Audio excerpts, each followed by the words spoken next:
Chapter 1. The Level of the Hero.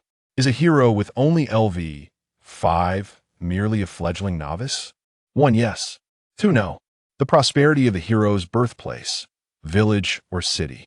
The hero, born in a moderately sized city, possesses a gender of either male or female. Due to certain circumstances, the young girl embarks on her journey as a novice hero.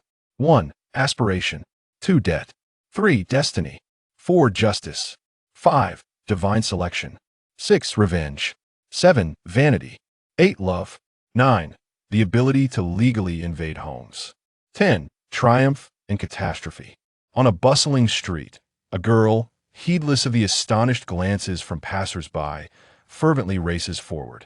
Only when her strength wanes does she drag her weary feet to the roadside, leaning heavily against a wall, gasping for breath. She bows her head, sweat cascading like rain, leaving damp spots on the ground, yet it cannot extinguish the light in her eyes. I shall become a hero, the girl vows, her silver teeth clenched tightly, the blood trickling from the corner of her mouth seeming to ignite the fuse of her very being. Her voice, low and fierce, resonates with the ferocity of a protective beast, filled with the intensity of being a child of humanity.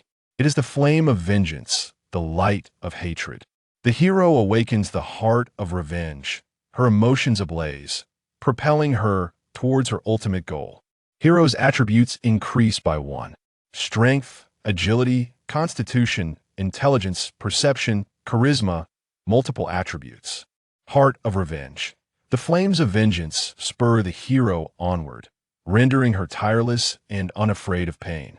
As a hero, her base attribute value is 10, and with each level gained in her initial profession, she acquires 5 additional points in attributes. Thus, her current attribute distribution is as follows. Strength, agility, constitution, intelligence, perception, charisma. 6 D10 D101 plus D1010 plus D109 plus D102 plus D103 plus D1010. Hero LV 5. Strength 10. Agility 18. Constitution 17. Intelligence 11. Perception 12. Charisma 18. Current skill. Heart of Revenge base Constitution 1. Target of revenge. That creature is 1. A monster. 2. A human. The hero's targets for vengeance include 1. Goblins. 2. Angia. 3.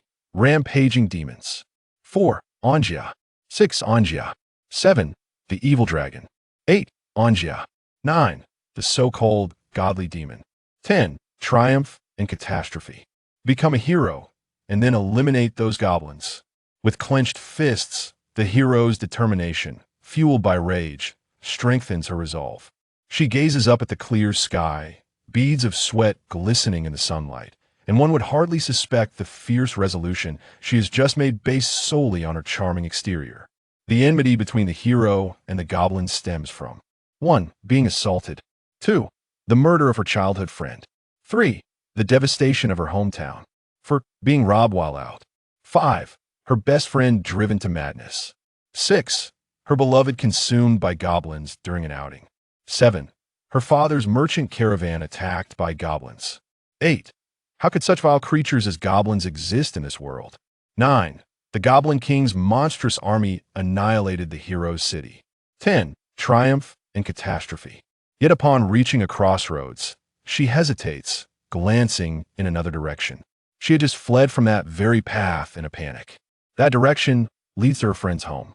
Her best friend, who had gone missing during an outing, was only recently rescued. Such a pitiful child, captured by goblins. Upon hearing this news, the hero struggled to comprehend its implications until she rushed out to visit her dear friend and beheld her current state. What a tragic sight it was. She no longer remembers even her cherished childhood companion, nor responds to her parents' calls. She is no longer human. Her friend's spirit has been shattered, ravaged by the monsters, by the goblins, beyond repair.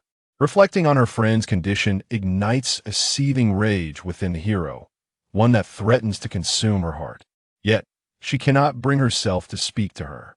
She longs to step forward, to enter the room, to comfort her, to embrace her, to assure her that all is well.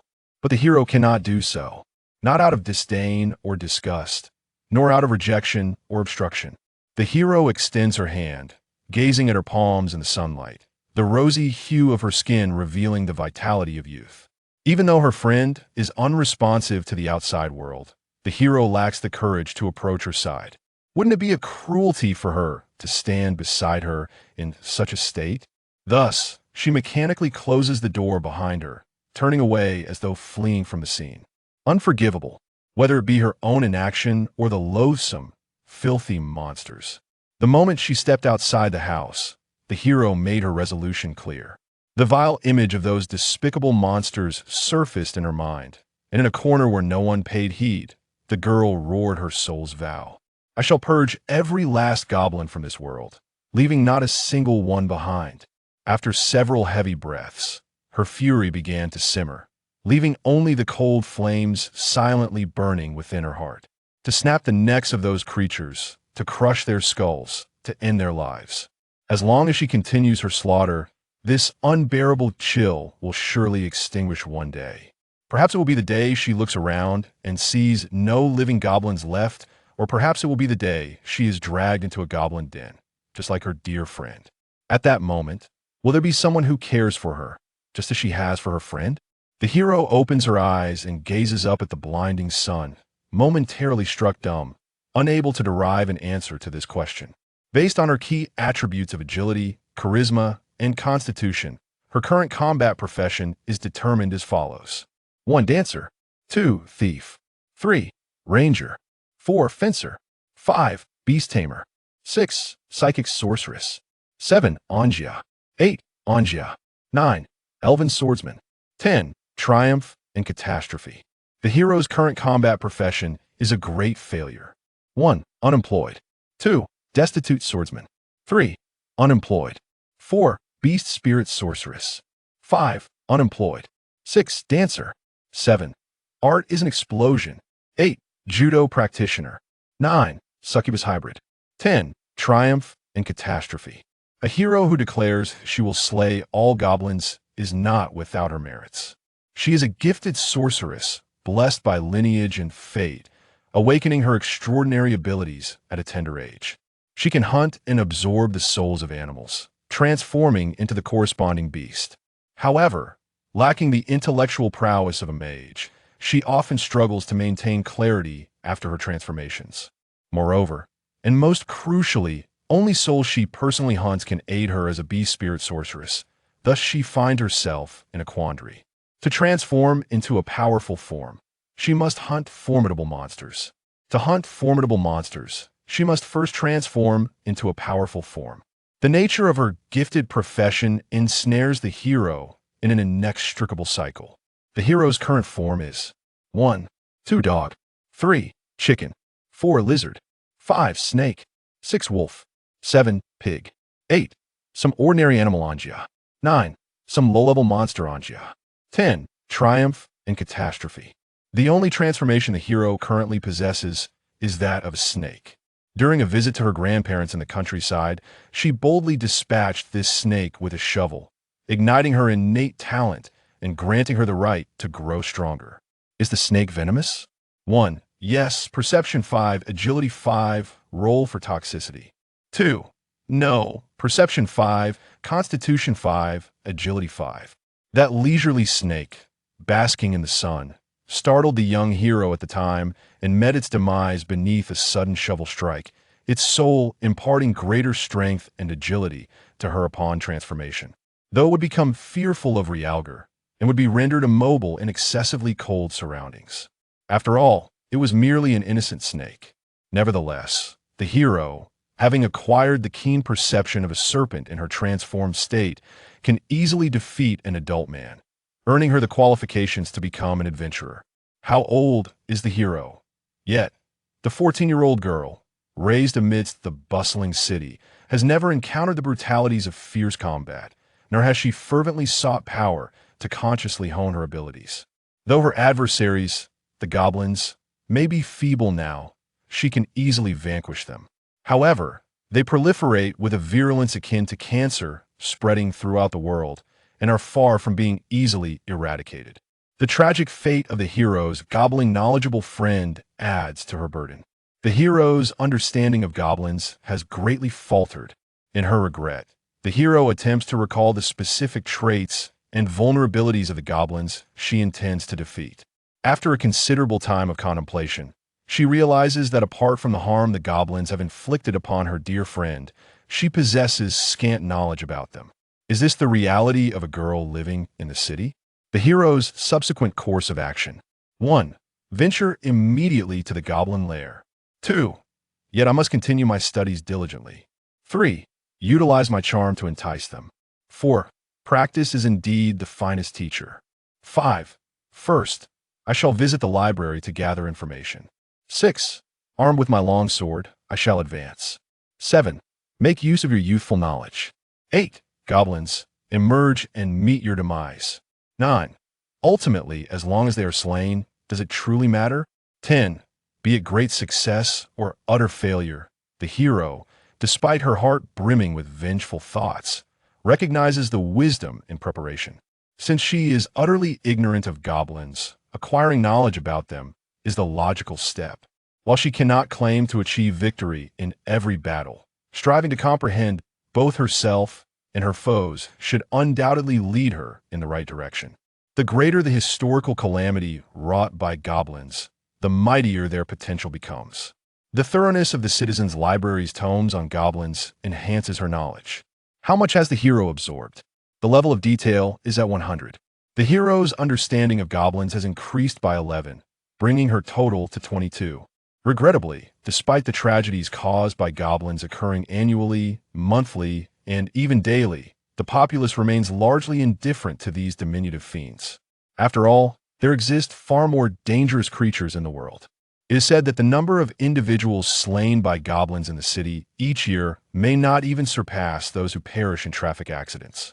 The historical record of goblin-induced calamities is indeed extensive. In every nationwide crisis, goblins have never failed to appear, often serving as the most numerous cannon fodder, thriving under the protection and command of more formidable monsters. Nevertheless, throughout history, few disasters have been led by goblins. Even accounts of such occurrences are vague, suggesting that goblinal calamities are either exaggerated tales or swiftly quelled before they could stir significant turmoil. Thus, regardless of the casualties attributed to goblins, the true culprits remain the most powerful monsters of the calamities, namely the demon lords. Even those colossal entities, existing solely in legend, capable of ravaging the very fabric of the world. Only by defeating the leaders of these monsters can one hope to resolve the scourge of calamities. Fixating on the inexhaustible goblins would be a fruitless endeavor.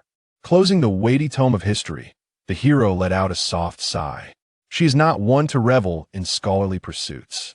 Although she has compelled herself to absorb some knowledge, she finds that even after straining her mind, her understanding of goblins remains only marginally superior to that of the average adventurer. However, thus far, her studies have not contradicted her superficial perception of goblins. They are individually weak, yet possess formidable reproductive capabilities, akin to an unending harvest of chives yet. One cannot simply refrain from cutting them down.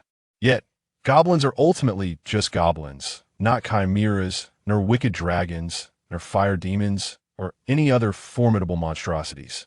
Though exceedingly repugnant, when considering the realm as a whole, the threat posed by goblins is akin to that of a mere pestilence. Within the ecological hierarchy of monsters, they rank just slightly above slimes as inferior creatures. In fact, the survival rate when encountering goblins may be higher than that against slimes, as slimes indiscriminately digest humans regardless of gender, while goblins at least grant females a chance at survival. Despite their likely desire to perish, scholars have noted that due to the overwhelming numbers of goblins, they inflict significant casualties each year. Yet it remains to be said that the number of individuals who fall victim to traffic accidents in the city may surpass those claimed by goblins. No matter how tragic the fate of the victims, when viewed from a macro perspective, it boils down to mere statistics. Although goblins are disgusting, eradicating them, creatures as resilient as cockroaches, proves exceedingly difficult and ultimately unworthy for the current kingdom. The military might of the realm is limited. Thus, Greater emphasis should be placed on combating demon lords capable of breaching city walls and laying waste to urban centers, or other formidable monsters capable of obliterating villages. As for the occasional casualties inflicted by lesser monsters, that responsibility can be entrusted to adventurers and militia groups, with the city guard maintaining regular patrols and cleanups. While this does not ensure absolute safety around the city, some monsters will inevitably wander in from the wilderness, leading to those unfortunate incidents that become part of daily life. However, the hero knows that having lived peacefully in the city for 14 years, she lacks the standing to criticize the kingdom. From her elevated perspective, it is also challenging to judge the kingdom's decisions. Perhaps this is indeed the course of action that allows more people to attain safety. Yet for her, the matter is far simpler. If no one else will take action, then she shall. The hero closed her book and rose to her feet. The hero's subsequent actions include 1. Continue studying. 2. Seek a mentor. 3. Hunt beasts. 4. Slay solitary goblins. 5. Purchase equipment. 6. Earn money. 7. Search for beast spirits. 8. Hunt solitary goblins. 9. Locate goblin nests. 10. Great success or utter failure. The hero met with great failure once more. 1. Surrounded by goblins. 2. Targeted by a dark sorcerer. 3. Assaulted by a dragon. 4. A dear friend committed suicide. 5. Encounter a group of solitary goblins. 6. A dear friend succumbed to illness. 7. Goblins besieged the city. 8. Came across a bear. 9. Encountered a magical beast. 10. Great success or utter failure. Her dear friend had taken her own life. The first adversary the prepared hero faced was this sudden and dreadful news. Despite the devastation wrought by the goblins, her dear friend had, after all, returned to the city, back to her family. This trauma would likely remain unhealed for a lifetime, yet perhaps they might still welcome laughter and companionship once more. Although she understood in her heart that such hope was but a faint glimmer, the hero was loath to extinguish it. But now, her dear friend was gone. She had ended her own life, and they would never again reunite. The ways in which her dear friend departed: 1. Poisoning. 2. Drowning. 3. Jumping from a building. 4. Hanging. 5. Self-inflicted wounds. 6. Accident. 7. Magic. 8. Carbon monoxide poisoning. 9. Self-immolation. 10. Great success or utter failure appears to have involved magic. Outside the hero's door, a boy with an expressionless countenance recounted her dear friend's tragic end in a disjointed yet calm manner. He was her childhood companion, also a friend of the hero. However, this once cheerful boy now bore an air of indifference, as if his emotional circuits had been irreparably damaged by the harshness of reality, merely recounting the events with a vacant demeanor. By the time they discovered her, she had already drawn her last breath, and her family was tending to the aftermath. I thought it best to come and inform you. After all, you were her closest friend. The hero nodded gently. Was it indeed magic? Yes, the boy confirmed with a nod. Mental magic. The hero closed her eyes. Indeed, her dear friend had always been delicate and sensitive, possessing an innate ability to perceive and empathize with the emotions of others. Not only was her disposition gentle, but she also bore a remarkable talent, with a mental acuity far surpassing that of ordinary individuals. The guild members had often remarked upon her rare gift, predicting she would one day master extraordinary spells or become an exceptional cleric. Each time she received such praise, she would respond with a shy yet proud smile, vowing to use her power to aid those in despair, just as she had once rescued herself from loneliness. Yet this very power ultimately led her to extinguish her own spirit, returning her to the depths of solitude. However, she likely felt no pain. Right? Yes. It was akin to falling asleep, the boy replied softly. Then that is a relief. The hero reopened her eyes, her gaze as tranquil as a still pond. Thank you for taking the time to inform me. She rose to her feet. Will you not go to see her one last time? Attend her funeral? The hero gently shook her head, her hair swaying in the motion. It holds no meaning now. Long before, when she was captured by goblins, my heart had already perished. What remains is but a husk. The mention of goblins. The boy's cheeks twitched slightly, and he covered his mouth, as if recalling the horrific image of her dear friend upon her return. It wasn't your fault. The hero offered him comfort rather than blame. But alas, it is all too late. As she spoke, however, she bit down on her lip, the taste of blood gradually filling her mouth. Yet she felt no pain. The boy had done nothing wrong. But what of her? Was her choice the right one? Should she have remained by her dear friend's side? Should she have said something to her? Would that have prevented her from taking her own life? Regret gnawed at her heart like a venomous creature, intensifying the cold flame within her. Yet, regardless of the multitude of regrets, all was rendered moot with the death of her dear friend. The hero ceased her increasingly chaotic thoughts and, bypassing the boy, walked towards the city gates. "What are you going to do?" came the boy's faint voice from behind. The hero turned back, offering a grim smile. Her eyes narrowed, like a serpent, her voice laced with a chilling resolve. "I am going to do what I should have done long ago." The goblins, devoid of hearts, nonetheless experience suffering to slay the goblins. To torment them, to eradicate them, to bring about their extinction. This is a task she ought to have undertaken long ago, yet it is now too late. The hero's vengeful spirit escalates to level 3, enhancing their constitution by 2 and further by 3. With their fundamental constitution surpassing 20. Reaching 22, the hero acquires a special skill, while other attributes require an additional 50 to obtain skills. 1. Resilience. Actions remain unbroken. 2. Rootedness can unleash 2 powerful attacks. 3. Battle recovery. Recovers 10 HP when health reaches 0. 4. Self-healing. Gradually regains HP post-battle. 5. Fortitude. Reduces damage from the first 3 attacks by 66. Sacrificial strength can combine with constitution. 7. Heavy armor requirement. Reduced. 8. March fatigue. Significantly lessened. 9. Blood brawl. Does not weaken due to injury. 10. Great success, great failure. The hero acquires the skill. Sacrifice. Sacrifice. An assault that forsakes defense, seeking not the hero's survival, but the enemy's demise. When executing an attack, the hero may add their constitution to their strength. However, the subsequent damage taken will have the constitution's assessment. Driven by an ardent thirst for vengeance, the hero's next course of action is firmly set on hunting goblins. The hero departs the city. Does the hero carry weapons? 1-6.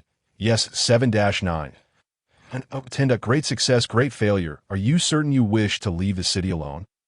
Under the watchful gaze of the gatekeeper, the hero, with only a backpack and empty hands, silently nods. Very well. If you insist. The gatekeeper frowns, refraining from further discouragement. Although the city's defense forces have already cleared the surrounding monsters, it would be wise not to venture too far. Even grand adventures must be tempered with caution. Thank you. I essay confidence in her transformation into a serpent, or simply rage, clouding her judgment. Unarmed, the hero departs the city's protection, resembling a carefree maiden on an outing. The hero's destination is 1-4. The forest where a dear friend vanished. 5. An uninhabited cave. 6. Following the river. 7. An abandoned mine. 8. An open plain. 9. A dungeon. 10. Great success, great failure. Note. If the forest is not chosen, it is assumed the goblins there have been exterminated. The abandoned mine, once a site for extracting precious minerals, has long since been forsaken, becoming a lair for monsters, deemed devoid of resource value. It now sees little human presence, and few adventurers dare approach. The useless mining tools, discarded picks and shovels, have become the favored weapons of the goblins. Goblins numbers. Goblins LV 1 strength. 4 agility. For constitution. 4 intelligence. 1 perception. For charisma. 0. Though possessing only the strength of a child, their ferocity in numbers often catches novice adventurers off guard. Goblins typically gather in groups of 3 to 5. When encountered, most individuals have little chance to resist and are swiftly overwhelmed, either slain or captured, living up to their monstrous identity. Generally, only one special goblin appears among every 100. Is there a special goblin in this mine? 1 below 91. 1. 92-95. 2. 100 great success. 3. This particular special goblin is 1 to 59. Great goblin. Goblin's attributes 3. 60 to 80. Mineralized goblin 81 to 90. Goblin shaman 91 to 95. Goblin spider tamer 96 to 100. A goblin shaman awakened with attributes 1 to 6. Earth 7 to 9. Darkness 10. Great success, great failure. Goblin, Earth Shaman LV 9 strength, 4 agility. For constitution, 9 intelligence, 10 perception, 22 charisma, 0 at this moment, the hero finally arrives outside the mine. Here we are, gazing down at the desolate pit. The hero takes a deep breath. Is that a shaman? In the sunlight outside the cave, a diminutive goblin shaman, leaning on a dilapidated wooden staff, idly pokes at the rubble below. Even goblins can wield magic. Recalling knowledge from her studies and observing the makeshift staff in the shaman's hand, the hero's brow furrows in displeasure. Before long, this goblin shaman, who had awakened magical abilities under the mine's dark confines, carelessly sends a stone fragment flying. The debris, propelled by the staff, transforms in midair into a far sharper stone arrow, striking another ordinary goblin squarely in the head, watching their kin writhe on the ground. Bloodied and screaming, the goblin shaman bursts into high-pitched laughter. I end this forsaken mine. Their only source of amusement is to torment their fellow goblins. Yet the true thrill lies in using earth magic to pierce humans and summon minions for a barbecue feast. The cries of their kin pale in comparison to the sweet sounds of human suffering, and soon the goblin shaman's interest wanes. It turns and swaggeringly disappears into the shadows of the mine, eagerly anticipating the arrival of new prey. With their leader's departure, the remaining goblins show no sympathy for their injured kin, leaving them to fend for themselves. They begin to wander aimlessly, lazily patrolling in search of weaker victims to bully. Goblins' patrol limit, 2 in number. If 46, the goblin shaman is outside. The hero's next actions: 1. Sound lure. 2. Personal temptation. 3. Ambush. 4. Forceful assault. 5. Stealth. 6. Stealthily transform into a serpent. 7. Wait until night. 8. B. Spirit communication with the mountain viper. 9. Discovering abandoned blasting powder. 10. Great success, great failure, observing the scene from a distance. The hero, troubled by the goblin's malice, finally makes a resolute decision. Without hesitation, the hero transforms, shedding her simple garments and becoming a magnificent, elongated serpent. Hero serpent. LV 5 strength, 10 agility, 18 5 constitution, 22 5 intelligence, 11 perception, 12 5 charisma, 18 appearance options. 1. Emerald tree snake. 2. Black-browed dawn snake. 3. King snake. 4. Jade spotted python. 5. Double spotted python. 6. Purple sand snake. 7. California king snake. 8. Long-nosed tree snake. 9. American black snake. 10. Crimson snake. 11. Juvenile green anaconda. I shall slay you. The hero, now transformed into an emerald tree snake, silently slithers across the rugged terrain of the mine, inching closer to the patrolling goblins. The goblins' formation is haphazard and rife with openings. Indeed, if these creatures possessed any semblance of caution, they would not be regarded as the lowest of monsters. With an agility of 23 against their patrol of 22, the ambush is automatically successful.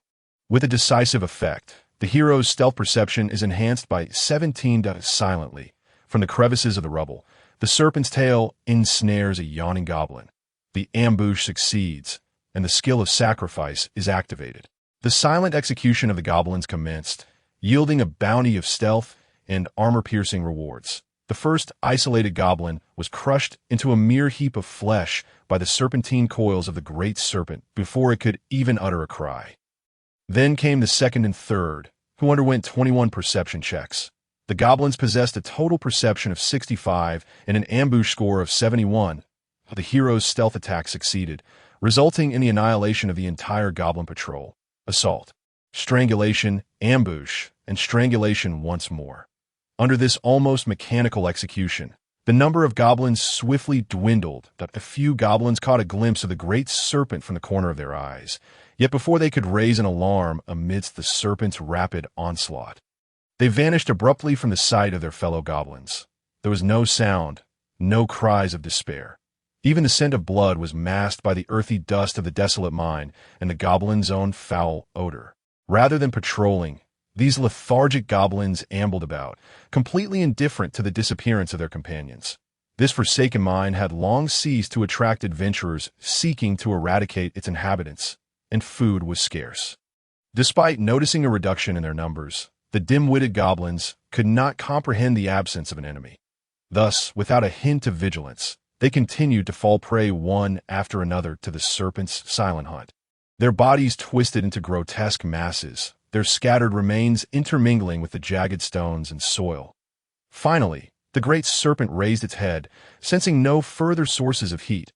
All goblins within its view lay dead. The hero then bent down once more. In the air lingered a slightly intensified stench and the faint sound of movement.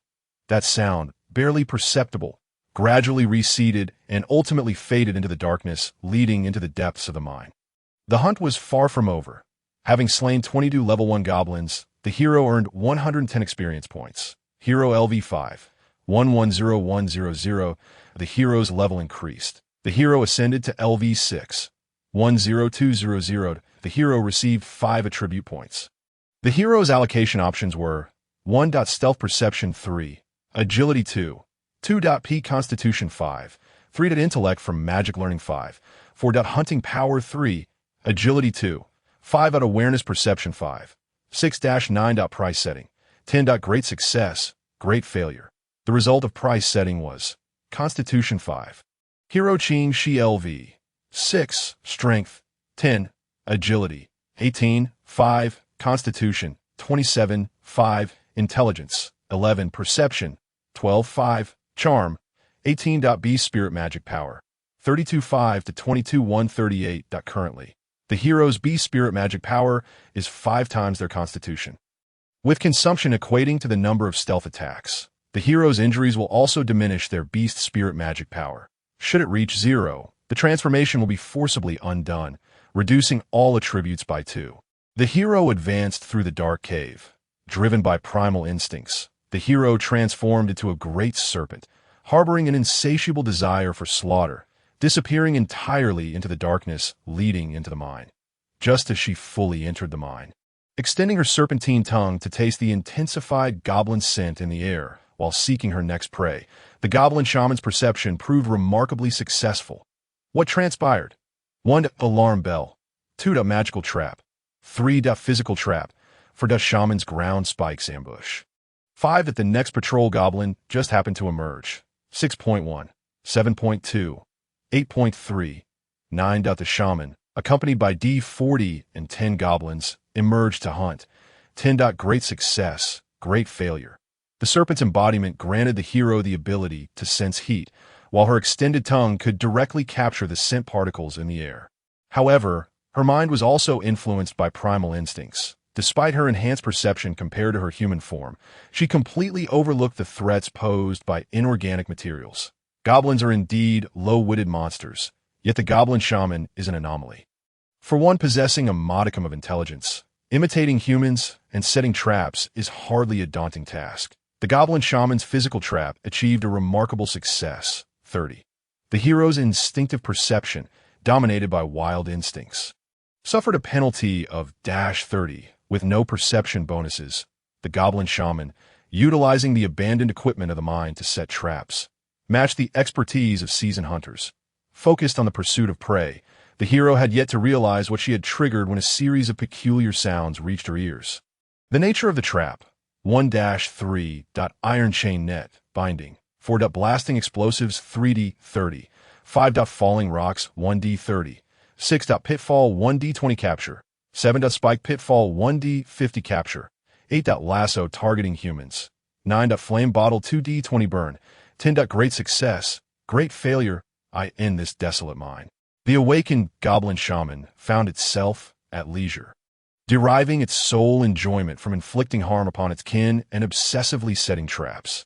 Countless foolish goblins had undoubtedly perished due to the shaman's snares, yet it remained undeterred in its amusement. Today, at last, an unwitting outsider had stepped into the trap meticulously prepared at the entrance. That human was doomed, for the human had fallen into the goblin shaman's trap, sensing the trap had been triggered. The goblin shaman was overjoyed, making its way towards the cave's entrance. The nature of the trap: great success, 1-3 to 4 reasons unknown, an orpiment smoke bomb, for -6 to blasting explosives 3D30, 7 an ancient relic S sealing device, 8 sulfuric acid 10D4, 9 beast medication, 10 great success, great failure. This desolate mine was once the domain of humans. although it now lay barren and devoid of life following prolonged mining operations. During the prosperous mining era, many miners and their families resided here. Establishing a small village nearby, they raised livestock and cultivated vegetables to improve the miners' lives. However, as the mine lost its value, the village inevitably fell into ruin. The departing people took away valuable items, but left behind many remnants. It was in this place that the goblin shaman discovered a vial of potion, which it used to set the trap. Following the establishment of a guild system in the kingdom, magic and potions gradually became commonplace in daily life. To hasten the breeding of livestock, potion makers devised a special elixir that enabled them to enter their reproductive cycle more rapidly, whether due to forgetfulness or the belief that it would be useless upon returning to the city. The miners abandoned this vial of potion, which ultimately fell into the hands of the goblin shaman. After conducting research and experimentation, the goblin shaman comprehended the potion's use. Originally, it was not intended for human application. Yet, the goblin's lexicon contained no concept of prohibition. What manner of being would be found there? A male? A female? Regardless of who it may be, they could not escape the fate of being pierced through. The former would utilize robust ground spikes, while the latter, the goblin shaman, chuckled sinisterly, eager to reach the cave's entrance. However, it abruptly halted in astonishment. For what awaited, there was neither a man nor a woman, nor even a being with limbs, but rather a colossal serpent. The hero felt a slight dizziness. Unaware of what trap had been triggered, a strange liquid cascaded down upon her head. The wondrous magic reflected chemical agents invaded her brain through her nostrils and serpent tongue, causing her cold-blooded form to seem to ignite with heat. Then her sensors pointed toward the high-heat source of flesh. That was something she was meant to kill, to ensnare, to inflict suffering upon. A serpent is a reptilian creature. It enjoys a degree of immunity to beast medications. The hero's desire for vengeance increased to LV330. The vengeance determination was successful, enhancing the hero's attack agility by 23. The goblin shaman's actions were as follows. 1. Chanting, 2. Evasion, 3. Stunned. The enormous serpent lunged at the goblin shaman. This terrifying scenario took the shaman completely by surprise, yet managed to scream just in time, rolling and scrambling to the side to evade. The goblin shaman's evasion perception was 22, surpassing that of the hero, granting it an additional 10 to evade. Agility 4, below the brave one's 15-50. The goblin shaman's evasion attack, 74, success. The goblin shaman's scream, 40, attracted attention. The great serpent's strike narrowly missed the goblin shaman. Despite the dire circumstances, the goblin shaman evaded the serpent's initial assault. Her fervent and murderous strangulation failed to make contact with that filthy body. Instead, the ear-piercing scream emitted by the goblin shaman drew the attention of over a dozen goblins, 16, near the mine's entrance. However, with only primal instincts remaining in their minds, the brave one was evidently undeterred by a single unsuccessful attempt. The brave one's attack agility increased by 23. The goblin shaman's actions. 1. Chanting, 2. Fleeing, 3. Commanding. The goblin shaman's chanting speed was determined by agility, with an evasion distance of 80 to 74.6. The goblin shaman's chant at 67 attacked at 108. Failed. The goblin shaman's chanting was interrupted. The cold, strangely moist, and smooth body of the serpent gently coiled around the goblin shaman. The frigid skin of that cold-blooded creature made contact with the goblin shaman's flesh, momentarily halting her incantation. She could only feel her skin, heated by excitement and panic, receiving a wave of coolness that was rather pleasant. Was the serpent not entirely undesirable? But in the next instant, the serpent tightened its grip abruptly. The brave one activated the skill. Sacrifice. The goblin shaman possessed a strength of 4, and the default failure to break free ensued, with a constitution of 9 and insufficient armor of 1. Resistance also defaulted to failure. The goblin shaman suffered instant kill damage. Air was expelled from her lungs, and her chanting voice transformed into a brief, anguished scream akin to a punctured balloon, before she could even vibrate her vocal cords. The goblin shaman was crushed into a mass of pulp by the immense force of strangulation. The foul green blood and shattered bones were expelled, scraping against the serpent's resilient body, prompting the brave one to relish the air saturated with the scent of death. Ah, what a captivating creature! Of course, referring to the moment of their demise. Her serpentine gaze twisted, fixating on the goblins rushing toward the entrance. The panic-stricken goblin leader's death added 30, 60 plus the act of fleeing. To reiterate, goblins are feeble, lowly, and despicable creatures. They possess no loyalty, no cunning, and certainly no so-called courage. Faced with the horrifying sight of their powerful, ferocious leader, who could wield magic, meeting a gruesome end, even with their superior numbers. The goblins' course of action would remain unchanged, that is to flee. Panic spread like wildfire, and the goblins turned in unison, hastening their escape in a desperate bid to outrun their companions. The brave 1's hunt commenced. The goblins, engulfed in fear, fell victim to the brave 1's relentless slaughter. With more than half being exterminated, 10 goblins were obliterated, while 6 managed to escape. The goblin population within the mine stood at 91 to 22, 1 to 10, 58 remaining goblins. The actions of the remaining goblins, 58 1-6. Fleeing 7-9. Violence of numbers 10. Great success, great failure. The brave one slew the goblin shaman LV9, gaining 270 experience. The brave one also defeated 10 goblins LV1, gaining 50 experience. The brave one's experience totaled 320200, resulting in a level up. The brave one's level increased to LV7 130400, earning 5 attribute points. The brave one's constitution rose by 5. The brave one, a bee spirit sorceress LV7, now possessed strength 10, agility 18, constitution 32, armor 3, intelligence 11, perception 12, charisma 1-8. In the darkness of the mine, this shroud devoid of light served as a stage for a magnificent opera. The shrieks of goblins formed the high notes.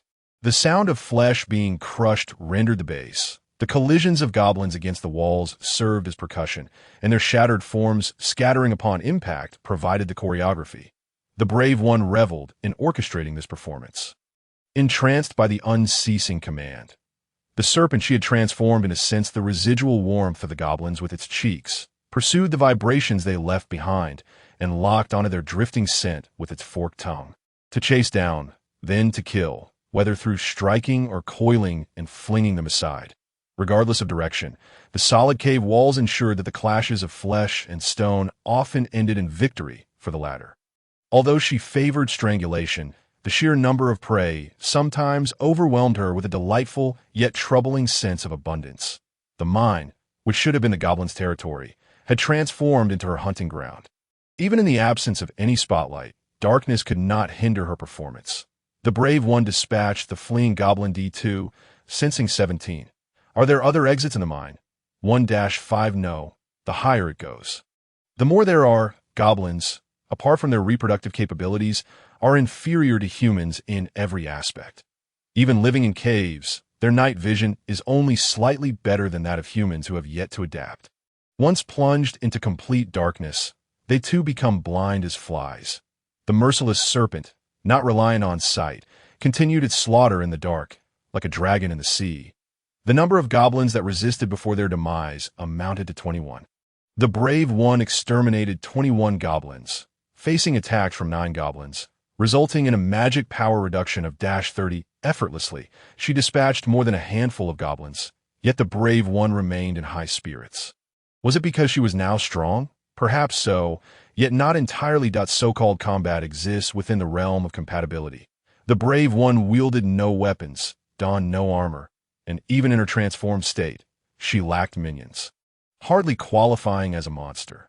Nevertheless, she could withstand the goblins' traps and easily navigate the cave's darkness. Even if the goblins attempted a desperate struggle, clinging to her relatively robust serpentine form, their outcome would only be a brutal flinging against the walls or strangulation.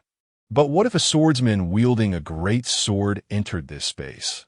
Setting aside whether he could evade the inevitably sanity-destroying poison traps, upon entering the cave, he would find that the darkness obstructed his vision. The narrow passages hindered his swordplay, and the debris-laden ground made walking exceedingly difficult. If he raised a torch, he would be met with stones hurled by lurking goblins, or worse, struck down directly by the goblin shaman's magic. In close combat, if his hands were restrained by goblins, he could not wield his sword. If he lost his balance, he would fall, and even the sturdiest armor would offer no protection, leaving him to be slain by the little demons wielding picks and shovels or becoming a delicacy on the shaman's spiked roasting rack. Thus, this great sword warrior would meet a dismal end within the mine. But should he encounter the serpent that now reveled in the slaughter of goblins in the wild, how would the scenario unfold? The brave one's constitution could not withstand a sharp blade, and iron armor would hardly be as fragile as that of the goblins. In other words, she might very well be cleaved in two by that great sword, meeting her end with alarming ease. However, even if this analysis were conveyed to the rational brave one, she would likely only respond with a calm shake of her head. It matters not if I cannot defeat the warrior. As long as I can slay the goblins, that is sufficient. Enthralled and obsessed with the scent of blood in the air, the serpent left a gruesome green trail upon the cave floor. Delving deeper into the darkness, how many goblins managed to escape? Remaining 37, 3 pathways. Yet, even immersed in the euphoric thrill of slaughter, the serpent could not divide itself into 3 to intercept the fleeing goblins. After slaying another 13 goblins, she could no longer detect those enchanting green-skinned creatures. The serpent languidly flicked its tongue, its tail venting its frustration by crushing a goblin's head, like the repulsive juice bursting forth from a decayed watermelon. It is likely that these lowly beings, who only perceive the invasion of monsters as a triviality, will never dare to return to the dark cave filled with the death of goblins. Perhaps only time will allow the bloodstains to dry and the stench to dissipate, at which point a new green-skinned creature may have the audacity to tread upon this territory once more. The conquest of the abandoned mine at level 9 has been completed. Battle report. The hero has slain Goblin LV 134, gaining 170 experience points, although met with a few counterattacks from the goblins. Their desperate bites and clawing efforts were as ineffective against the resilient great serpent as a mere tickle would be to a dear friend.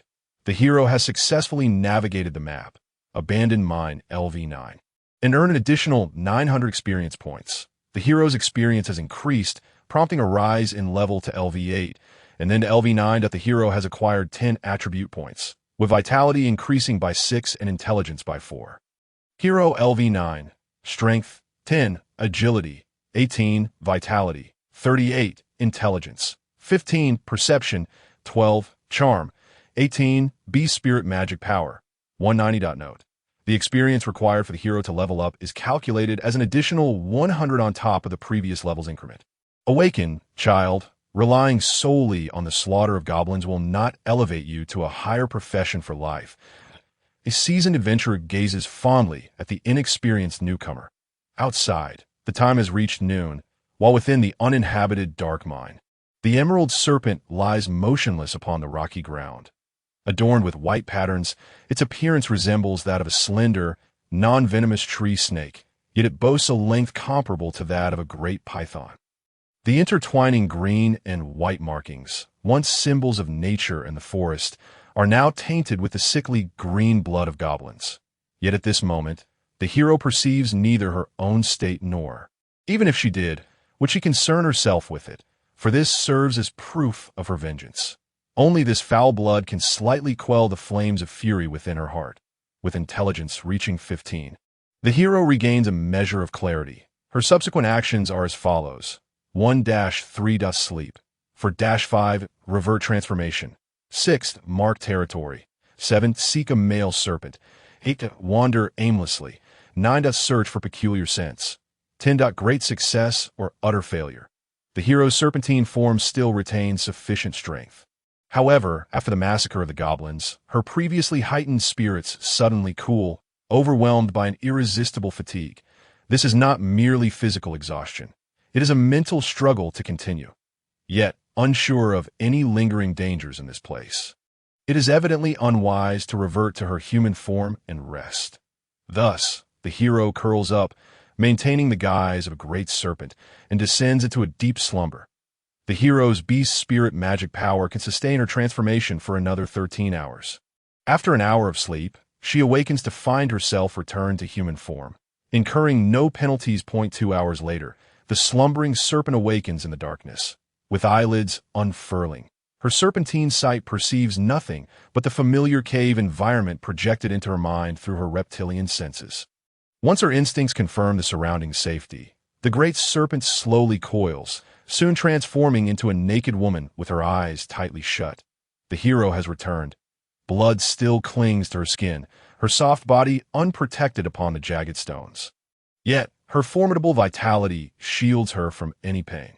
However, the stench within the cave remains pungent. Unlike serpents, humans detect the foul odor in the air, causing her expression to shift slightly. Then, a rising heat within her compels her to awaken fully. Unable to find rest, the potent potion, which remains half full after the shaman's experiment, was originally designed to rapidly induce reproductive cycles in livestock and even affects humans. Not even armor could prevent the vaporized potion from infiltrating her mucous membranes. Thus, the goblin shaman eagerly approached the entrance, anticipating a taste of the concoction. But, utilizing her cold-blooded nature, the hero temporarily resisted the potion's effects, denying the shaman any chance to chant, swiftly reducing the clever little fiend to a pulpy mass.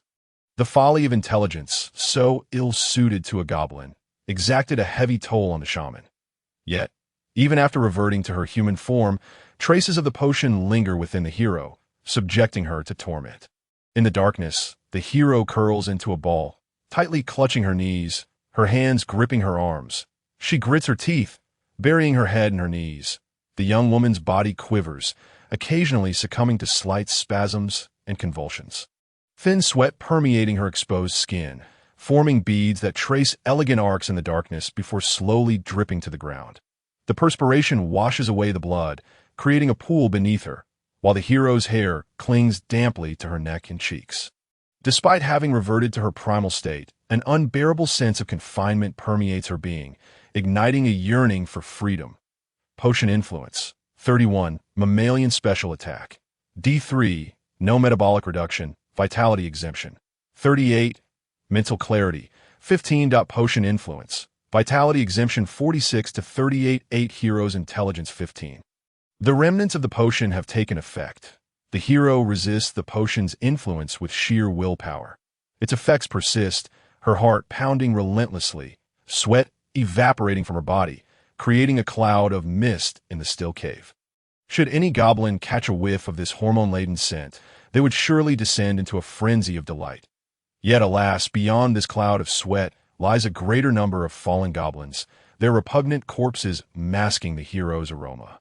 The hero grits her teeth, silently enduring the searing torment within her. She knows that her dear friend must have endured similar trials. Her spirit shattered, her body ravaged, and instincts warped by the goblin's malevolence. Had she succumbed, she would undoubtedly have met a similar fate. The chaos of her first battle was so overwhelming that it is difficult to fathom what further challenges await. The hero's fear, the hero's will for vengeance rises to LV3. D3. The young woman is ultimately just an inexperienced novice. She is not a born hero, nor does she possess lofty ideals. Even her targets for revenge, the goblins, are a source of amusement for most adventurers. The thought of potentially becoming like her dear friend, or even succumbing to the monsters, ignites her fear, which blossoms under the potion's influence. Yet, the moment she recalls her friend's visage, that faint but unextinguished spark, the flames of vengeance flicker to life. It is not over yet, the hero gasps, her nails digging into her arms, blood oozing forth that I will kill the goblins. I will eradicate them. But once they are gone, what then? She will not return. The brave one murmured a vast resentment that could not form coherent sentences, yet curled up into a diminutive ball, continuing to endure the torment of the potion. The remnants of the potion's effects lingered at 8, with a special attack on mammals, D3, below 15 granting rewards. While exceeding 15 would lead to residual side effects. Rewards. 1. Constitution 5. Gain resistance LV1. Negative impact of the potion -10. 2. Charm 5. Gain attractiveness LV1. Charm towards the opposite sex 5. 3. Intelligence 5. Gain clarity LV1. Intelligence 10 when influenced by charm. 4. Serpentine transformation. Gain neurotoxin LV 1.5. Gain endurance LV1. All negative status effects -10.6. Gain isolation.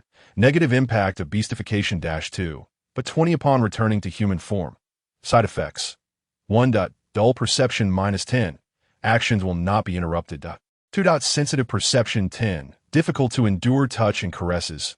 3. Delicate strength -5. Charm 10.4. Addiction. After beastification, intelligence -10, strength 5, agility 5, perception 5.5. Alluring charm 15. Automatically charms the opposite sex upon contact. 6. Serpentine transformation. Constitution -5, agility 5. Gain alluring toxin LV 3. The torment of the potion persisted. 1 hour passed. Then 2, 3, 4, 5, 6, 7, 8, 9, 10, 11, 12, 13, 14, 15. The brave one's already fragile sanity, akin to a candle flickering in the wind, was finally stretched to its limit by the prolonged suffering. The sensation of a mouse scurrying past her feet became the final straw that broke the camel's back. The steel string maintaining her was snapped, and the overwhelming sensations inundated her consciousness. With a roll of her eyes, she disregarded the jagged stones beneath her, convulsing like a fish struggling on the shore. And then, upon the damp stone ground, she lost consciousness. The torment of the potion exceeded 15 hours, leading to a round of residual side effects 1-6, followed by 7-12, and then 13 transforming into 2d6 an hour later. Amidst fatigue and weakness, the brave one slowly opened her eyes once more. The ordeal had finally come to an end. She curled up, her eyes vacant, clutching her knees like a newborn infant, devoid of the protective amniotic fluid, left only with her own warmth and the cold sweat that drained her heat. So cold, so empty, so lonely. Longing to hold someone's hand, to embrace someone, to share a conversation. Her former close friend would always be there for her, wishing for one last glimpse of her dear friend. Ugh, but she was no longer there, nowhere at all, and she could no longer hear her voice in the days to come. She would never again behold her friend smile. Woo-woo. Her dear friend was gone. Wah-wah-wah. In the pitch-black darkness. Within the desolate mine, the sound of a girl's sobbing echoed.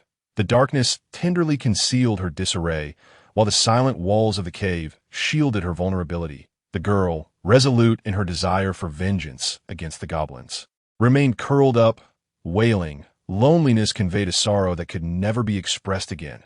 The brave one had acquired an addiction, a penchant for slaughter. The potion exacerbated her primal instincts, corroding her reason, and the thrill of killing became an intoxicating delight. After beastification, the brave one's intelligence decreased by 10, while strength, agility, and perception each increased by 5. Should her intelligence drop below 10 after transformation, she would completely lose her reason, acting solely on instinct, with memories of her beastified state becoming hazy.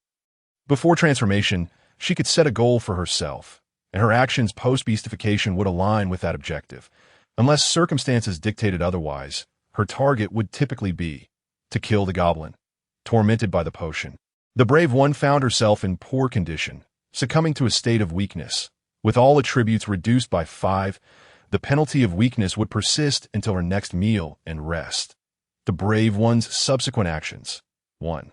Someone has come to search for her. 2. To retrieve her belongings. 3. A cry for help resonated from the depths of the mine. 4.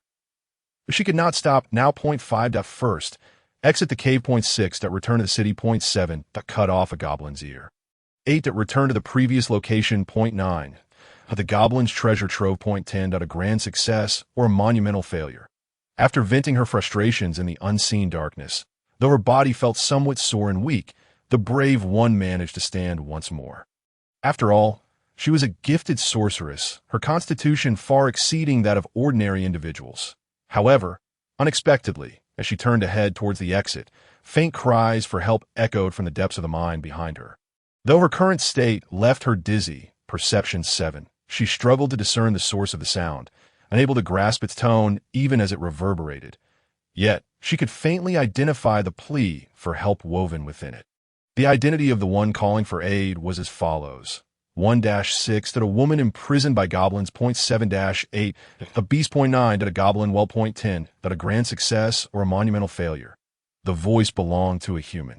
After careful discernment, the brave one recognized it as a human's cry for help, prompting her to halt her steps. She was currently unclothed, her body smeared with dirt and blood. Even in the impenetrable darkness, she was acutely aware of her disheveled appearance. Yet, the girl who had once been fragile and weeping now regained her composure.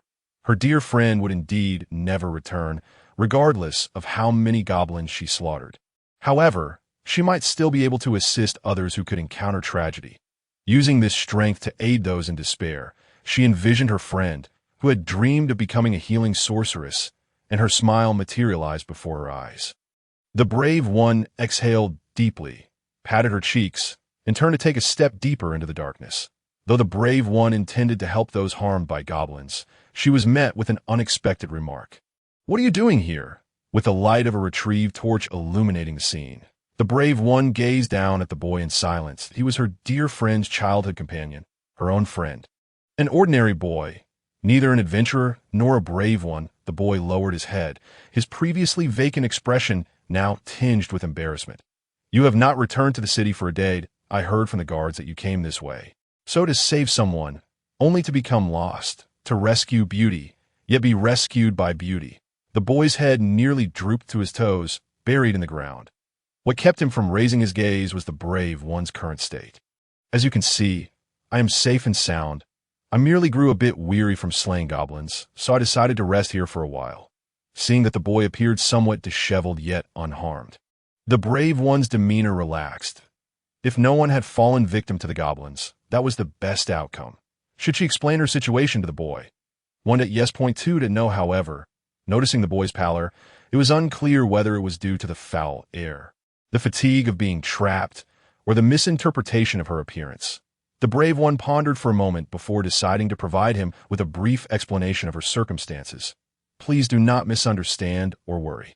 You may have heard her mention that my ability allows me to transform into a beast, and that is why I am without clothing today. As for the dirt on my body, it is a result of slaying goblins." "Is that so? Well, that's a relief." Reassured by her explanation, the boy's expression became somewhat complicated as he recalled her dear friend. "Then let us go. Let us return to the city." Noticing the boy had calmed down, the brave one turned first, torch in hand, ready to lead the way. For her, this was the deeper part of the cave, yet the mine had multiple exits, and the boy had entered through a different one. Given the boy's pace, it seemed they were not far from the exit. It was fortunate that he had not encountered fleeing goblins. Wait a moment." But the boy called out to the brave one. "What supplies did you bring?" Once the belongings left outside by the brave warrior have been discovered. Point 2, a short sword. Point 3, the youth's personal luggage. Point 4, got the route for a safe return home. Point 5, the boy unearthed a piece of ore. 6.17.28.39, got a vial of complete restorative potion. Point 10, that a grand success or a monumental failure is indeed a monumental failure. One, that the boy stood empty-handed. Point 2, he encountered a goblin. Point 3, that the boy twisted his ankle. 4, that the remnants of the potion affected the boy. Point 5.16.27.38.49, it would be best to let go of your obsession with the goblin. Point 10, that a grand success or a monumental failure. "You, rascal," the brave warrior sighed as she looked at the boy, who was unable to stand due to his twisted ankle. It dawned on her why he had cried out for help in such a desolate place. Though her serpentine form thrived in this environment, the pitch-black mine was indeed ill-suited for an ordinary person, where a single misstep could lead to dire consequences. The boy, overwhelmed with shame, found himself at a loss for words, wishing he could bury his head in the ground.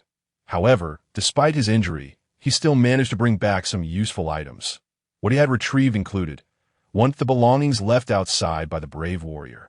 2, a short sword. Point 3, the youth's personal luggage. Point 4, the route for a safe return home. Point 5, the boy unearthed a piece of or. Point 6.1.7.2.8.3.9, a vial of complete restorative potion. Point 10, a grand success or a monumental failure. The boy's backpack contained provisions: water, a change of clothes, ordinary healing salves, and bandages. The so-called short sword resembled more of a kitchen knife than a weapon. The territories inhabited by monsters typically lie far from the cities, and this former mining site was no exception. Adventurers often had to endure the elements, making a supply of provisions and luggage indispensable. Moreover, they needed to transport their spoils back to the city, which led larger adventurer teams to hire dedicated porters. "I thought you might need these items," the boy whispered. "Thank you. This is indeed a great help." The brave warrior donned slightly oversized clothing and, disregarding decorum, devoured the food and drained the water bottle with gusto. With the supplies brought by the boy, the warrior felt her physical ailments and fatigue dissipate. Although the meal was hardly gourmet, hunger is the finest seasoning. Feeling rejuvenated, the warrior exhaled contentedly before turning her gaze back to the boy beside her. The torchlight dimmed slightly, and in the flickering glow, the boy's disheveled visage appeared somewhat unfamiliar.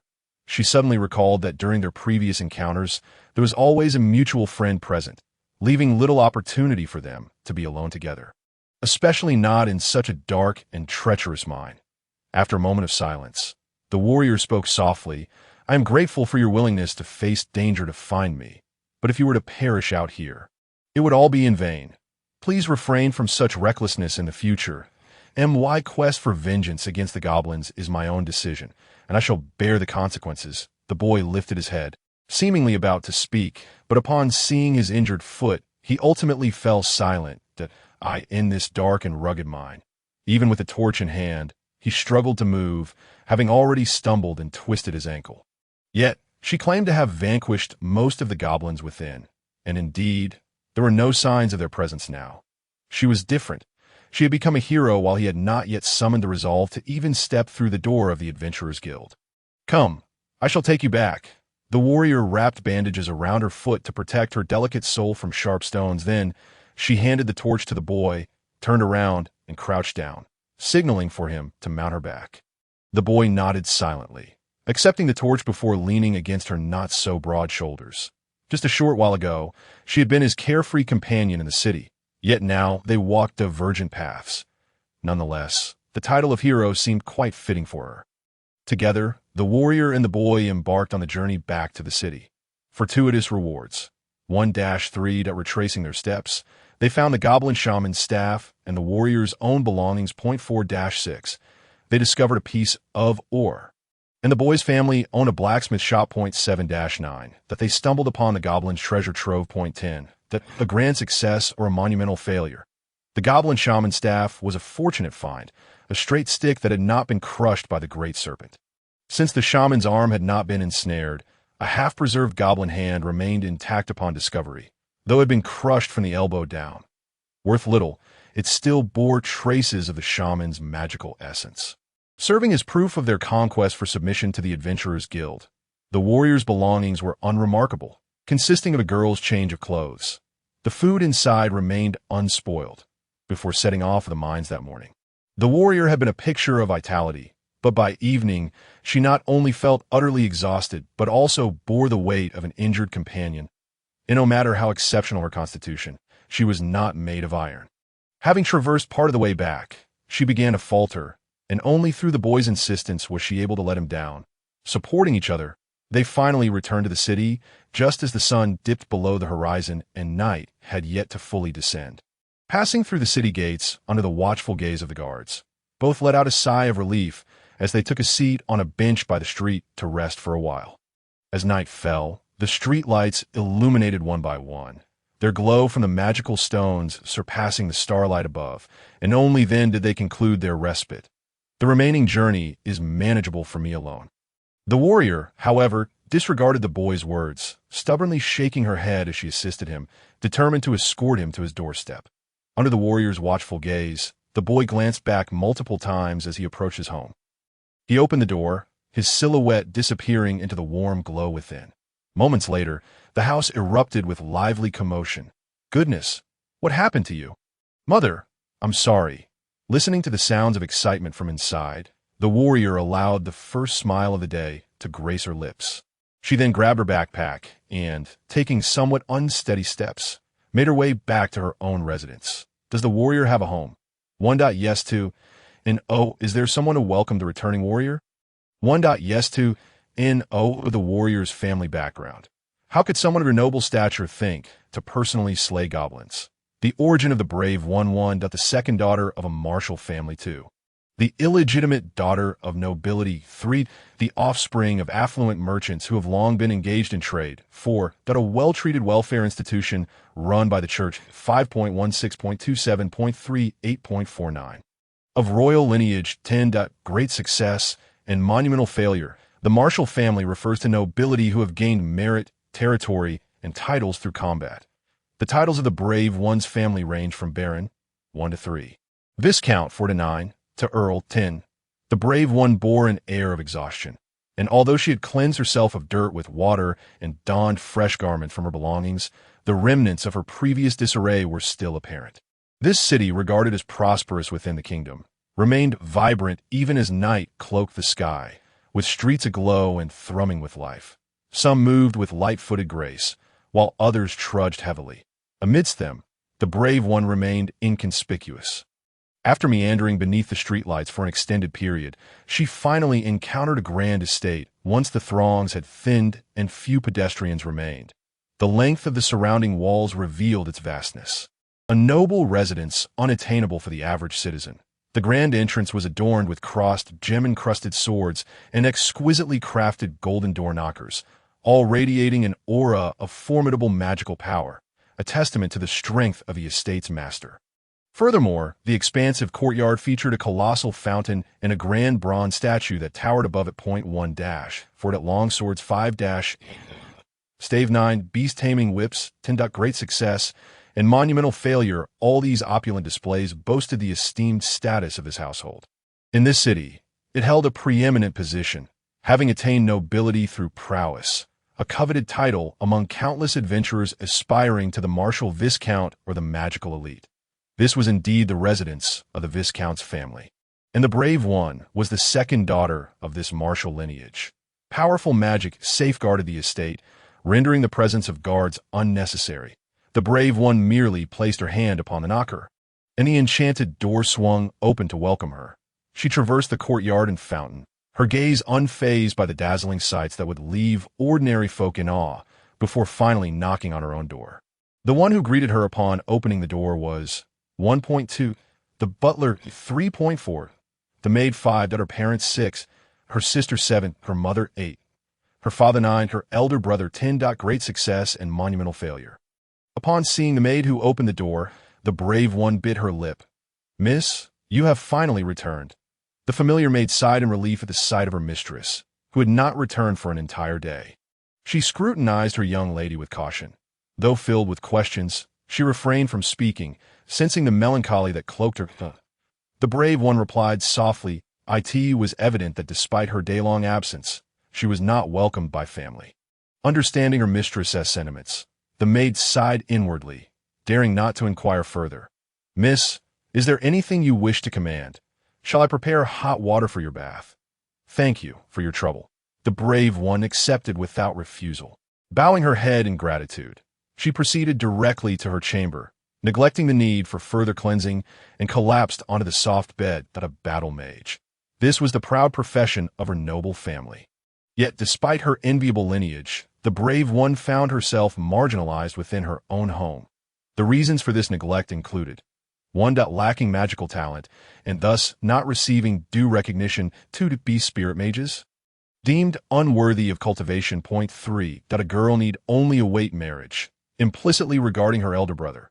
For the firstborn is a genius. The second child is of little consequence. 5.16.27.38.49. A failed product, modified even in the womb. 10. Great success and monumental failure. In her youth, before she developed a disdain for reading, the brave one had learned from books that there were two fundamental categories of professions. One comprised innate vocations, while the other encompassed acquired professions. The latter included mainstream combat roles such as warriors, mages, and archers, or common livelihood professions like smithing and alchemy. All these professions necessitated the acquisition of knowledge, rigorous training, and recognition by a guild to be pursued. Innate vocations, however, were not exclusively unique. Some could be acquired through training. Yet, those that were truly singular and could not be chosen later typically belonged to the realm of innate professions. Examples included elven blessers, soul messengers, magic eye users, automaton engineers, and dragonkin sorcerers. Such divine gifts were not bestowed upon everyone. They were exceedingly rare and typically possessed unique and formidable powers, making them highly coveted. However, within this household, the brave one's position as a bee-spirit mage evidently did not garner similar esteem in a family that had ascended to nobility through the battle mage profession. Even an innate vocation like bee-spirit mage held little higher standing than that of a common thief or a wandering swordsman.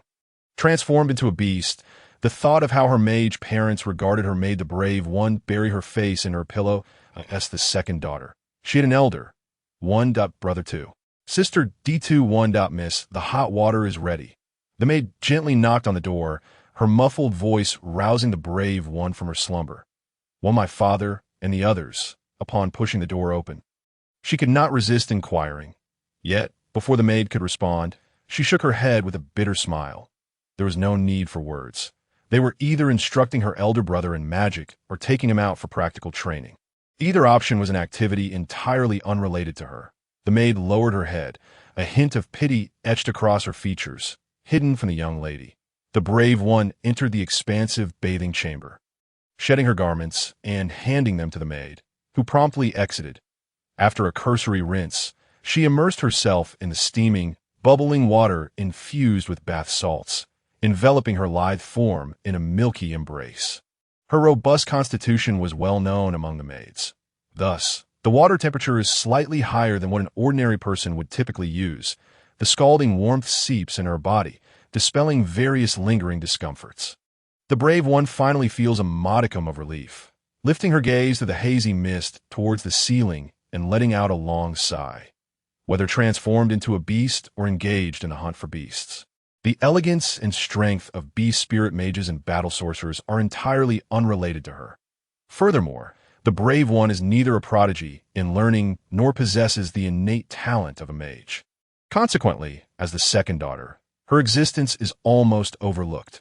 Whenever the family of 4 gathers for a meal, she feels as though she is the sole outcast, unable to comprehend the discussions regarding magic that her 3 can engage in. The attention of her parents is solely directed towards her elder brother, who possesses the aptitude for sorcery, leaving her with only the most basic provisions of life.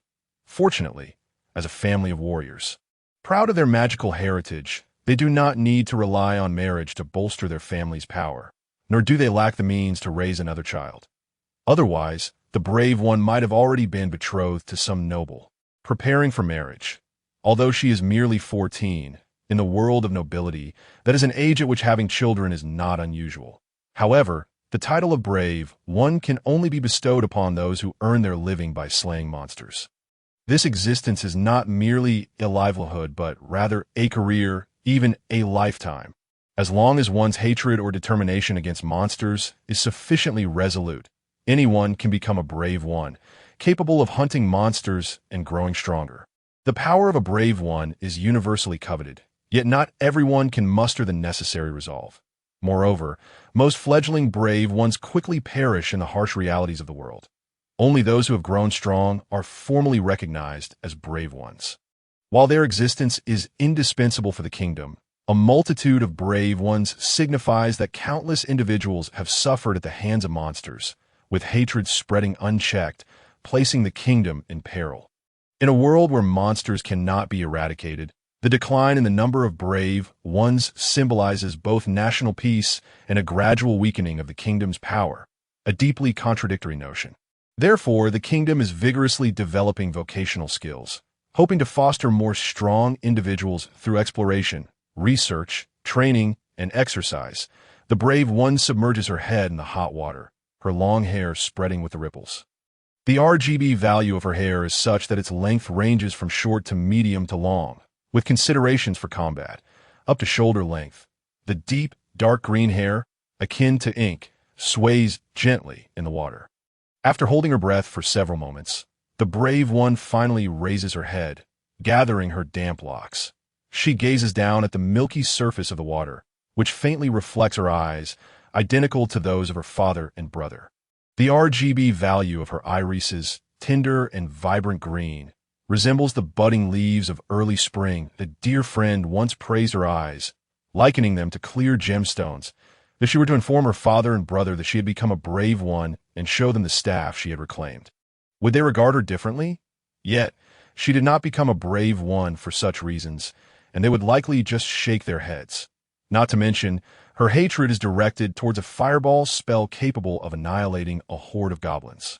Speaking of it would only invite strange looks. The brave one again submerges her head beneath the water, bubbling out a few air pockets. It is not until she feels the water cooling that she concludes her bath. Dressed once more, she returns to her bed, ceasing her thoughts and drifting into a deep slumber. What should she do tomorrow? The brave one's subsequent actions. 1. To engage in physical training. 2. To visit the Adventurers Guild. 3. Hunt goblins. 4. Research goblins. 5. Capture snakes. 6.2, 7.3, 8.4, 9.5, 10. Great success. Great failure. The following morning, the brave one awakens in her large bed. What shall she do today? The bright sunlight streaming through the window reflects in her verdant eyes, uplifting her spirits, causing her lips to curl into a slight smile. Shall she seek out her dear friend to play? But she has gone missing. The brave one's smile falters. Had she not been rescued? Yet, she has lost her mind. The light in the girl's eyes dims. Can I visit her then? But she has already taken her own life. Can I go kill goblins? Let us do just that. The petite brave one, expressionless, climbs down from her bed. Changing into more practical attire, she hastily splashes water on her face, grabs a large loaf of bread from yesterday's supplies, and swallows it in a few bites, readying herself to depart the city. The birth of a brave one signifies a transformation of the soul. Only through a sufficiently extreme emotional upheaval can one transition into a brave one. Often driven by hatred, the animosity towards monsters compels them to hunt relentlessly, day and night. However, generally speaking, the monsters that can incite such fury are those capable of annihilating villages or even cities. Weaker monsters do not necessitate direct confrontation. They can simply hire adventurers or seek the aid of city guards to exact their revenge. Therefore, brave ones born of vengeance are typically quite radical, obsessively pursuing powerful monsters.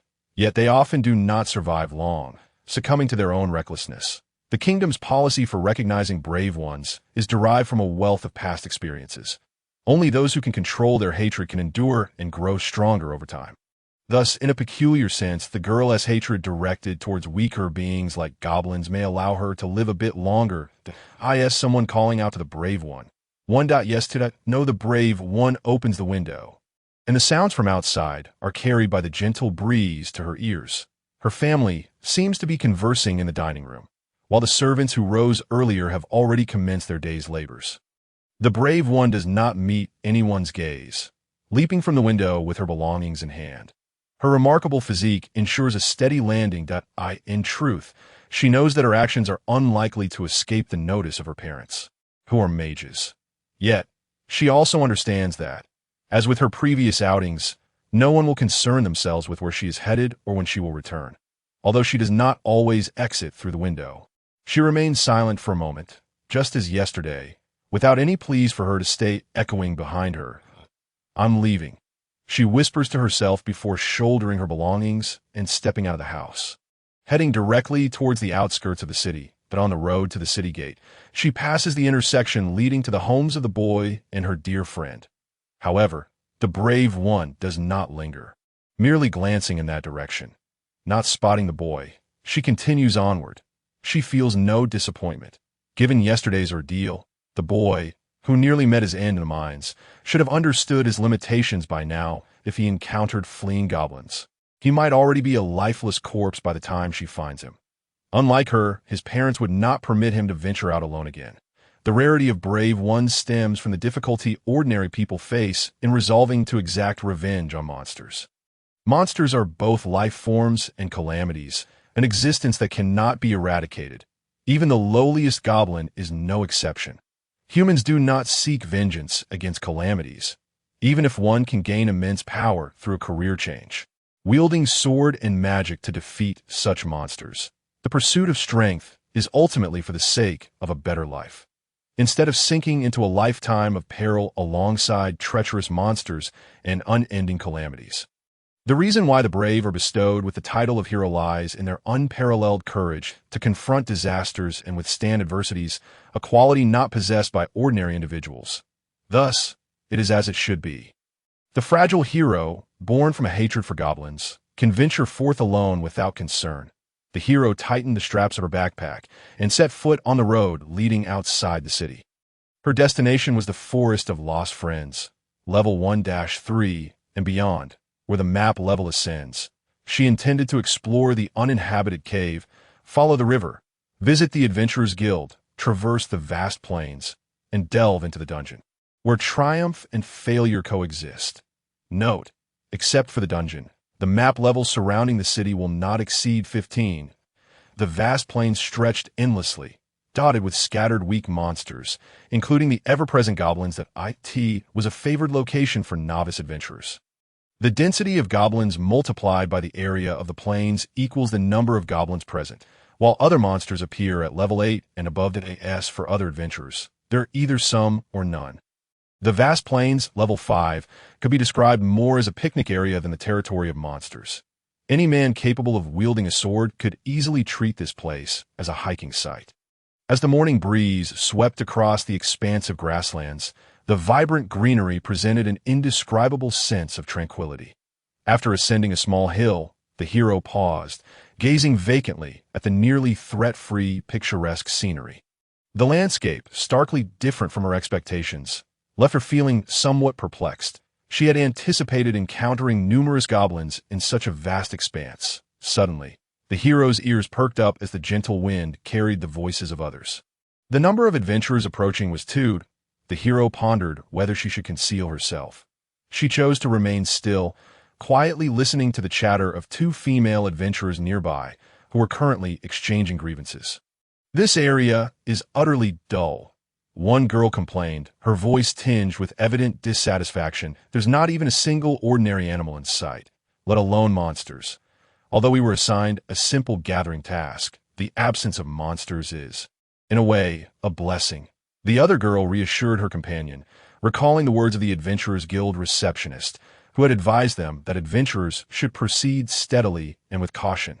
Suddenly, one of the girls halted mid-sentence, having noticed the hero in the distance. Meanwhile, the unhidden hero raised her hand, hesitantly greeting them. "Hello, you two." Upon seeing the petite hero, the 2 girls exchanged surprised glances. The hero scrutinized their attire, noting they wore standard leather armor, wielded short swords, and carried backpacks, devoid of any discernible profession.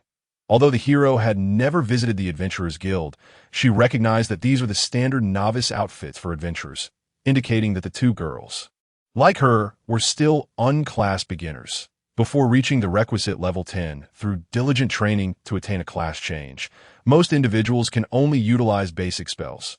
True extraordinary abilities are reserved for those who have formally transitioned to a class or possess innate talents.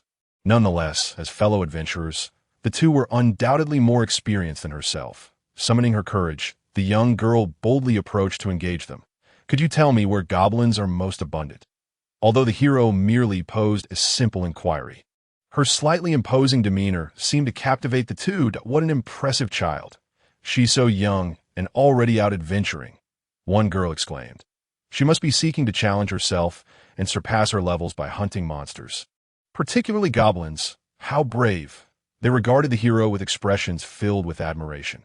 "Well, it's not that exaggerated." The hero blushed slightly, feeling overwhelmed by their praises. "Could you inform me where the goblin population is concentrated?" Although the 2 girls admitted they were unsure where the goblins were most plentiful, they revealed they possessed a method to gather the goblins from this area.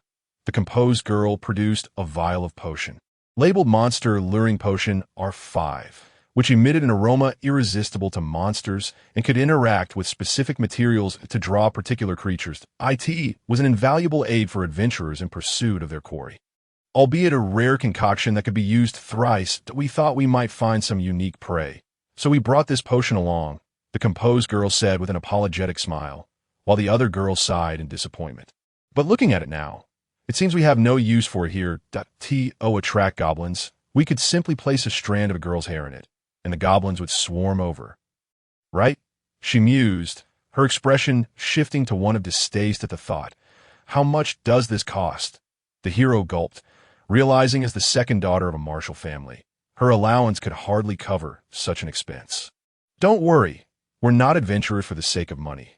Consider it a gift, the girl giggled, embracing her composed companion. Besides, my family owns a potion shop, so I can easily brew this level of potion myself in due time. Meeting you is a stroke of fate. You're so impressive. Once you become a legend, make sure to mention us in your biography. Please accept it. We have no use for it. The composed girl smiled gently as she handed the potion to the hero. Seeing this, the hero accepted it with heartfelt gratitude, waving goodbye to the two as they departed amicably. For reasons she could not quite place, her nose tinged with emotion. Once, she and her dear friend had shared moments just like this. Rubbing her eyes, the hero inhaled deeply, turning her gaze back to the endless grasslands. Will I need this? Yes to. And although bestowed with a precious and practical potion, the valiant warrior hesitated before utilizing it. It felt like such a waste to use it in this manner. Despite their claims that this vial of magic elixir could be employed thrice, given the vast expanse of the plain, it seemed one would need to expend the entire contents to attract a sufficient number of goblins. That, if she possessed magical abilities herself, she might consider such an approach. After all, a potent spell could eliminate a multitude of goblins in one fell swoop. However, even if she transformed, she would be unable to vanquish dozens of goblins in one strike. Yet, even without transformation, she could likely eradicate the goblins here using her fists. Couldn't she? Such a precious gift ought to have another opportunity for use. The kindness from others warmed the warrior's heart, prompting her to carefully stow the potion in her backpack. The warrior acquired. Rare collection are 5 goblin luring potion. The warrior's subsequent actions. 1. Pummel the goblins with her fists. 2. Transform. 3. It's still early. Let us change the map for it. Just for leisure. 5.16.27.38.49. Let us return. 10. Great success or great failure. After a brief moment of contemplation, the warrior resolved her course of action. Although her mind was filled with thoughts of slaughtering goblins, her interaction with the 2 kind-hearted girls earlier had provided her with a modicum of inner solace. With this slight mental reprieve, the warrior was able to assess her current state. She recognized that after the battle in the mine, maintaining her rationality post-transformation would be quite challenging. Given this, she could not continue to rely on the abilities afforded by her transformation. Perhaps it would be prudent to attempt combat using her own physique. Thus, she decided to engage the goblins using her fists. Although the thought was somewhat repugnant, it was something she would need to acclimate to. The warrior stretched her limbs, eagerly searching for a quarry. There were 45 goblins scattered across 3 distinct areas. Are there any special goblins? Low-level map adds 50, fewer than 45 available. The warrior's subsequent actions. 1. Temptation. 2. Direct confrontation. 3. Stealth. 4. Throwing stones. 5.16.27.38.49. The goblins have spotted her. 10. Great success or great failure. The expansive visibility of the prairie enabled the warrior to swiftly locate her first group of prey. The wind masked her scent, and her superior vision, vastly outmatching that of the goblins, allowed her to set down her belongings and commence stealthily. Quietly approaching the cluster of goblins, she hurled a small stone she had picked up. The warrior's small stone agility increased by 18. Success at 40. The stone traced an arc and struck a goblin squarely on the head, eliciting a cry of pain. Enraged by the sudden assault, the goblin shouted and broke away from its companions to seek out the audacious attacker. Its kin, however, paid little heed to its departure. Some even emitted mocking sounds, such as the nature of goblins. Observing the commotion as the goblin approached her, the warrior narrowed her eyes, her gaze icy. With boots striking the ground, she surged forward without hesitation, delivering a powerful blow to the goblin's head. The disparity in attributes rendered her ambush automatically successful. The warrior activated her skill. Sacrifice. The goblin suffered an instant kill damage. The diminutive fist seemed to strike like a feather upon cotton, effortlessly causing the goblin's head to vanish. The headless corpse of the goblin wobbled momentarily before collapsing into the grass, its sickly green blood and hide rendering it inconspicuous. Gazing at the goblin, which had been so easily crushed like a rotten watermelon. The warrior paused in astonishment. The memories of her transformation into a serpent were not so vivid. She had not anticipated the goblins to be this feeble. Reflecting on this, she turned her gaze toward the now agitated goblin horde nearby. Should she confront them head-on? Yes to... And although a surge of impulsive desire to charge forth and slay them arose within her. The numerous atrocities inflicted by the goblins prompted the warrior to exercise a degree of caution. Thus, she maneuvered and lured, diligently and somewhat clumsily hunting down the goblins across the vast plain. After spending an hour, the longer the duration, the lower the injury probability, she finally eradicated all the goblins in this area. The goblins' counterattack was futile against overwhelming numbers that D2, the warrior's attack agility increased by 18, caution by 6, and attribute suppression by 1.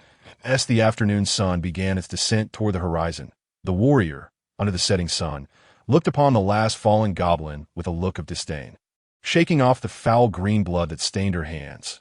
After expending so much time, she had only managed to eliminate this few goblins. Not feeling much satisfaction, she gazed at her soiled attire and let out a sigh. Although she had acted with utmost caution, sustaining only minor scrapes and bruises, without even a drop of blood, her battle losses were commendable. Yet this inefficient method of combat left her feeling rather discontent. Rather than a battle, it felt more like tedious labor. The initial thrill of slaying a goblin had long since waned. After the repeated encounters, it resembled the disposal of rotting kitchen waste, and the sensation of smashing skulls only evoked feelings of annoyance and revulsion. Indeed, goblins were loathsome creatures. It would be better if they simply did not exist. The warrior's subsequent actions: 1. Not seek a place to bathe. 2. Eliminate the remaining monsters. 3. It's still early. Let us change the map. 4.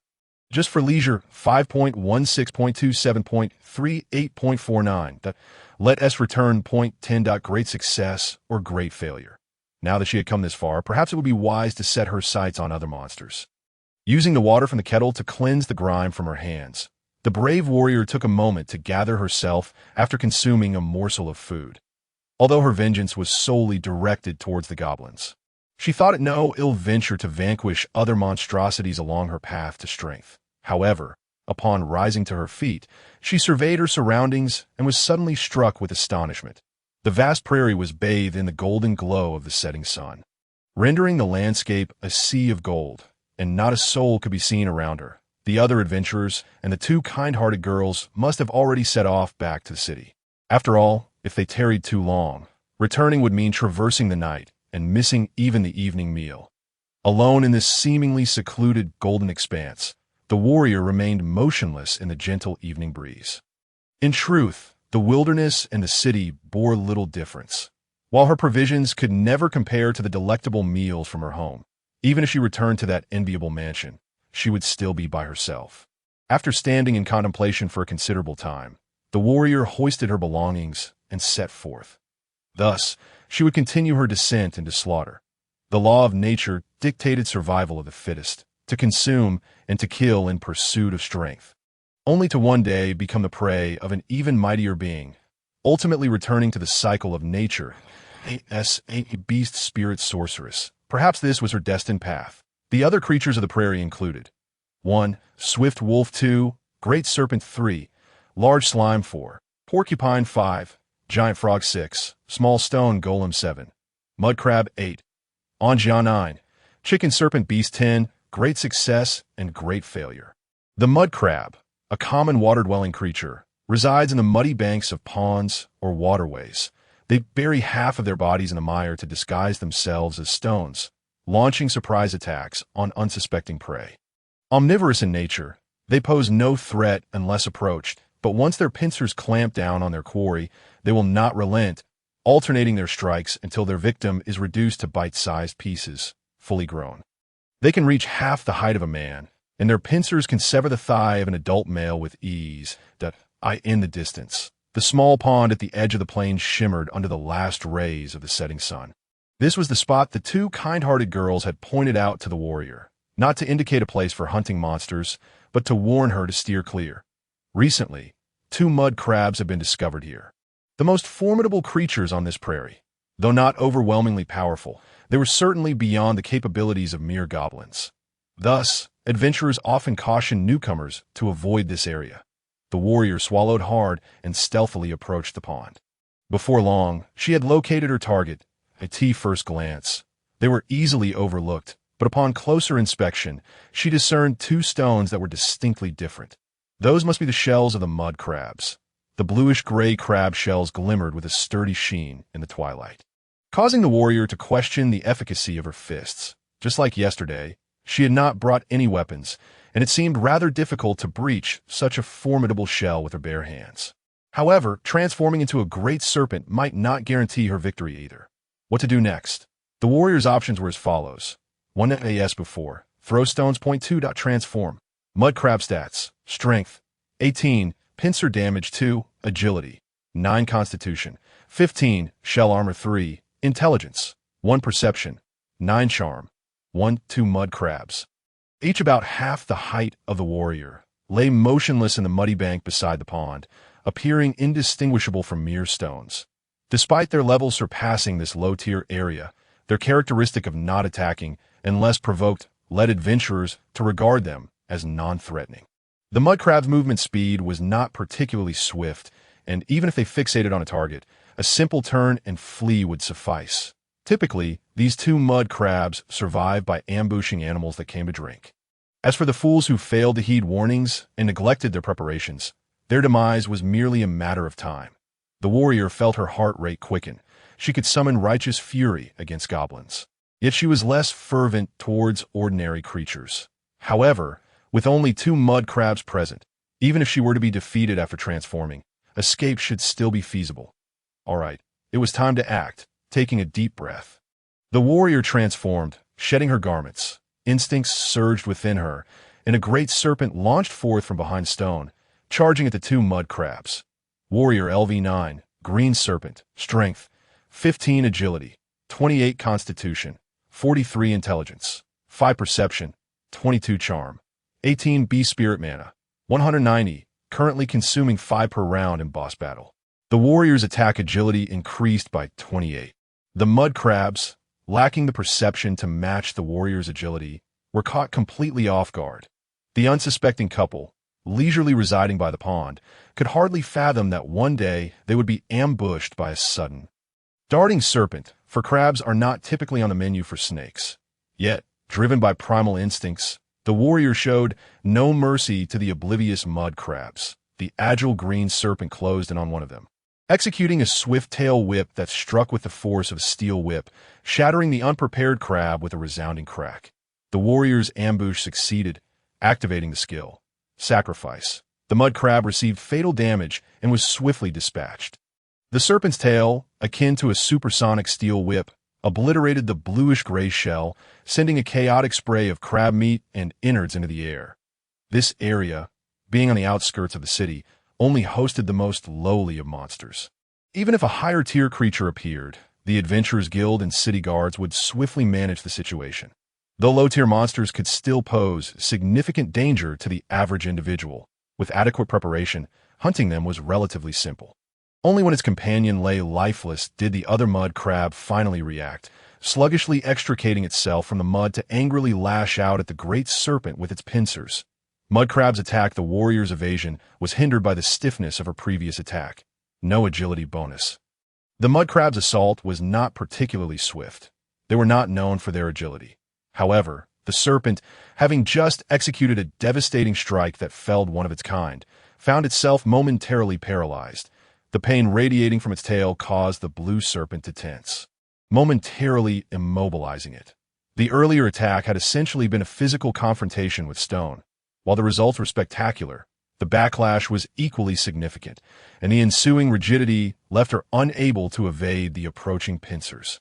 The warrior's evasion resulted in a critical failure. The valiant warrior found herself ensnared by the formidable pincers of the mud crab.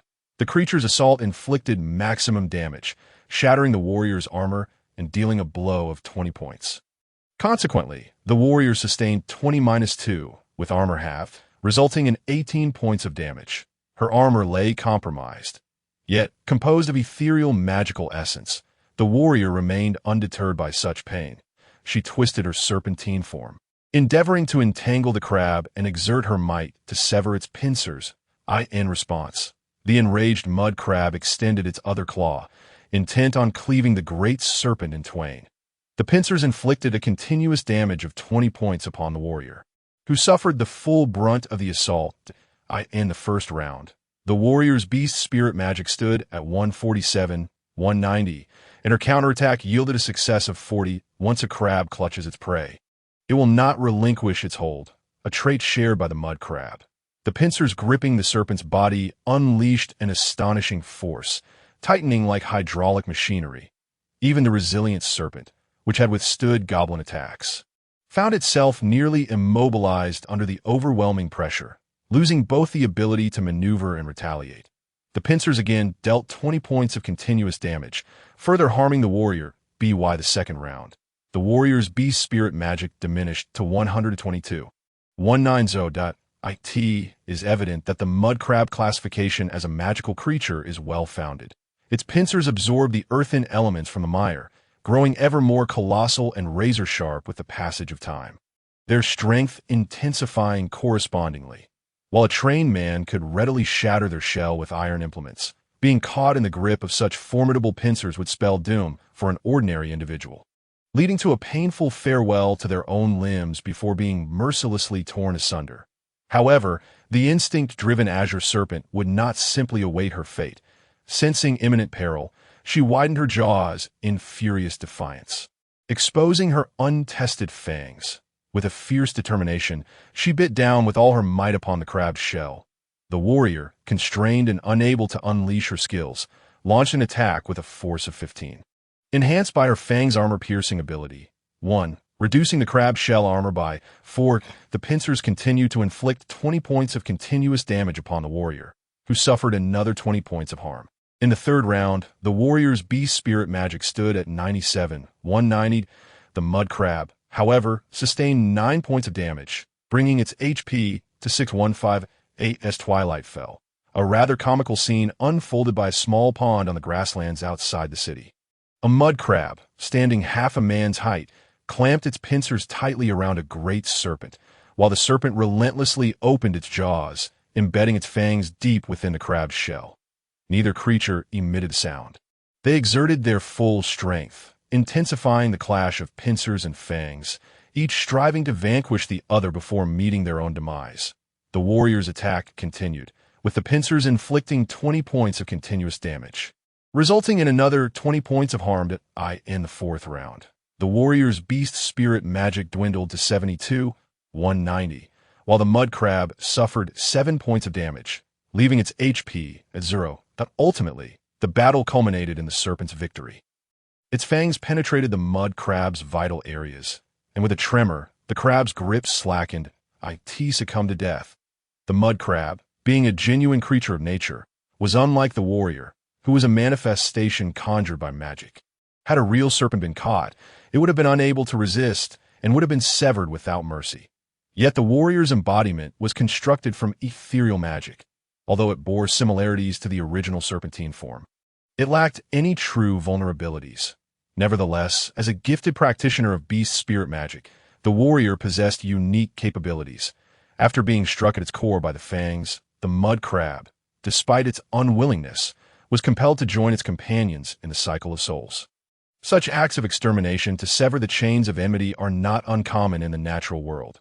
Struggling free from the now stiff pincers, the serpent collapsed onto the muddy ground by the pond. The pincers inflicted 20 points of continuous damage, causing the warrior to suffer an additional 20 points. The warrior's beast spirit magic remained at 72, 190. In a tumultuous twist, the great serpent transformed back into the warrior, who appeared to be rolling in the mud of the pond. Terrifying indeed. Ignoring the muck clinging to her form, the warrior spat out the filth and moss from the crab's shell, gasping for breath as she sat up in the pond.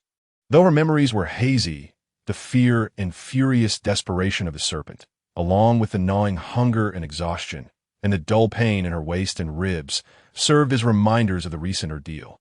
Gazing at the two slain mud crabs, she felt a shiver of apprehension. I nearly had my body severed, she mused. Indeed, one must never underestimate any magical creature. Yet, In the end, she emerged victorious, though she had survived. The warrior glanced down at her mud-caked form and surveyed her surroundings. Her gaze fell upon the small pool ahead. This appearance is hardly suitable for returning to the city, after her tussle with the mud crabs.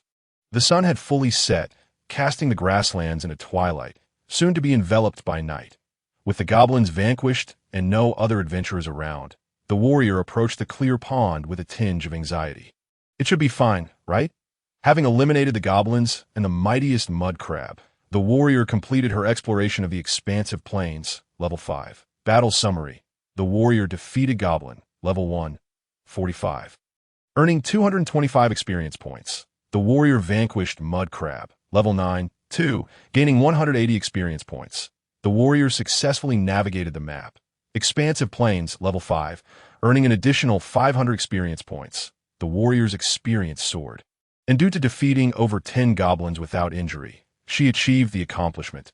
And scathe, agility 1, a S-Night descended. The sky adorned with a multitude of stars appeared clearer and more beautiful than in the city. Cleansed of her mud-stained exterior, the warrior luxuriated in the refreshing waters of the outdoor pond. Comfortably squinting her eyes, her robust constitution allowed her to endure both hot and cold baths with ease. While the setting lacked the comforts of a grand bath at home, the unique sense of openness and comfort provided a refreshing reprieve. "It is nearly time to return," she murmured, gazing up at the starry sky. The warrior attained a temporary status. Post-bath, Charisma 5, having bathed in the wild, the young maiden radiated an enchanting charm. Though in this vast expanse of grassland, she was utterly alone. The night was perfect, and it was time for dinner. After drying herself with a towel, she consumed her delayed evening meal of dried meat and bread from her backpack, slightly satiating her hunger before shouldering her pack and setting off on the return journey to the city. Is there any unusual occurrence? The warrior's status. Level 9 strength, 10 agility, 19 constitution, 38 intelligence, 15 perception, 12 charisma, 23 retracing her steps. The warrior nodded to the familiar guards and returned safely to the city. Though her exquisite visage attracted some attention from passers-by, she encountered no unexpected incidents in a city governed by the esteemed Marquis. Law and order reigned supreme, deterring any criminal from challenging the authority of a noble mage. Upon her arrival at the Viscount's manor, the maid greeted her as she had the previous day. Her parents and brother remained preoccupied with their affairs, leaving her without a single interaction. She instructed the maid to deliver a late-night snack to her room. Life appeared unchanged, much like the past. Wishing to escape the stifling confines of home and the suffocating atmosphere of the dining table, she spent her days frolicking with friends and retreated to her room for meals at night.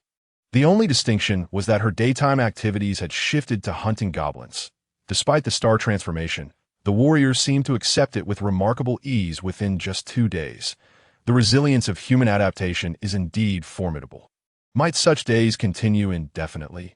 Just as one might once believe that cherished moments with close friends would endure indefinitely, the meal in her mouth inexplicably carried an unexpected saltiness. However, the robust warrior, undeterred, consumed every morsel without waste. Today, she narrowly escaped death, yet here she stands alive. Tomorrow, to which realm shall she venture to vanquish goblins?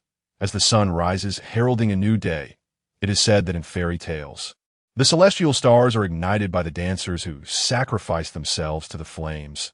The sacred fire pierces through the chill and darkness, bringing forth a heat that is both majestic and benevolent, bestowing life upon all it touches. Today, the sun casts its light upon the myriad tragedies and joys of the human realm, remaining utterly unmoved. The warrior rises from her slumber, freshens up, consumes her bread, and readies her pack. With one foot poised on the windowsill, she finds herself following the same routine as yesterday. Yet, just before leaping from the window, a flicker of hesitation crosses her face from her recent adventures. She has come to grasp the goblin's strength. Ordinary goblins pose no threat to her, provided her stamina holds. Whether facing 10 or 100 goblins, she could dispatch them, merely a matter of time. Goblins, after all, are rather feeble creatures. Absent any peculiar mutations, even at their utmost growth, standard goblins cannot surpass level 10. Any individual who has undergone a class change can easily defeat them. However, goblins are loathed and regarded as a menace not due to their strength, but rather because they cling to the mightiest of monsters that in vast numbers. They inflict damage comparable to that of their formidable leaders. If the leader is not eradicated, the production of goblins in a rich magical environment surpasses the emergence of mushrooms after a rainstorm. Reflecting on her recent escapades, the leader she encountered were the goblin shaman and the mud crab. Her first victory over the goblin shaman was mere happenstance. Had it exhibited a greater degree of caution, maintaining a safe distance until confirming the state of its prey, she could not have slain it without allowing it to cast a single spell. The second encounter with the mud crab, while unrelated to goblins, remains somewhat foggy in her memory. Yet the urgency and sense of peril from that battle linger vividly in her mind. With only 2 such treacherous encounters, she ponders whether she should press on, that if she were to perish, the notion of exterminating all goblins would become moot. The warrior finds herself in deep contemplation. Her potential actions include 1. Engaging in physical training, 2. Venturing into the forest, 3. Visiting the Adventurers Guild, 4. Continuing to hunt goblins, 5. Capturing snakes, 6. Seeking out her parents, 7. Going to the market, 8. Searching for a suitable class change, 9. Heading to the library, 10. Great success or tremendous failure. Amidst her musings of great failure, wanted indeed, she resolves to hunt goblins, 2. She is halted by her friend's parents, 3. Her own parents call out to her, 4. The warrior finds herself short on funds, 5. At a guard remarks, "I see you often," 6. A bird droppings land upon her head. 7. A robbery occurs. 8. She encounters an intermediate monster, 9. The foolish warrior. The foolish warrior, 10. Great success or tremendous failure. Though she hesitated momentarily after a prolonged internal struggle, the warrior could not conceive of an alternative course of action. After all, what else could she do? Would acquiring knowledge and strength truly aid her in slaying goblins? Each day blurs into the next, numbing her existence. Living on inertia, IT seems that by continuing this way, she might return to those cherished times she wished never to change. Thus, she resolved to hunt goblins. Instinctively resisting the shift in her newfound routine, she leapt to the ground and stepped outside her home. The count of goblins the warrior has slain has surpassed 100, increasing her understanding of these creatures. Her actions have resulted in a significant setback, elevating the danger in the area. 1. The forest where a friend vanished, level 10. 2. The Great Forest, 3. The abandoned mines to the south, amidst the jagged gray mountains, 4. Farther locales. Map level increased to D1010. 5. The ruins of the magical Tide War. 6. The east of the plains, the withered and muddy forest, 7. Following the water upstream, to the gem lake, 8. Unexplored deep caves, 9. The bandit hideout on the abandoned mountain path, 10. Great success or tremendous failure. The ruins of the magical Tide War, level 15. Once encroached upon the city, established as a military camp to combat it, leaving behind a desolate battlefield. The charred ground, once scorched, remains barren to this day. Wandering spirits, corpses, skeletons, and low-level monsters that voraciously consume residual magical energy, alongside numerous slimes, roam the area. Due to its lack of valuable quarry, adventurers tend to shun this territory.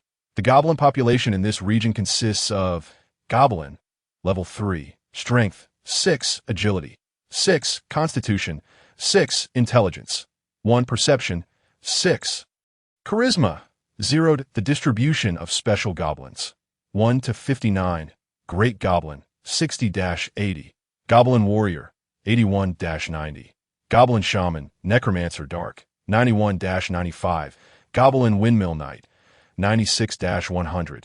Great Goblin R2, level 9, commands dozens of goblins, akin to a strongman, capable of effortlessly knocking down several adults with a single arm strength. Strength, 18, Agility, 18, Constitution, 18, Intelligence, 3, Perception, 18, Charisma, 0. Goblin Windmill Knight, R2, level 13, has scavenged discarded armor, helmets, and long swords from the battlefield, awkwardly mimicking human knights while carrying a small round shield, should one mock its clumsiness. It will challenge you to a duel, and you shall soon understand whether it lives up to the title of knight. Strength, 28. Agility, 18. Constitution, 28. Intelligence, 7. Perception, 18. Charisma, 3. Equipment, rusty armor, armor 8. Rusty longsword, piercing 5. Rusty round shield, armor 12 when successfully blocked. Upon exiting the city gates, she embarks on another half-day trek. Her once pristine boots, accustomed only to city streets, now bear the scars of her recent rigorous exploits. When the soil beneath her feet begins to darken, she realizes she has finally reached her destination. Though raised in the city, the warrior spent some time in the countryside during her youth and had heard that in certain locales, dark soil signifies fertile land. Yet, the black earth of this battlefield's ruins is evidently not so. The magical tide war transpired years ago, and the land, tainted by the magical tide of half a century past, remains desolate to this day. It is said that at that time, a monumental magical tide engulfed the entire kingdom, plunging the world into darkness, with only a tributary reaching this city, regardless of the ferocity of the past conflict or the rivers of blood that danced in celebration. The thriving city that stands today reveals the ultimate victor. With heightened perception, the warrior carefully approaches the battlefield's edge, evading the wandering spirits and bones, as well as the surprisingly abundant slimes that last. She discovers the goblins active within this battlefield ruin. The warrior identifies 1. Great Goblin Minions, 50.2. Windmill Knight Minions, 66. The battlefield ruins are scattered with remnants of fortifications erected in bygone days. The earthworks crafted from earth magic still serving their purpose. Peeking from behind cover, the warrior gazes toward a nearby clearing, where dozens of goblins encircle a massive great goblin, the height of an adult male. With stout arms, engaged in some unknown activity, the warrior's next actions include 1-2. Transform, 3. Let us search once more. 4-6.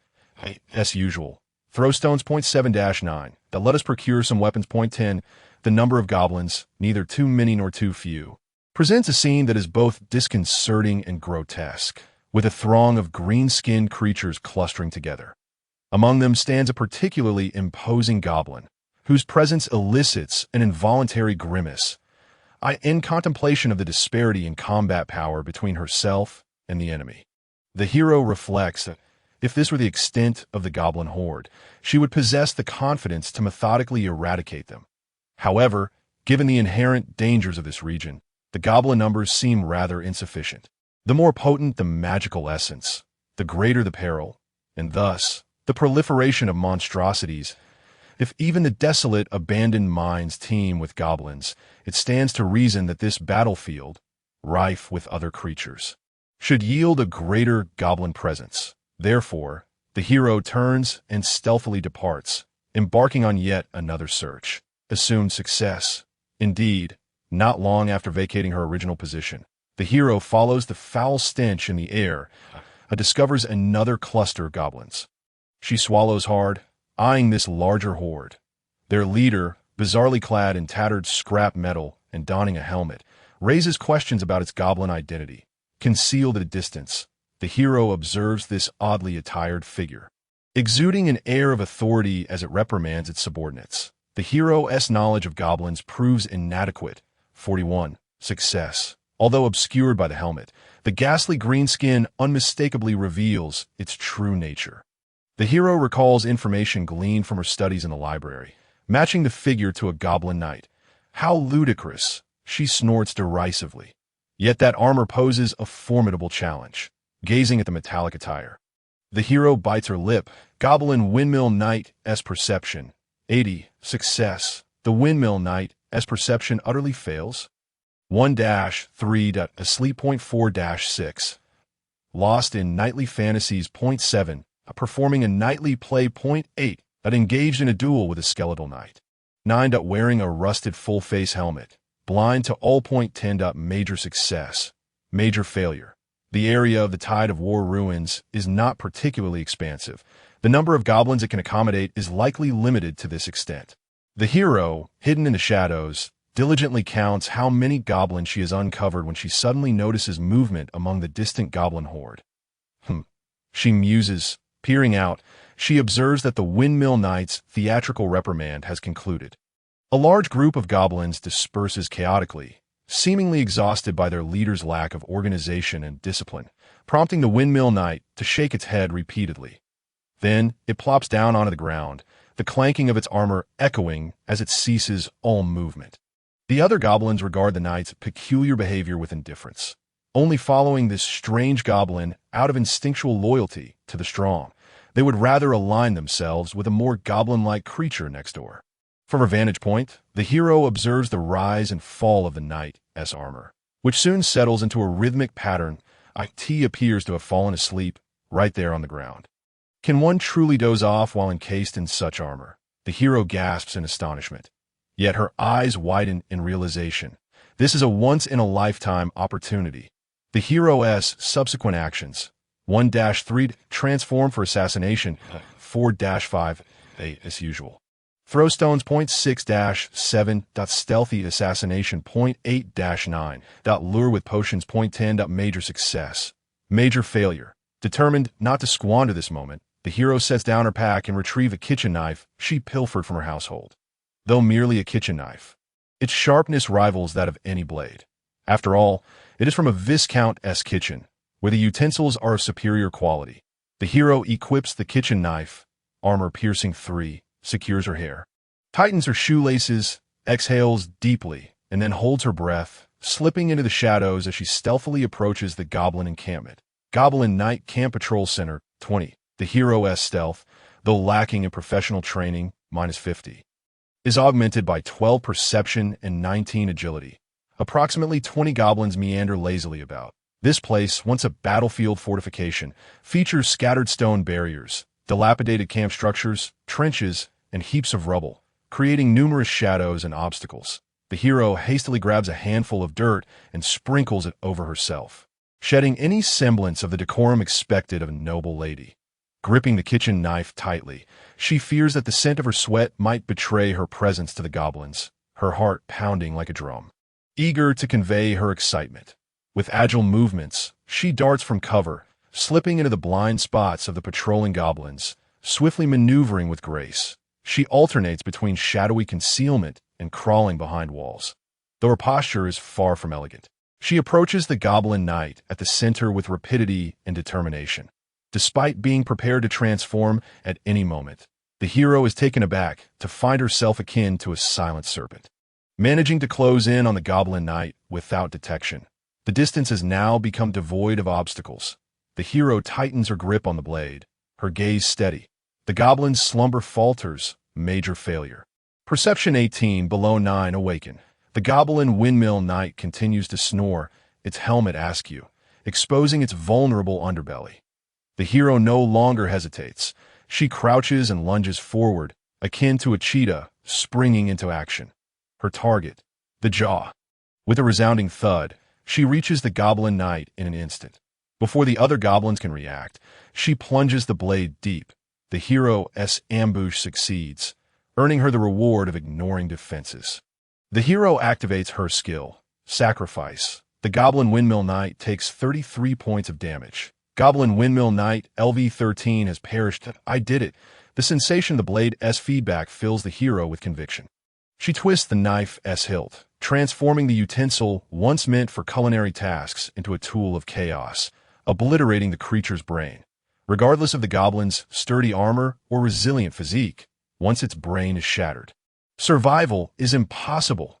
Even if its brain comprises less than a tenth of its skull, it matters not that in this battlefield ruin, even a formidable goblin like the Windmill Knight convulses once before succumbing.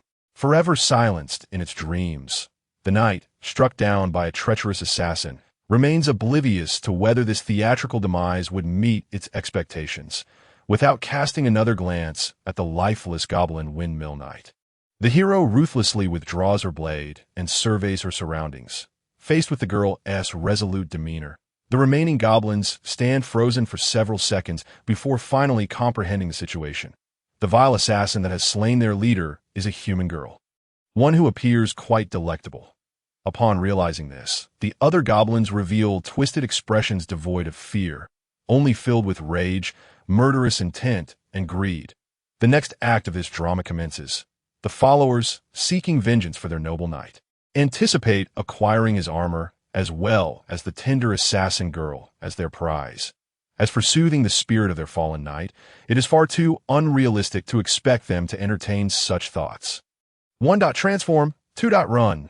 Battle settlement. The valiant hero vanquished the Goblin Windmill Knight at level 13, earning 390 experience points. The hero's total experience now stands at 13, 951, 100, resulting in an elevation of their level to 10.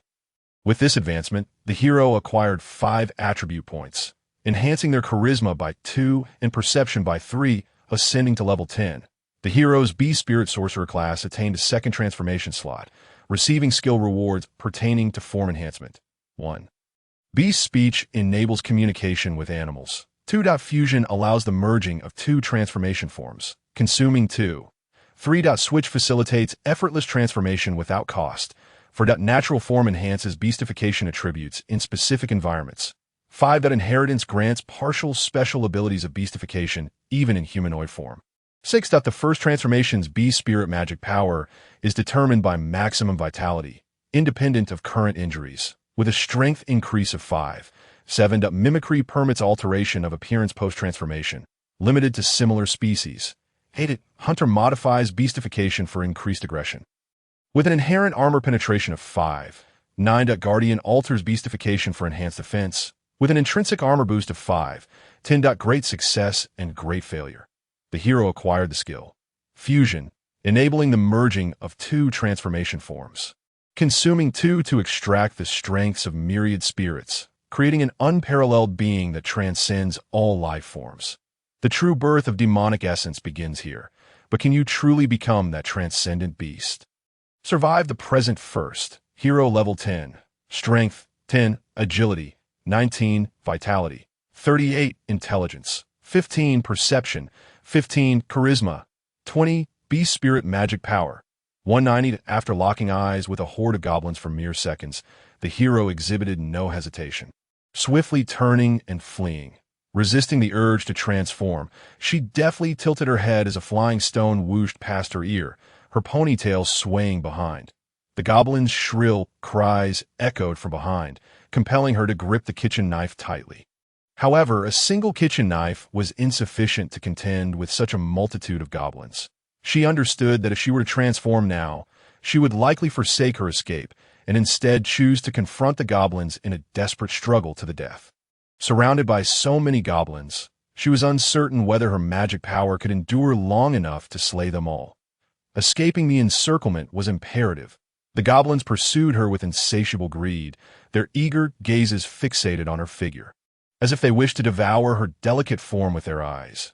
Her flawless curves, perfectly muscled thighs, and slender yet powerful waist were accentuated by the graceful lines of her swinging arms. While the skin exposed beneath her swaying ponytail was strikingly pristine, I end this desolate ancient battlefield, devoid of anything but skeletal remains and slime. When had they ever encountered such a captivating female? Even with dust clinging to her, it did nothing to diminish the greedy desires ignited within these fiends. She is mine. The slain Windmill Knight lay forgotten as the goblins, driven by instinct, howled and lunged towards the beautiful maiden. The goblin's encirclement, with a nimbleness of 6, paled in comparison to the hero S13, resulting in a -30 disadvantage, a numerical imbalance of D2, and a patrol bonus of 29. The hero's escape perception increased by 15. While her agility surged by 19 with a decisive strike, she ended the life of the Goblin Windmill Knight, sending it into eternal slumber, and like a rabbit, she sprang forth to flee. Yet, at the heart of the goblin camp, barely 2 steps into her escape, she was confronted by grinning goblins drooling with malice. Their saliva splattered as they called out to their companions, dozens of greedy eyes fixated on the hero's exposed skin. Utterly repulsive, the fury in the hero's emerald eyes burned with palpable intensity, almost igniting into flames. Nevertheless, she did not let her anger cloud her judgment. She knew that if she could not break through this encirclement, she would have to face the most troublesome and threatening aspect of goblins, their sheer numbers. While running, she scanned her surroundings, seeking a weak point in the encirclement. Yet, wherever she looked, there were throngs of goblins. Taking a deep breath, her gaze turned icy as she charged towards the direction with fewer goblins. The hero's perception increased by 15. The goblin count was encirclement 138, perception 52, 10-8. Kill, she shouted, but her clear, bell-like voice failed to intimidate the frenzied creatures. Instead, it only spurred the goblins to lunge forward with greater fervor. The hero activated the skill. Sacrifice. The goblin's obstruction, a numerical disadvantage of D2. Totaled a vitality of 48, with the momentum of her full-speed dash. The kitchen knife in her grasp transformed into an unstoppable blade, cleaving through the goblin that blocked her path. However, being a kitchen knife, its inadequate length failed to sever the goblin directly, resulting in its blood spraying forth like a fountain. Instinctively, the hero shut her eyes, raising her arm to shield herself from the splattering green blood. But her steps faltered. Ugh! In that moment of hesitation, she felt a sudden weight on her right leg. A goblin had latched onto her. Before the goosebumps could settle, the hero summoned her strength, twisting her waist, and with a powerful surge, violently flung her right leg. The goblin, unable to maintain its grip, was sent flying, crashing into several other pursuing goblins. The tremendous impact left them entangled, resembling a twisted heap of flesh. Unlikely to survive. The hero had slain a goblin LV-3-4, but yet, even this formidable blow failed to deter the goblins chasing after her. Lured by the exquisite taste of their prize, the remaining goblins showed no signs of sorrow or panic at the loss of their companion. The goblins, embodying the essence of a hellish horde, advanced with a malicious fervor, as if marionettes manipulated by sinister strings. The goblin horde's assault, a numerical disadvantage of D2, inflicted 10-1, post-sacrifice armor, 9 points of damage. The hero, unable to break through the encirclement, found herself ensnared within the goblin's onslaught. These dim-witted creatures showed no mercy, attacking with jagged nails, uneven teeth, and small yet sturdy fists. Their strikes, grasping, biting, hitting, and kicking, lacked any semblance of strategy, yet embodied the brutal ferocity and mercilessness characteristic of monsters. The hero could only raise her arms to shield her head and face, enduring a barrage of painful blows that left her bloodied and battered. One goblin crashed into the back of her knee while another leapt on her back, seizing her hair. The hero lost her balance, tumbling onto the unforgiving stone ground, looking down upon the fallen maiden. The goblins snickered, mocking this foolish female. Past experiences had taught them that once a bipedal human fell, their fate was sealed as prey for the slaughter.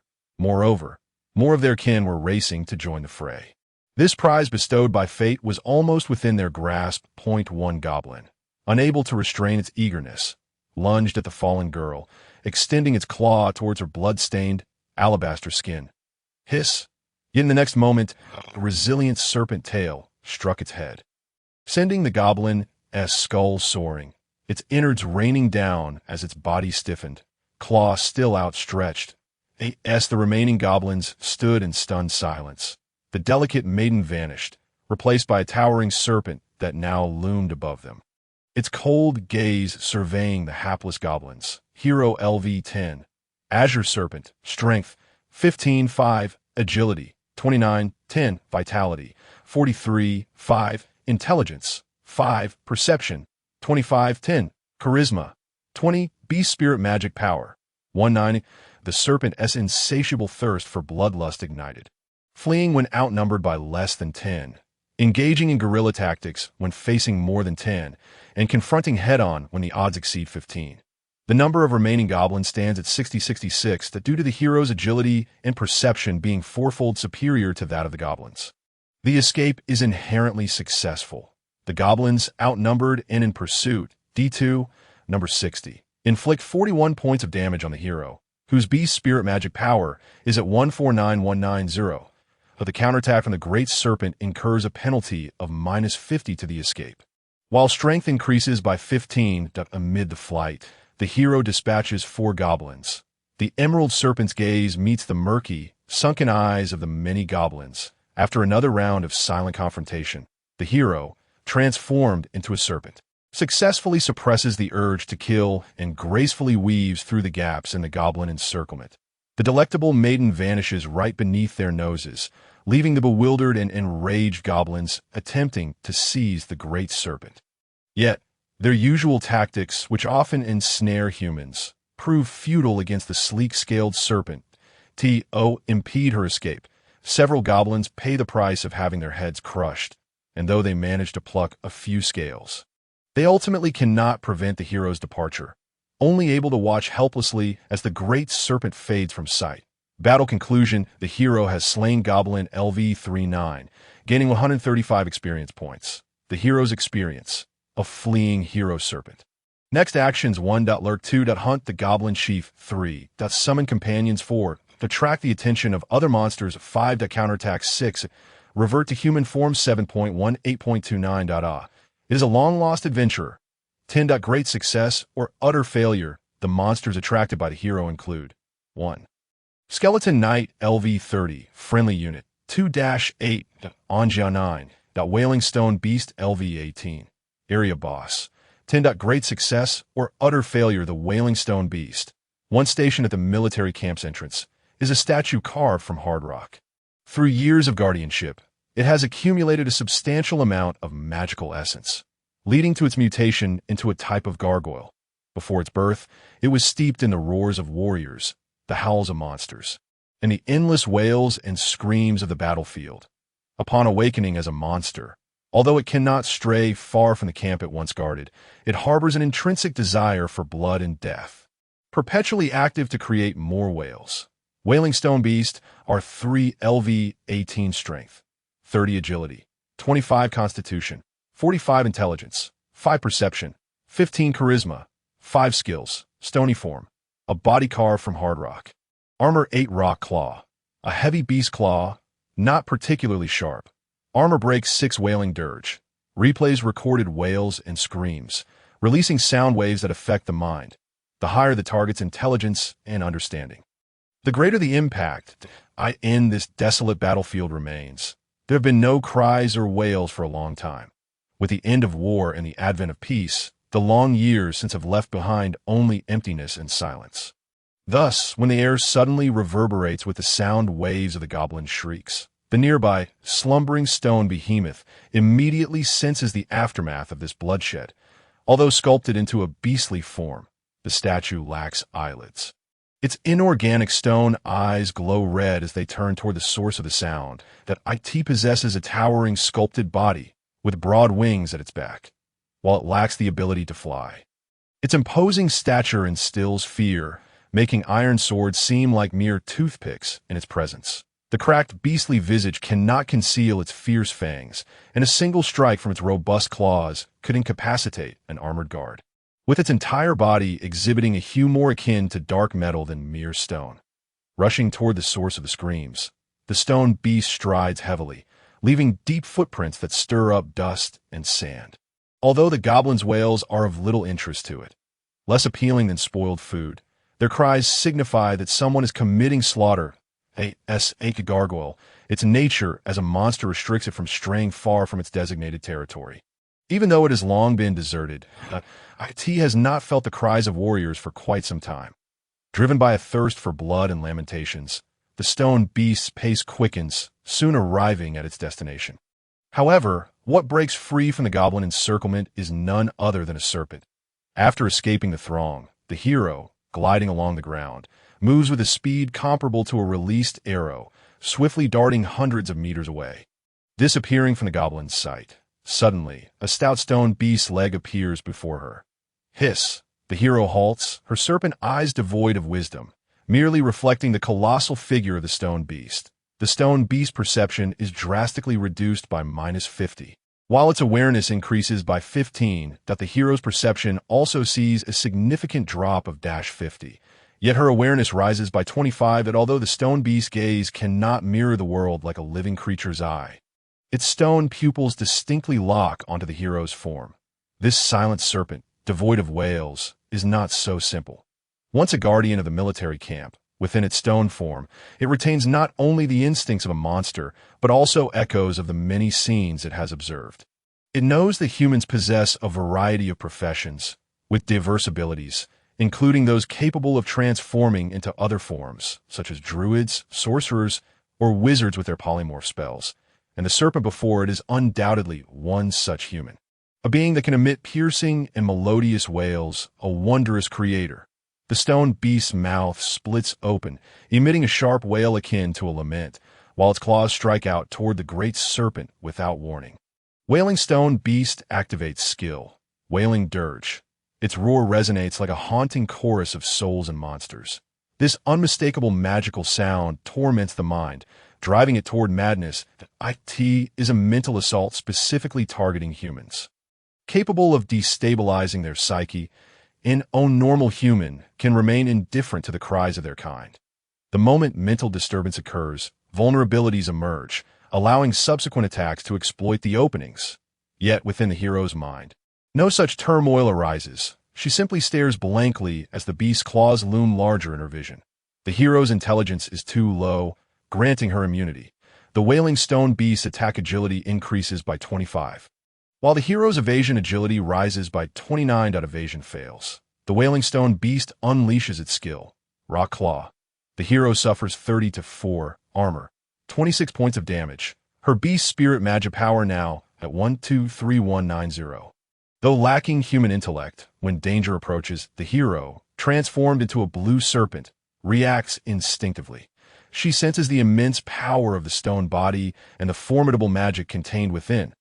However, her serpentine ability to detect heat sources falters against the stone-carved monstrosity. Caught off guard, the hero is suddenly struck by the heavy beast claw, nearly bisected in one fell swoop. If she were an ordinary human or creature, the outcome of such an attack would likely be no better than that of the goblins the hero had previously vanquished. The beast's claw, akin to a hammer, could pulverize a human's fragile form, splattering its insides like a gory rain. Yet the hero's current form is not merely flesh and blood. It is an ethereal body constructed for magic. Even when inflicted with grievous wounds that would spell death for a typical creature, she can swiftly recover by expending magical power. The combat style of a beast spirit sorcerer is hardly graceful, and its growth is heavily constrained, offering little in the way of advantages. However, until her magic is spent, she shall not lose her capacity to resist. The deflated serpent body reinflates like an air-filled balloon, and the hero, wronged and enraged, raises her head defiantly. Next actions 1-6, counterattack 7-8, flee 9, constrict, and strangle 10. Great success or utter failure, as the saying goes. Strike while the iron is hot. The great serpent, struck by the stone beast, neither flees nor retaliates directly. Instead, it seizes the opportunity to entwine around the stone beast's rigid leg, swiftly coiling upward. The agility of the stone gargoyle's struggle increased by 25. And its strength augmented by 30, the hero's entangling power rose by 15, with vitality enhanced by 43 and counterattack boosted by 30 when the stone gargoyle missed its strike and saw the great serpent approaching to coil around it. It immediately swung its beastly claws in an attempt to shake it off. However, the wounded hero, unwilling to let such a close prey escape, deftly ensnared the stone creature's single leg. The serpent successfully coiled upwards, its scales contracting and expanding, leaving no gap unbound as it tightly secured itself around the stone beast. Subsequently, the great serpent tightened its entire form, each segment of muscle transforming into iron chains, relentlessly compressing its ethereal body, turning its flesh into a grinding wheel that pressed down heavily upon the stone beneath. The hero's entanglement succeeded, activating the skill. Sacrificial Wail. The stone gargoyle endured 34-12 armor, 21 damage. HP 2445. A sharp crack resonated through the silent battlefield ruins. The serpent unleashed an incredible force, its flesh and blood body crushing the stone statue beneath it, causing fissures to erupt across the surface. The greenish scales, akin to jade, relentlessly advanced upon the iron-gray stone.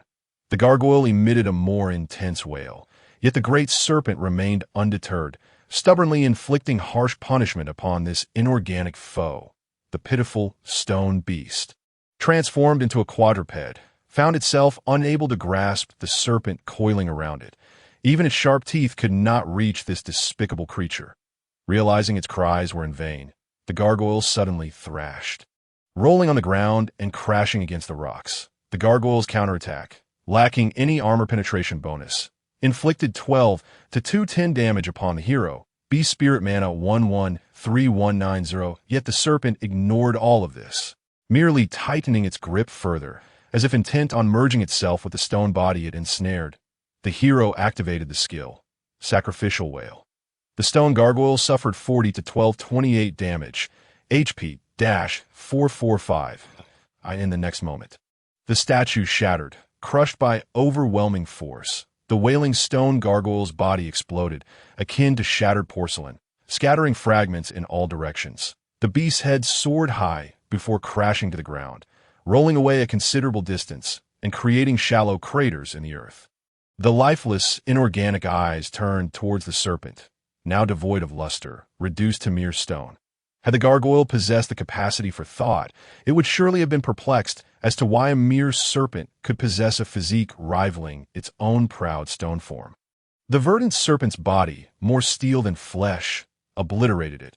Regrettably, in the arena of physical prowess, the stone beast was stripped of its right to reason after suffering a painful defeat.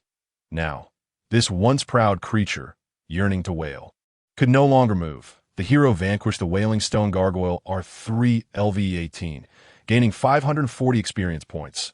Aside from the core magic stone, did the stone gargoyle have any other drops? 1. Yes to. And the hero's subsequent actions. 1. Lurk 2. Transform back. 3. The goblins have caught up. 4. Charge.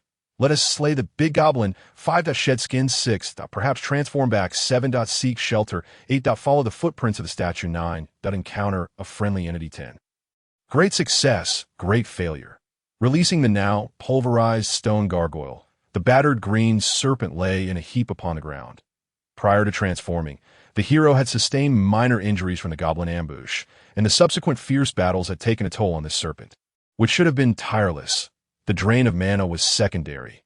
The primary exhaustion was mental that a place to rest must be sought. After dispatching its prey, it followed the footprints to locate the nest. It is difficult to discern whether this was driven by primal instinct or human intellect. After resting for a few minutes, the hero paid no heed to the glimmering magic stones amidst the rubble. With a flick of its emerald scales and a swish of its tail, the serpent raised its head and swam towards the origin of the stone gargoyle. Having slain the stone gargoyle, the hero now stood as the new sovereign of this region. The lingering aura of menace ensured no obstacles impeded her journey as she followed the footprints, successfully arriving at the gargoyle's lair. It was an abandoned military encampment, not a mere tented area, but a meticulously planned complex of structures built using earth magic, which had withstood the test of time for decades without collapsing. Compared to the Goblin Knight's camp, the buildings here were far more intact, impeccable as a stronghold. Yet there were no signs of any magical creatures, not even the shadows of skeletal frames or slimes. After all, this place had once been guarded by the stone beast when it was still a statue. Even after its transformation into a magical creature, it would not permit outsiders to defile this ground. Confirming the surroundings were safe, the serpent gracefully slithered through the shattered entrance and into a relatively intact building. Inside, the wooden furniture had decayed, yet the room, shaped by earth magic, retained much of its original appearance. Ascending onto the empty stone bed, the serpent coiled up, shedding its jade-like scales, gradually reverting to its original form as a maiden. The pristine skin bore lingering bruises and red marks, the scars resembling a mottled painting. A testament to the maiden's recent battles, the hero obtained a temporary resting place. The hero's awareness increased by 60, with 60 sleep, 30 unconscious. Transforming back into human form, the hero curled up on the cold, hard stone bed, surrendering to a deep slumber. Her robust physique allowed her to sleep soundly in such a place, yet it could not ease the creases of tension upon her brow. Once again, she had fought for her life. Once again, she had survived by expending every ounce of her strength. The extraordinary had become routine, and all that once was had been cast aside, leaving behind an insatiable void. In the desolate encampment, only the soft sound of the maiden's breathing remained. After a prolonged sleep, the hero finally slowly opened her eyes. Note: recovery has been decided. due to the presence of the guardian beast. This military encampment will not face monster attacks for 24 hours. The integrity of the encampment.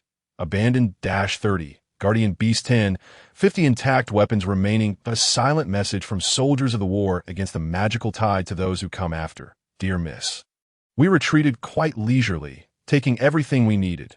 Thank you for your concern. Fleeting memories surfaced in the hero's mind. Her long eyelashes fluttered before her verdant pupils opened wide. After a brief slumber, she naturally awakened. Rising from the stone bed, she propped herself up with one hand. Her hair, which had been tied back during the ambush against the goblin knights, now fell freely, gently brushing against her fair skin. Her equally white feet traced arcs as they lightly touched the dusty stone floor, though the soft soles felt the undeniable granulated texture. This noble daughter of the warrior clan did not display any signs of delicacy. She stood, her skin fully exposed to the dry air, her emerald eyes reflecting the interior scene. T merely 14. The maiden had blossomed into a captivating beauty, yet the originally endearing aura was dulled by her calm, indifferent expression. The room was nearly devoid of furnishings. Only the decayed table and chairs remained, recognizable only by their shapes. Even an unfinished room would seem more abundant than this. The breath she exhaled stirred the dust in the air as she reflected on the past while surveying her surroundings. It seems I arrived here after battling a stone statue. As she sifted through fragmented memories of the recent events, the hero bore an expression of disbelief. Why did I suddenly encounter such a dangerous magical creature? Moreover, wasn't that a statue commonly seen in front of the grand houses in the city? How did it come to life? The brave soul, unable to derive answers from contemplation, helplessly raked their fingers through their hair, ultimately attributing the situation to mere luck. The remnants of the War of the Demon Tide lay in a desolate area, deemed devoid of exploratory value by the Adventurers Guild. The reason for such a designation could be discerned from the military camp. Stripped bare and untouched by monstrous ravages, appearing cleaner than a plate that had merely been licked. The Demon Tide War, which transpired half a century ago, has become a distant memory for most. A historical event devoid of resonance. Yet, even without knowledge of the past, one could infer from the abandoned scenery that the warriors who departed from this place had done so with a sense of calm. Akin to a wayfarer returning home, a region fraught with danger, yet rich in historical significance. The site of the Demon Tide War remains preserved, not entirely cleansed by the city guards. However, the site's value is limited. Aside from those seeking to hone their skills, few would venture into such a place. The brave one, motivated by this very notion, believed that the desolate area surely harbored a multitude of goblins, prompting their decision to explore their surprise. A statue left behind by the victorious warriors to guard the camp, over the years, had succumbed to the corruption of magical essence, transforming into a monstrous entity that bared its fangs at its creators before being reverted to its original stone form. Should any novice adventurers chance upon this place and attract the attention of that ferocious stone gargoyle, their fate would be uncertain in this light. Perhaps they had inadvertently performed a good deed. The brave one gathered their somewhat disheveled hair, which had come undone from its previously tied ponytail due to their transformation, the hair tie now lost, though they attempted to fashion a hairstyle. They soon abandoned the effort, reasoning that no one would witness it. Letting their hair fall freely, they gazed at the dark strands cascading over their forehead, releasing a soft sigh. The brave one's appearance was inherited from their father and mother, with both hair and eye color undoubtedly derived from their illustrious father, a viscount whose reputation echoed throughout the city. While the kingdom placed great importance on the purity of hair and eye color as proof of lineage and talent, unlike their father and elder brother, the brave one, despite sharing the same hue, had not become a mage, much like a crown crafted from emerald versus a garland woven from vines, though similar in color. They were fundamentally different, with vastly disparate values. Shaking their head, the brave one cast aside the despondent thoughts that clouded their mind. They could not indulge in self-pity in such a place, for no dear friend would come to provide solace or encouragement. Henceforth, they must strive alone. With resolute determination, the brave one stepped out of the room. The brave one's exploration yielded some rewards. A sense of emptiness, perception increased by 15, and a lack of disturbances adding another 10. They slapped their cheeks, inhaled deeply and mustered their courage to step outside the room. Despite the abandonment of the area, traversing through the man-made structures in a state of undress required extraordinary bravery for a young girl. The skin, as smooth as jade, met the air of the wilderness without change due to the temperature difference, though it flushed a delicate pink from the quickening of her heartbeat. Subsequently, the brave one, stifling her shyness, commenced her search but found naught. The brave one's subsequent actions, 1-4, rest a while longer, 5-8, retrace their steps, 9, seek out the great goblin, 10. Major success or failure. After resting for an hour, though certain that there was nothing of use within the military camp, the brave one did not leave immediately. Instead, she returned to the corner of the stone bed where she had just rested, closing her eyes to quietly feign sleep. The remnants of goblin-inflicted wounds and the fatigue from battling the stone beasts could not dissipate in such a short time. However, the brave one recognized her body was far more resilient than most. A dear friend had once expressed confusion, noting how she, with her petite arms and legs, could play all day without tiring. Therefore, there was no need for haste. With patience, she would soon recover, and this empty military camp, though devoid of life, was suitable for temporary respite. The quiet chamber once more echoed with shallow breaths. Initially rapid and superficial, the breaths gradually became steady and prolonged. Outside, the lights slowly brightened, only to gradually dim with the passage of time. Uninterrupted and undisturbed in the tranquil stone chamber, the girl curled up with her knees drawn to her chest, asleep, as if time had come to a standstill, save for the shifting light outside and the dust floating in the air, bearing testament to the relentless passage of time. Until the dim night gradually encroached upon the world, the brave one finally opened her eyes, fully rejuvenated. The price paid was a stomach as empty as the military camp. The condition of her belongings was as follows. A luck rating of 7 or above indicated they were intact. A rating of 1 meant even the magical stones had vanished. The state of her luggage indicated that anything below a 10 had disappeared without a trace. Between 20 and 30 was damaged.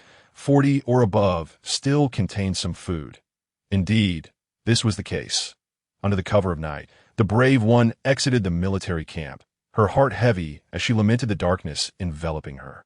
In her hand, she clutched a fist-sized magical stone, salvaged from the remnants of the stone beast, a testament to her conquest and a precious material. However, her belongings left near the goblin camp had not been so fortunate. Her backpack remained, albeit somewhat damaged, still capable of serving its primary purpose. Yet its contents had entirely vanished. Food and water were out of the question, and emergency potions and bandages lay scattered across the ground. The girl's spare clothing had suffered considerable destruction, with some pieces entirely lost and others rendered tattered, abandoned in the mud. Yet having any semblance of belongings was better than none. Should she not find something to wear? This thought evaporated from her mind upon realizing that the only likely culprits for her missing items were the nearby goblins, without a second glance at the torn dress and top. And devoid of the inclination to check for any remnants, the brave one grimly stuffed the magical stone into her backpack. She would rather return to the city as she was than don clothes that had been touched by those loathsome creatures. After all, why were those disgusting beings still alive to handle her things? Because she had yet to eradicate them all. The brave one's next actions. 1. Let us slay the goblins. 2. Kill. 3. Gob 4. Lin 5. Indeed. 6. Yes. 7. Absolutely. 8. Let us go. 9. Major success or failure. With the goblins still nearby. 1. Yes to and rendezvous with the Great Goblin. The Great Goblin's clan had absorbed the remnants of the Goblin Windmill Knights, increasing their number by 60 to a total of 110. The Great Goblin's leadership. 1. Successful integration. 2. Internal strife occurred. 3. The Great Goblin evolved. 4. The raucous living drew the attention of the dead. 5.16.27.3 8.49. The goblins fled. 10. Major success or failure. The Great Goblin gazed down at its bustling minions, unable to suppress a grin that revealed its yellowed, decayed teeth. It had not originally possessed the qualities of a leader among goblins.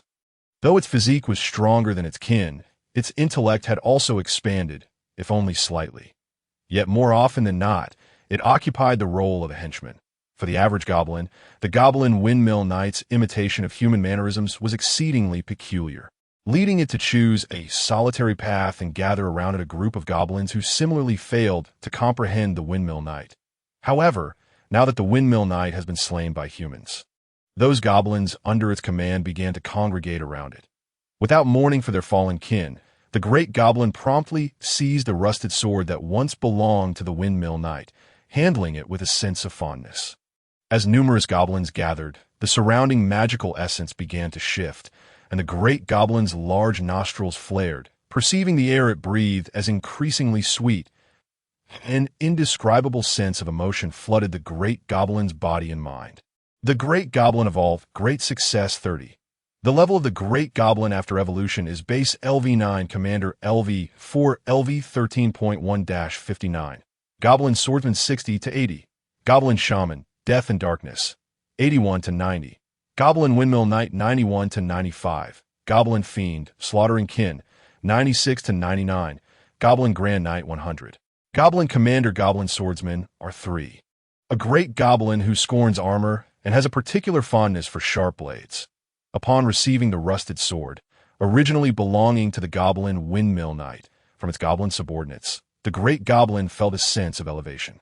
Is it true? Goblin swordsmen are 3 LV 13 strength, 25 agility, 25 constitution, 18 intelligence, 6 perception, 18 charisma, 1 equipment, rusty longsword, piercing 5 skill, goblin swordsmanship LV1. It contemplates that this is swordsmanship. Piercing 1, under the moonlit night, the goblin swordsman patrols its camp without any enhancements. The hero, lowering her breath and bending slightly, silently advanced, discerning the scattered footprints of the goblins on the ground. The goblins that had previously gathered at the Windmill Knight's camp had vanished, leaving only the decaying corpse of the Windmill Knight, stripped of all but flesh. Aside from certain unique entities, the corpses of monsters always swiftly returned to nature. Nevertheless, even without following the footprints, the hero knew her next destination was nearby, the great goblin camp. She maintained her primal posture, her movements contravening the norms of propriety, causing her body temperature to rise slightly in the evening breeze.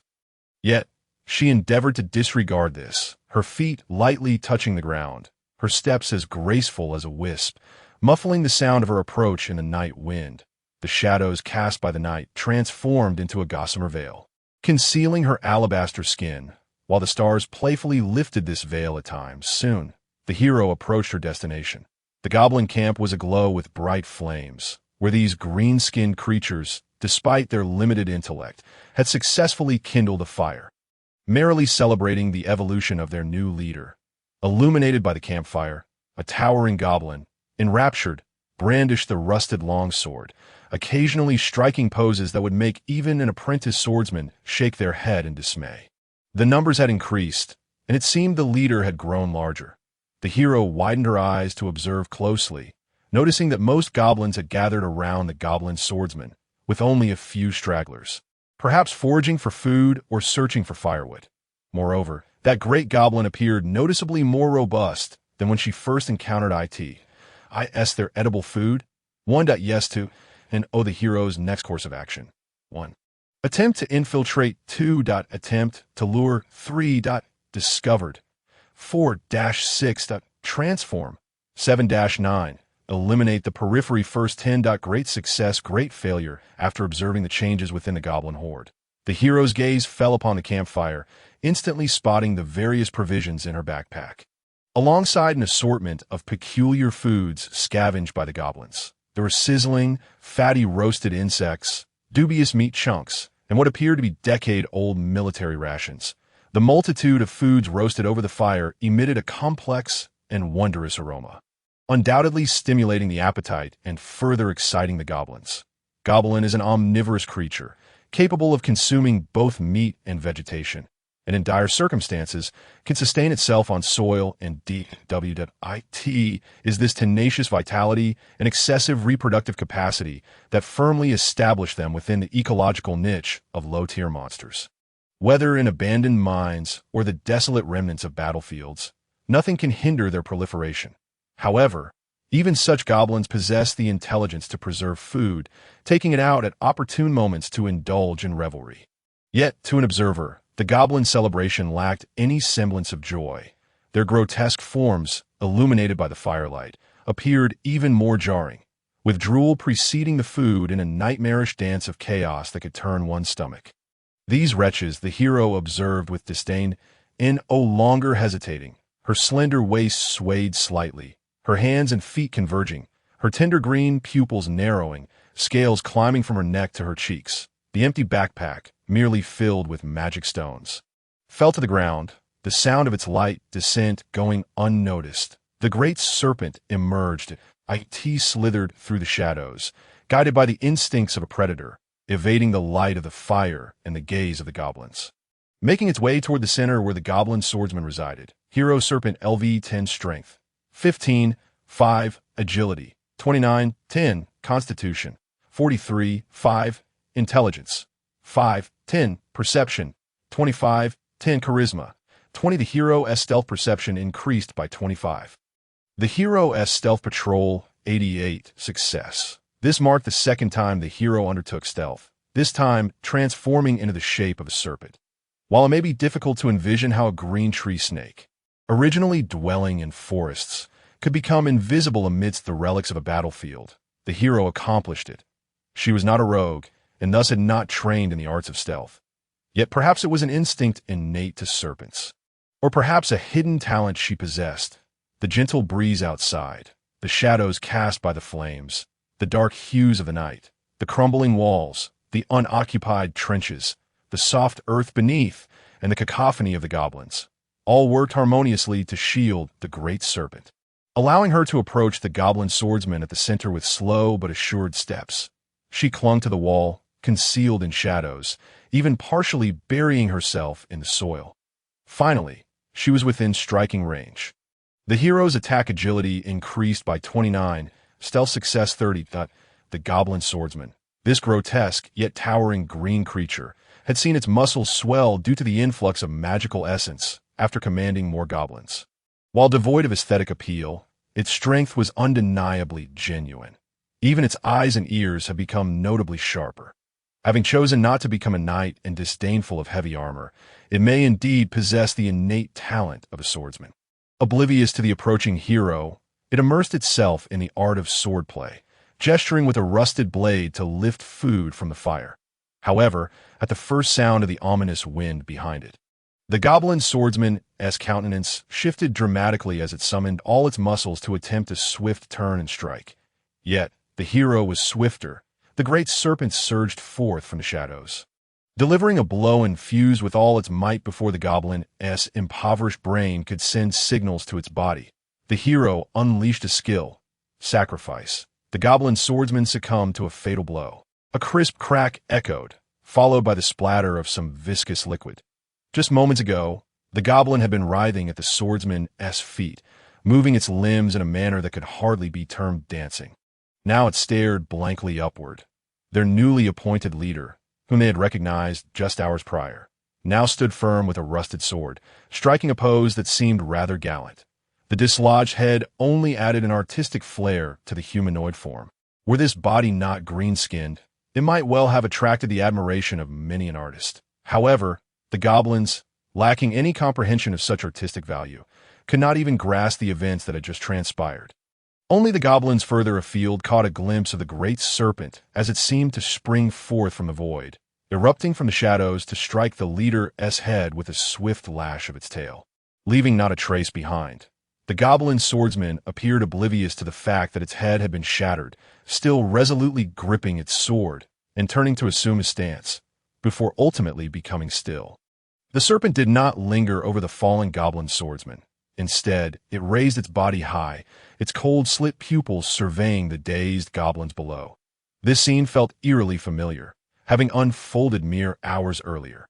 Yet this time, there was no alluring maiden, only the cold, emerald-scaled serpent illuminated by the flickering flames.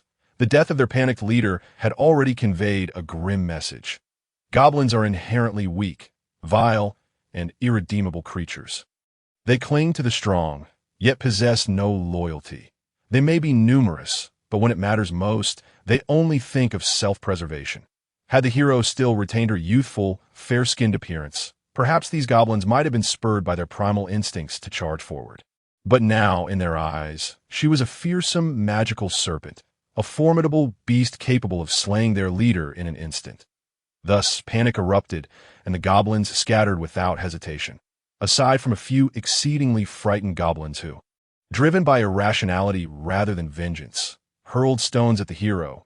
The nearly 100-strong goblin horde fled like startled rodents, shrieking as they twisted their repugnant forms in retreat.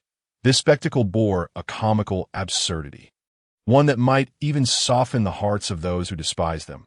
Yet be it the mindless serpent or the empathetic hero, neither harbored any compassion for the goblins. Thus, the hunt commenced. After slaying 23 goblins, those that stumbled against walls or collapsed from sheer terror were dispatched. The serpent, with its cold, slit pupils, scanned the vicinity only to find that the remaining goblins had long since vanished. If the hero were still lucid, she might have begun to languish in despair over her lack of magical talent for the umpteenth time. And no matter how cleanly she severed heads, her mere transformation into a serpent left her powerless against the fleeing goblins. It is during such moments that the goblins wield a frustrating power. They seek only to outrun their companions, and if they cannot be exterminated at once, capturing them thereafter proves exceedingly difficult. Subsequently, these goblins may fall prey to other monsters, provoke a wandering skeleton to their demise, or perhaps even unwittingly be consumed by slime. Yet there will always be a few goblins that escape, and these will inevitably establish new colonies elsewhere. Such is the nature of pests. The hero's next course of action was clear: to pursue. Yet, she hesitated, recognizing that the multitude of goblins was swiftly dissipating from her thermal detection. This prompted the serpent to irritably flick its tail, casting off the stench of blood and flesh. However, it chose not to continue the chase. The goblins would likely not cease their flight until utterly exhausted, and their disorganized retreat left her uncertain of their paths. Even if she caught up, she would only be able to slay a few. The effort expended would not yield commensurate rewards, and there was the risk of encroaching upon the territories of other monsters.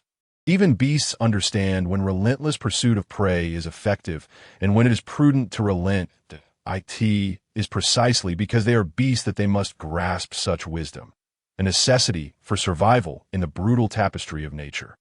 Resignedly, the serpent abandoned its hunt, its vibrant scales gradually fading as it transformed back into the sleek young girl with ebony hair and emerald eyes. The once bustling goblin encampment now lay silent, with only the hero remaining amidst the scattered remnants of goblin limbs. She surveyed the area, counting the dismembered remains before shaking her head in disappointment. It was indeed difficult to eradicate them all. However, based on her knowledge of goblins, even in the absence of a magic surge, they could not conjure themselves from nothing. Hence, this site, long left untended, had only spawned this limited number of goblins, with the deaths of both leaders. It was likely that this place would remain devoid of goblin hordes for a considerable time. Though some dissatisfaction lingered, she could at least deem her objective fulfilled, noticing the goblin swordsman's headless body still upright. The hero frowned, kicking the corpse's leg to topple it before extracting the rusted longsword. As the goblin swordsman's form crashed to the ground, the hero grasped the sword in one hand while rubbing her empty stomach with the other as she approached the campfire. The flames crackled cheerfully, and the warm breeze that wafted toward her brought a comforting sensation to the hero, still steeped in the cold-blooded instincts of a predator. Regardless, survival necessitated filling her stomach, for it was impossible to continue slaying goblins on an empty belly. Before the warmth of the fire and the already cooked food, she carefully selected what she could eat. A faint smile finally broke through the tension of her day-long grimace. The strategy for conquering the ruins of the magical Tide War, LV-15, was accomplished. Note: the method for conquering the map involves defeating the area's boss and fulfilling exploration objectives. Exploration objectives vary from person to person. For instance, an adventurer may focus on crafting a rudimentary map, while a daring soul seeks treasure or aims to vanquish specific monsters, and the hero, without a doubt, dedicates their efforts to eradicating goblins. In the aftermath of battle, The hero claimed their spoils, a rare magic stone from a stone statue beast, R3.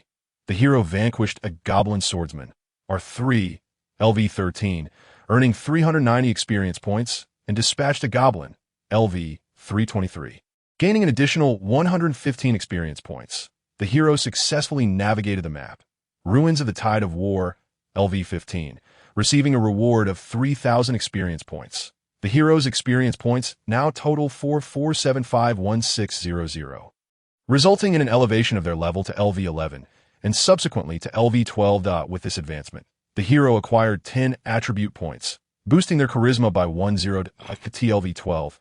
The hero's attributes stand as follows: Strength, 10, Agility, 19, Constitution, 38, Intelligence, 15, Perception, 15, Charisma, 30. Although this site bears the scars of war, the ominous clouds have long dissipated, vanishing half a century ago. Beneath a resplendent starry sky, a campfire blazes brightly, illuminating the delicate beauty of a maiden akin to jade. Under the cool glimmer of starlight and moonlight, the warm fire wards off hunger as the young girl stretches her unconfined and unadorned figure. A soft hum escapes her lips, laced with an alluring charm. Yet no one is fortunate enough to hear it. She has consumed a considerable amount of roasted provisions, crisp and fragrant. While not exceedingly delicious, the sensation of her hunger being satiated causes her eyes to crinkle with delight. Her tender green irises reflecting the myriad of stars above, resembling splendid jewels. The once visible scars left by goblins on her luminous skin have faded, leaving only a near-blinding whiteness, kissed by the fire's warm glow. The hero tilts her head back, her inky locks swaying gently, cascading smoothly as she presents her exquisite visage to the heavens. Eating bugs, one that perhaps I shall TRY.2 in no way. Yet, dispelling her hunger does not imply her stomach cannot accommodate other delights. The hero casts her gaze towards the roasted golden-brown larvae by the campfire. IT has said that these are, in fact, quite nutritious. The curiosity ignited by the unknown, coupled with the enticing aroma, compels the hero to glance around, ensuring no one is watching before reaching out for a delicacy that would never grace a noble's banquet. What does it taste like?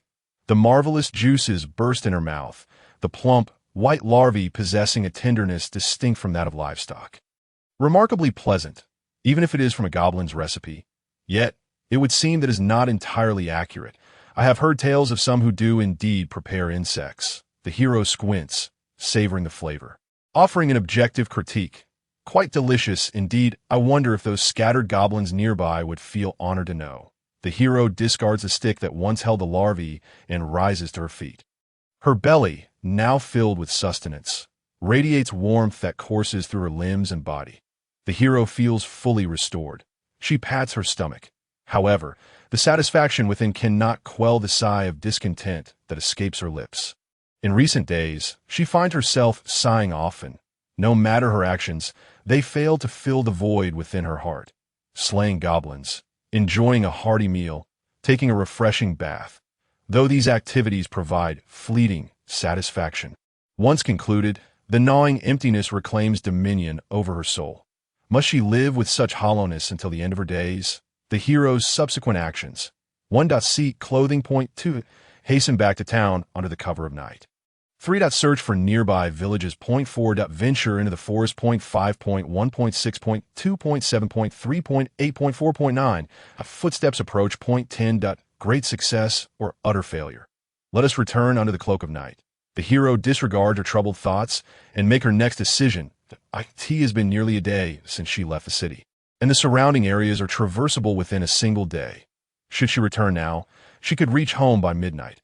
Moreover, although she has grown accustomed to her unadorned appearance, she must devise a plan. She cannot simply return to the city as is. The opinions of others are secondary. The mere thought of her parents discovering her plight sends a shiver down her spine, though she has risked her life. The fear of parental scolding remains, as her dear friend once remarked. The human heart is indeed a curious entity. The hero's next course of action. 1. Head to the goblin camp as storage. 2. Engage in sewing. 3. Seek help by the roadside. 4. Transform into a snake and return via the sewers. 5. That I shall not think further. Let's embark as is 0.6.1.7.2.8.3.9.4.10. Great success or utter failure. With the blessing of the goddess of night, the hero deftly avoids the brightly lit thoroughfares, evading the occasional passerby as she navigates through the shadows of grass and pathways, returning to the vicinity of the city before dawn. This should be safe enough. She muses, eyeing the drainage outlet beyond the city walls with a hint of trepidation. The outlet is secured by iron bars, too small for an adult to pass through. However, if she transforms into a snake, she may find a way to slip inside. The last time the tide of monsters approached the city was over 60 years ago, while skirmishes have not ceased entirely since then, for the most part. This city has enjoyed decades of peace. The guards remain vigilant. Yet in such a vast city that has known tranquility for so long, there are bound to be some vulnerabilities. The hero approaches the outlet. Inspecting it closely, the foul odor emanating from the sewer does not cause her to flinch. The stench of goblins is far more pungent, especially after their defeat. Yet, to engage in combat with goblins, to commit acts of shamelessness, and then to crawl back home through the sewers, perhaps the identity of a noble lady from the Viscount's house is ill-suited for me, and a tinge of bitterness colors the smile on the hero's face. Now, it all hinges on her transformation. Recent memories of her transformations have been distinctly hazy. She hopes nothing goes awry. Absolutely nothing to A.S. She silently repeats her intentions in her heart. She engraves the necessary course of action into her very being. After reconfirming her plan, she hesitates no longer, morphing into a great serpent and slipping into the underground passages of the city. Fortuitously, when the hero opens her human eyes once more, she finds herself amidst the grass near her home. Peering through the foliage, she can see the walls of her abode, with a nearby manhole cover slightly ajar. I shall put on my clothes first, and then close it up. The hero averts her gaze. Though the history of the tide of monsters has never truly ceased, and the struggle between humanity and the creatures has persisted, this kingdom's thriving city has not suffered an incursion by monsters for over half a century. Both the city guards and the Adventurers Guild conduct regular surveys and cleanups of the surrounding areas, ensuring that monsters do not proliferate. Consequently, the security within the city cannot be deemed excessively stringent. While it is said that in some cities, the intricate sewer systems have become havens for monsters, even evolving into miniature tides of monsters, it appears that such occurrences are unlikely here. Thus, the hero, in her serpentine form, encounters no unforeseen circumstances as she returns from the sewers to the vicinity of her home. Is at peace. Though she understands this is a blessing, the hero cannot help but let out a quiet sigh. Even in such tranquil times, tragedies akin to that of her dear friend can still occur. Yet, these are but exceedingly unfortunate coincidences, tragedies that are inescapably unavoidable. For this city, such news is hardly unprecedented. While on an outdoor excursion, one encounters goblins, only to be abducted by them. Where do these goblins originate? Are they the occasional stragglers overlooked during cleanups, or do they swiftly reproduce in the wake of such purges? It is not unusual. Goblins are simply such creatures.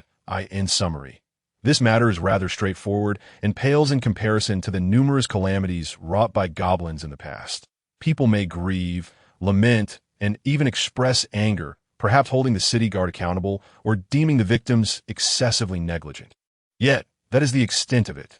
The goblin horde in the outskirts has been thoroughly eradicated by the city watch, while the victim, overwhelmed by burdens, has chosen to end their own life.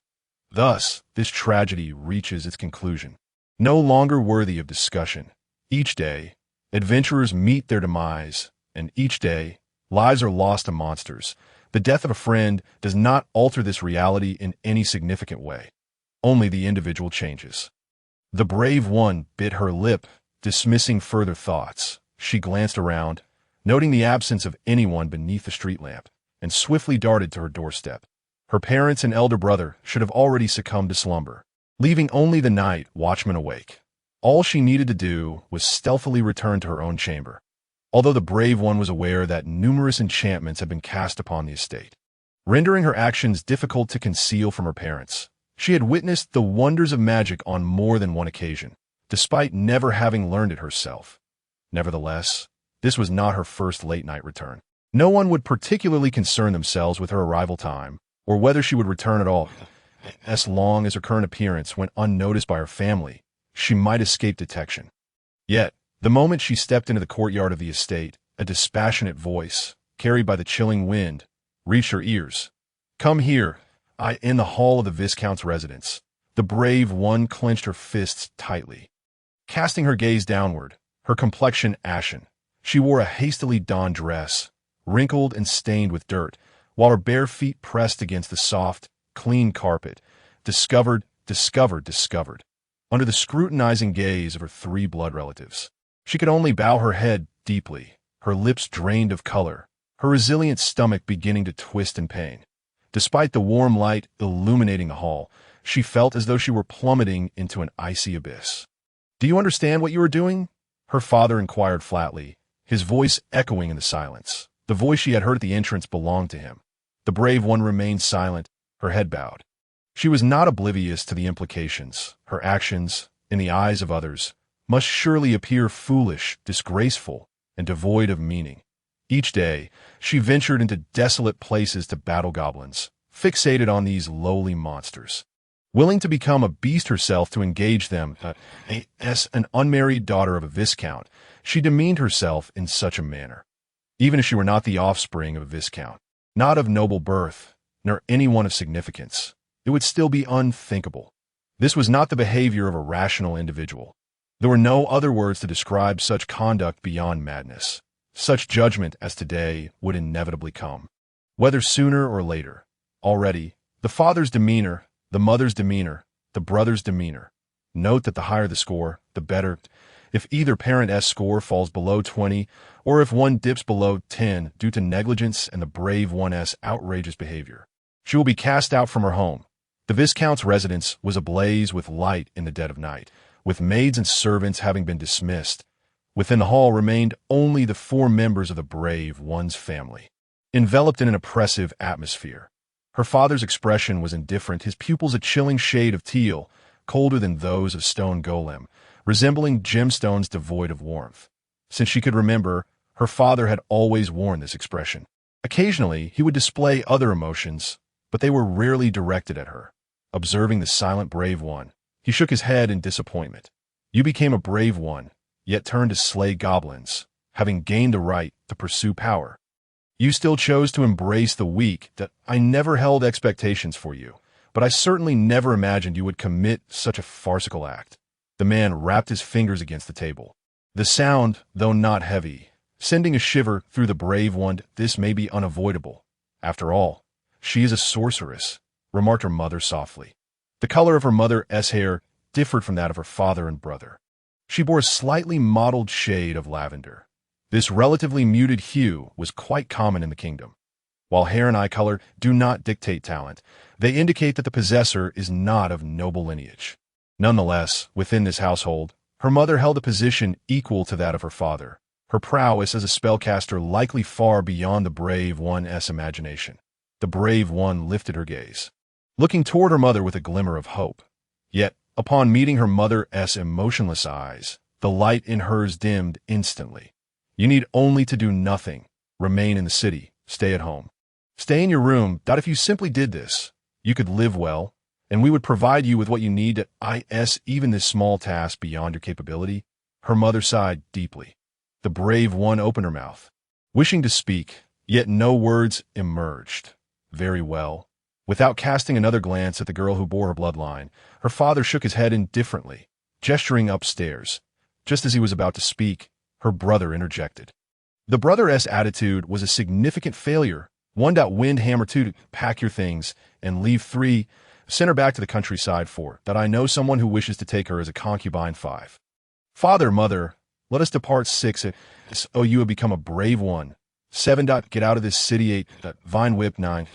Leave her me 10. Great success, great failure."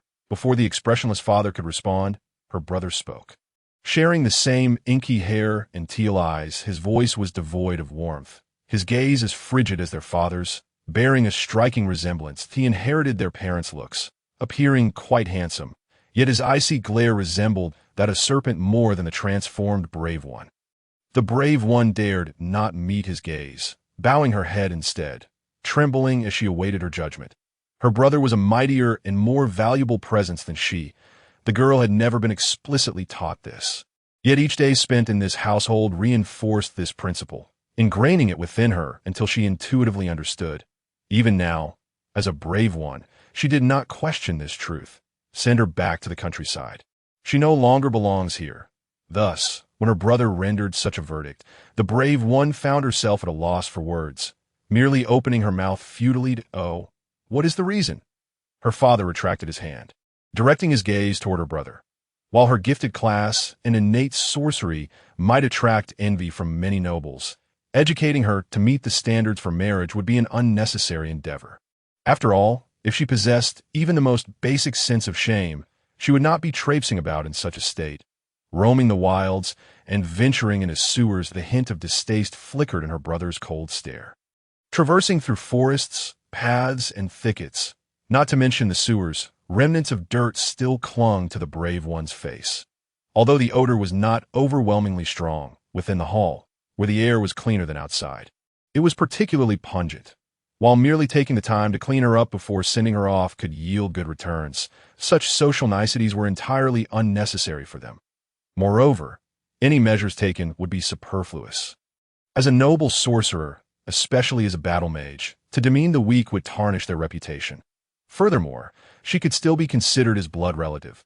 The brother's words dripped with icy logic. The term we excluded the brave one. The reference to blood relation was devoid of any emotional significance. Thus, it would be best to send her away directly, sparing them the sight of her presence. It seems you hold considerable dissatisfaction with your sister. The father, detached from the affairs at hand, offered his assessment of the relationship between his two children. His reasoning was purely analytical. Allowing her to remain in this household would only tarnish the family name. The elder brother responded with calmness, acknowledging that the stain on the family name could indeed serve as a valid justification. Upon hearing this, their father nodded in approval, voicing no objections. Indeed, if she desired to frolic in the wilderness with goblins, then so be it. With their father's consent, the elder brother finally curled his lips into a contemptuous smile that if she continued to demean herself, then should she be dragged into a goblin's lair. It would not be our responsibility. Completely disregarding the valiant hero before them, and with no intention of seeking her opinion, the two reached a decision in a back-and-forth exchange. Let it be as you say. Their father acquiesced. The hero seeking vengeance against goblins. Were she not my daughter, this could almost be amusing. He chuckled, devoid of emotion, then rose to depart, casting not a single glance back at the hero. The elder brother, too, turned away without a trace of longing, as if he could scarcely bear to linger a moment longer. The hall was left with only the mother. Anke Tie last, the hero dared to lift her pale face. But the mother merely shook her head gently. Allow the maid to assist you in packing your belongings, take a bath, and rest before you depart. Tomorrow, I shall provide you with ample funds for your journey. The mother raised her hand, seemingly intending to stroke the hero's head. However, upon seeing her disheveled hair, caked with dust, and the inscrutable thoughts that flickered in her eyes, she ultimately lowered her hand. She too exited. Thus, the hero was left alone. Are my grandparents still alive? 1. Yes to. And 3. Only one remains. 1. Grandfather to. Grandmother. Is anyone here to see the hero off? 1. Yes to. And do you wish to bid farewell to anyone else? 1. Yes to. On the following morning, the hero, burdened with a multitude of bags, gazed blankly at the room she had inhabited for 14 years with her emerald eyes unblinking. Is it truly impossible to return here? And for the first time in recent days, she exited not through the window but through the door. The house was silent, devoid of anyone to bid her farewell, though she could see the maids and servants bustling about. They seemed oblivious to her impending departure. The duties of the Viscount's estate were not suited for just anyone. While most tasks could be accomplished through magic by her parents, as a family of mage nobility, the Viscount's household required servants to uphold appearances, unlike the reclusive dwellers of the mage towers. Thus, they employed numerous attendants. Consequently, the standards and treatment for these servants were exceedingly high. They were kind and professional, remembering each family member's habits. Even late into the night, They would prepare food for the hero and would specifically raise the temperature of the bathwater for her. Yet they were ultimately bound to the Viscount's whims and the future Lord's decisions. Some buried their heads, unable to tear their gaze from the spotless window. Others paused in their tasks, emitting barely audible sighs, silently bowing to everyone. The hero made her way to the entrance hall. Still, no one was present. Her father and brother were absent, and even her mother, who had wished to caress her, was not there. Only a coin pouch lay on the cabinet by the door, its weight substantial, filled with gold coins and bearing the Viscount's family crest. The freshly washed strands of hair cascaded down from her forehead, obscuring her eyes, and the hero bit her lip. "This is the fare my mother left for me. Should she take it? Yes to... And oh, they must be too busy." Speaking words she scarcely believed herself. The hero carefully tucked the pouch in her bosom. If this act granted her a farewell from her family. She imagined it was merely a simple journey, one day to return here. The cold weight of the gold felt heavy, sinking into her embrace, as if burdening her heart. The hero stepped out of her home, heading toward the city gates. The weather, overcast, clear. The autumn sun filtered through, casting translucent beams that reflected in the hero's verdant eyes like ripples upon a jade lake. "You seem to be in high spirits," she murmured, gazing up at the azure sky with a bitter smile. She took a step forward, her dress billowing in the gentle breeze, revealing her slender, straight legs, which glimmered under the morning light, akin to exquisitely carved jade. Occasionally, passers-by would glance at the beautiful young woman. However, she walked with indifference, observing the city where she had been born and raised. Everything felt so familiar. Occasionally, familiar faces would pass, casting her astonished and admiring glances. "Isn't she the young lady of the Viscount's family? She has grown so beautiful. Yet with all those bags, is she setting off on a journey?" Ignoring the onlooker's attention, the hero paused at the city gates.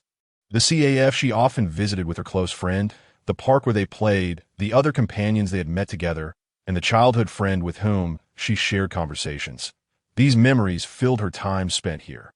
"How long will it take for me to forget her?" The hero mused. "Can I truly forget her? Do I even wish to?" A self-deprecating smile graced her lips. "Come to think of it, I haven't even visited her grave." "Oh, never mind. It matters not." Even if she went, it would hold no significance. The hero approached the city gates. "Are you heading out today? You didn't wait for me to return yesterday." The guard, who she recognized, spoke to her for the first time, his demeanor both reserved and eager. "Yes, I will be going to a rather distant place and won't be back for some time." The hero lowered her gaze. "Is that so?" The guard, unable to conceal his disappointment, quickly straightened his posture. "Then, I wish you safe travels. This city will always welcome you back." The hero paused, then smiled. "Thank you." Her smile bloomed like spring flowers, unfolding in the morning sun, radiating a captivating charm that rendered the guard momentarily speechless. "I shall be on my way now. Farewell, kind guard." With a slight bow, the hero gathered her belongings and set forth. How many days would it take to travel from the hero's city to the countryside? What might the hero's rural environment be like? Village 30, a childhood home that guarantees at least 10. In the early morning, having left the hometown she had known for 14 years, the hero made her way to the inn beyond the city. In her hand, she clutched the crude staff of a goblin shaman, a mere stick that even apprentice mages would scorn. Yet she utilized it as her walking cane. Setting aside her personal belongings, she bore no qualms about the items that had been touched by goblins. After all, it would be rather pitiful to discard something simply because a goblin had laid hands on it. Upon exiting the city gates, the inn was not far off, even from a distance. She could hear the lively chatter emanating from within. The village in the countryside wasn't too far, yet it wasn't exactly close either. A bus journey would take a minimum of 3 days. Assuming all went smoothly, childhood memories had faded, and the visage of her long-deceased grandmother had grown hazy. As for her grandfather, who lived alone in the countryside, she wondered how he was faring now. A sense of unease stirred within the hero, yet she remained resolute in her forward march. In the countryside, there would surely be many goblins. Let her be the one to transform them from many into none. Regardless of whether or not the goblins were to meet their demise, neither her father nor her elder brother would permit her to return home. Thus, there was naturally no rationale for sparing them. The brave warrior grasped her belongings tightly as she sought the carriage driver at the inn. The options for her journey were 1. A horse, 2. A lizard, 3. A chocobo, 4. An earth dragon. The warrior's subsequent actions included 1. Hiring a carriage, 2. Sharing a ride, 3. Joining a group, 4. Seeking employment, 5.16.27.38.49. Please rent me a bird, 10. A great success or a monumental failure. The warrior's noble upbringing granted her a bonus of 30 in etiquette, while her martial lineage incurred a penalty of -10. Achieving a score of 50 in etiquette ensured no diminishment in her negotiation skills. With a glimmer of confidence, she greeted the leader of the merchant caravan. "Good day. Are you still in search of guards?" Having overheard the caravan's travel route, she noted that it conveniently passed by her destination. A quaint village nestled in the countryside, that a caravan transporting a substantial amount of goods naturally necessitated protective forces, not only to guard against wild monsters, but also to ward off ill-intentioned humans. Whether relying on their own guards or hiring adventurers, the caravan would surely not embark unprotected. The warrior had never engaged in such work, yet she was a daughter of the martial family, and her noble lineage placed her among the upper echelons of society. However, she now had to rely solely on herself for survival. Her savings were meager, and she hoped to conserve her mother's travel stipend for as long as possible. Thus, she sought employment. "I wish to apply for a position." She raised her head, her expression earnest. Although still an unmarried young lady, unbetrothed and seldom attending gatherings among noblewomen, she possessed a modest understanding of the ornate language and social dances of the aristocracy. Yet, having been raised in a martial household, her demeanor retained an air of nobility. However, upon earnestly presenting her request and emphasizing her previous adventuring experiences, the caravan leader's gaze revealed little enthusiasm. The warrior's negotiations faltered, met with the leader's demeanor that was 1. Contemptuous, 2. Indifferent, 3. Impatient, 4. Derisive, 5. Lewd, 6. Cunning, 7. Malicious, 8. Greedy, 9. Gentle, 10. A great success or a monumental failure. Here to apply as a guard. Upon seeing the warrior's delicate visage, the caravan leader's eyes lit up momentarily, a hint of ambiguity flickering within, before his gaze drifted downward. The warrior felt a surge of indignation as he chuckled, "Haha, a little girl like you wants to be a guard?" Though she could not comprehend the source of his mirth, the warrior felt a profound sense of disrespect and instinctively clenched her fist. "If you are here to apply for another position, well, while I personally have no such inclinations, some crews might welcome you." The warrior's eyes widened, her fists coiled with determination. Ahem. Nearby, a guard stationed at the inn cleared his throat, prompting both her and the caravan leader to momentarily suppress their expressions. The warrior relaxed her fists, and the caravan leader dismissively waved his hand. "In any case, why don't you go play house like an adventurer or return to your parents? We have to make a living. We cannot afford to babysit a frivolous young lady like you." "I am not," the warrior attempted to retort, but the caravan leader had already turned away, his cloak sweeping behind him. The gazes of those around her were a mixture of mockery, confusion, sympathy, and pity. Nevertheless, it was evident that no one truly believed such a girl could fulfill the role of a competent guard.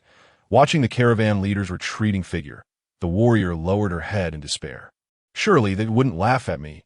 Feeling as if she understood something profound, the young lady stamped her foot in frustration. The warrior's development has been a grand failure, wound up failing to reach average height 2. Needing to eat more 3. In unimpressive physique 4. Average 5.16.27.38.49. The warrior's nutrition might end up in her hair 10. A great success or a monumental failure. The warrior's subsequent actions included 1. Hiring a carriage 2. Sharing a ride 3.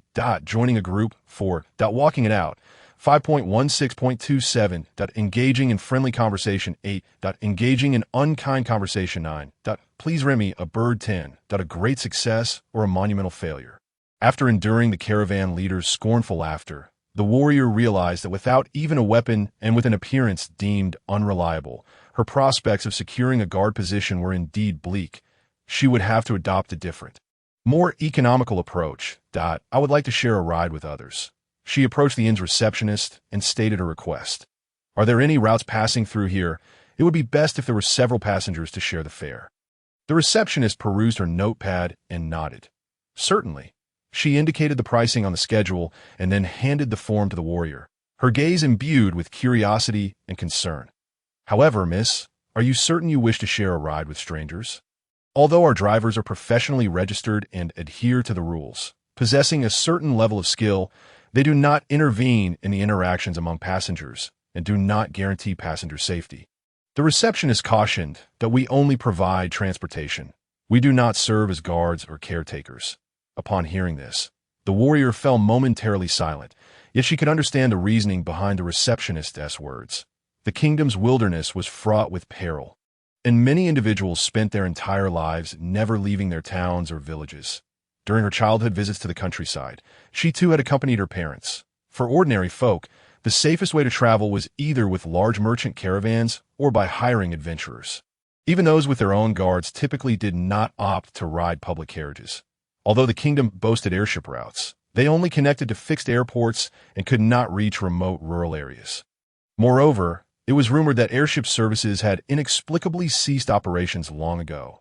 Outside the city, while the highways were regularly patrolled by cavalry, deterring most monsters, should any dare to invade human territory, a mere carriage driver would be ill-equipped to handle the situation. Thus, the only services a driver could provide to passengers were rudimentary care, and anything beyond that clearly fell outside their purview. Their so-called skill likely pertained solely to rapid driving in the event of an escape. Therefore, in the kingdom, those daring enough to embark on long journeys alone were invariably individuals confident in their own abilities, albeit sometimes to a misguided degree. However, the receptionist could not discern such confidence in the warrior. If safety is a concern, it would be best to visit the Adventurers Guild to request an escort. "Thank you, but I'm fine on my own." The warrior shook her head. The receptionist, her suggestion declined, subtly shook her head, but refrained from pressing further. "Very well, miss. Please follow me." Just then, a carriage was about to depart, and after the warrior registered her details and paid half the fare, she was led to a 6-seater carriage. There was one passenger already seated in the carriage, and the remaining fare would be collected based on the actual distance and time to be settled upon arrival. If the passengers did not survive to reach their destination, naturally, no payment would be required. 2 yellow-feathered chocobos stood before the carriage, their saddles already fitted, shaking their feathers from time to time. "Safe travels," the attendant bid as the warrior boarded the bird carriage. "Is everyone settled? Then we shall be off." As the passengers settled in, the driver called out with a hearty shout, flicking the reins, and the chocobo let out a joyful cry, galloping forth in unison. Among the 5 fellow travelers were 1. A family returning to their hometown, 2. A band of adventurers, 3. A knightly order, for the followers of a dark deity, 5. A druid and his companions, 6. A group of scholars, 7. A nobility accompanied by their guards, the ghostly carriage devoid of other passengers, 9. Elves, half-dragons, dwarves, clerics, and a helmeted man, and 10. The carriage of great successes and failures departed from the station, racing away in the autumn breeze, distancing itself from home. The brave soul leaned out of the window, wistfully gazing at the familiar city as it gradually faded from view, replaced by the scent of earth and the azure sky. Yet the chocobo's pace would not slow for the adventurer's melancholic sentiments.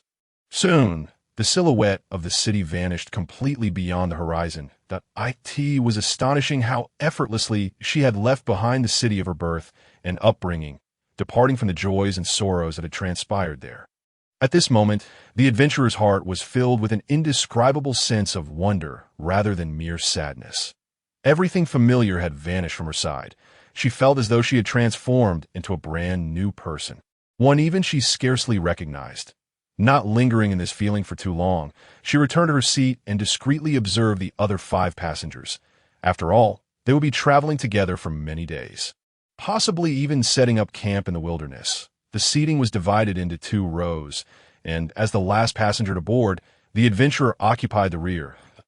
In the far corner, diagonally opposite her, sat a person adorned in a distinctive manner, exuding an air of uniqueness. The other 4 were clad in armor, swords at their sides, their attire strikingly uniform, it was evident they formed a protective barrier around the most important individual within their midst. The noble person was categorized by age. 1 to 50 male, 51-100 female, classified into 5 stages.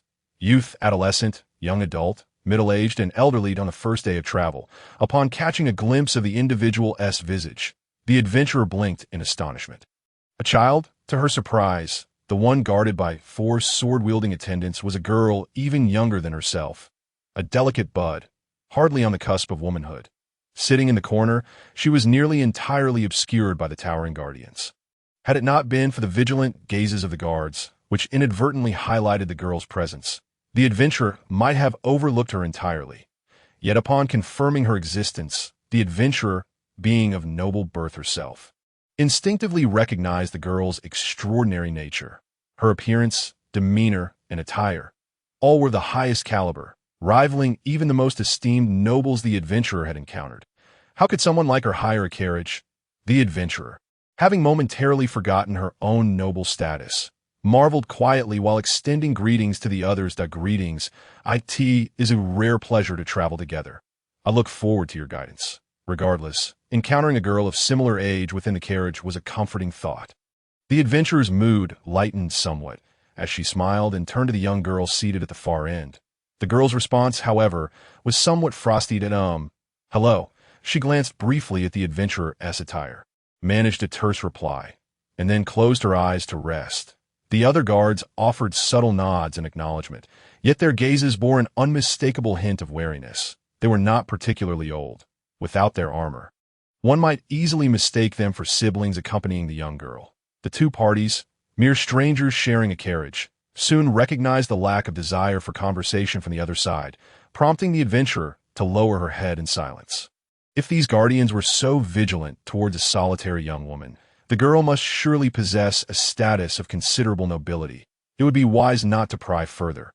Although the adventurer herself was a genuine young lady of noble descent, her current circumstances were akin to being cast out from her home, and even in her past, she had not held such a sense of entitlement. The journey continued smoothly, the only sounds within the carriage being the rhythmic creaking of the wheels, the steady footfalls of the chocobo, and the driver's occasional calls. Amidst this unchanging rhythm, the adventurer, clutching her backpack, felt her eyelids grow heavy with the swaying and jolting of the carriage. All right, ladies and gentlemen, it is time to take a break. When the adventurer awoke to the driver's shout, the sun was already high in the sky. Today's journey had gone well. At this pace, they would likely arrive by the morning of the day after tomorrow. The driver loosened the reins, ruffling the chocobo's feathers and patting its neck, allowing it to graze and rest.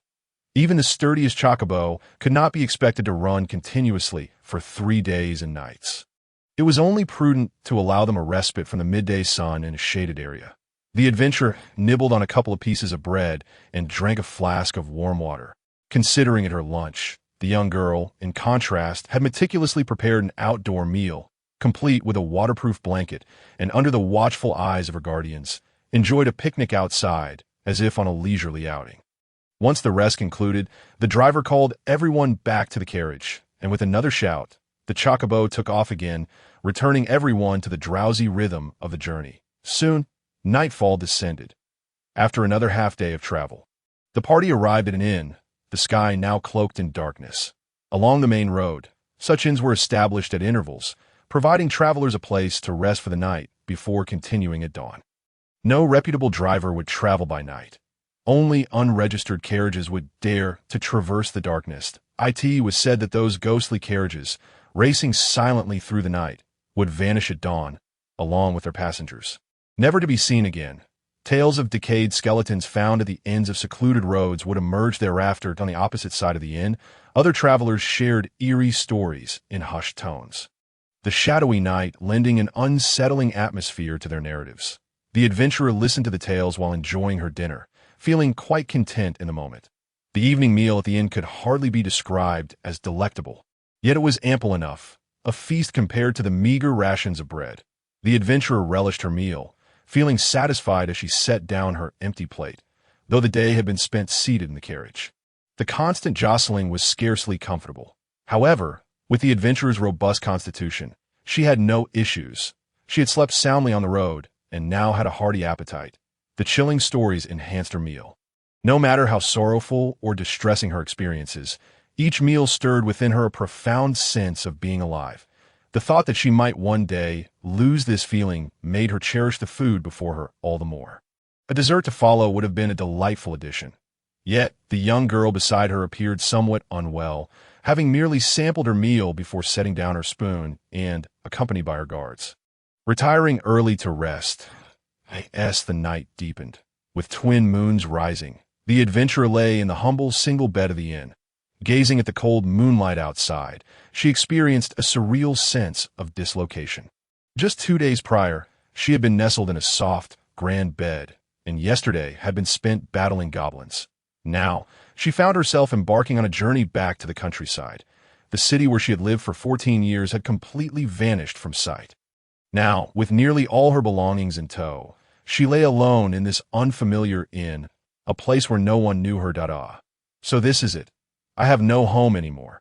Realizing this truth belatedly, the brave one concealed her head beneath a not-so-clean blanket. Choosing no longer to gaze upon the enchanting moonlight, the first day of her journey home passed by in utter tranquility. World astronomy. Dual moons 1. Red and blue 2. Lapis lazuli 3. Ashen gray 4. Light and shadow 5.16.27.3 8.49. RGB 10. Great success, great failure, pure white moon. A moon that approaches a pristine white hue. During the full moon, the visibility at night rivals that of day. Ashen moon, a gray-black moon, often difficult to discern in the night sky. Yet on a starless night, faint red patterns can be observed on its surface, reminiscent of embers smoldering beneath ashes on the second day of the journey. The young girl, still in her tender years, found herself in a fragile state. 30. The brave one, with a stroke of fortune rated at 5, faced no incidents before dawn had even arrived, as the outside world barely brightened. The coachman impatiently called to the passengers to rise. Ladies and gentlemen, time to awaken. We have a long journey ahead, and if we dawdle too long, we shall have to camp out tonight. The brave one opened her eyes, rising without a trace of reluctance. Though she had transformed into a serpent, she did not suffer from the early morning malaise that afflicted many. Even prior to her metamorphosis, her constitution had far exceeded that of her peers. In post-transformation, it had only strengthened. Even in the most rugged conditions, with nothing to wear and exposed to the elements, she adapted swiftly. This journey and the mere act of rising early could hardly trouble her. Her robust health, envied by her closest friends on more than one occasion, was perhaps the only gift she had inherited from her parents. However, on the other side, the young girl was not so resilient. Appearing quite ill as she was assisted into the carriage by the guard, "Is she all right?" The brave one couldn't help but voice her concern, recalling how the girl had scarcely eaten the previous day before retiring early. The coachman cast a worried glance as well. After all, if a guest were indisposed, he could face complaints for forcing them to travel. "Thank you for your concern, but our young lady must endure a bit longer." One of the guards replied, expressing gratitude, yet with a hint of resignation, that "I'm fine. Let us continue," the young girl weakly insisted, with both the guard and the girl affirming her well-being. The brave one felt it inappropriate to intrude further and climbed into the carriage. The coachman cracked the reins, and the chocobos galloped forth from the inn, everything seemingly identical to the previous day. Fortune had not yet reached its expected mark. What transpired? 1. The young girl was captured by goblins. 2. A band of robbers, LVD 10-5. 3. Assassins, LVD 10-15. 4. Beast attacks, 5. An obstacle appeared on the road, necessitating a detour. 6.17.28.39.410. Great success. Great failure. A great failure occurred. So what transpired? 1. Goblin shock troops, LV3, 3D50, at least one special goblin. 2. Assassin squad, LVD 1020. 3. Monster attack. 4. The coachman was instantaneously slain by the monster. 5. A sudden downpour ensued. 6. The coachman was swiftly killed by assassins. 7. Did you not notice the coachman was swapped out? 8. An obstacle appeared on the road, necessitating a detour. 9. My dear sister, what do you think you are running off to? 10. Great success. Great failure. A double great success occurred. Thus, what indeed transpired? 1. The brave one intercepted the goblin attempting to abduct the young girl. 2. Three-way melee ensued among the assassins, guards, and goblins. 3. The brave one tended to the ailing young girl. 4. A thunderclap announced the arrival of a severely injured monster. LVD 1020. 5. The grandfather arrived to greet the brave one. The assassins and monsters. 6. The spatial turbulence of ancient ruins. 7. Ahead, a stranded golem carriage blocked the path. 8. The brave one sensed a chilling presence. 9. A monster snake emerged. LVD 3050. 10. Great success, great failure. The chocobo's lively steps. The coachman's occasional yawns, the swaying carriage, and the gently vibrating seats. Outside the window, clouds floated across the sky, not appearing gloomy, while the light was sufficient for distant gazes without being blinding. A fitting weather for travel. Much like the journey of yesterday, the brave one dozed with her backpack in her arms, while the guards maintained their disciplined postures and the young girl nestled under a blanket against the carriage wall. Despite her tightly closed eyes, her furrowed brow betrayed her discomfort. Yet, by tomorrow, she would likely have to bid farewell to this girl whose name she did not even know. What should she say upon meeting grandfather? The brave one pondered various thoughts as she gradually drifted back into slumber. Suddenly, a chill surged up her spine, causing every hair on her body to stand on end. She jolted awake. A special event had occurred. Her intuition having successfully activated. Stop! An instinct faster than thought compelled her to shout. What? The young girl and the guards were startled, while the coachman turned back in confusion.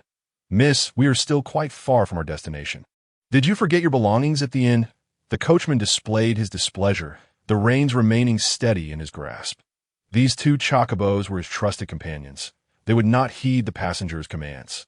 But in the next instant, the chocobos let out terrified cries, their sturdy feet slamming the ground as they skidded to a halt, leaving long marks on the earth.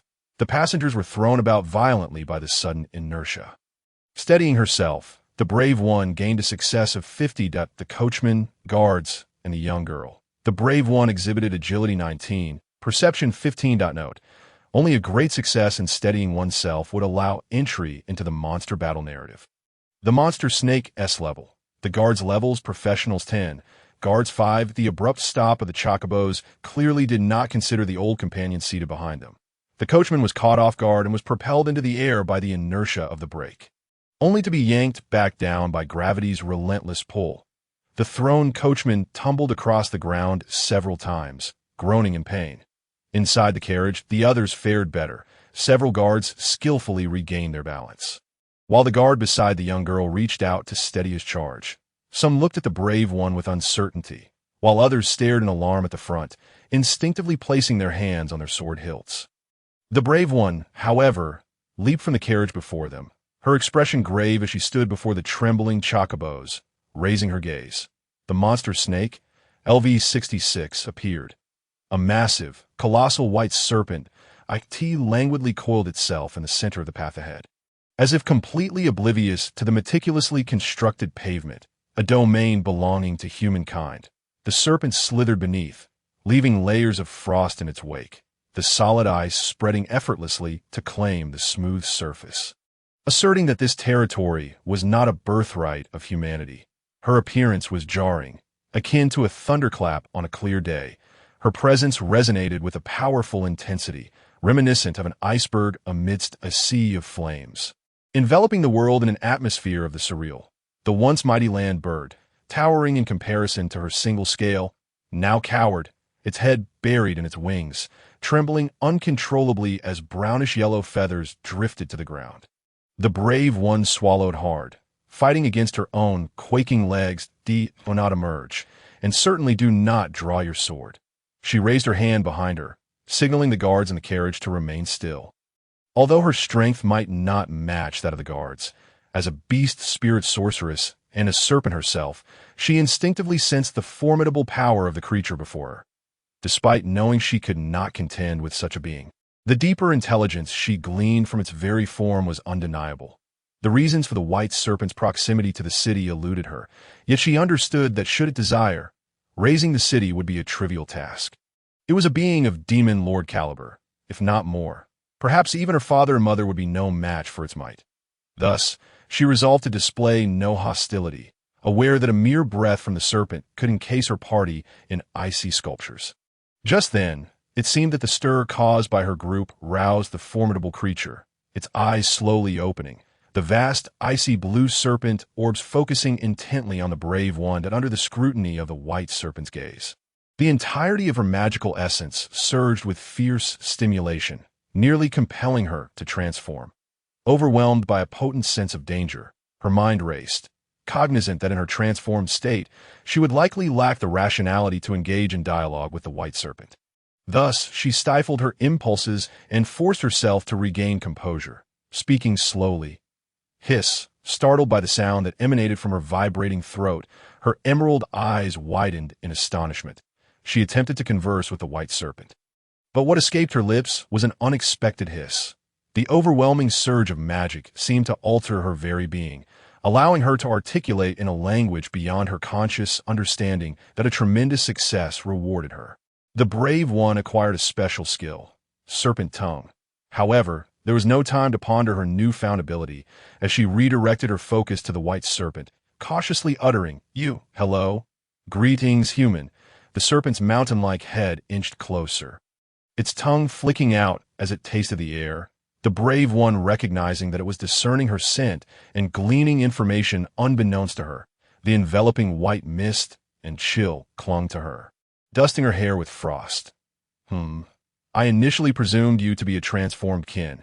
It appears you possess a remarkable ability. Human." The descending form of the white serpent was so immense that it nearly obscured all sunlight, its icy blue slitted pupils reflecting the brave one's entire figure. Yet, within those eyes of the fantastical being lay no malice, only curiosity and a hint of familiarity. Yet, the brave one could see her expression had stiffened in that icy blue mirror. The essence of a beast spirit sorceress revolved around the hunting of life, devouring souls, and commanding information, ultimately becoming a part of herself. Being an inherent talent, it was of course a natural principle, as her elder brother had once said. Although her abilities were cast aside within the confines of the Viscount's household, they held considerable value among other nobles. Yet, having value and being liked are two entirely different matters. Educated within noble circles, the brave one did not perceive this as a trait that would endear her to others, be they humans or magical beings. Feeling exposed as the white serpent discerned the essence of her abilities, she became increasingly anxious, silently hoping her presence would not endanger the companions in the carriage behind her. Nonetheless, while she could transform into a magical creature and often succumb to the primal instincts of beast spirits, she clearly could not yet perceive matters entirely from the perspective of a magical being, nor could she fathom the white serpent's view of her, among ordinary snakes and more advanced magical creatures. The consumption of one another was a commonplace occurrence. To kill prey, consume flesh, and convert into nourishment was an unquestionable cycle. Humans hunted magical beings hunted humans, and humans likewise slaughtered one another, with magical beings doing the same among themselves. Although some might despair over this brutal world, attempting to define everything in terms of good and evil, for the white serpent, things were often not so convoluted. To live or to perish, that was the essence of it. Therefore, the white serpent harbored no intentions of harming the brave one. Instead, it joyfully extended its tongue, delicately sensing the girl's essence, inheritor of the kin's spirit. "I find your scent quite appealing. I am not delicious," the brave one stammered, startled, hastily responding with a hiss. Yet, sensing the gentle demeanor of the serpent, she recognized that the creature bore no ill intentions.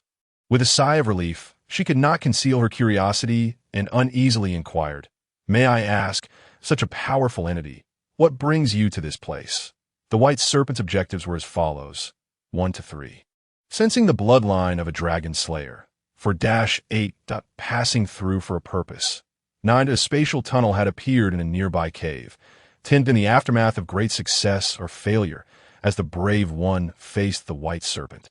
The young girl and the guards cautiously peeked their heads from the carriage. Meanwhile, the driver, having been flung away, now wished to bury himself in the earth, his actions mirroring those of the two land birds as he dared to raise his head only slightly between the gaps of his arms to observe. At that moment, everyone was captivated by the exchange between the brave one and the white serpent. You really have forgotten what high-level magical beings look like after so long away from a border. One guard whispered, drenched in cold sweat, "It is certainly more than that." Another guard replied, his face rigid. "How did she manage that?" The young girl, utterly absorbed in the scene, paid no mind to her own discomfort. Her eyes, sparkling with wonder, "I have heard that high-level sorcerers, knowledgeable mages, druids, and certain special professions can communicate with serpents," a third guard murmured softly. "But could such a young girl, truly, be one of those?" Another guard pondered aloud. "She hardly appears older than the lady." Amidst the swirling mix of tension, anticipation, anxiety, fear, and curiosity in the onlooker's silent watch, an unexpected turn of events unfolded. The colossal white serpent suddenly shifted, causing the ground to tremble beneath its movement, its iceberg-like form coiling and enveloping the brave one within the gleaming white scales. This scene resembled tossing a doll into a blender capable of shattering rock. No one along the border would presume that this doll could escape such a fate. Then, from the spaces between its scales, the massive white serpent released a pristine, crystalline mist. It was as if clouds and mountains converged, her figure becoming obscured within the thick, chilling fog, rendering even those nearby unable to discern her presence. Witnessing the brave one being consumed, the young girl gasped, prompting one of the guards to swiftly cover her mouth. "Did all go awry? We must hold them off. You take the lady and flee." Without a moment's hesitation, upon witnessing the worst-case scenario unfold, the guards sprang into action, ready to draw their swords in defense. The driver emitted a short, mournful cry akin to that of a stone statue beast, nearly fainting alongside the two land birds. "Everyone, wait! Look!" Yet the young girl struggled free from the guard's grasp, her eyes locked on the scene with the unique sharpness of a child. Noticing something amiss, her urging, they halted their movements and redirected their gaze towards the white serpent. Unbeknownst to them, the clouds above had fled in response to the wind's urging, and the clear autumn sunlight illuminated the icy mist. Though not as resplendent as the summer sun, the mist shall soon be dispelled. The colossal white serpent has vanished without a trace, as if it were but a fleeting dream, leaving behind only the frost upon the ground as evidence of the harsh winter's brief sojourn. Amidst the myriad of ice flowers, the valiant hero stands with a smile, raising a hand in a gesture that seems to bid farewell to someone unseen. The hero receives the generous gifts from the passing white serpent. LV66, 1. Blood. Enhances new form 2. Magic. Evolves existing form 3. Scales. Materials for armor 4. Mark. Aura, Intimidation, and Passage Identifier 5. Frost Poison. Enchanted Potion R66. Talent Spell. Spells achievable in serpent form, which a human might learn with effort. 7.18.29.3. 10. Great Success or Catastrophic Failure. Event Settlement. The hero has received the magical gift from the fantastical being White Serpent, the hero's beast spirit. The tree serpent has undergone evolution. 50 upgraded to R2, 80 upgraded to R3, 80 plus gains casting ability, 90 plus upgraded to R4 intermediate magical creature, 95 plus upgraded to R5 advanced magical creature. Note: Constitution increases by 38. The hero's beast spirit has advanced to 1-3. The white serpent has been freed from addiction, enhancing Constitution by 15, Agility by 15, Perception by 15, and Charm by 10.4-9. The green serpent gains Strength of 10, Constitution of 15, Agility of 15, and Perception of 15.10. Great Success or Catastrophic Failure. The hero's beast spirit form. Tree Serpent R1 evolves into Green Serpent R3, acquiring the ability to cast talent spells. 1. Rampaging Python increases strength and size 2. Wind Blade Breath 3. Barkskin 4. Venomous Spray 5. Frostwind Poison Blood 7. AN Price 8. AN Price. Barkskin Spell 9. AN Price 10. Great Success or Catastrophic Failure. The hero's Green Serpent awakens the talent spell. Barkskin. Channeling the power of nature to transform its skin into resilient bark, consuming 8 points of magic. Armor increases by 5, gaining camouflage in the forest. The green serpent are 3 dwells in the forest. Its emerald scales glistening like jade, suitable for concocting various potions, such as the barkskin potion that enhances armor and the stealth potion that melds with the forest. The green serpent possesses formidable strength. Its body is incredibly resilient, capable of withstanding the slash of steel swords after utilizing spell-like abilities. Though it bears no venom, its fangs pose a lethal threat. The green serpent typically dispatches its prey through sudden ambushes and constrictions, and its charged tail can even shatter shields. It is advisable to avoid close combat when hunting them and to remain vigilant of the surrounding trees. Adventurers employed by potion merchants lament. The finest sword in the village was twisted into a pretzel by them. The frost flowers upon the ground have melted into snow melt, and the white serpent has long since departed. The barely upright coachman rubs his aching back while soothing the half-plucked chocobo. As the guards prepare for their midday rest, a sudden calamity. Encountering such a formidable magical creature has left the chocobos greatly unsettled, and without a moment's respite, they cannot proceed. The coachman mutters about significant losses, lamenting the expense of nursing these 2 feathered creatures back to health. Yet, he realizes he has narrowly escaped with his life, refraining from mentioning any increase in fare. How did you manage that? In the interim, a young girl, resembling a child, approached the hero with curiosity. The girl's hair color and eye color. Her hair, as pure as the night sky, gleamed with a starlit shimmer under the afternoon sun. Her wine-red eyes, reminiscent of ages past, sparkled with the wonder and curiosity of youth. Clearly, the guard's explanations did not satisfy her. Although she had witnessed the white serpent's disappearance firsthand, a flicker of doubt lingered in her eyes. Unable to discern reality from illusion. Despite her status, she had yet to witness the existence of a fantastical being. The magical tide unleashed by such beings has the potential to raise cities and devastate nations. A rare calamity in the kingdom's history. How could this girl, not much older than herself, have compelled such a formidable creature to depart? An insatiable curiosity kept the girl's gaze fixed upon the hero. It must have been mere coincidence, the hero replied with a bashful smile. She could hardly transform into a massive serpent before the girl, claiming that she and the white serpent were distant relatives. Humph, the girl pouted, withdrawing her gaze at the hero's ambiguous response.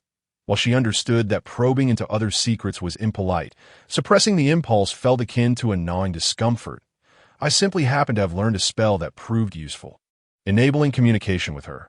Though I have yet to be certified by the guild, I am indeed an adventurer. It is not unusual to possess some unique magic, is it? The hero offered this explanation. Yet each time she spoke of her magical abilities, a sense of guilt weighed heavily upon her. After all, a sorcerer's powers are indeed a form of magic, are they not? Hence, it should not be an issue to say so, right? My apologies for my rudeness. However, the young girl cast a skeptical glance at the hero's staff, and her doubt only deepened. The hero could only offer a sheepish smile, seeking to divert the conversation that I am traveling to visit my grandfather in the countryside. What about you? Why are you out here alone with guards? The young girl's purpose for her journey is 1. The runaway daughter of a duke. 2.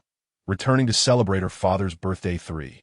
Attending the Magic Academy in the royal capital. 4. That hearing of a beautiful flower in the countryside. 5.16.27.3 8.49. That seeking a rural potion maker grandfather. 10. Great success or catastrophic failure. The reason for taking the chocobo carriage is 1. The Magic Academy in the royal capital is too far from her territory. 2. Due to the dangers along the border, she resides in the city. 3.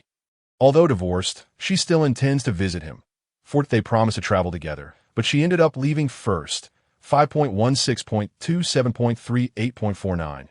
In truth, she has never met her father, the Marshal of the Kingdom 10. Great success or catastrophic failure? What brings you out? In response to the hero's inquiry, the young girl pondered for a moment before providing an unreserved answer. Going back to celebrate my father's birthday? Upon hearing the girl's response, the hero was momentarily taken aback. Indeed, once she opened up, the young girl spoke with fervor. The hero listened intently. According to the young girl, she was born in the largest city along the border, the daughter of the lord of the border city. However, When she reached the age for schooling, her father sent her to the royal capital inland. The young guards accompanying her were, in fact, signs of noble families or military background from the border. While serving as her guards, they also received foundational education at the Officer Academy in the royal capital, preparing to become future officers of the border. I see. Your father is a border duke? What an impressive figure. The brave warrior nodded in understanding. Upon hearing this, the young girl felt a mix of shyness and pride, straightening her posture. The border, located in the southeast of the kingdom, lay ahead of the village she intended to visit. After a considerably lengthy journey to a lady of the esteemed martial family, the warrior, despite lacking formal education on the subject, was acutely aware of the perils that the border presented. The principle that the more central a place is, the more prosperous it becomes, while the periphery tends to be desolate, applies equally to the kingdom in which the warrior resides. The inhabitants beyond the border are predominantly uncivilized subhumans. Moreover, it is said that the area is rife with intermediate to advanced magical beasts, and legends speak of dragons and phoenixes roaming there. This region is a forbidden zone of civilization, infused with chaotic magical energies, where countless monsters vie for dominion over the land. Historically, there have been multiple waves of monstrous tides beyond the border, sweeping through the kingdom with waves of destruction. Each time, it was the formidable defenses constructed at great cost in manpower and resources by the border lords that repelled these incursions that I end that place.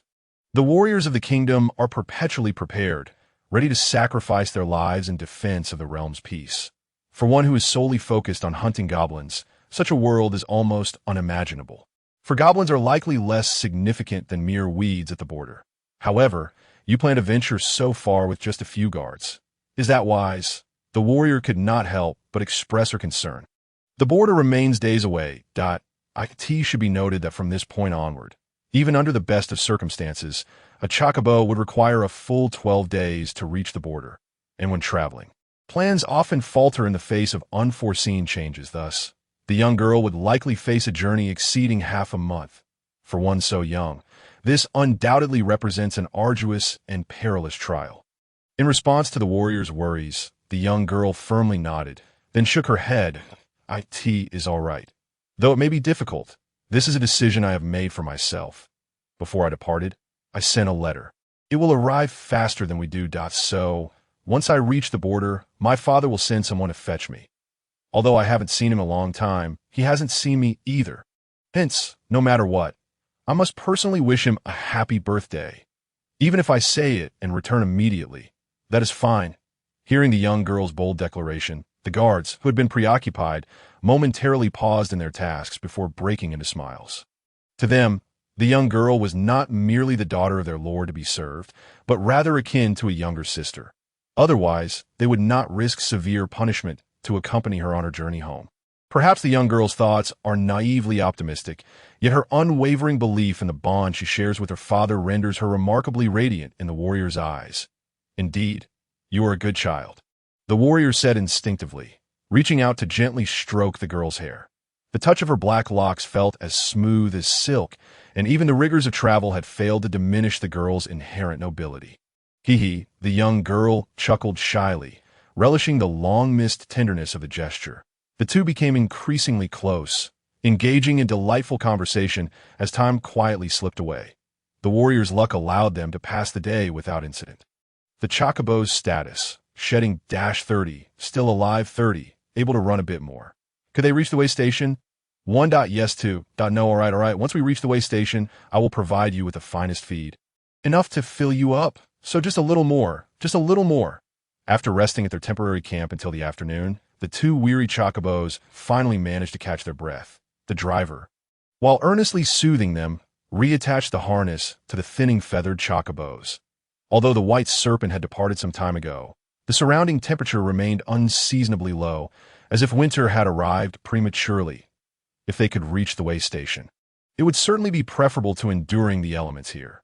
Even if they could not make it, it would be best to travel a bit further before setting up camp. The warrior, the young girl, and her guards returned to the carriage, and with the driver appearing somewhat fatigued, the two chocobos finally resumed their stride. Inside the carriage, the warrior and the young girl had grown entirely comfortable with one another. The warriors switched places with the guard and sat beside the girl, continuing their cheerful banter. What did that white serpent tell you? She said she was merely passing through and stopped to rest. Did she mention where she was headed? She said she had important matters to attend to, but she didn't disclose what they were. What spells do you know? Ahem. Actually, not many. As an adventurer. What monsters have you slain? Where have you ventured? I've seen crabs as tall as a man and enormous stone statues.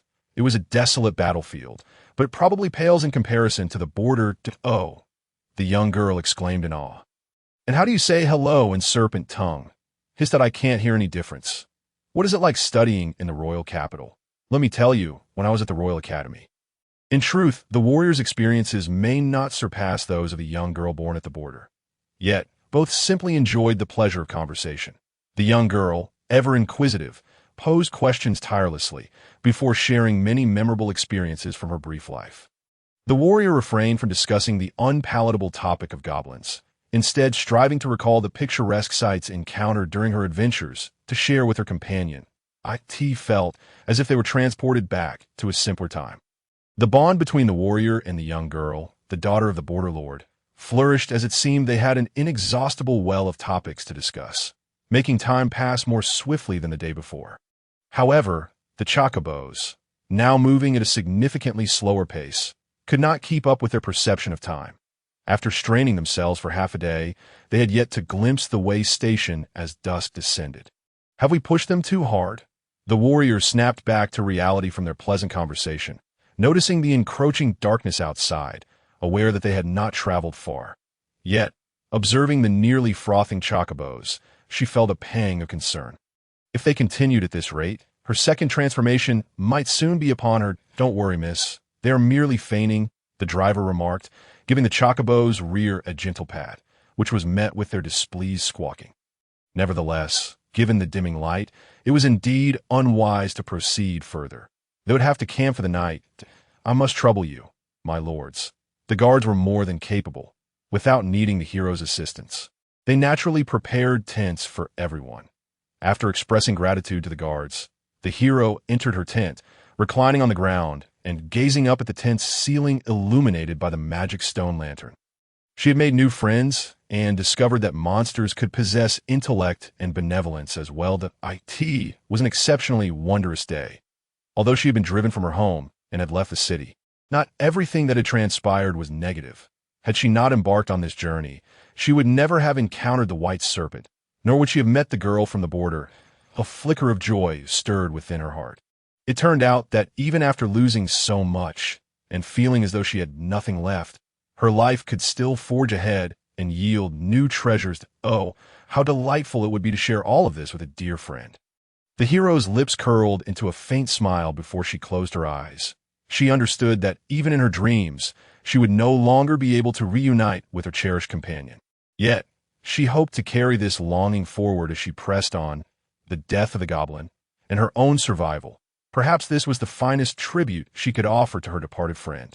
With a stroke of fortune, the hero had experienced a remarkable day. The hero encountered a unique event. The white serpent, kind and friendly, LV66, the hero absorbed the white serpent's magical power, earning a reward of 81,100 experience. The hero's experience reached 88752900. The hero leveled up and ascended to LV13. The hero leveled up again and reached LV14. The hero gained 10 attribute points, with perception increasing by 10. Surviving an encounter with a monster 50 levels above her. The hero achieved the accomplishment. The girl who survived great peril. LV5, the hero's intelligence, charm, and perception each increased by 5. Note.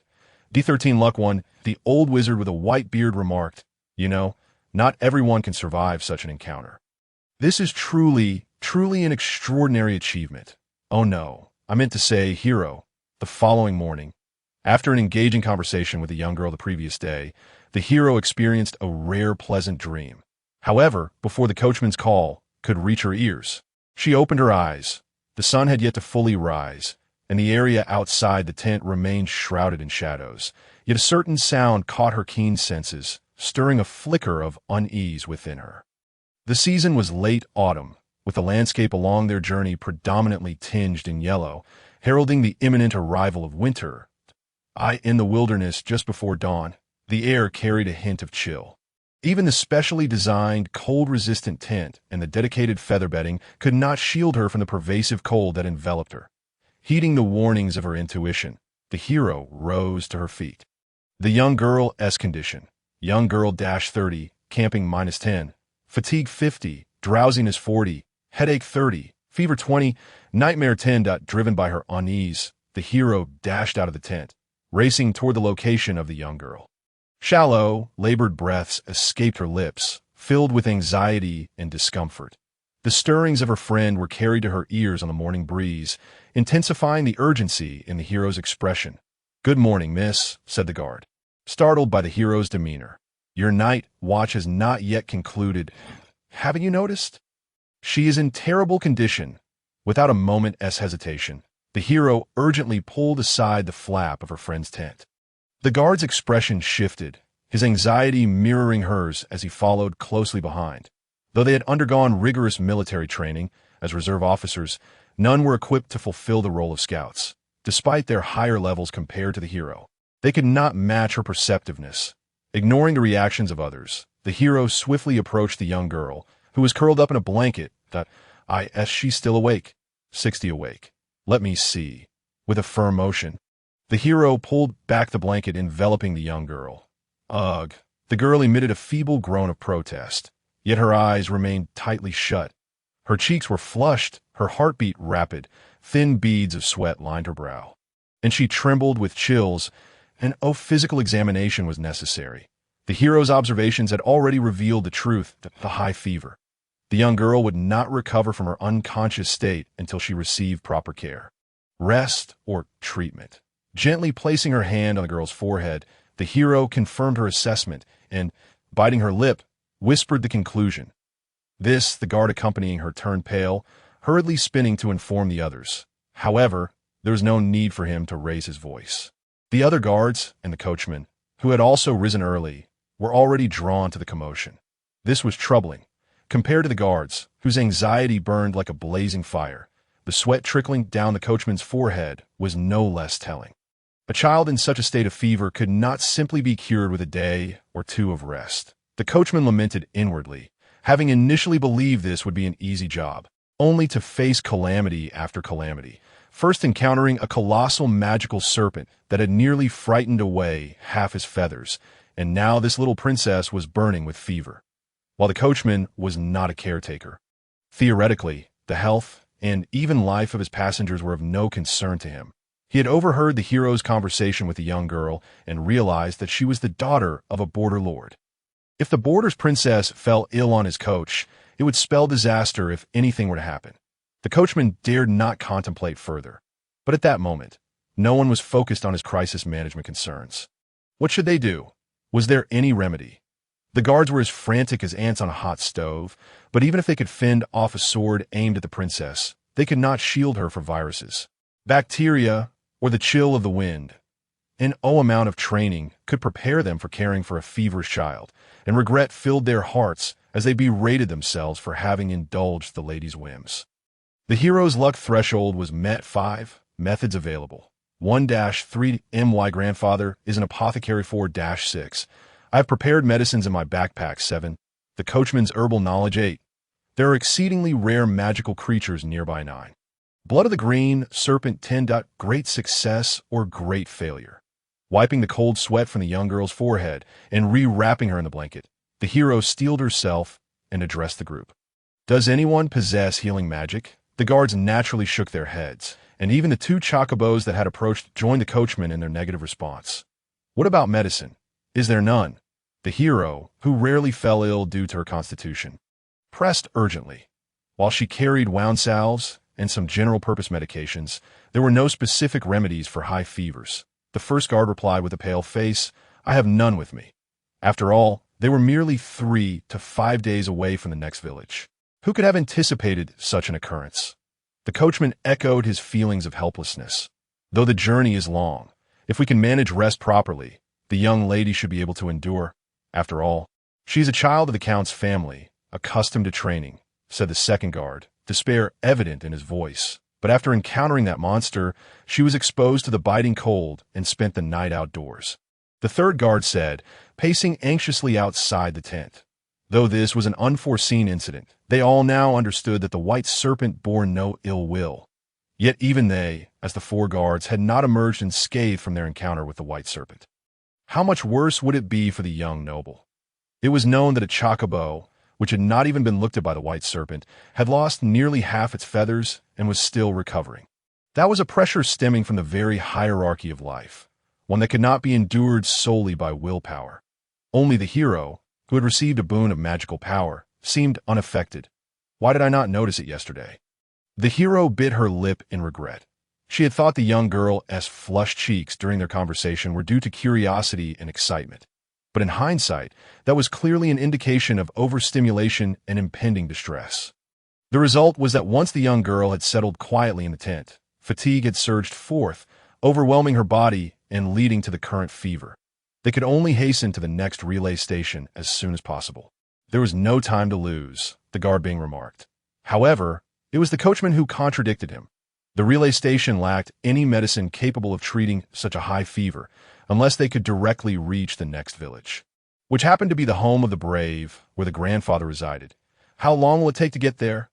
Ding, the guard asked anxiously. Even if we travel through the night with an empty carriage. It will be well past midnight, the coachman replied, glancing at the sky and shaking his head. The young lady cannot endure a whole day of jostling about. What can I do? I am merely the driver. And it is not I who brought your lady out. I've already lost half the feathers from my 2 chocobos. I haven't even calculated my losses yet. And now this calamity strikes. The coachman couldn't help but utter a sarcastic remark, instantly inciting the ire of several guards. You, if anything happens to our lady. Enough, stop your bickering. The brave's authoritative command had a charm that calmed the situation. Charm 30, friendship 10. The girl's delicate voice, however, failed to intimidate these skilled professionals. Yet, the earnest plea in her tone, coupled with her status as a young lady's friend, ultimately managed to temper the tempers of the men. That we apologize. It is we who are overly anxious. The 4 guards lamented, but we are still far from the border, and the lady is no one to rely on but us, so we must devise a solution. The loyal guards lamented their helplessness. No, it is I who spoke without thinking. Just look at my mouth. The coachman wiped the cold sweat from his brow and lightly slapped himself, aware that he was no match for so many guards. Moreover, even if he could overpower them, it would serve no purpose. After all, she was the daughter of a noble from the border. In any case, I will assist in any way I can. After all, we share a bond forged from surviving the clutches of monsters. In an effort to mitigate his blunder, the coachman sought to smooth things over. The 2 chocobos also chirped softly, their 4 glistening eyes anxiously observing the passengers. The young lady's condition could not afford any delays. The brave could still hear her labored breathing from within the tent and racked her brain for a solution. Suddenly, a spark of inspiration flashed through her mind. It was a legend she had heard while playing in the village during her childhood. That I recall that there were indeed rumors of such monsters lurking nearby. Am I correct? She turned to the coachman for confirmation. Which kind? The coachman asked, scratching his head in confusion. But after a moment's thought, he suddenly realized, oh, you mean that one. The legend spoke of the elusive spirit rabbit, a creature of extreme rarity, although rumored to exist. The truth was quite different, as its name suggests. It is an embodiment of the spirits of mountains and forests, with an appearance reminiscent of a rabbit. Anke Tie cannot be killed or captured unless the mountains are destroyed and the forest set ablaze. Lacking aggression, it is driven solely by curiosity, embodying the unknown and the marvelous, and is drawn to the same. When startled, it drops gems to attract attention before fleeing. The gems it drops are concentrated essences of the mountains and forests, even said to be the very essence of the world's magical power. Green gems restore vitality, red gems heal wounds, blue gems replenish magical energy, and purple gems cure ailments. Moreover, beyond these 4 types of gems, it is said that even more precious varieties exist. Dazzling gems form from the essence of the world. Silver gems grant experience, golden gems enhance attributes, and rainbow gems bestow skills. the legend of the spirit rabbit has lured countless adventurers. Initially curious about the throngs of humans flocking to see it, the spirit rabbit soon lost interest due to the relentless pursuit, and has become nearly extinct, only occasionally glimpsed by playful children. A children's rhyme goes, "The little rabbit is so cute, it hops away so fast, bouncing and shimmering, oh so lovely." Spirit rabbit, what a term I haven't heard in ages. I used to often venture into the mountains hoping to catch one. The coachman, reminiscing, marveled at how well the young lady knew such an old tale. "I have indeed heard that the gems dropped by those rabbits are extraordinary.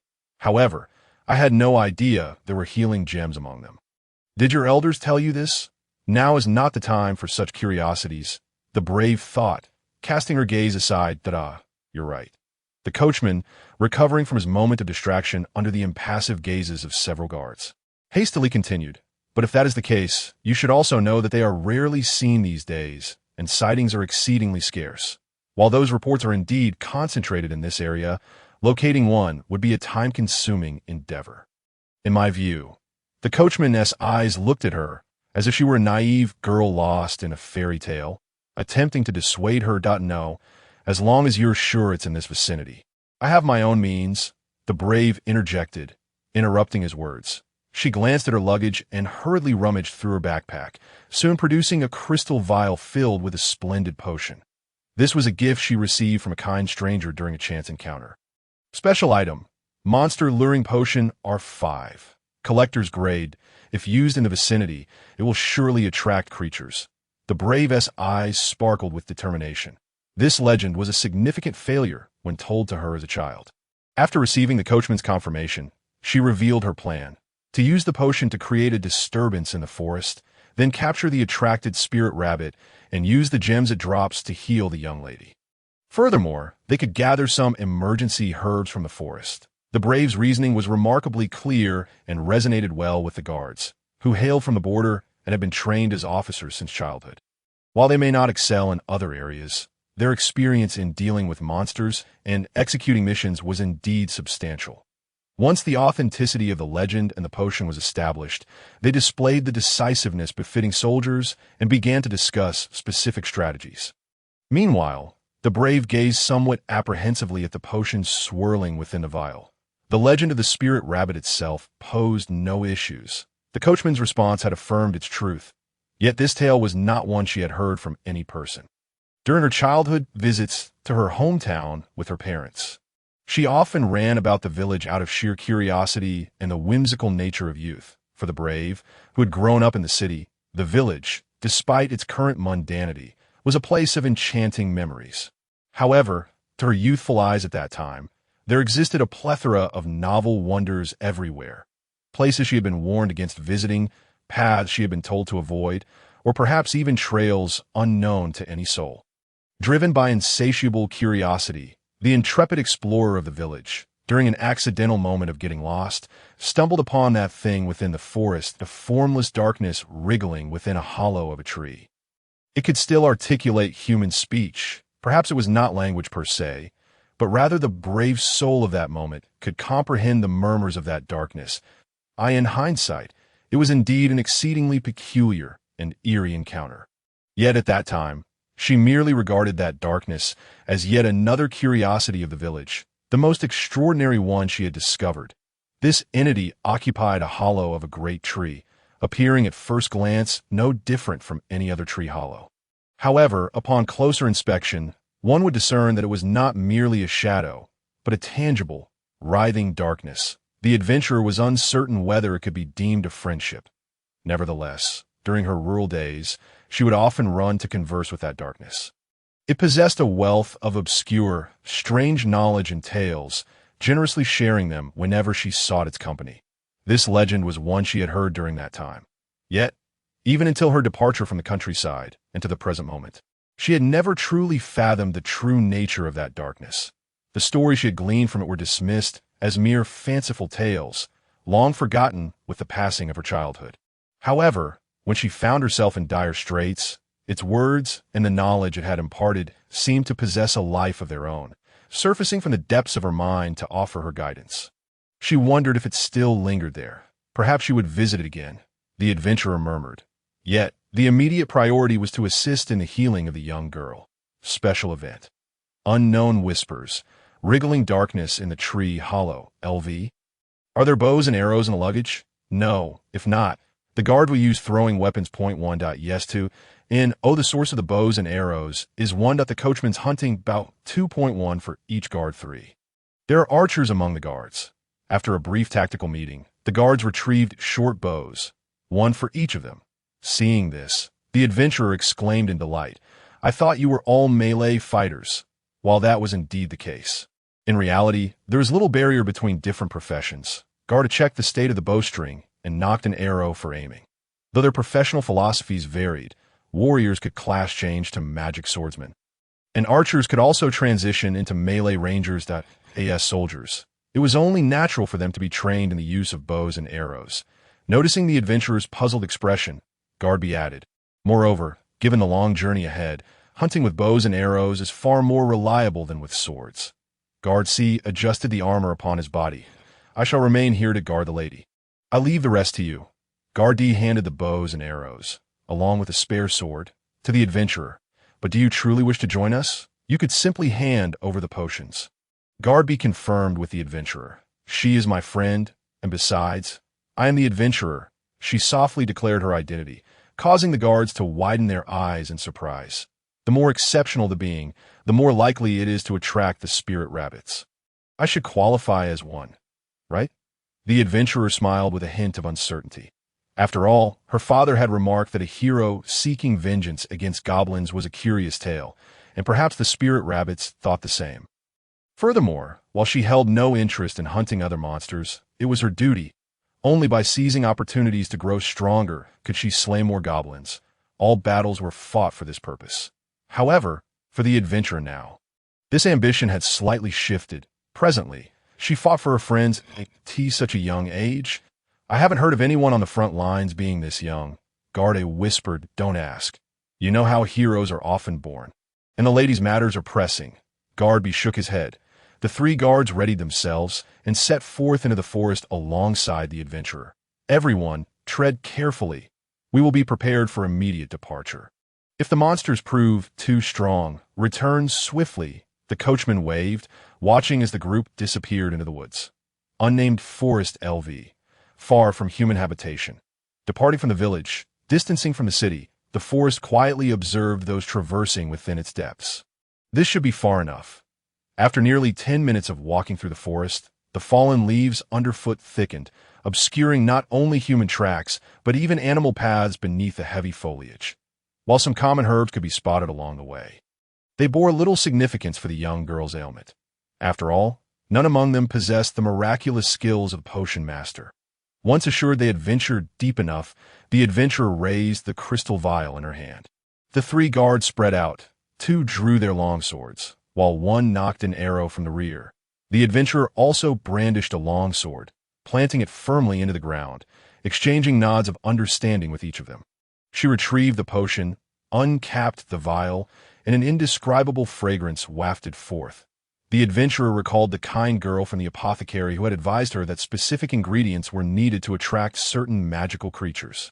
Yet, as she pondered while walking, she could not discern what particular material would attract the spirit rabbits. "Then I shall add nothing." Taking a deep breath, the adventurer resolved, casting aside her hesitations, embracing her prayers and convictions. She waved her arm, releasing the potion in a shimmering cascade. The adventurer utilized the treasured monster luring potion D390 with a one-time stacking effect, enhancing the potion's fixed effect by 90. When the potion's effect exceeds 150, the spirit rabbit will appear. The quantity of attracted monsters is determined by the potion's efficacy, with over 300 resulting in monsters exceeding the map level. Remember, whether above or below, the realm is filled with monsters. The potion manifested its effects, triggering a special event. Spirit rabbit, so adorable. Let us catch a rabbit, sparkly. Each time a monster appeared, a luck check was conducted. Exceeding 5 would summon the spirit rabbit. If none exceeded 5, it would appear at the final wave, following the 3rd wave of monsters. First wave, the adventurer's luck. The fragrance of the potion slowly spread through the woods. The adventurer's senses. The area where the potion fell emanated an enticing aroma, making it difficult for her to move, while the guards frowned, indicating the scent was not pleasant to them. Nevertheless, none complained, maintaining a calm demeanor as they awaited the attracted monsters. "Is it all right?" centered around me. The adventurer pulled her slightly heavy sword from the ground, feeling beads of sweat form in her palms. The formation placed her at the center, with the guards spread around her, two in front and one behind, creating an inverted triangle. While engaging in combat as a humanoid was not entirely new to her, especially considering her past encounters with goblins, facing unknown monsters inevitably made her a tad anxious. However, transforming into a serpent, she lacked confidence in coordinating with the guards out of course. Such protocols existed even within the military. Garby nodded. "With the adventurer present, we shall assist them. Those who survive the skirmish will grow stronger." "I understand now. I will do my best," the adventurer replied earnestly. "But it's quite rare to encounter such a composed adventurer. You might just become a significant figure," Garde remarked with a smile. "It's merely because what I despise is too minuscule and commonplace," the adventurer retorted silently, shaking her head. "Prepare yourselves. They are coming." The vigilant guard, silently alert to his surroundings, drew back his longbow. Suddenly, the forest fell into an eerie silence, broken only by the gentle rustle of leaves stirred by a soft breeze. The first wave of monsters, drawn by the allure of potion, gradually approached. They were 1. Goblin 2, Bugbear 3, Lizard 4, Serpent 5, Insect 6, Bear 7. Wolf 8. Tiger 9. Anya 10. Great success and great failure. 3 guards joined the hero's party. Guard level 27 strength, 41 agility, 32 constitution, 64 intelligence, 15 perception, 24 charisma, 10 equipment. Border style longsword, armor piercing 12. Border style armor, armor 15. Border style small round shield, block success armor 25. Border style short bow, armor piercing 8. Group combat explanation. Group combat will be conducted with the hero as the main focus, while allies will contribute additional value. Before each battle, the hero will perform a cooperation roll, with the points determined by both parties' intelligence. Based on the cooperation points, the allies' additional values will dictate their corresponding actions, such as cover defense, linked attacks, block counters, and so forth. If intelligence is below 10, cooperation cannot occur. In group combat, the hero will gain 12 experience points. A peculiar, foul odor wafted through the woods, accompanied by the distant sounds of excited monsters. It was them. The guards, having encountered these creatures often on the border, displayed expressions of revulsion. However, the hero boldly surged ahead, leaves scattering beneath her feet. She was all too familiar with the first wave of monsters that had arrived, the goblins.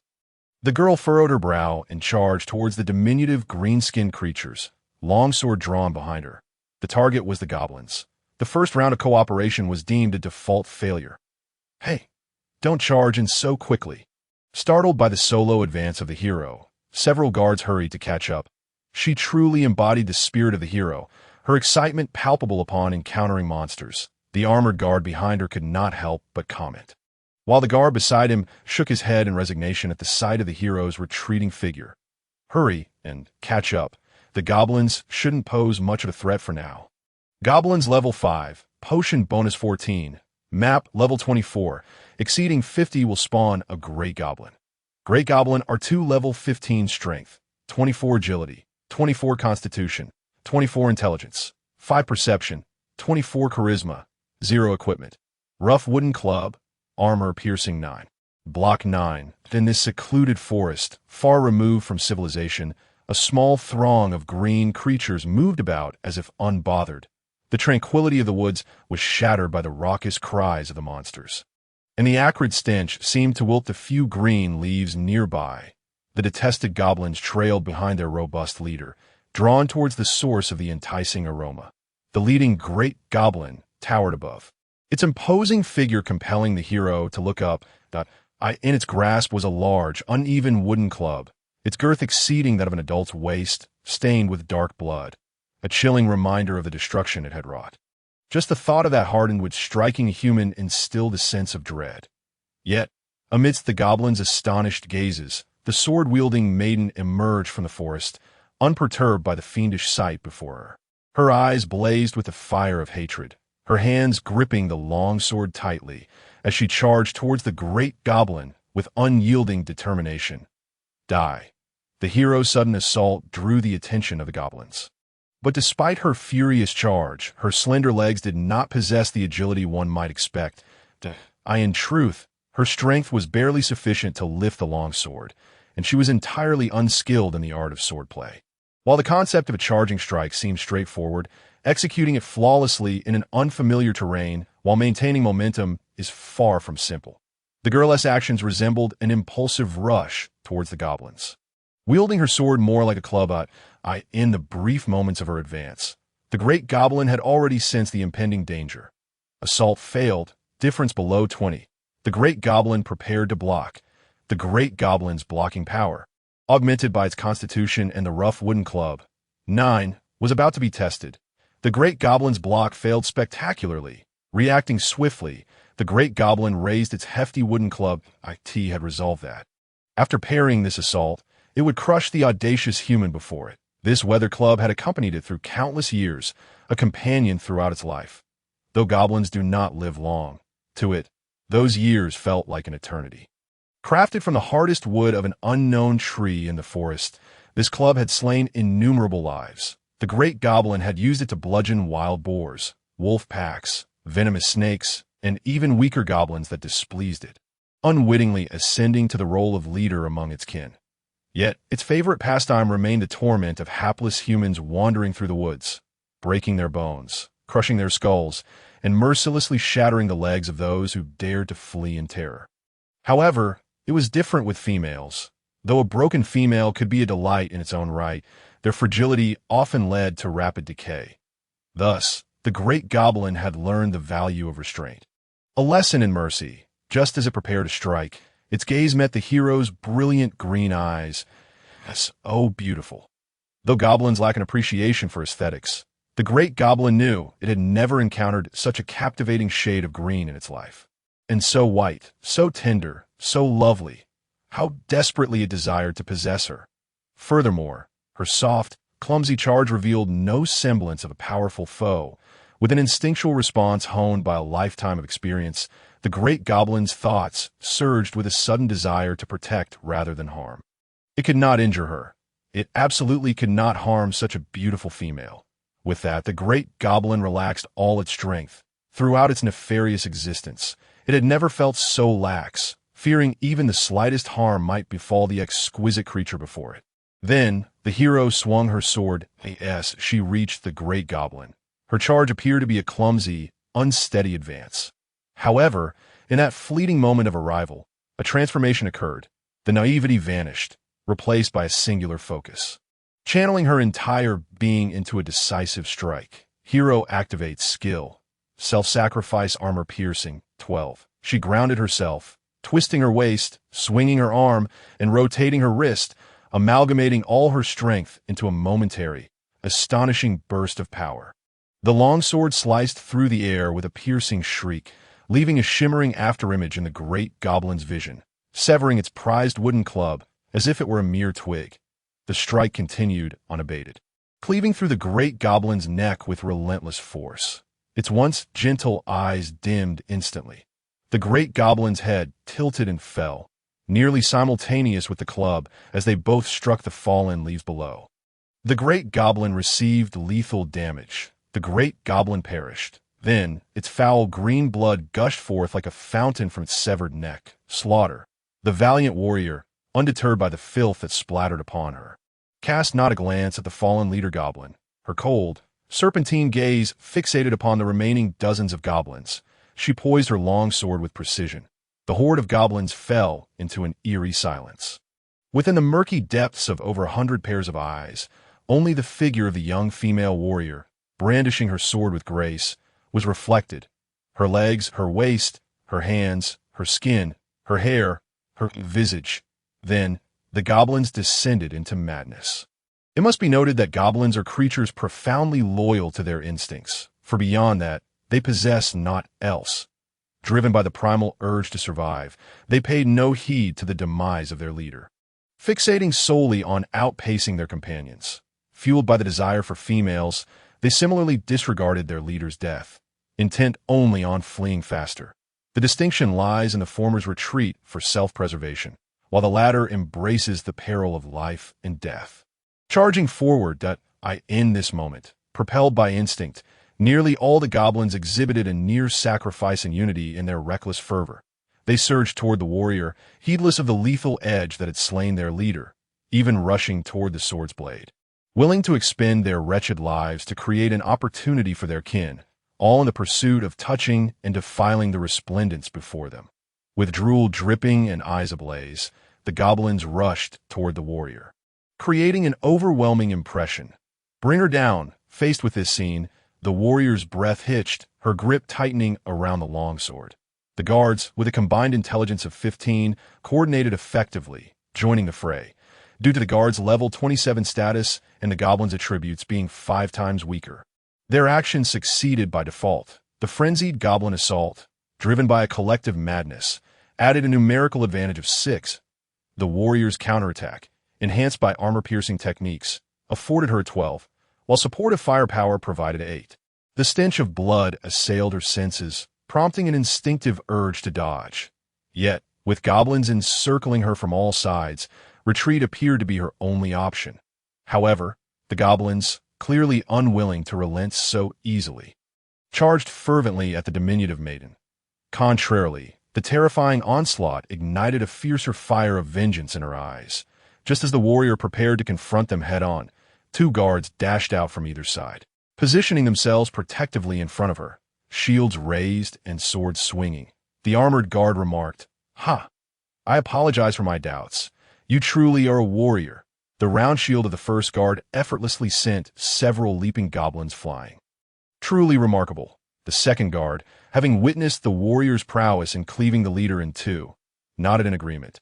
Uncertain if he could replicate such a feat, the claws and clubs of the goblins clashed against his shield and arms. Yet his expression remained unchanged. With a swift motion, he wielded his sword, smoothly decapitating every goblin that approached him. The appearance of the bothersome males elicited shrieks from the goblins, yet the guards remained unfazed, easily dispatching the green-skinned foes. Amid the cacophony of goblin screams, arrows from behind the warrior whizzed forth, launching into the goblins attempting to flank her, not merely piercing flesh, but shattering their bodies as if they were mere tofu.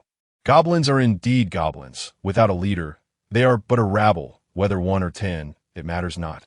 The third guard, with a tone of disdain, declared, "This number is hardly sufficient to pose a threat. If you wish to overwhelm us, you'll need at least 1,000. Seizing the moment, the warrior swiftly swung her longsword, cleaving through a goblin with ease, its green exterior spilling its innards onto the ground. Despite the few who had ventured into the fray, equipped only with standard-issue gear, the quality of the military equipment from the border was superior. Neither arrows nor strikes were anything the feeble goblin forms could withstand. Realizing that the 3 males exuded an aura of danger, the goblins hesitated. With a panic level exceeding 50, the goblins began to flee. The overwhelming desires that had clouded their mind were quelled by the unwelcome male presence, and they finally awakened from their frenzy. Some cast lingering glances at the warrior, while others had already begun their frantic escape. A few stubborn goblins attempted to charge forward, only to be swiftly dispatched by the 2 guards. Observing this, the warrior had no intention of sparing these wretches. She swung her longsword once more, cleaving through every goblin within reach as effortlessly as cutting through vegetables. In the blood-scented forest, the second guard called out, "What is the situation?" "All dispatched. Not a single one remains," the first guard replied. The once bustling horde of goblins, now fled in disarray, struggled to escape. As the warrior charged, the forest terrain impeded her steps, causing her to stumble amidst the retreating goblins. Some fell to the ground, colliding with their kin, while others, still fixated on the maiden, attempted to find alternate routes to return. Thus, despite their numbers, they could not evade the relentless onslaught of strikes and arrows, ultimately perishing within the confines of the forest. The creatures that had been so exhilarated by the allure of the potion could scarcely have imagined this would become their grave. "I am not inquiring about the goblins. I ask if you have seen any rabbits," the second guard, shaking the green blood from his sword, remarked with exasperation. "Both the warrior and I have been vigilant, yet we have not encountered any creatures resembling rabbits," replied the third guard, shaking his head. The warrior expressed her disappointment in kind. This was her first encounter in which she had engaged in prolonged combat against humanoid foes. Her dress was now drenched in the blood and sweat. Clinging to her form and accentuating her youthful curves, she embedded her long sword, stained with goblin blood, into the ground as she sought to steady her breathing. While this was indeed her first instance of directly slaying so many goblins, it would be disingenuous to claim she felt no exhilaration. However, her primary objective remained the acquisition of the gem to heal the young girl. Even in the absence of a purple gem, any stone capable of healing wounds or restoring stamina would prove invaluable, as the elven rabbit embodied such worth. Conversely, the sole value of a living goblin lay in its death. A deceased goblin was no more valuable than refuse. Not even worthy of becoming fertilizer, tea the very least. The warrior would not wish to consume produce grown in soil enriched with goblin remains. One must be cautious about what one ingests, as her dear friend often advised her with earnestness. Therefore, it was best to allow these green-skinned creatures to rot among the fallen leaves, returning to the cycle of nature. Well then, prepare for the second wave of monsters. Time is of the essence. The first guard, undeterred by the lack of rabbit sightings, displayed the resilience characteristic of a soldier. The warrior's party had obliterated the goblin horde, with the warrior single-handedly slaying the goblin leader, level 15, earning herself 450 experience points, 153450. The team collectively vanquished the goblin horde, level 5, granting the warrior an additional 813 experience points, 65,252,813. The warrior attained the achievement. Annihilation level 1, 1 strength. Second wave, the warrior's fortune. The luck was not favorable. The monsters appearing in the second wave included 1. Goblins, 2. Trance, 3. Rain, 4. The serpents, 5. Insects, 6. Bears, 7. Wolves, 8. Tigers, 9. Anya, 10. Great success and great failure. The attracted insect-type monsters included 1. Blade mantis, 2. Giant wasp swarm, 3. Poison powder moth, 4. Honey dead queen bee, rare friendly unit, 5. Anya, 6. Ironclad stag beetle, 7. Corpse fly, 8. Giant spider, 9. Withered summer butterfly, 10. Great success and great failure. The effects of the one-time use potion were remarkably enduring, and the sweet aroma still wafted through the air, mingling with the foul stench of the nearby goblin corpses and the forest's own atmosphere, creating an extraordinary scent. Ugh! As they beheld the creatures drawn by the potion, the guards collectively sighed in disgust. First goblins, then giant spiders. This forest truly harbored nothing of worth. No wonder the elven rabbits were reluctant to reveal themselves. The previous resilience could not conceal the size of the armored guards in this moment. Hidden behind the trees, the brave adventurer peeked out, gazing at the terrifyingly immense spider, instinctively rubbing her arms as a shiver ran down her spine. The giant spider R3, as its name suggests, is a colossal arachnid. Although it is not an insect, it is often mistaken for one. In essence, it is a monstrous creature renowned for its size. Aside from its formidable stature, it possesses no extraordinary abilities. Its venom is relatively weak, yet it prevails through sheer numbers. Humans ensnared by these creatures do not typically suffer the same dire fate as when confronted with other spider-like monsters, such as being ensnared in webs and digested slowly.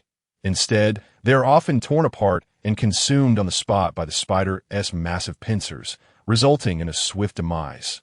Big means strong, and giant means fierce. The giant spider statistics reveal its potency.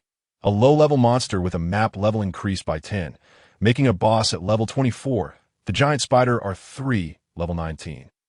Boasts the following attributes: strength, 29, agility, 27, constitution, 31, intelligence, 3, perception, 34, charm, 4 with the skill spider spear, granting 8 to armor penetration, 0.7 of them. This could prove quite troublesome, confirming the number of giant spiders congregating near the dissipating mana. The three guards exchanged worried glances with the adventurer, their unease palpable. They did not fear for themselves, confident in the strength of their armor and shields, even faced with more than double the number of spider monsters. They felt assured of victory. However, the situation was markedly different for the adventurer. Armed only with a long sword and lacking any defensive means, if captured by a giant spider, her slender waist could be easily severed, leaving no time for rescue. The adventurer recognized her vulnerability, biting her lip in contemplation. "We need not eradicate every monster that approaches us," one guard murmured. "After all, it is not blood that attracts the elusive elven rabbit, but rather wondrous transformations. Once it appears, we can seize the opportunity to strike it with an arrow and collect the gems left behind. This is indeed a viable strategy, but would such an opportunity truly present itself if we do not first eliminate the monsters?" The adventurer voiced her hesitation. The group found themselves at an impasse, uncertain whether to take the initiative. The giant spiders, sensing their numbers were insufficient, possessed a perception increased by 34, resulting in a 100 success rate. Yet, it was evident that the adventurer and her companions had underestimated the sharpness of these giant spiders. Arachnids are inherently sensitive to environmental changes, and these larger specimens were no exception. That it was no wonder they had been drawn here by the magical essence wafting through the air. Upon detecting the presence of delectable flesh nearby, the giant spiders swiftly dispersed, encircling the tree trunk where the adventurer and guard stood. Those spiders are agile creatures. Their immense size made their movements impossible for the adventurer to overlook. "We have been discovered. Prepare to engage." Casting aside her doubts, she gripped her long sword and prepared to rise. "Please retreat, brave lady," the lead guard implored anxiously. "Leave the rest to us, despite your friendship with the lady. We cannot allow you to risk your life. Too many adventurers have perished at the hands of monsters." "I understand," the adventurer replied, momentarily taken aback, her expression tinged with disappointment as her hair obscured her eyes. "Should I transform?" "Yes to." And the three guards exchanged glances, sensing a mutual relief. They had believed the adventurer would never falter in the face of monsters. The 7 hunters cautiously approached, fully aware of their adversary's strength, remaining vigilant against the guard's formidable presence. "Hurry, brave lady. We will hold them off." The third guard had already nocked an arrow, ready to unleash it. "No, let us each fight our own battles." The adventurer firmly replanted her sword into the ground, her gaze resolute. "Wait, what?" the guards exclaimed in astonishment. "I will ensure not to harm you, so please refrain from attacking me." She stepped forward from behind the guards, her soiled gown billowing as she boldly exposed herself to the giant spider's senses. "I have mentioned to your lady that I possess some unique spells. Allow me to demonstrate now, and I hope she does not become upset upon awakening, believing I have deceived her." She turned back to the guards, offering them a radiant smile. Seizing the opportunity, a giant spider perched above leaped from the tree, launching itself from the air towards her. "Brave lady, danger!" the guards cried, their faces paling. In the next instant, a vibrant serpentine tail swept through a flurry of falling leaves, striking the descending giant spider. Adventurer LV 14 green serpent strength, 26 agility, 39 constitution, 53 intelligence, 5 perception, 50 charm. 30 The giant spider AS assault was thwarted as the adventurer activated her skill, self-sacrifice. The iron tail of the green serpent collided with the descending monster, sending it hurtling away. However, the giant spider, unscathed, clacked its mandibles, defiantly raising its front legs, the faintest trace of the serpent's whip barely visible on its exoskeleton. A resounding failure for the adventurer. She suffered a full 12 points of damage. Her beast spirit mana diminished to 248, 265. The green serpent flicked its tail, momentarily disoriented, emitting a hissing sound. Only when the scales, punctured by the giant spider's spear, had mended completely did the faint glow of magic begin to shimmer across its serpentine form. The adventurer activated the skill barkskin. This marked her first battle in her evolved green serpent form. Although she retained her primal instincts, the essence of the once innocent serpent seemed ill-suited to her newfound body. In that brief exchange, she struck the spider, yet it had deflected her blow with its foremost legs. The numerous arachnid limbs had found their mark, piercing her several times. In a flash, she had no time to cast a spell. Fortunately, the minor wounds inflicted were inconsequential. Had she been in her human form, She would have been riddled with several gaping holes. This a transformation-type magical ability. The three guards marveled at the sight. Yet before they could ponder further, the adventurer, now a green serpent, coiled her body and ascended the tree. Her emerald scales shifting to resemble rough bark, allowing her to vanish into the forest. She did not glance back at her guards. This? The lead guard gasped. Enough chatter. They're approaching. The third guard knocked another arrow. Prepared to fulfill their duty, with the guard's ranged attack, the giant spider bee attempted to evade. However, the arrow that had pierced the goblin like tofu failed to find its mark this time. The hairs on the spider's body quivered, instantly detecting the shift in airflow that it deftly maneuvered away before the arrow could reach it. The whistling arrow embedded itself into the tree trunk, its fletching trembling in vain. Lamenting its futility, these creatures, ultimately as a melee class, the relatively unskilled archer, known as the C-class guardian, sheathed her short bow and, like her companions, drew her long sword, raising her round shield as they stood back to back. Remaining vigilant against the onslaught of the spiders, they were now embroiled in a tug-of-war. Meanwhile, the hero, with enhanced stealth perception 50 and mimicry 30, found her approach undetected by giant spider. The hero had already spiraled up the tree trunk. Moving slowly among the canopy's branches, the instincts of the green serpent within her body began to awaken, allowing her to silently draw closer to her prey. Below, a giant spider flailed its front legs in confusion. Unaware of the green serpent's vanishing presence, the hero's agility for the sneak attack was augmented 39, and her stealth was successful 30, while giant spider A's perception failed miserably. The hero's ambush succeeded, granting her a penetration reward, with damage fixed at maximum value. The hero unleashed her skill, self-sacrifice. Giant spider A suffered a fatal blow, and the hero gained 570 experience points. This transpired in less than the blink of an eye. The A-class guardian, brandishing her longsword, kept a watchful eye on the giant spiders lurking not far away, catching glimpses of multiple reflections in their compound eyes. Just before her eyelids closed, the giant spider raised its forelegs, attempting to intimidate the unseen hero. Then, as her eyes shut, a sound akin to a whip cracking through the air resonated beside her. Upon reopening her eyes, the giant spider lay splayed in a grotesque shape, as if a massive steel whip had struck from its head, tearing through much of its body and exiting near its tail. This was the mark left by the great serpent. The hero's agility for the sneak attack was again bolstered 39, and her stealth was successful 30, but giant spider bee detected her presence. The movements of the other giant spiders halted, their glossy compound eyes betraying no emotion, yet their confusion and wariness were palpable.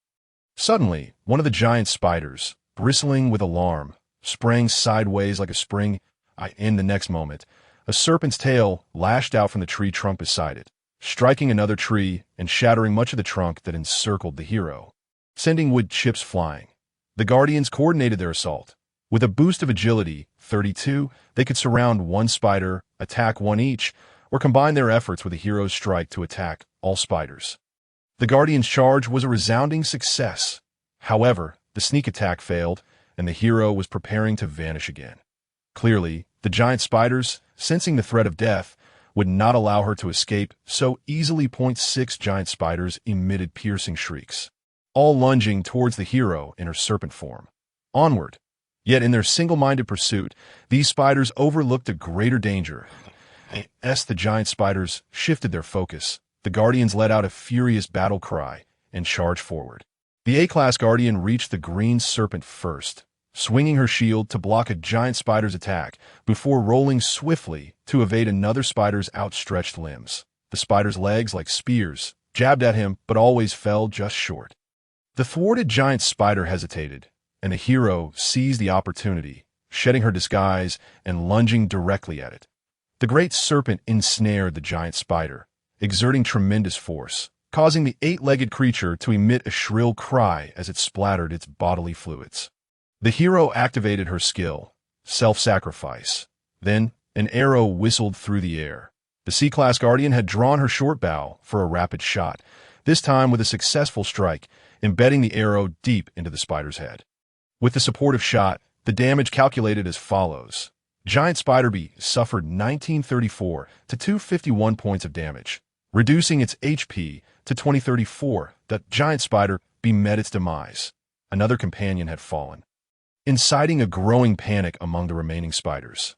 Yet their massive size, while imposing and deadly, also constrained their movements within the narrow spaces between trees, momentarily robbing them of their agility.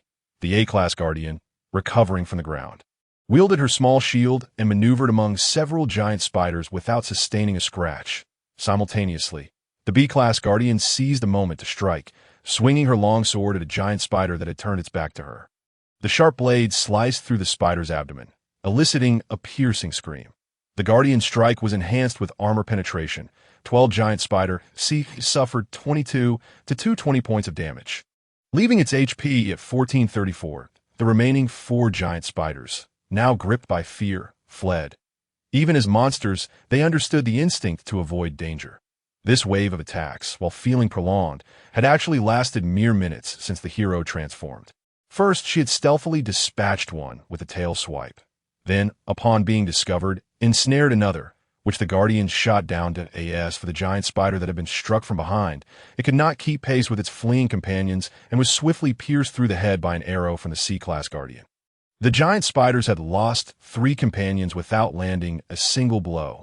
Even in their ravenous state, they realized they could not tackle such a formidable opponent. Abandonment was a form of survival wisdom. Thus, they hurriedly retreated, quickly vanishing from sight. The Guardians, on the other hand, did not pursue the panicked giant spiders, but instead remained apprehensive and alert, their gazes fixed on the hero, still in her serpent form. Would she turn against them? They were more concerned about the prospect of raising their swords against her than the threat to their lives. Yet, considering the gruesome fate of the first giant spider, perhaps they had reason to be cautious about their own safety. However, the green serpent merely extended her tongue to sense the air, then indifferently flicked her tail and climbed back up the tree. Unlike giant spiders, serpents typically do not consume humans. Moreover, as a bee spirit, she had no need for sustenance and was oblivious to the Guardian's wariness. Once the hero reclined in the trees to rest, the Guardians exhaled with relief and commenced another round of searching. Yet, no trace of the elusive fairy rabbits was to be found. Regardless of where they looked, still nothing. The Guardians collectively sighed. Is there really such a creature here? Could she have been mistaken? Casting a glance at the green serpent, who likely could not comprehend their words, the A-Class Guardian lowered his voice. Let us not speak carelessly. The coachman knows, doesn't he? And since we have no other options, we must persevere. The B-Class Guardian sighed once more, then spoke with renewed determination. You should know that the worst thing in executing military orders is to overthink and act on your own accord. All right, you make a valid point, the A-Class Guardian replied with a wry smile. In any case, it's about time we wrap things up. The C-Class Guardian, glancing down to sort through the remaining arrows, remarked softly. The pungent aroma of the potion had significantly dissipated. The next wave of monsters would likely be the last. I wonder how the lady is faring now, after exterminating goblins and repelling the giant spiders. Not to mention the time spent traversing the forest, they had already delayed for nearly an hour. While that wasn't excessively long, if they truly failed to locate the fairy rabbit, the 3 Guardians fell into a contemplative silence. Meanwhile, the green serpent, leisurely coiled on a tree branch, appeared oblivious to the human's concerns, occasionally flicking out her tongue to capture particles wafting through the air. Suddenly, she raised her head, her emerald eyes fixated on the other side of the foliage. The hero's perception activated. The attracted monsters included 1. Goblins, 2. Tree spirits, 3. Snakes, 4. TS raining 5. Birds, 6. Bears, 7. Wolves, 8. Tigers, 9. Anke 10. Great success or great failure. The hero's perception was a resounding success. What transpired? 1. A common white snake passing by. 2. A fairy rabbit hiding nearby. 3. A snake. It's the queen. For the precious fruits have been discovered. 5.16.27.38.49. The courtship signals. 10. Great successes and monumental failures.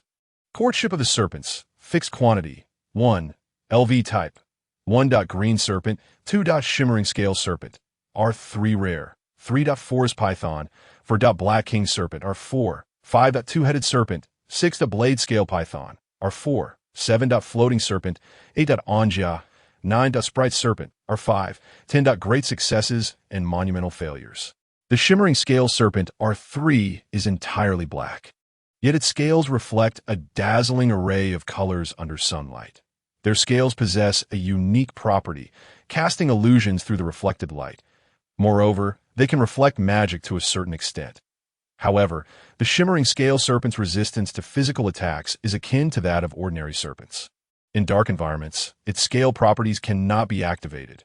Consequently, these not particularly formidable magical creatures have become targets for many adventurers, their skins stripped to create equipment, rendering them, in a sense, an endangered species. That it is said that the Mage Association is currently discussing whether to revoke the Shimmering Scale Serpent status as a magical creature.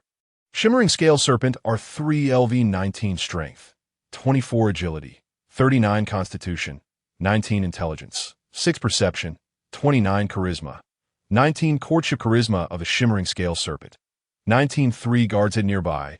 Their expressions varied as they observed the unfolding scene atop the tree. The earlier despondency had been temporarily forgotten. At this moment, they exchanged glances and simultaneously looked up, momentarily at a loss for how to react. Suddenly, from the treetop opposite the green serpent, a long, entirely black serpent sprang forth. Locking eyes with the hero for several seconds before commencing a mesmerizing sway, that serpent a particularly rare magical creature. Indeed, its complete skin could fetch nearly half a year's wages for an ordinary soldier. But what is it doing swaying before the brave lady? That dazzling display is quite disorienting. It must be a courtship, I presume. The 3 guards exchanged knowing glances, recognizing the mutual bewilderment in each other's eyes. All were descendants of border soldiers, having undergone rigorous training, believing that nothing could shake the nerves honed through their experiences in this peaceful land.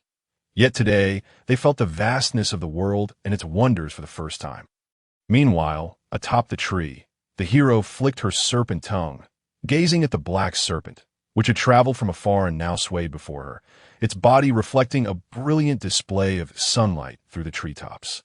The hero's subsequent actions were 1. Weakling begone, 2. Joined in the swaying, 3. Launched an attack, 4. That expressed refusal, 5. 16. 27. 8.49. The guards initiated a surprise attack, 10. Great Successes and Monumental Failures, to be frank. The hero was not particularly impressed by this impudent intruder. However, the principles of hospitality dictate reciprocity. Even when primal instincts overshadow reason, her noble upbringing forbade her from ignoring her suitor. Therefore, after the Shimmering Scale Serpent concluded its rather commendable dance, the hero emerged from her poised state. She gracefully elevated her form, her emerald serpent eyes gazing down at the expectant Shimmering Scale Serpent. Then, the green serpent began to sway. The hero's serpent danced charisma. 30. Look, she is swaying along. Isn't that something? Should we interrupt them? That doesn't seem right. Isn't it rather inappropriate to watch these 2 serpents sway together? But this is a free courtship. We have no right to disturb this encounter. Are you calling this a free courtship? One of them is a transformed human. The guards debated beneath the tree. Yet as the serpent dance continued, their quarrels gradually subsided. The green serpent scales were a pure green, lacking the dazzling array of colors of the Shimmering Scale Serpent. However, under the sunlight filtering through the treetops, her scales shimmered with a jade-like translucence, reflecting a soft glow that instilled a sense of tranquility, while her body swayed with a certain rhythm. She lifted high, spun gracefully, tracing beautiful arcs in the air, casting a serene green light. What appeared to be merely a serpent swaying seemed to transform the guards below into witnesses of a maiden dancing with a captivating grace. The hero's dance is rather beautiful. Indeed, it is lovely. Wake up! That's a serpent, but you mentioned it was a transformed human. Then came the Shimmering Scale Serpent's response. 1. Withdrawn in self-doubt. 2. My queen. 3. I shall strive until I am worthy of you. 4. Enraged. Launched an attack. 5.16.27.3 8.49. The sprite rabbit curiously observed the scene, adding 5.10. Great Successes and Monumental Failures. The green serpent's dance concluded, and the Shimmering Scale Serpent, disheartened, lowered its head, relinquishing its hopes. Such a noble kin was beyond the worthiness of this dark serpent. Yet, should it leave now, perhaps it would never again encounter such a breathtaking relative. Slowly, the shimmering scale serpent bowed, then turned its body, exposing its unguarded jaw. Thus, I pledge my fealty to you, my queen. Seeing this, the green serpent, after a moment of haughty contemplation, extended the tip of her tail, gently tapping the shimmering scale serpent's jaw. The magical essence of serpents intertwined, imprinting upon the shimmering scale serpent a mark belonging to the hero. The hero acquired the familiar shimmering scale serpent LV-19 that the three guards below watched in silence, as if witnessing a sacred ceremony of bestowal. One can only hope that one day Our Lady might grant us knighthood in such a manner. That is still far off. It's not the lady, but your skills that matter to be granted knighthood. One must first reach the second transition. Hey, look over there. What is it? The hero just finished the ceremony. I wanted to savor the moment. Rabbits! Sprite rabbits! Whispered. The other two guards were momentarily stunned before quickly regaining their senses, only to discover an unusual gathering. Upon the treetops, beneath the shade, and even at their feet, several small, entirely azure creatures with golden ears had gathered unbeknownst to them. The third wave has concluded, and the sprite rabbits have appeared. The number of sprite rabbits, a remarkably wondrous sight, has attracted numerous sprite rabbits. Sprite rabbit LV attributes: no special skills, heart of the world, immune to all skill effects and magical damage. Can only be attacked in the first round. Instructions for hunting rabbits. Upon the rabbit's appearance, the guards will shoot at them. Based on the inflicted damage, they will drop gems. Each rabbit drops only once. If multiple rabbits exist, agility will be assessed. If successful, a second round of shooting may occur. The hero and her familiar may also participate in the attack. Each drop requires a luck assessment to determine the nature of the gem. 1, 2 for green, 3, 4 for red, 5, 6 for blue, 7, 8 for purple, 9 changes to silver or gold, guaranteed to drop an additional gem. 10 changes to silver, 1 to 4, gold for 9, rainbow, 10, while also dropping gems of all 4 colors. 1, 2, 3 days, 12 in total. The guards held their breath in excitement, counting the number of rabbits, but a full dozen translucent azure rabbits, embodiments of the mountains and forests, gazed intently at the two serpents who had just completed their ceremony. They had coexisted with the earth, the forest, and this world for countless years. What scenes had they not witnessed?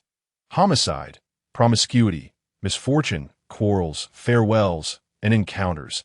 The vast mountains and forests have borne witness to the myriad joys and sorrows of countless human lives. It is only natural that a snake swears loyalty to another snake that is transformed into a human. Such a scene is indeed rare. Similarly, even the oldest elder in the village has probably never beheld the sight of a dozen enchanted rabbits gathered in one place. The three guards sheathed their long swords and unslung their short bows, drawing arrows in slow motion, cautious not to startle the diminutive sprites. The sheer number of them was a delightful burden, murmured Guard A. However, as the group prepared with utmost care, the enchanted rabbits remained blissfully unaware of the impending danger, showing no inclination to flee. The guards recalled the hero's description.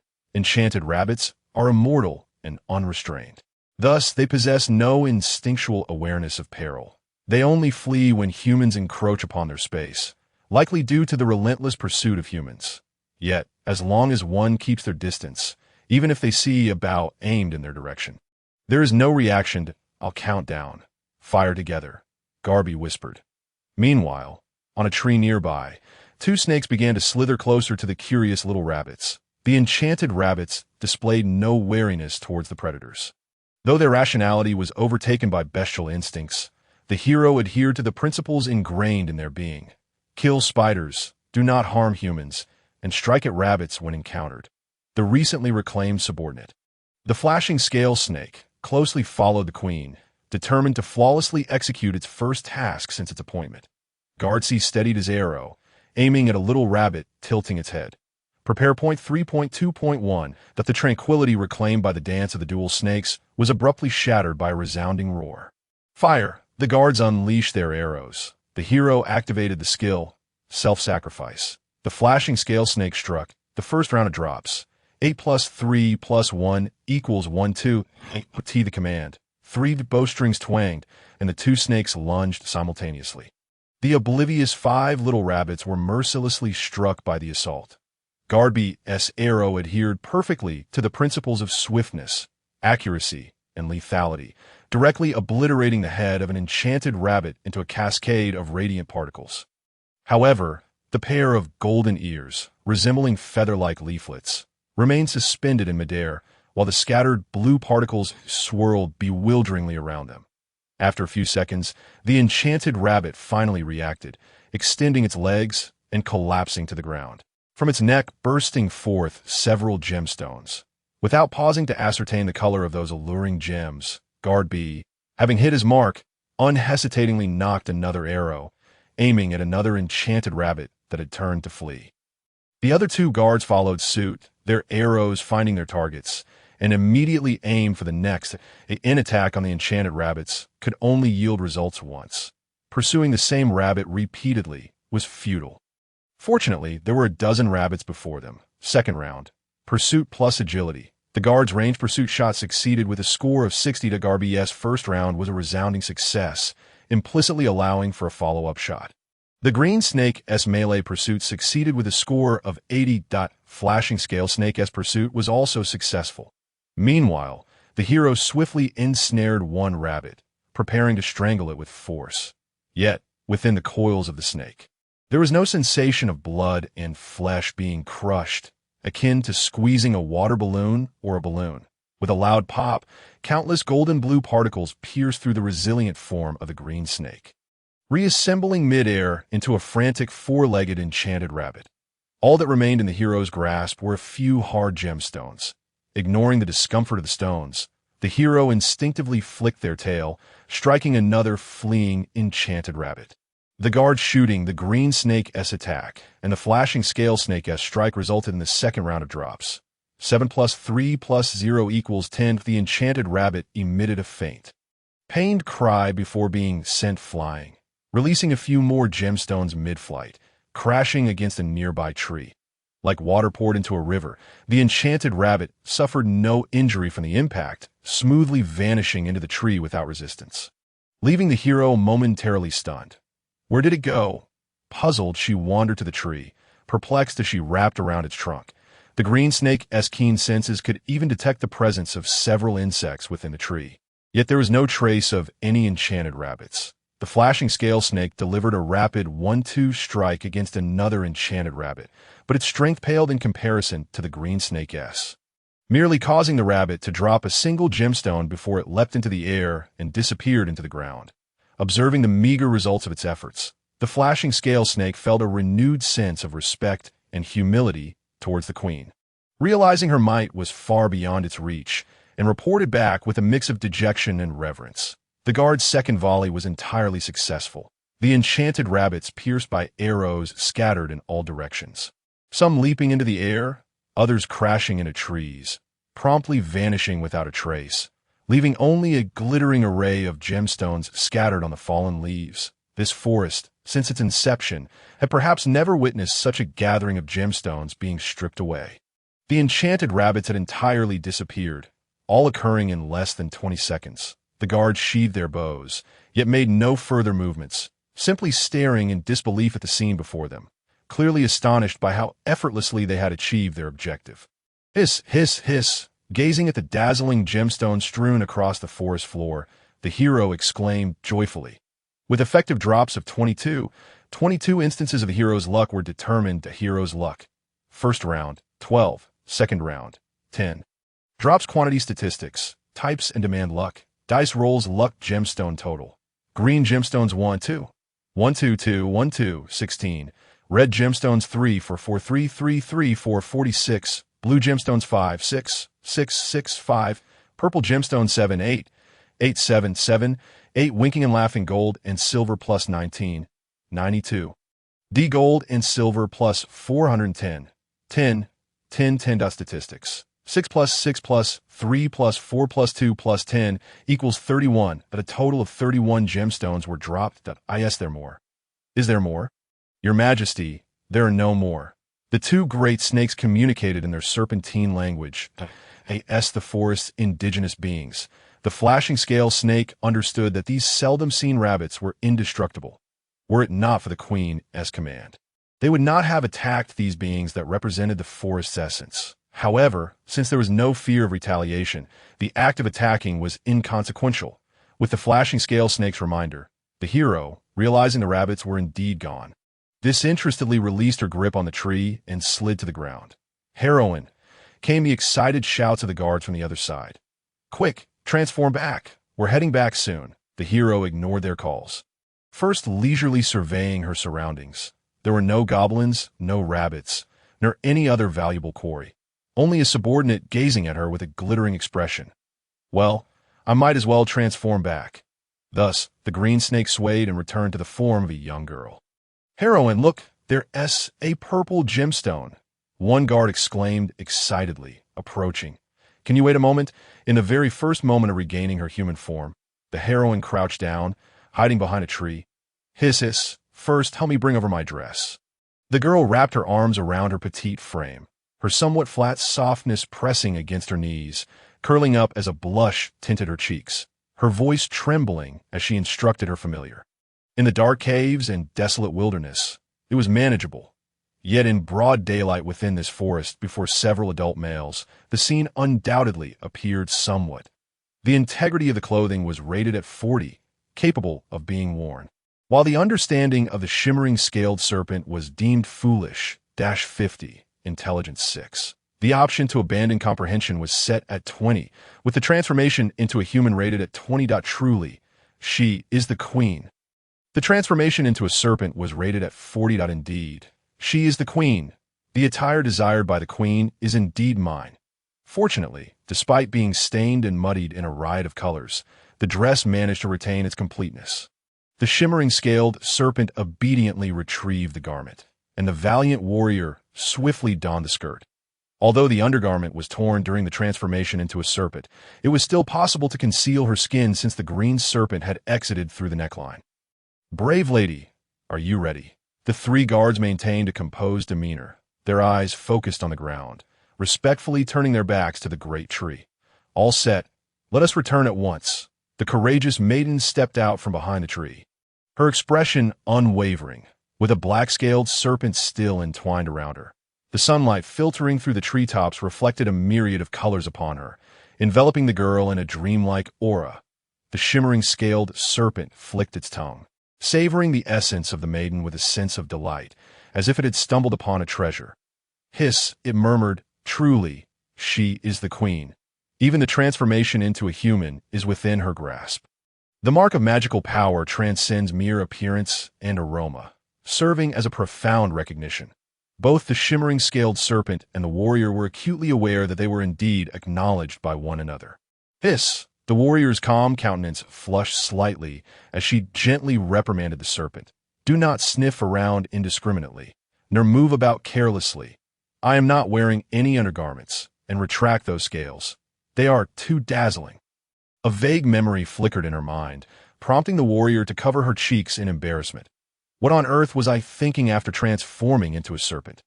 Not only did I spare its life, but I also... Furthermore, how does one care for a familiar?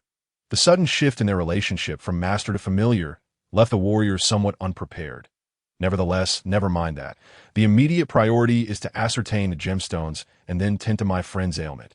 The gentle caress of the breeze and the coolness of the serpent's scales brushed against her skin as the warrior endeavored to maintain a composed expression while gazing at the gemstones collected by her three guards.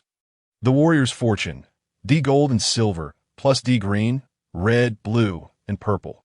1 to 5 silver, 6-10 gold, 2 D gold and silver, plus colorful stones. 1 to 4 silver, 5-9 gold, 10 colorful. The courtship dance of the shimmering scaled serpent. The male magic serpent sways beneath the sun.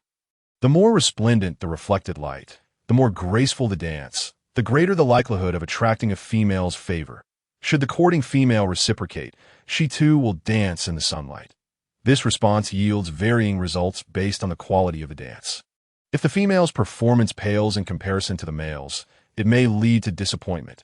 Should she desire to mate, she must accept a position in his harem. Conversely, if their dances are well matched, it signifies compatibility and the potential for healthy offspring. However, if the female's dance far surpasses the male's, it indicates a proud rejection that in such cases, the male typically faces three choices: to retreat in shame, to lash out in frustration, and pursue aggressively, often resulting in becoming a meal for the female, or to humbly pledge loyalty, kneeling beneath the queen's skirt, hoping that devotion will earn him a moment of her affection, potentially leading to genuine submission and eternal allegiance. Final gemstone tally: emeralds, 8 rubies, 9 sapphires, 5 amethysts, 6 gold, 0 silver, 2 colorful. After collecting all the gemstones dropped by the spirit rabbits, the warrior and her 3 guards hurried back to their campsite with utmost urgency. The shimmering scaled serpent was handed off to another guard for transport, while the warrior's chest heaved with exertion during their brisk march through the forest. However, she merely adjusted her breathing slightly, took the bag containing the gemstones from the guard, and leaped into the carriage, the guard remaining at the site. Upon seeing the bag in the warrior's hands and the relaxed expressions of her companions, stepped aside with a look of elation. Without needing to hear a word from her, glancing at the young girl behind the guards, whose expression, though still pained, had not worsened since their departure, the warrior let out a sigh of relief. She opened the bag and shook its contents onto the floor, producing a melodious chime as a small mountain of colorful gemstones formed in the carriage. The green sparkled like the first buds of spring. The blue mirrored the vastness of summer sky. The red evoked the vibrant hues of autumn foliage. The purple resembled the aurora of a winter night, alongside pure, unblemished silver. Each hue rivaled the gems adorning a king's crown.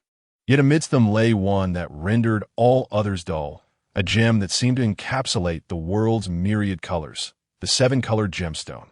However, the warrior's gaze lingered only for a fleeting moment on this gem, before swiftly reaching for a nearby purple stone, bringing it close to the young girl reclining on the seat. The healing purple gemstone, a universal remedy for ailments, effective from the common cold to the most severe plagues, ensuring the afflicted are cured.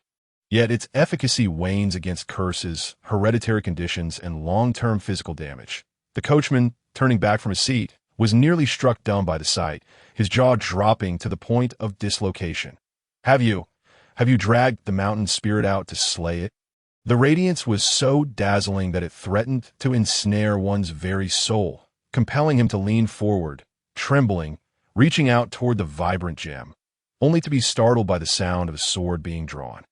Guard Ding glared at the coachman with a fierce expression, while the other 3 maintained a frosty demeanor, hands resting on their short bows.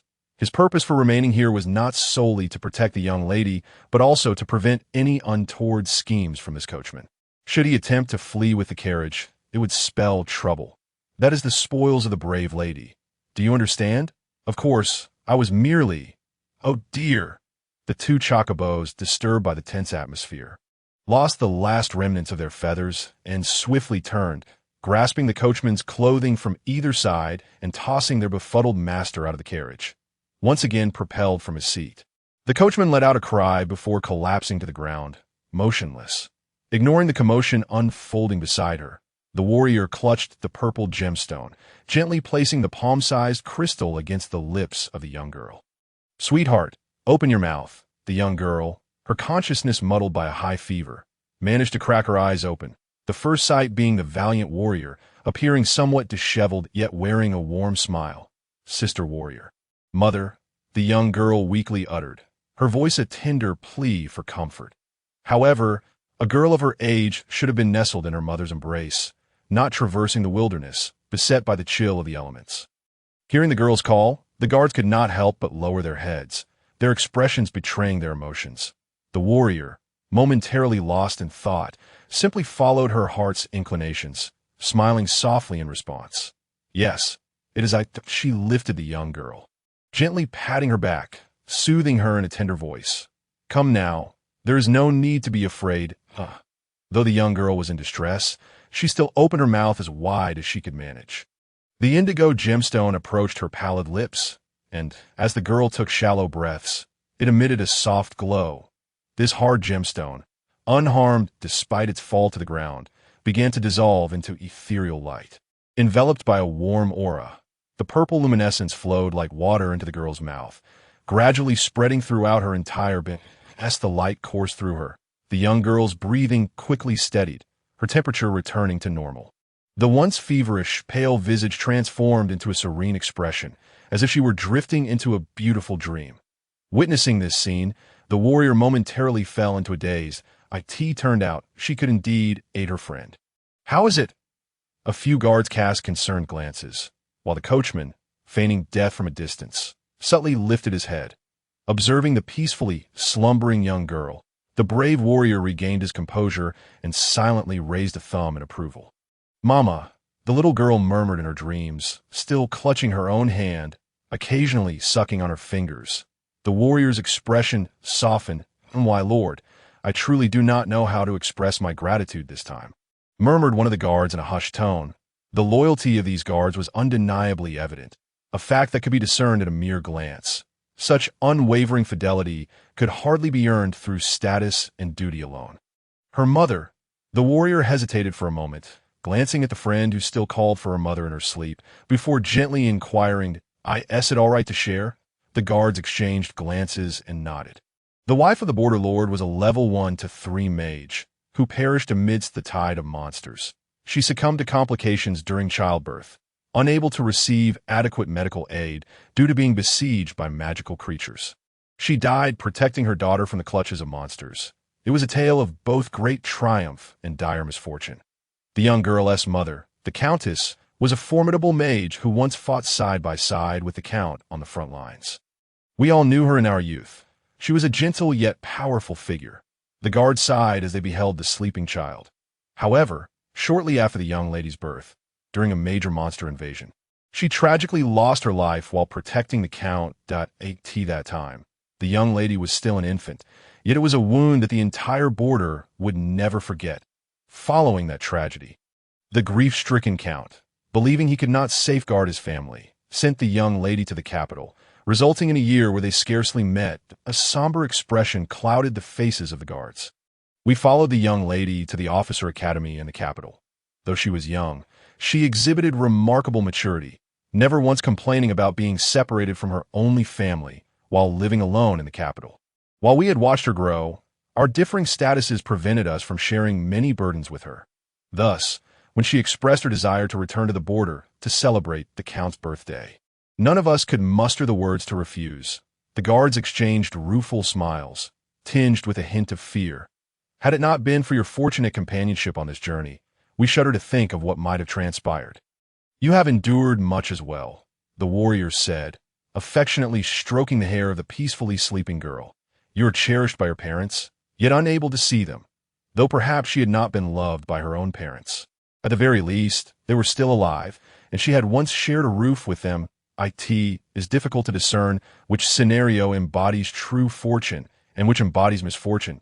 As the young girl remained in a dreamlike state. The countdown to the border lord's birthday continued. "However, is it truly acceptable for me to claim all the gems?" The warrior gazed at the mound of jewels nearby, which had been sorted into 6 distinct piles: green, red, blue, purple, 2 radiant silver gems, and finally, a single resplendent rainbow gem that even the sun could not outshine. The shimmering serpent coiled protectively around this treasure, loyally guarding the spoils of the queen. However, unlike the guard's unwavering loyalty to the young girl, the serpent's motivation seemed to stem from more self-serving desires. Despite being a creature of the magical realm, the shimmering serpent was evidently not akin to the likes of goblins. The sensation of being cradled by was peculiar, yet not entirely repulsive. The warrior smiled helplessly. The gems were spoils of their collective battle, with the majority of the credit due to the guard's precise archery skills. The warrior, unable to remember who had struck the rainbow gem due to the loss of rationality in her beastly form, nonetheless found that the guards adamantly insisted it had emerged from the enchanted rabbit she had shot down, and they insisted on gifting her all the other gems. Even if their claims were true, the rainbow gem was still her rightful prize. Yet, it seemed unjust for her to monopolize all the other gems. While there was no formal rule prioritizing the distribution of spoils to the warrior, There existed an unspoken understanding. This is not dictated by regulations, but rather stems from our personal gratitude. The guards explained with respect. If the young lady were to awaken, she would undoubtedly choose to bestow these gems upon you. Seeing their resolute stance, the warrior refrained from further refusal and gently caressed the girl's hair. Then, the next day, as they said, accept these well-deserved rewards. In the tent, the fully recovered young girl warrior gazed down with an air of authority at the newly awakened warrior. The warrior blinked, quickly coming to her senses, and smiled at the healthy young girl. But you still have many days of travel ahead, so it would be wise for you to take 2 gems with you. She no longer attempted to decline, simply stating, "Consider it a gift from me. May I accept it?" "You are right. In that case, I shall not be polite," the warrior responded warmly. Under the gentle gaze of the warrior, the young girl nodded obediently and added softly, "Thank you." The bond between the warrior and the young girl, the princess of the border lord, strengthened significantly, transforming them into close friends. Note: the requirement for a close friend is now 95. The warrior gifted the young girl 2 purple gems, 2 green gems, and a red gem. "Now, let us continue our journey." The coachman, having learned his lesson, donned the reins on the 2 chocobos and, suppressing the urge to glance at the dazzling gems in the warrior's hands, called out without diverting his gaze, "Please, expedite our pace. We have already delayed for a day to the next relay station. We must switch vehicles. If we encounter any further mishaps along the way, we shall miss the Count's birthday." One by one, the guards boarded the carriage, beckoning the 2 girls who remained outside. "Young lady, brave warrior, hurry up." On the other side, the young girl excitedly circled around the warrior. "Hurry, hurry. What skills will you unveil? I have yet to witness the blessings of the world." "All right, do not rush. I am preparing and shall begin shortly." The warrior's expression mirrored both anticipation and nervousness as she commenced her warm-up exercises. She stretched, revealing a slender, pale waist, then turned to stretch her legs, her graceful limbs fully extending. Feeling her body relax and prepared, the warrior finally boarded the carriage with the young girl, with a shout from the coachman. The chocobos galloped forward, and within the gently swaying carriage, the warrior cradled the silver and rainbow gems. The shimmering serpent attempted to climb onto the warrior's lap, but was gently swatted away, retreating to rest at her feet.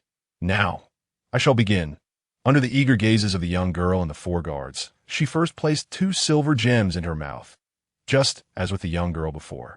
What appeared to be solid gems transformed into flowing silver light upon contact with the warmth of the warrior's breath, cascading in her rosy lips.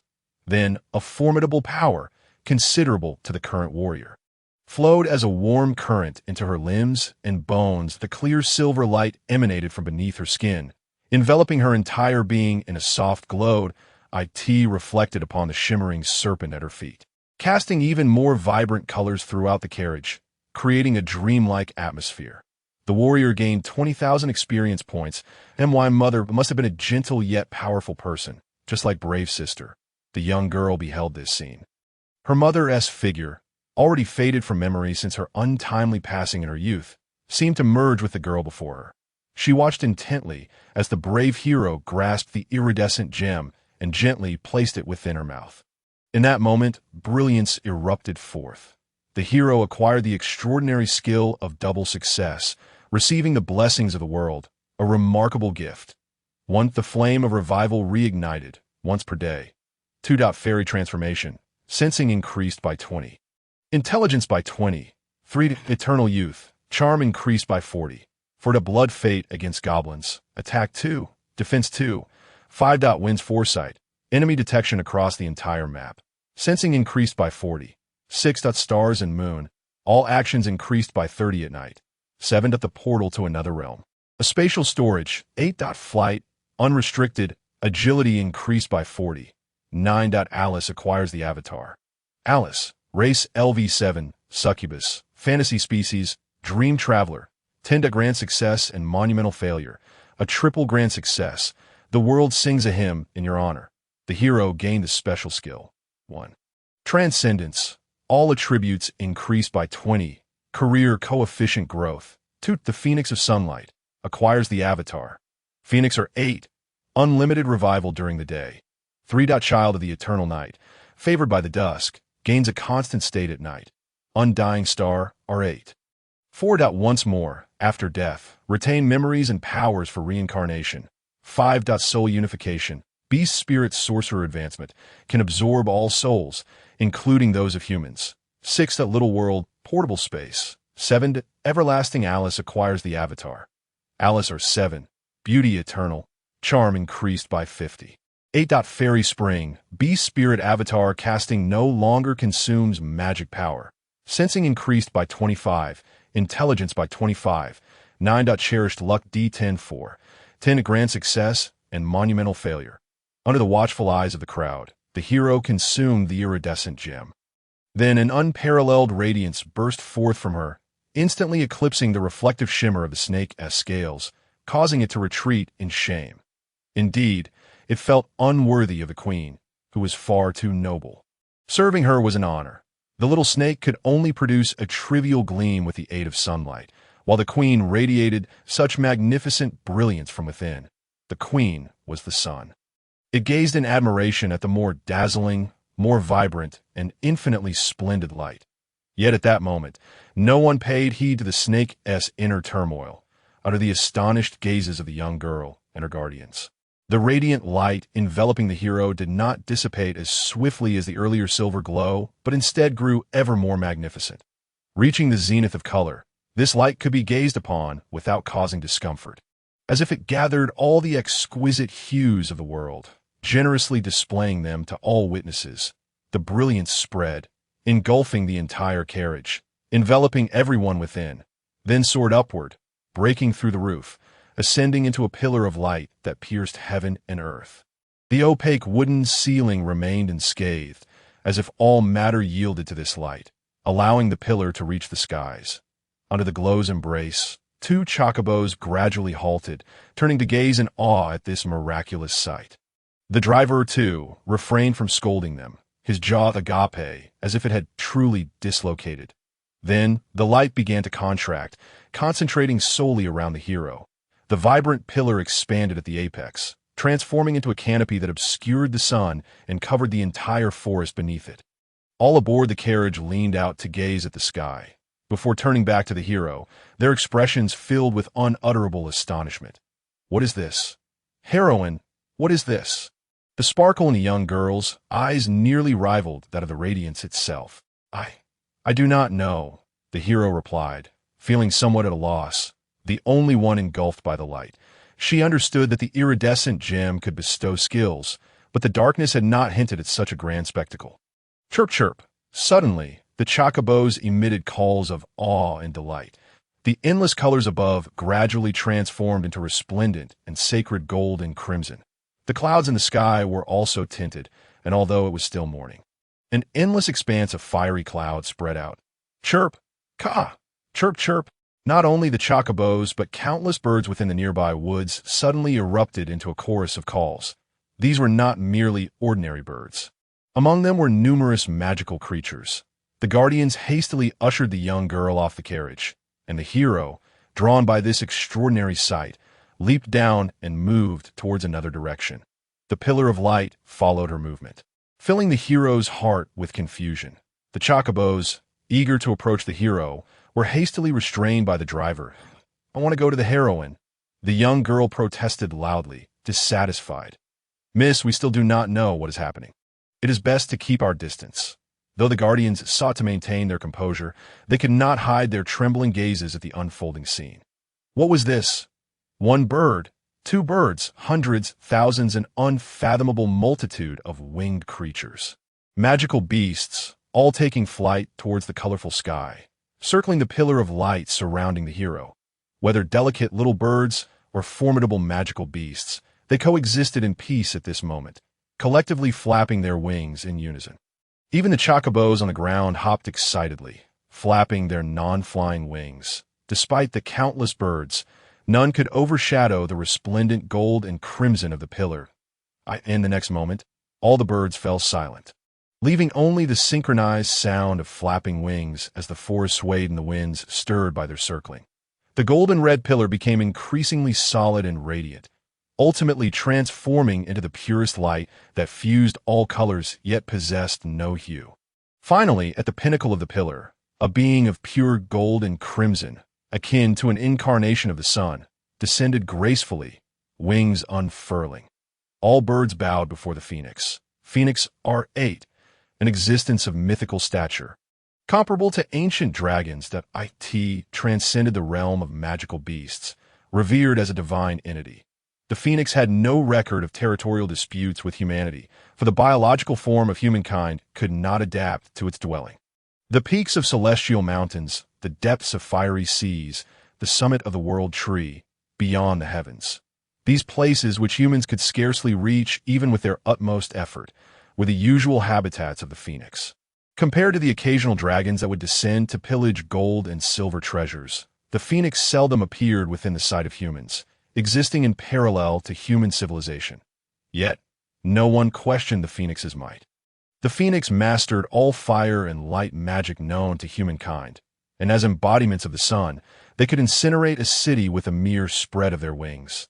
The flames they unleashed could purify an entire nation, and the light released from their feathers was sufficient to pierce through all darkness in the world. Legends also claimed that the phoenix was immortal, regardless of how many times it faced destruction. As long as the sun rose, the phoenix would be reborn from the flames that a certain legendary mage once remarked. Why is it a legend? Can you kill a phoenix? Just ask if it will resurrect. Why not try if you will? The hero lifted her gaze to behold this life beyond human comprehension descending towards her. All winged beings followed the phoenix's descent, not pausing at the treetops, but rather prostrating themselves upon the ground. The hero, sensing something, raised her hand.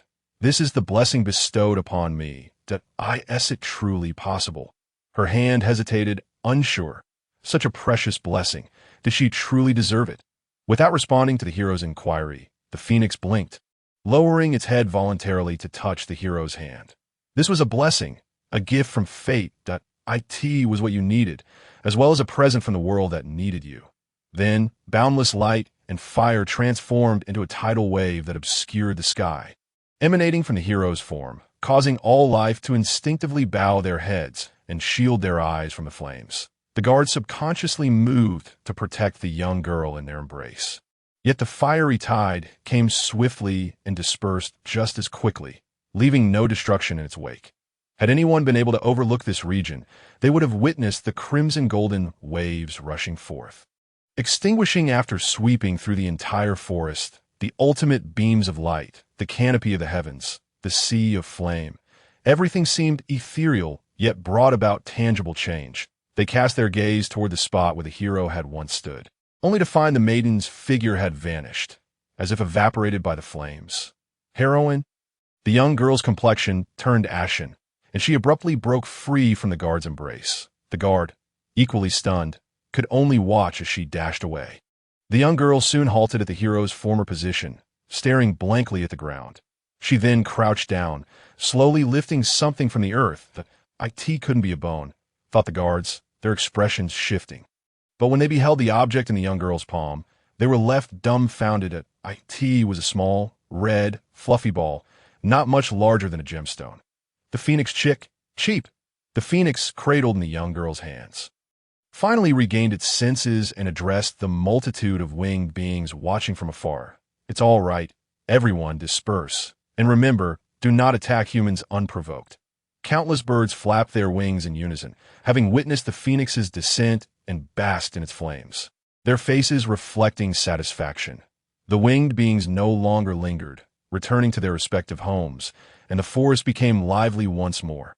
The bird-like monsters levels in this area rose significantly, transforming the once desolate forest into a level 24 phoenix feather forest. Now ranking level 34. Passing adventurers were warned. Do not provoke the birds of this forest. While they won't kill, it will hurt.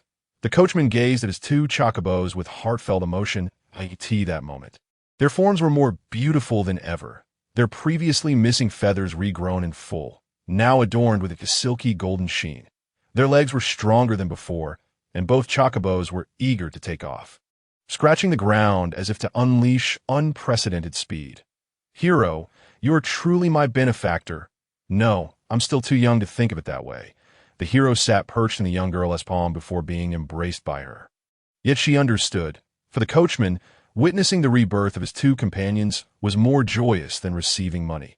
Now, the two chocobos, even among the ranks of the coachman, were of the highest caliber. Once he returned and modified his carriage, he would soon become the most esteemed coachman at the station, receiving a steady stream of prestigious orders from nobles. Meanwhile, the Phoenix chick nestled in the young girl's arms as the hero endeavored to adapt to this new position. I wished to touch it. Those feathers looked truly magnificent. One guard could hardly conceal the longing on his face. I understand your feelings. Another guard nodded in agreement. Hey, keep it down. In truth, the guards were whispering among themselves, their clumsy attempts at discretion causing the young girl to clutch the Phoenix even tighter. Hold on tight, everyone. Let us go. With the coachman's call, the chocobos joyfully set forth, running at nearly twice their previous speed. Amidst the jostling, the young girl lost her grip for a moment, and the hero was jolted into the air. The chocobos quickened their pace, aiming to reach the village by evening. The young girl quickly caught the flapping Phoenix, giggling as she stroked its warm, soft feathers. The chocobo carriage sped through the forest, heading toward the journey's end. The hero conquered the map. Phoenix Feather Forest LV-34. Thanks to the purifying flames, the hero's addiction was lifted. The hero obtained the Bee-Spirit avatar, Phoenix Initial, R8, a primordial phoenix without bloodline inheritance, possessing only basic instincts, with future transformations dependent solely on oneself. The hero acquired the skill, Flame Bloodlight, Pulse LV-4, allowing the Phoenix incarnation to instinctively wield light and heat, utilizing mid to low-level fire magic, while also embodying the blessing power embedded in their bloodline. As a sorcerer, one could instinctively employ mid to low-level fire and heat spells in human form. As a mage, one would gain elemental affinity for light and fire. As a priest, one could gain recognition from related sects without the need for faith. Other melee classes would receive relevant ability bonuses. Phoenix Feather Forest LV-34. One day, beneath a stretch of burning clouds, the forest underwent a transformation. The original ruler, the Blade Edge Mantis, was easily dethroned, becoming prey for a previously ordinary magical eagle that had suddenly evolved into a high-level creature, the Flame Feather Eagle LV-34. This forest, once a vibrant ecosystem, was now ruled by powerful birds, transforming from a secluded wilderness into a forbidden zone for humans. This was how it should have been. Yet for some unknown reason, the mutated bird monsters in this forest did not attack humans unprovoked. Although not entirely friendly, they wouldn't retaliate unless provoked or their eggs were stolen. Even performing dances in front of their nests would not result in an attack. They would merely drive one away if disturbed by excessive noise. Thus, despite the increase in map level, the traders and adventurers flocked here in greater numbers. Incidentally, there were no goblins in this forest. Indeed, not a single one, the Mage Association Adventurer Guild remarked, regardless of the transformation. It is indeed quite remarkable, and we are still investigating the reasons behind this unknown phenomenon. Subsequent investigations by the Guild concluded the event. Task: rescue the young girl. Completed. Friendship with the Border Baroness was gained.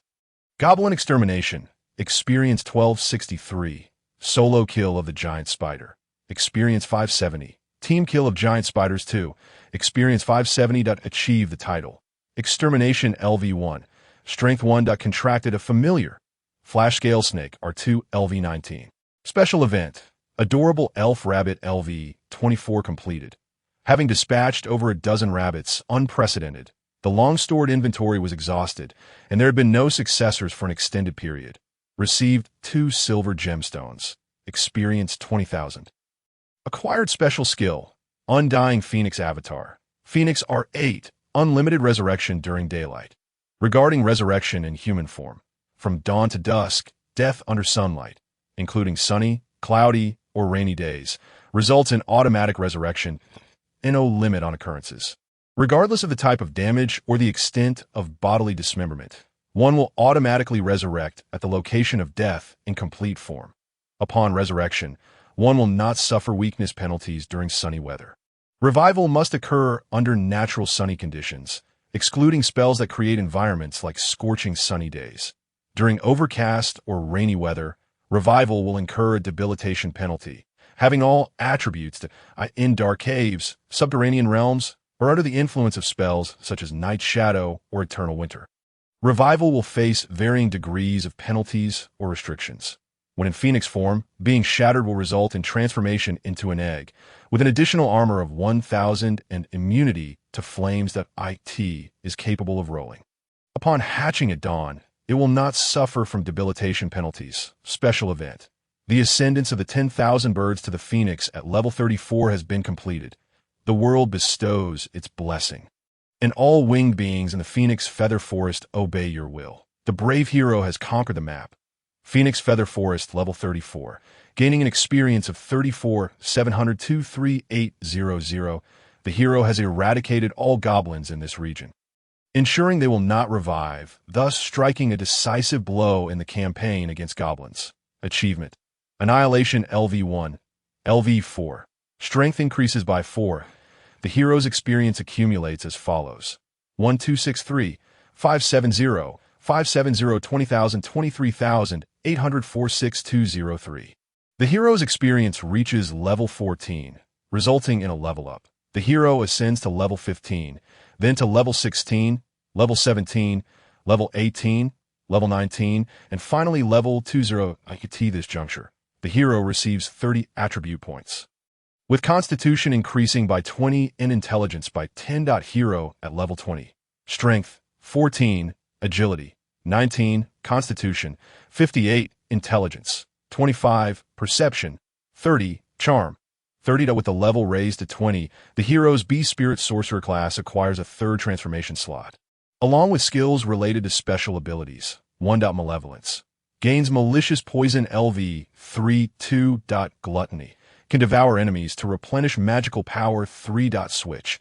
Can change forms without expenditure. 4. Spirit Communication. Can converse with magical creatures. 5. Assassin. Automatically possesses armor-piercing LV26. Resilience. Automatically possesses armor LV27. Assimilation. Under certain conditions, can utilize beastly abilities in human form. 8. Queen. Gains bonuses from summoned minions. 9. Intimidation. Deters enemies of lower level 10. Great success, great failure. The hero acquires the skill, Intimidation. The aura of blood, strength, and slaughter instills dread in the weak.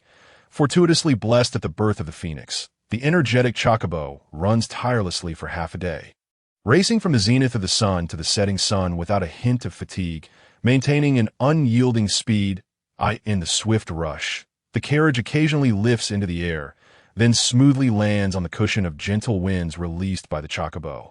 Akin to low-altitude flight, the Chocobo activates the skill, Gentle Wind Sprint, manipulating wind elements to assist in running, influencing the air currents around it, creating a cushion beneath its feet. An exceptional Chocobo allows the attached carriage to benefit from this protection. Conversely, the driver struggles to endure such speed, frequently tugging on the reins, urging them to slow down. Amid the slight jolts of the carriage, the recently recovered young girl unknowingly drifts back into slumber, peacefully resting on the hero's soft lap, the shimmering scaled serpent coils of the hero's feet, occasionally flicking its tongue to sense the girl's essence. The shimmering scaled serpent's understanding, level 10 or above enhances level, has been influenced by the world's blessing, resulting in an increase in the serpent's level. The shimmering scaled serpent's level, the maximum for low-level magical creatures, is 30. Exceeding this results in our evolution. The success rate for the serpent's evolution is 50. The shimmering scaled serpent evolves into a mid-level magical creature, Darklight Shimmering Scaled Serpent.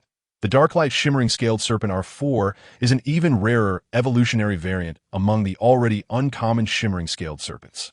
It has overcome various weaknesses, presenting a significant threat that IT can store light energy during the day and release it when needed.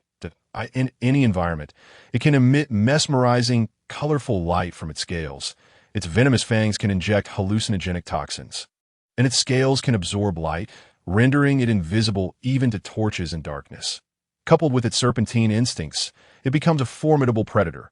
Prey targeted by this magical serpent often finds themselves first bewitched by the illusionary glow. oblivious to the serpent's fangs lurking in the shadows, only to be injected with venom. Ultimately, they remain unaware of their enemy, immersed in hallucinations until their demise. Professional adventurers know that to combat magic, one must use magic. To counter light, one must wield light. A powerful purification spell scroll can resolve all dilemmas. Darklight Shimmering Scaled Serpent LV 30. Strength 38. Agility 59. Constitution 45. Intelligence 15. Perception 54. Charm 46. Skills Illusory Radiance LV 4. Hallucinogenic Neural Toxin LV 3. Shadow Cloak LV 2. Having rested only briefly in the carriage, the shimmering scaled serpent scales have deepened significantly. Upon consciously ceasing its reflective qualities, they resemble shimmering black diamonds, their beauty rivaling that of the azure serpent the hero once embodied. Its body is also slightly expanded with each breath. However, this still pales in comparison to the majesty of the queen, who can even devour a phoenix. The scenery outside blurs by. Previously, the hero quietly embraced her new transformation while resting the girl on her lap. Now, it is the girl who slumbers on her thigh. Yet the hero feels no weariness this time. She gazes out the window, observing the forest gradually thinning, sensing a smoother path ahead, her expression tightening with anticipation. This signifies their approach to a human village. Soon, they shall reach the countryside where her grandfather resides. What will that elder think of her now? Nevertheless, the phoenix, a blessing of such power, appearing in this place captivates the expressions of the guards, who remain oblivious to the girl's worries, still lost in the miraculous scene from earlier. If only I could acquire such abilities, perhaps becoming the captain of the border forces would not be a mere dream. Though they serve as guards to a young girl, they are all students of the officer academy, youthful and still maturing. Do not dwell on it. I've heard that the spirit rabbit only appears once before an individual, and we may never have another chance to see them again. The second guard's gaze toward the hero is filled with envy, yet he mercilessly shatters his comrade's fantasies. Moreover, I suspect this is not simply a matter of fortune. Perhaps the world has a mission it wishes to entrust to the young heroine. A mission. I have heard that certain gifted classes are born with legendary abilities, favored by fate, destined to achieve great deeds. Are you referring to Dragonborn? Or perhaps that one from the church? The other two guards join the discussion. Their enthusiastic chatter brings the hero back to reality, prompting a shy smile that if there truly is a mission, perhaps I would feel a measure of reassurance. After all, as the guards have stated, this blessing is indeed exceedingly precious. After acquiring the power of the phoenix, her physical form seems to have grown significantly stronger. During her first battle, upon falling into a goblin trap, the hero would lose her senses with each transformation, driven solely by instinct, and upon reverting, only vague memories would remain, though she has not erred thus far. The instability of her transformation leaves an unsettling feeling. Yet this time, after becoming a small phoenix, the hero can acutely perceive the entirety of the world, with memories clearly etched in her mind. However, unlike the serpentine form she has long known, she is yet to fully adapt to the perspective of the phoenix, especially given her diminutive size, which makes even the young girl appear as a giant. Furthermore, the energy consumption during transformation has increased. While it was barely noticeable in her serpentine form, upon becoming a phoenix, the hero can distinctly feel the acceleration of magical energy draining from within her. Yet, with this, I should have grown considerably stronger, should I not?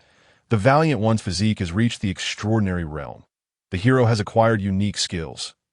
Sweet food stores energy within, granting an emergency recovery of physique 2.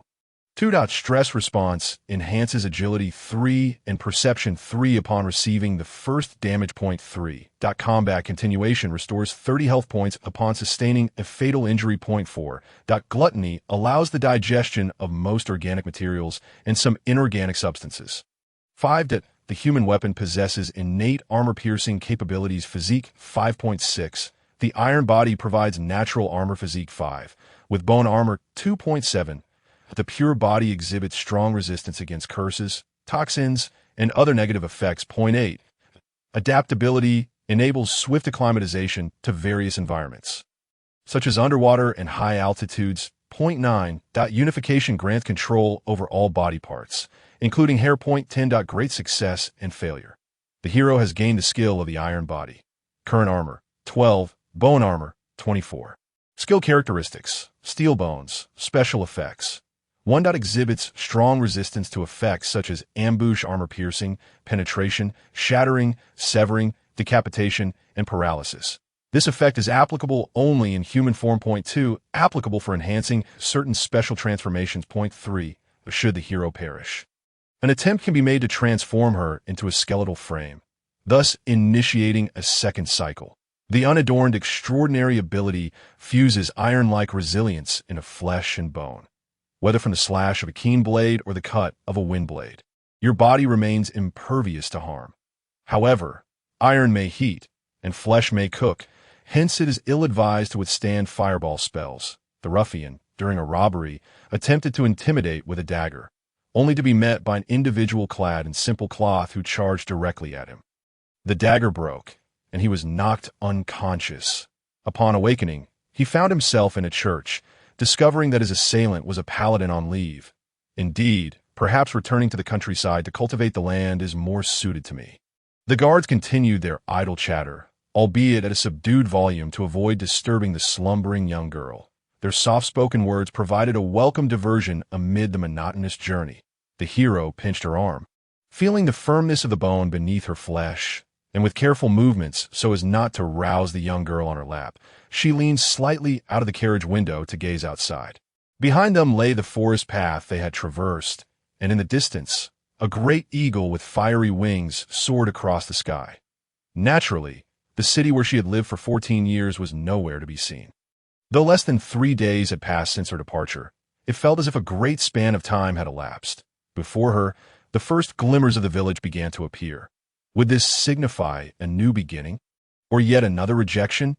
To the destination, the driver's shouts startled the young girl awake, prompting the hero to compose herself and smile at her. Should I invite the young girl to my grandfather's house? 1. Yes to. And does the young girl wish to accompany the hero? 1. Yes to. The village's post station has arrived. Dragging a multitude of luggage, the hero leapt from the carriage, observing the young girl and the guards also organizing their belongings. She pressed her lips together in reluctance, yet uttered not a word. Partings are inevitably destined to arrive. The young girl had a place to return to, unlike her. Hiss called the shimmering scaled serpent as the hero waved farewell to the guards and began her journey to her grandfather's home. The 2 chocobos gazed longingly at the hero's retreating figure, while the serpent, now grown significantly larger, hastily followed its queen. This eyes could not be concealed within a bag. Hopefully, it would not incite panic in the village. The hero turned back, looking at it helplessly. Remember not to stray too far from me, for whether you are hunted or injure another, such outcomes are not what I wish to witness, the hero earnestly stated. Regardless, it is now my familiar. Hiss hiss, the serpent, now possessing a degree of intelligence, lowered its head in response, filled with gratitude and emotion towards its queen's concern. Snake charmers and beast tamers. These peculiar professions still hold recognition in the city. However, it is truly uncertain what may transpire in the village. Hiss hiss. Then, light footsteps and an off-key hum approached from behind. Though not in the tongue of serpents, the hero could not comprehend the words, yet recognized the newcomer. She paused in astonishment. How did you catch up to me? I want to visit the hero's sister's house. The young girl tilted her head, seemingly puzzled by her own inquiry. What are the guards? The hero turned to glance back, discovering the guards and the driver heading towards the post station's payment area. They went with the driver to settle the fare, since those 2 chocobos run swiftly. We decided to hire his carriage directly to the border. This way, we can save several days, and there will still be plenty of time to stay here as guests, the young girl stated, counting on her fingers and arriving at a decidedly generous conclusion to, or do you feel unwelcome, hero sister? After finishing her counting, she cautiously looked up at the hero. Of course not. The hero replied, letting out a sigh of relief before falling silent once more. She remained uncertain if her grandfather would welcome her. Why would they leave you behind? Unable to directly respond to the young girl, the hero changed the subject. Isn't having a hero sister sufficient? Hearing the hero's words, the young girl beamed with delight. I am not your bodyguard. The hero lightly tapped her forehead. However, hero sister, you have yet to tell me why you returned to the countryside alone. The young girl exclaimed, wincing as she covered her head, yet suddenly posed such a question. The hero was taken aback, then fell into silence. How could she express that? I'm not entirely ignorant about heroes or nobility. After all, I'm the daughter of the border. The young girl gazed up at the hero, her smile radiant. She did not press further, instead taking the hero's hand. Let us go. I eagerly anticipate our conversation tonight. Hero's sister. Having long wished to chat with a friend while lying on a bed, she was thrilled at the prospect. Moreover, if they could not converse tonight, she could invite the hero's sister to the border. With a gleeful demeanor, the young girl tugged at the hero's hand, leading the way. Indeed, I too look forward to it. Observing the petite figure ahead, the hero silently nodded. Though small, this silhouette seemed to overlap with that of the one who had once taken her out of her home. The young girl is not her. Yet despite this, the feeling is not unpleasant that I.S. grandfather and noble, 1. Yes to, and O grandfather's status in the village. Noble 30, great noble 10, 50, ordinary person, exceeding 100 means status transcends the village. Grandfather's home status, 69, noble 30, exceeding 60 allows guards to reside. Grandfather's profession, 1. Alchemist 2. Teacher 3. Scholar 4. Mage 5. Knight 6.17.2 8.39. Ordinary person 10. Great success and failure. Scholar grandfather's knowledge adds 10 to age. 10 to nobility. 30 for village. Following the memories of childhood, the hero reached the secluded, ancient manor in the village, standing before her grandfather's door. After taking several deep breaths, she slowly raised her hand, preparing to knock. Sister's ancestral home is quite large. Grandfather's home. Great success. Behind her, the young girl stood on tiptoe, amazed at the villa that stood out in the village, though not as grand as an estate. It still exuded an air of antiquity, suggesting that this villa must be quite an old structure. Nevertheless, it appeared to be well maintained. Indeed, after all, grandfather is a noble here, though his title is not high. It has been passed down for a long time, the hero remarked. This villa has also been inherited from the first generation of noble ancestors. If grandfather agrees, it would be fine for the guards to stay as well. There are plenty of rooms. What kind of person is hero's sister's grandfather? The young girl asked curiously. To be honest, I do not remember much either. The valiant one shook her head. Ever since her grandmother passed away, it had been a considerable time since she last visited the countryside. She recalled her childhood when her grandmother would play melodies for her. Yet even the essence of those sounds had grown indistinct over time. Although the journey from the city to the countryside spanned merely 3 days, it was a distance that the girl she once was, before becoming a brave warrior, could not traverse. Anke Tie had been quite a while since I last saw my grandfather. All I remembered was that he was a scholar, though the particulars of his studies eluded me. Rather than forgetting, it was more accurate to say I had never truly understood. After all, the tomes filled with densely packed text were far too cryptic for me back then. In any case, while my grandfather belonged to the nobility, he was not the lord of this area, and thus his abode was somewhat distant from the village. Respected, even feared, he was not often disturbed by visitors and had little need to manage various affairs. For a scholar, it was indeed an ideal environment. Yet, why did he choose to remain in the countryside instead of residing in the city with my father? The valiant one halted her wandering thoughts and redirected her gaze to the door before her. Regardless of the circumstances, lingering outside was not a viable option. Summoning her courage, she rapped firmly on the door. The shimmering scaled serpent at her feet remained utterly still, its dark scales blending seamlessly into the night as though it had melted into the shadows. Suddenly, it lifted its head, softly alerting the valiant one that someone was approaching the door. Both individuals stood with bated breath, tense as they awaited the door's opening, mere seconds after the serpent's warning. The ancient wooden door adorned with the family crest slowly creaked open. The person who emerged was an elderly gentleman. He shared the same dark hair as the valiant one, and his eyes bore the deep green hue that time had imbued. The bespectacled elder descended the short staircase with measured steps, gazing at the valiant one and the young girl outside. Adjusting his glasses, he regarded them intently through the transparent lenses, his deep green eyes scrutinizing the two figures illuminated by the dim light outside. Grandfather, the valiant one said, raising her hand in a timid greeting. She pondered whether her grandfather was aware of her arrival. Surely, he must remember her, right? Would he allow her to enter? The valiant one's heart raced, pounding fiercely in her chest. Even when faced with a horde of goblins, she had never felt so anxious. Did her grandfather know of her impending visit? The elder's expression revealed a blend of surprise, resignation, warmth, and seriousness, indicative of his character. The door to the quaint countryside villa swung open, revealing a stern-faced elder. His serious demeanor, unblemished spectacles, and unwavering gaze commanded respect. Even though it was nighttime, the elderly gentleman was impeccably dressed. Resembling a time-worn tome of wisdom, he had exited his home within mere moments of her knocking, clearly not having taken specific time to prepare. Under his stern gaze, both the valiant one and the young girl instinctively straightened their postures. However, the moment he recognized the valiant one's face, his nearly austere expression softened. "I ask that you, my granddaughter. You've grown quite a bit." Compared to a typical benevolent grandfather, the elder's visage was not particularly warm. Yet the contrast between his earlier sternness and this newfound gentleness struck a chord deep within. Just seeing her grandfather's expression, the valiant one felt an inexplicable sense of relief, and memories of her childhood began to resurface. The kind grandmother, the serious grandfather, both connected by blood, yet inherently different from her parents.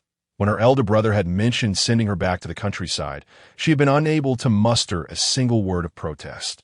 Perhaps, deep down, her subconscious craved a return to this place. Observing the somewhat dazed valiant one, her grandfather smiled softly.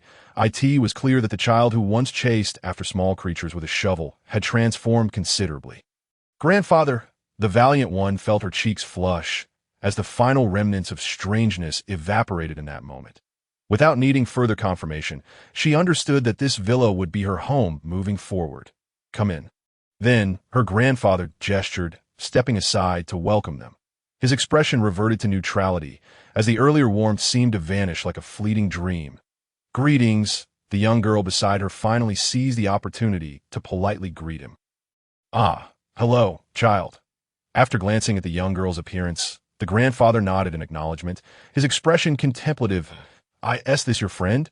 he inquired, directing his gaze toward the valiant one. "Indeed," she affirmed with a nod, intending to elaborate on the young girl. "A traveling companion." However, before she could speak, her grandfather continued his questioning. Yes, we met on the road." Both the valiant one and the young girl nodded in unison. "Are your guards in another direction? Have them join us as well." However, the guest rooms haven't been used in some time, so they'll need to tidy up themselves, the elder remarked nonchalantly as he turned to re-enter the house, as if merely opening the door for returning children. How did he know? The valiant one and the young girl exchanged astonished glances, both sensing the surprise in each other's eyes. They hurriedly followed the grandfather's lead. Judging by her attire, it's clear that she hails from a distinguished family. No ordinary noble could afford such garments in this village. And since she is your companion, it stands to reason that she is a lady traveling with her guards. The grandfather did not turn back. Yet he did not fall silent either, offering an explanation. Though your father may be one way, he likely does not mistreat you. However, the garments she wears surpass your own in quality. Indeed, in that city, few held a higher status than your father. It appears you are the daughter of some lord. What brings you to travel alone with guards? The young girl's eyes widened in astonishment, mirroring the valiant one's own surprise. On the day she left home, she had hastily packed only a few belongings with the help of a servant, taking little clothing with her, and had even damaged some due to battles. However, in the room at the Viscount's estate, her wardrobe was brimming with fine garments suited for a young lady, each of considerable value, most of which she had never worn, rather than being what she desired. Those clothes were purchased by her parents to preempt her requests, crammed into the wardrobe. Regardless, she had indeed lived there as the daughter of a viscount, during her days spent with the young girl. The valiant one had also noticed that the quality of the latter's attire surpassed her own. While not ostentatious in appearance, a closer inspection revealed the wealth of the border count. She was astonished that her grandfather could discern this at a glance. "Grandfather is truly remarkable." Suddenly, the grandfather furrowed his brow, his gaze shifting downward. "A creature. This young lady's? No, wait. Is it your familiar? The shimmering scaled serpent did not bother to conceal its form as it slithered across the threshold. Upon hearing the grandfather's inquiry, it raised its head slightly, offering a greeting to the royal family. Despite its evolved intelligence, the serpent remained steadfastly loyal, having grasped the fact that the queen was indeed human. That beauty should not lose its inherent value due to the trivial barrier of race. Realizing something, Grandpa furrowed his brow tightly and silently passed through the entrance, making his way into the main hall. Inspired by his solemn demeanor, the brave warrior and the young girl hurriedly followed suit, a sense of urgency washing over them. What greeted their eyes was a multitude of bookshelves, each adorned with countless neatly arranged tomes. The main hall, originally intended for receiving guests, had been transformed into a quaint little library, where the presence of books was omnipresent. Although the volumes were meticulously organized, they were scattered throughout the space, each showing signs of having been perused. So many books, exclaimed even the princess from the border, her mouth agape in astonishment. The brave warrior, however, lowered her head in embarrassment. Yes, it was true. While Grandpa was a scholar and her father a powerful mage, she herself, the only knowledge the brave warrior possessed was about goblins. Once this realization struck her, the atmosphere of the space began to feel stifling, compelling her to bow her head. It was reminiscent of her childhood. Every time she passed through this place to reach her room upstairs, she would hastily lower her gaze and rush by, as if lifting her head would cause the heavy tomes to fall upon her and render her unconscious. Nevertheless, reassured by her growth as a warrior, she was about to raise her head when her attention was suddenly captured by a book resting on the coffee table. The titles of the books were as follows. 1. Geography of the Secret Realm. 2. History and Mythology of Totems. 3. Bestiary. First edition. 4. Sorcerer's Genetics. 5. Identification Notes. 6. Delicious Monsters. 7. The Border. Customs and Folklore. 8. The Gate of Sealed Prisons. 9. Magical Craftsmanship. Soulstone. 10. Great Success. Great Failure. 8. The brave warrior and the young girl surveyed their surroundings. Grandpa entered the main hall, placing the books from a wooden chair onto the floor before taking a seat with a dignified posture. He glanced at the shimmering serpent that had followed them into the hall, instructing, "Since you are my granddaughter's familiar, feel free to make yourself comfortable. Just do not disturb anything here." Upon receiving his permission, the serpent leisurely slithered to the side of the hearth, its night-colored scales absorbing the warmth of the flames, casting a slight dimness upon the room. Grandpa cast a brief glance at it, saying nothing before turning his attention back to the brave warrior and the young girl. "Young lady, please have a seat. It is perfectly fine to relax a bit. Consider it a token of gratitude for taking care of my granddaughter on the journey." No. It was my sister who took care of me." The young girl hastily shook her head. Did she not have a guard with her? Upon hearing this, the elder's brow furrowed even deeper, rather than feeling reassured. Noticing that the brave warrior was captivated by the books on the coffee table, he spoke up. Why, dear granddaughter, this is merely a hobby of mine in my leisure time. At my age, I can no longer venture out for research. You may look at them whenever you like, but do come over now." His voice grew slightly somber towards the end. The brave warrior was momentarily taken aback, nodding obediently before hurrying to Grandpa's side. "Please sit there." He gestured to a soft rocking chair nearby, clearly designated as his usual reading spot. "I am fine standing," the brave warrior replied, shaking her head. Seeing her reaction, Grandpa fell silent, seemingly contemplating his next words. Point 1. How long have you been a brave warrior? 2. Have you changed your class? 3. What are the monsters of hatred? For you have seen that darkness, have you not? 5. Were you cast out by your brother? 6. Did you conjure the fiery clouds this afternoon? 7. Show me your transformation. Point 8. Are you going to accompany her to the border? 9. Is it yourself or others? 10. Great Success. Great Failure. An unexpected silence enveloped the room. The scent of ancient tomes filled the air, accompanied by the crackling of the hearth. After a prolonged silence, Grandpa finally spoke. The shimmering serpent lifted its head slightly. The young girl's gaze sharpened, and the brave warrior held her breath. From Grandpa's unusual reaction, they sensed that he was about to disclose something of great importance. Thus they listened intently. Then, in the thick atmosphere, Grandpa calmly articulated his next words. You must be tired." The brave warrior and the young girl were momentarily taken aback, staring blankly at the impassive elder. Yes, indeed, a bit." The brave warrior was the first to respond, hastily answering. "Then let us freshen up first. There are no maids or servants in this house. While there is nothing amiss and all essential household magical devices are functional, tidying up will still require some time." Grandpa rose to his feet. "It has been a while since you returned. Allow me to guide you in familiarizing yourselves with this house." Despite his age, Grandpa's stride was steady, albeit slightly slow, and he required no assistance. The two first freshened up, and after the arrival of their 4 guards, a flurry of activity ensued, leading them to retire for the night. The 4 guards had settled into guest rooms, while the coachman shared a lodging with the chocobos at the relay station. After a long day of travel, not only was the young girl, who was just recovering from illness, fatigued, but the guards, who had been on edge and battling monsters, were equally worn out. Thus, after unanimous agreement from the young girl and the guards, they decided to rest for a day in the village and set off the following morning. The coachman confirmed the complete charter order for the trip ahead, with 2 evolved chocobos set to carry the young girl to the border. Just as the young girl had calculated, at their current pace, they would arrive before the birthday of the border lord, with ample time to spare. Though the journey was long, the doubled fare made the coachman beam with delight as he traveled to the relay station.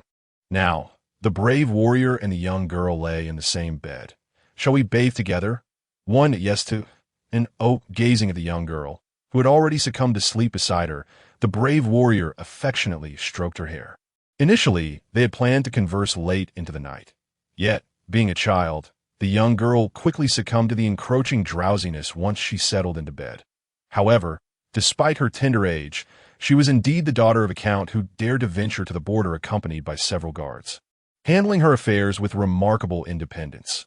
Whether it was bathing or dressing, she required little assistance from others. The guards' trust in their mistress was not blind, had it not been for the unexpected appearance of the white serpent on their journey.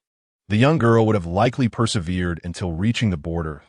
In such circumstances, could she have exhibited the same strength if the roles were reversed? "I cannot allow myself to be outdone by you." Noticing that the young girl was now fast asleep, the brave warrior carefully slipped out of bed, starting on her toes, then the arches of her feet, finally placing her bare soles on the chilly floor without making a sound. The slight chill of the floor would not affect a brave warrior who had already reached an extraordinary realm. She quietly made her way towards the door. The shimmering serpent coiled in the corner raised its head slightly. Its dark scales rendered it indistinguishable in the dimly lit room. However, at the brave warrior's soft hiss, it chose not to follow, curling back into a tight coil, merging with the shadows. The brave warrior then stealthily exited the room and gently closed the door behind her. She glanced towards the study on the opposite side of the corridor. Indeed, the light was still aglow. Several guards had already fallen asleep, and in the quiet of the night, she could hear the faint sounds of snoring drifting from the guest rooms below. Yet, in the study, the rustling of turning pages continued. The brave warrior approached the study door and gently knocked. The sound of pages flipping ceased, followed by the scraping of a chair, and the soft footsteps on the carpet approached the door, which was then opened with a soft creak. "Have you come? You have indeed grown." The elder regarded the brave warrior with a mix of appreciation and a hint of sigh. "Grandpa must have something he wishes to discuss with me." The brave warrior thought as she entered the study, summoning the fierce demeanor she had displayed while slaying goblins to calm herself. Since the content of their conversation was meant to remain undisclosed from others, she had refrained from mentioning it in front of the young girl.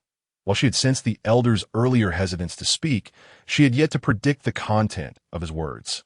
What could such a mysteriously minded grandpa possibly wish to convey? As the brave one felt a surge of doubt, her eyes discreetly roamed the study.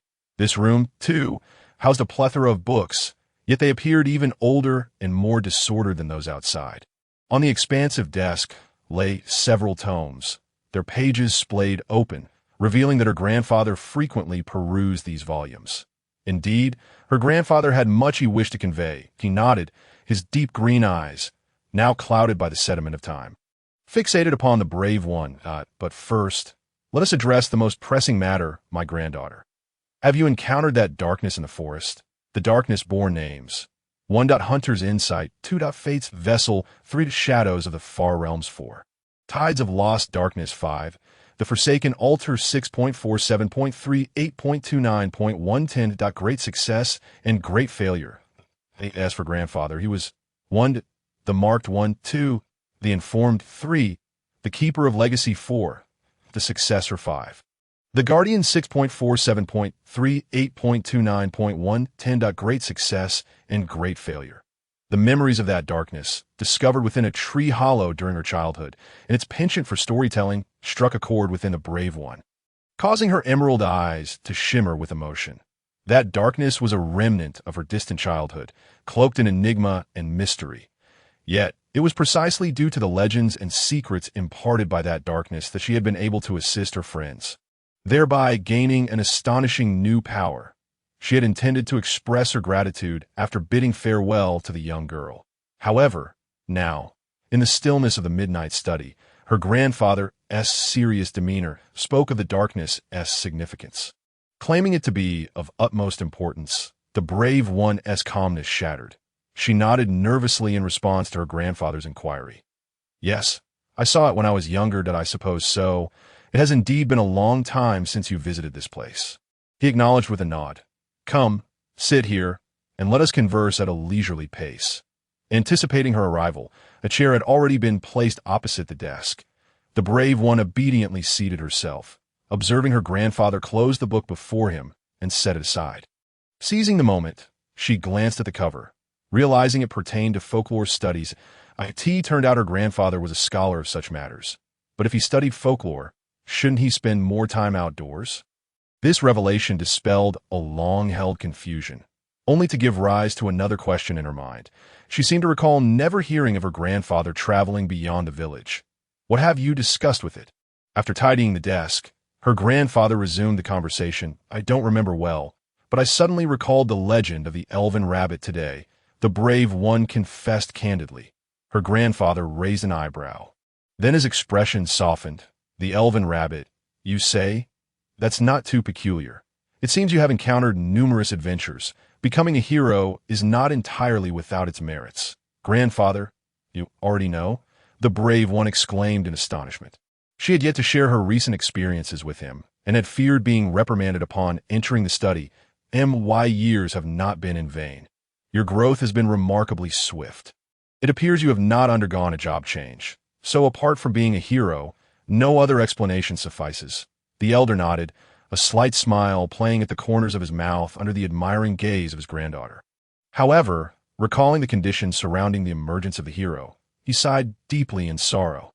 Moreover, seeing you return with your belongings, even without you telling me, I can surmise they must have deemed you guilty of some disgraceful act, thus sending you back alone. Please, grandfather, tell me how you became a hero. Despite it being their first reunion in a long time, the elder seemed to grasp the entirety of the situation.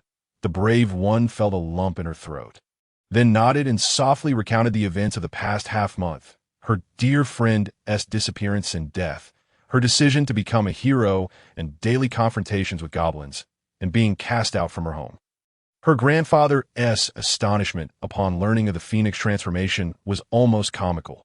The elder listened in silence, occasionally nodding, refraining from interruptions or comments that Anke was only at the end, upon hearing that she had gained the phoenix's form from the multicolored gem, that he gasped in disbelief, his mouth agape. Throughout the narrative, he exhibited little reaction, but once she finished, a weight lifted from the brave one's heart, granting her an indescribable sense of relief. Her grandfather, lacking in comfort-giving skills, opted for silence. Now that you have become a hero, you surely won't waver easily, he remarked as he leaned back his chair, contemplating. While the phoenix's form is indeed remarkable, this power you possess should at least provide some reassurance. He was aware that his granddaughter was withholding parts of her story, particularly regarding her experiences hunting goblins and the reasons for her expulsion from the noble estate. Her explanations appearing vague. Yet, as an elder, he understood that the youth often carried burdens too difficult to share, and thus he refrained from probing further. Ultimately, the fact that this child sat safely before him was sufficient. Shall I share with you some tales from the past? The elder straightened in his seat, placing his hands on the table as he gazed at the brave one, that with fervent agreement she nodded, eliciting a gentle smile from her grandfather. Listen well, my granddaughter. First and foremost, I must tell you that our family has long harbored a forbidden knowledge. Those who inherit this knowledge are not to leave the village. This is our ancestral decree. Failure to comply may lead to the revelation of this taboo. Forbidden knowledge. The brave one's eyes widened in surprise. Noticing her momentary silence, her grandfather continued, My father, your great-grandfather, passed away early, which compelled me to accept the family legacy while still young, as if I were under house arrest in this countryside. I shook my head in bitter amusement, lamenting my immaturity back then. Each day was a struggle against my anger, dreaming of breaking free from these chains to witness the vast world beyond. Thus, after starting a family, I strictly urged my son, your father, to acquire the strength necessary to escape this fate. Under my relentless guidance and unwavering investment, he indeed grew stronger. The brave one listened intently, temporarily setting aside her confusion as her grandfather continued. The once cold and seemingly inhuman father had indeed been young once. With his own unique struggles, while she could hardly envision it, her grandfather's tales allowed her to sketch a picture of her father in his youth. He ventured beyond the village, into the capital, completed his studies, and became an adventurer. In just a few years, he garnered fame throughout the city, revitalizing the name of their humble, noble lineage. But your grandmother was right. Some things come at a cost. She had long advised me not to push your father too hard. Yet his growth was astonishingly rapid. By your age, his prowess had reached heights I could scarcely fathom. I devoted everything to send him to higher institutions, gathering every resource available, neglecting all else, consumed by the desire to see him become a legend and break the curse that bound me. The grandfather's posture remained dignified, yet it betrayed a hint of stoop. His gaze drifted toward the far side of the study, where a piano stood, veiled in a layer of dust beneath a velvet cloth. The brave one recalled that piano, a cherished possession of the grandmother, who would occasionally play soothing melodies while the grandfather read. During those moments, the brave one would timidly venture into the study, a rare occurrence for her. However, music had not graced this residence in a long while. Though it may appear to you that I possess a wealth of knowledge, there are matters I have only come to comprehend at this age. That time, I disregarded your grandmother's counsel, fixated solely on molding your father into a formidable individual. Although I succeeded, the ultimate outcome was that I failed to impart the essential qualities that one ought to possess as a human. The elderly man's voice, weathered by time, echoed through the tranquil sanctuary of books. He transformed into a being whose vision was consumed solely by the notion of strength. Marriage was not pursued for love, but rather to propagate a mightier lineage. Procreation was not motivated by affection, but by the desire to nurture stronger successors. After a prolonged silence, the grandfather bowed his head, reminiscent of my own demeanor in years past. Grandfather, the brave one wished to voice something. Yet, as a victim of victims, she found herself at a loss for words. It was only upon witnessing your father return here with your elder brother, after your grandmother's passing, that I grasped the extent of my actions over the years. The elder sighed softly. His equally gifted son had been raised in the same manner, and I had long believed that everything was irretrievable. Yet it was you, who had little interest in books, who remained steadfast. The solemn-faced elder could not help but smile faintly. While it was indeed a positive development that the grandfather was no longer despondent, the content was less than amicable for the brave one that her shyness turned to indignation. Grandfather, it's not that I dislike reading. It's just that it makes me sleepy. Her voice was barely above a whisper. It's my fault, and no more of that. The elder chuckled softly, rising to gently ruffle the brave one's hair. Now, let us return to the matter at hand. Once seated again, he regarded her with a grave expression. My dear granddaughter, I am prepared to impart this knowledge to you before I depart from this world. The house and my title shall also be yours to inherit me. The brave one was momentarily taken aback, unable to conceal her astonishment. Not her father, nor her brother, but she, your father and brother, are individuals who see only power. Even if I were to confide in them, I fear, no, I am certain, they would misuse it. To believe that family is less significant than family name is utterly foolish. I have no confidence that they could preserve it discreetly. The grandfather spoke coldly, tinged with reproach for his immature self and dissatisfaction with his long-absent kin.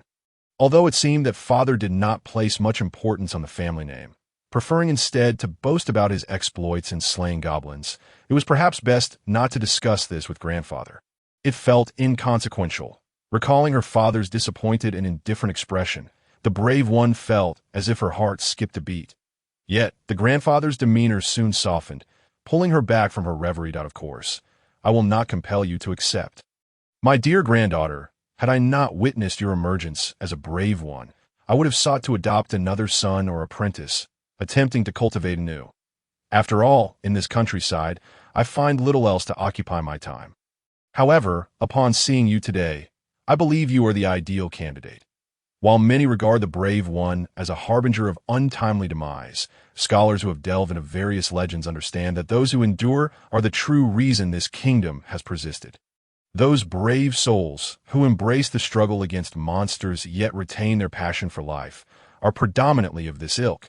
The grandfather gazed at his granddaughter with heartfelt admiration. "That eye in my eyes, that is true strength, distinct from your father and brother. Yet, achieving this will undoubtedly not be an easy feat under the gentle scrutiny of her grandfather." The brave one felt her eyes welling with tears. She rubbed her eyes to maintain her composure before him. Taking a deep breath, she rearranged her expression and earnestly gazed at the elder.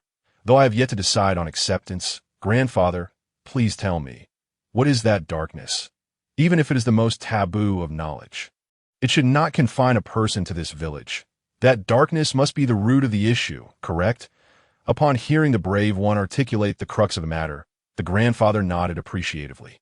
"That is the elemental life hunter of knowledge, as the name suggests.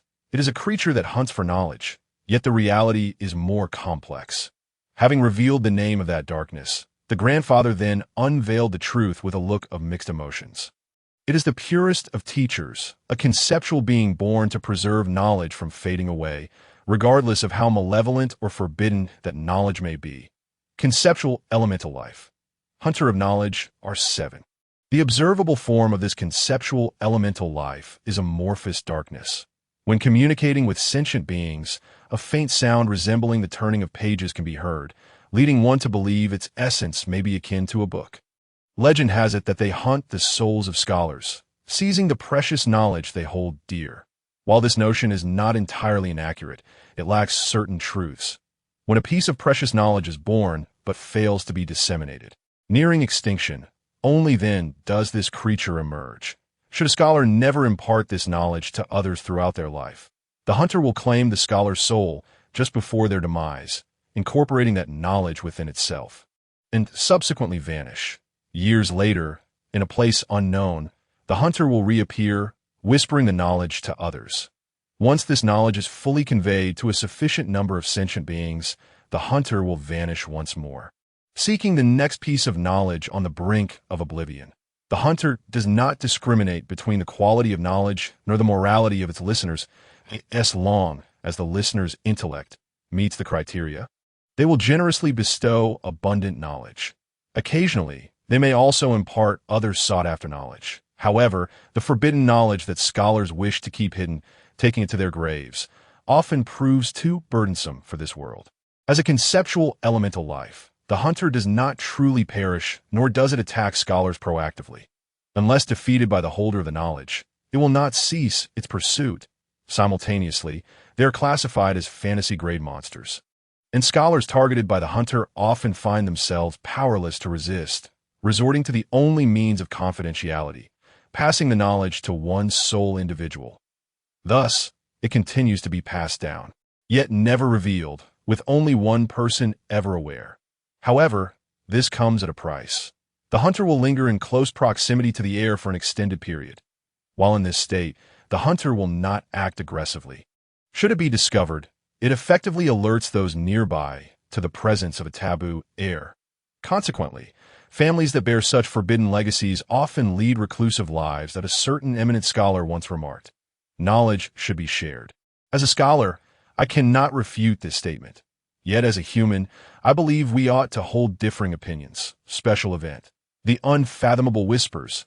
The darkness wriggling in the tree hollow LV-48. Special event activated. Forbidden legacy LV. Hunter of knowledge. Elemental life. Forbidden knowledge. The grandfather's calm demeanor as he unveiled the family's secrets caused the brave one's expression to become hazy. Despite her earnest efforts to comprehend, unanswered questions continued to arise. Less than half a month ago, she was merely a carefree young woman in the bustling city, spending delightful hours with her closest friend, though family circumstances brought about various troubles, being born into nobility. She felt it was perhaps inevitable. At the very least, she did not have to fret over her basic needs, enjoying a life of material comfort with servants at her beck and call. Free from the burdens faced by other noble ladies who were seen merely as tools for marriage. However, after her dear friend's misfortune, she ignited a small flame of vengeance and embarked upon the path of retribution. Yet, she is but a feeble hero ensnared in an entanglement with goblins. To speak of her parents and elder brother would be futile. Even the guards from the border, who slumber soundly downstairs, regard goblins with a dismissive air, unless their numbers swell into the thousands. She perceives herself as an insignificant being, although her dearest friend often reassures her that this is not the case. The hero tends to subconsciously believe otherwise. However, in less than 3 days since leaving home, she first encountered a passing white serpent, from which she received a gift of fantasy seeds, a potent magical artifact capable of stirring a tide of magic and laying waste to cities. Subsequently, she managed to procure the world's blessing from an elven rabbit, bestowing upon her the legendary power of the phoenix. Upon reaching the countryside, her grandfather astonishingly informed her that their family possesses a forbidden legacy that might very well shake the foundations of the world. And it is now to be entrusted to her. How peculiar! Am I perhaps dreaming? Yet, even in dreams, I have never encountered such bizarre visions. Ugh! The hero felt as though her head might boil over. Hero's comprehension and intelligence 25. Note: above 84 will unlock information regarding certain forbidden legacies. Well, no need to overthink it. There's no need to fret. Observing the hero's expression of deep concentration and earnest struggle to comprehend. Her grandfather, with a knowing demeanor, offered reassurance. I am in good health, my dear, and do not yet require you to take over. Besides, it is somewhat premature for you at this stage. The hero nodded with difficulty. To utter the phrase, I understand, required more courage than she had anticipated. In essence, she must learn the knowledge her grandfather imparts, and then confront that darkness, vanquishing the hunter of knowledge. The hero pursed her lips. Though she had once contemplated thanking, had now transformed into bitter foes, which rendered her feelings quite complex. Moreover, she was deeply concerned whether she could truly grasp such profound knowledge. Given its designation as forbidden, it surely could not be comprehended merely by perusing a couple of hefty tomes. It appears you have been listening attentively and have given it considerable thought. Her grandfather acknowledged with a nod. However, I must clarify that you do not need to slay the hunter of knowledge. Simply deny it, and it shall retreat of its own accord. Furthermore, elemental beings do not experience death. Her grandfather elucidated gently under the soft glow of the lamp. Both scholars and hunters of knowledge are merely seekers of understanding. In this boundless and ignorant wilderness, you, and it are all but equally insignificant beings. Just as not every hearth will summon a fire spirit, the hunter cannot capture every fragment of lost knowledge. Hence, it clings so tenaciously to the subjects it finds. Its emergence, disappearance, and criteria for judging the uniqueness of knowledge remain enigmas, even to what I have learned. Yet, as long as you defeat the hunter and assert that this knowledge should be safeguarded and managed by you, it will naturally relent, for they are ultimately guardians and recorders, not predators. At least, that is what they believe. So, does that mean my grandfather, along with the scholars, are in fact equal to the hunters? The hero inquired, raising her hand. Well, that is one way to interpret it. For them, as long as one pursues knowledge, morality is irrelevant. Their stance remains unified, a purity of vision unattainable by humanity. Her grandfather nodded. If the discoverers of knowledge cannot safeguard it, then it falls to them. If the possessors of knowledge are stronger, they will graciously withdraw. However, the inability to persuade through language may very well be the distinction between them and humanity.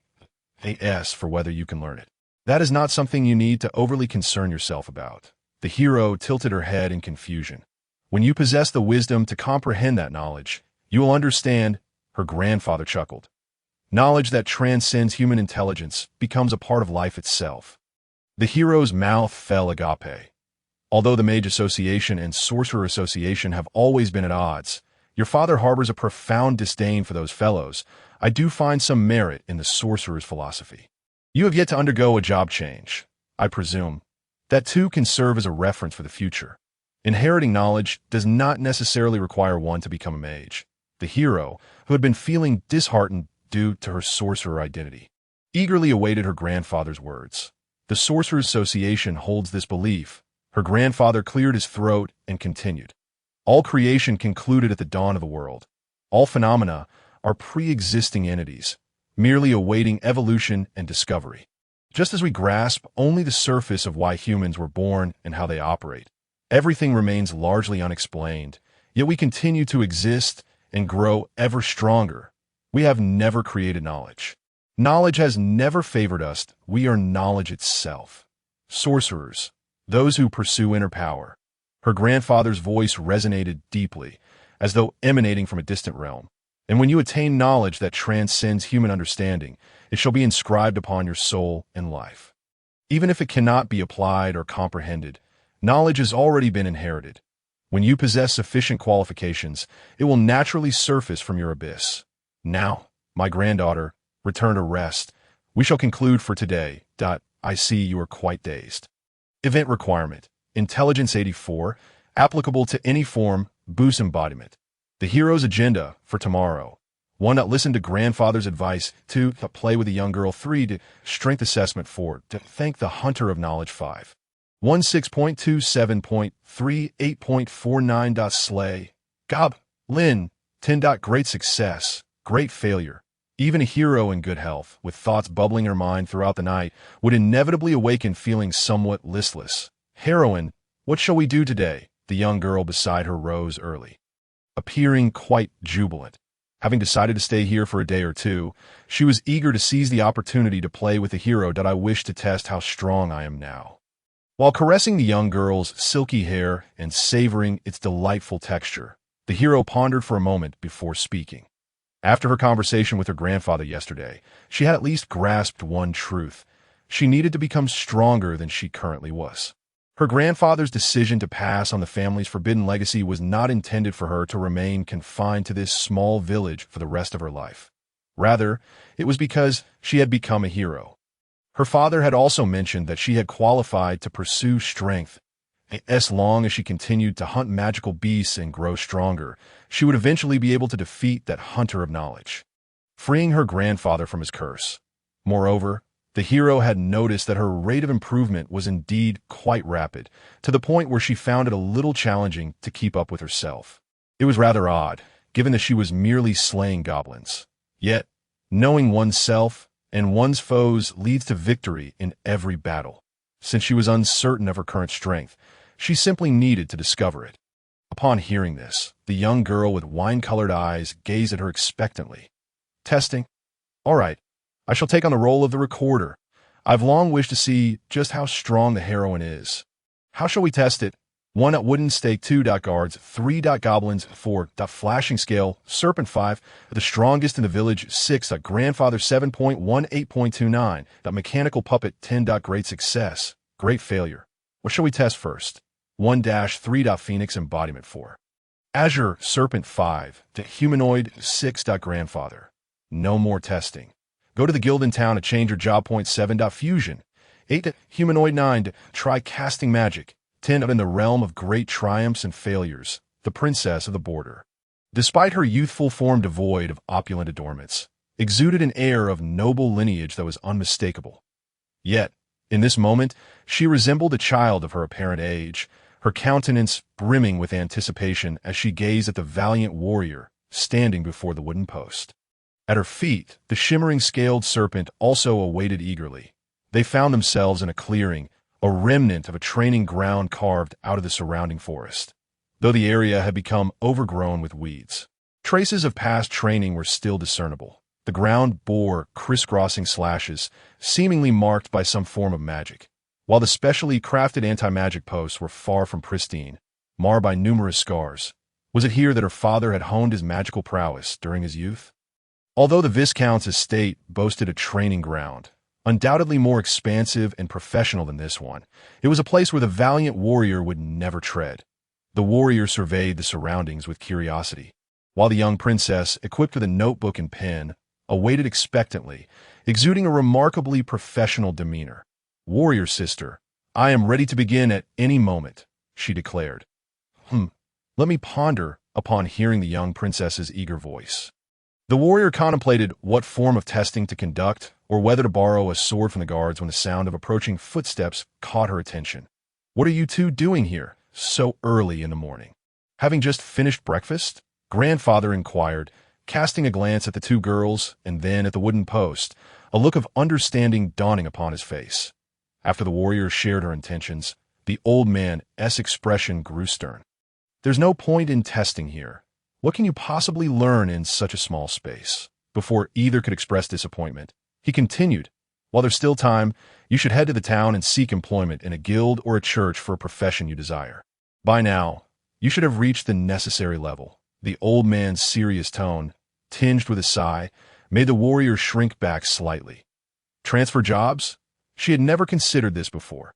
The young princess beside her wore a similar expression of regret, as if lamenting her own oversight, and tucked away her paper and pen. "Grandfather, do you have any suggestions regarding employment?" Faced with this unfamiliar dilemma, the warrior could not help but seek counsel. "That is a decision you must make for yourself." "I have no intention of interfering," he replied, shaking his head, his disappointment in his son's upbringing evident. "Do not concern yourself with the opinions of your father and me regarding your choices, if you desire. Becoming a warrior is also an option. While physical attacks may not directly aid in hunting, you could transition to a magic swordsman in the next stage, or simply purchase an enchanted sword. I'll cover the expenses." The old man gazed intently at the warrior, his voice low and serious.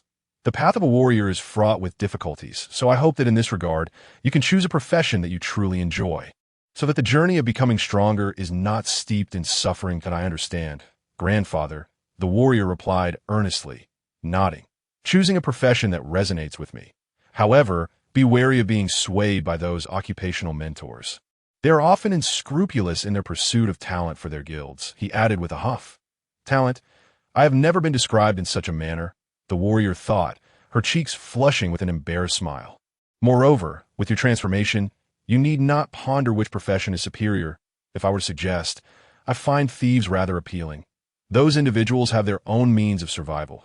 "Yes, that's so. It's quite a difficult choice." The warrior mused, suddenly uncertain after having just resolved to make a decision. After all, having never even contemplated a job transfer, how could she discern which profession she favored or suited her? "I will accompany you." "Sister, so it's all right.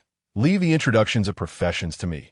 Noticing the warrior's confusion, the young princess stepped forward eagerly. "That would indeed be a great help," now aware of her identity as the border princess. The grandfather inclined his head slightly in acknowledgement. The warrior's father was a distinguished viscount, a significant figure in the city of her birth. However, in the border region, such martial nobility, while not exceedingly rare, was certainly not in short supply. The eldest daughter of the border marquis, though still young, her exposure to a diverse array of legendary figures and elite professionals was far beyond that of an average child. Unlike his granddaughter, who might not even grasp the identities of the 6 major guilds, the border princess likely encountered renowned figures from various fields from a tender age. Even without formal education, her perspective was sufficient for her to make informed judgments, and it appeared she was more inclined towards learning than his own granddaughter.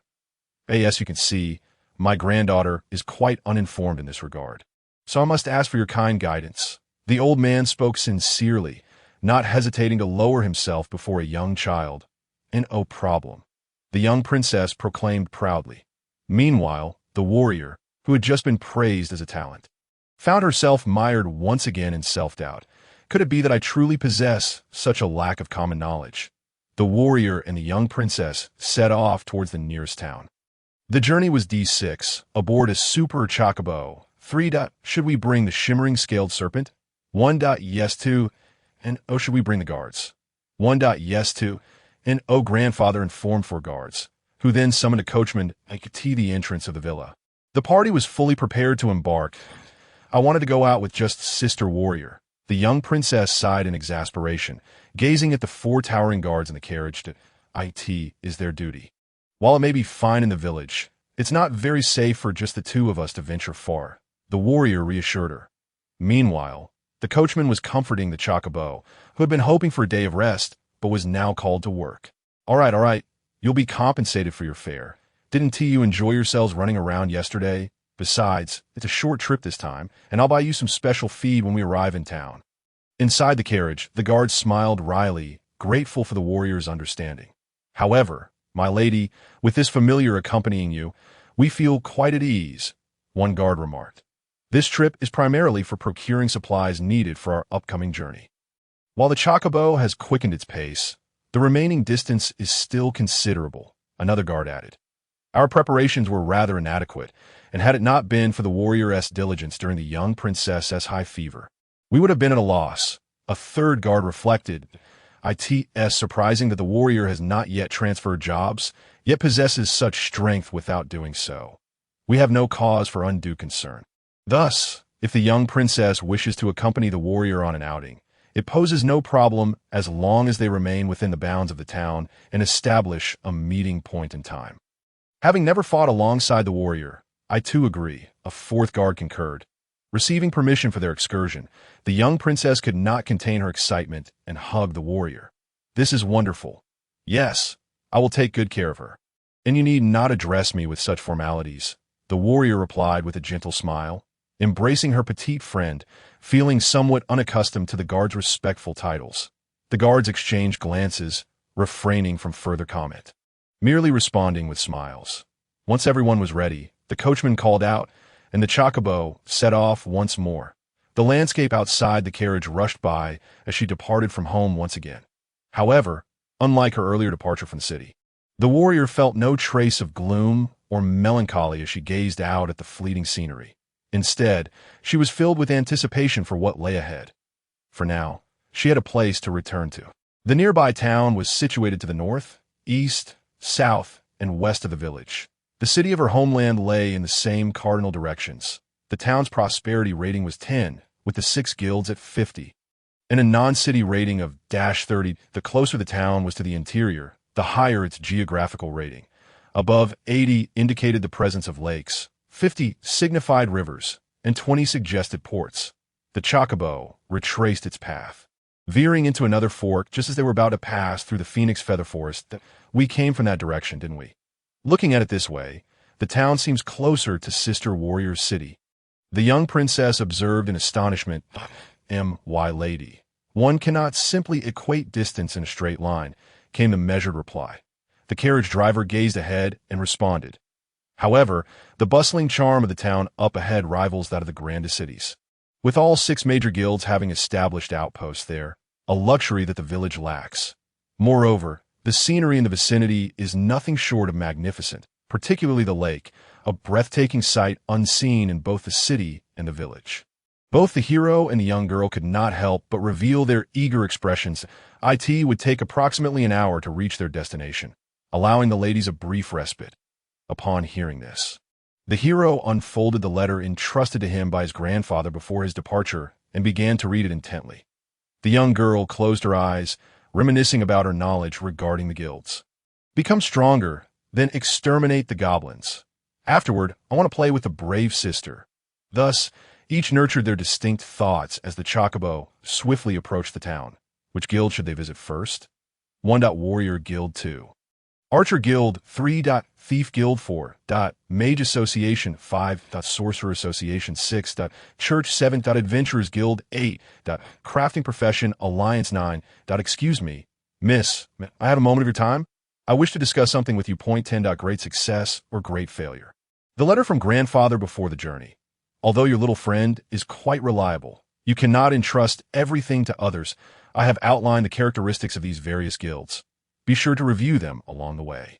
A primer on professions from Grandfather, Warrior Guild. The power of proximity, requiring attributes. Constitution 20, Strength 20, the defense that resists damage, the strength that shatters enemies, the duality of protection and destruction, governing all that approaches. Pursuing strength between oneself and proximity. Archer Guild. The power of distance, requiring attributes. Strength 20, Agility 20. Attacks that transcend distance, speed that creates space, hits that disregard distance, annihilating foes before they can close in. Pursuing strength that is distant and unattainable. Thief Guild. The power of dexterity, requiring attributes. Agility 20, Perception 20. Exquisite techniques, agile dodges, self-concealment, luring enemies, manipulating tools, infiltrating perilous situations with ease, pursuing strength through the mastery of all things. Mage Association.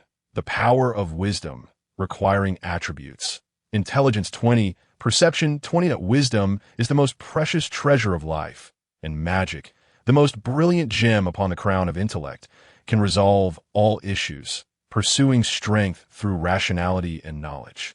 Sorcerer Association's reputation. A group of bookworms destined to become addicts. Sorcerer Association. The power of inner self, requiring attributes. Charisma 30. Perception 20. Life encompasses all the world's elements. Blood, matter, and soul.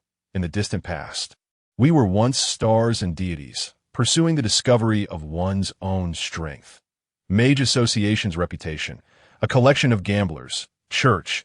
The power of spirit, requiring attributes. Perception 20, Constitution 20, with an additional requirement. A resilient spirit. Steadfast faith, adherence to virtue, eradication of evil, prayer for light, and dispelling darkness. Pursuing not one's own strength. Grandfather. Above are the 6 major guilds of our kingdom. The foundation of combat professions, a S for other crafting professions. You may explore them later. Although the 6 guilds focus on different training paths, aside from the Mage Association and Sorcerer Association having some friction, communication among the guilds is quite close. When a practitioner reaches the requirements for a higher tier promotion, they often seek further training in other guilds. For example, a priest from the church aiming to become a paladin must train at the Warrior Guild. To become a cleric, they must study at the Mage Association. While the promotion to an Inquisitor is usually kept under wraps, both the Thief Guild and Sorcerer Association are more than willing to assist in the teachings. Likewise, a warrior seeking to transition into a spellblade or an archer into a spell archer naturally requires the Mage Association support. Conversely, the legendary technique of long-range magical strikes by mages necessitates study at the Archer Guild, while combat mages, like your father, have spent considerable time training in both the Warrior Guild and Thief Guild. The Sorcerer Association tends to be relatively independent, yet those sorcerers often awaken abilities that are quite unpredictable. They are aware of their powers, but not the reasons behind them. Hence, it is not surprising for a sorcerer to pursue further studies in any guild, even seeking help from the Mage Association. The Mage Association, too, is not above seeking assistance from sorcerers, for sometimes the abilities they develop are indeed quite remarkable. While it may be said that the two are at odds, it ultimately boils down to a matter of attitude. Therefore, one's initial profession does not dictate everything. Moreover, as you are a gifted sorcerer, choose the profession that resonates with you, for Grandfather will support you in any choice. However, remember to compare your options thoroughly, scrutinize diligently, and be wary of the rhetoric employed by mentors, especially those from the church, that do not allow yourself to be swept away into a promotion after merely visiting one place. In the upcoming journey, the hero will visit each of the 6 major guilds in the town alongside the young girl. Each guild will undergo 3 assessments, namely the evaluation by the guild mentor, Persuasion, the young girl's suggestions, and the hero's preferences. The additional values will be determined based on the hero's attributes and experiences thus far. Ultimately, the total value will dictate the appropriate profession for promotion.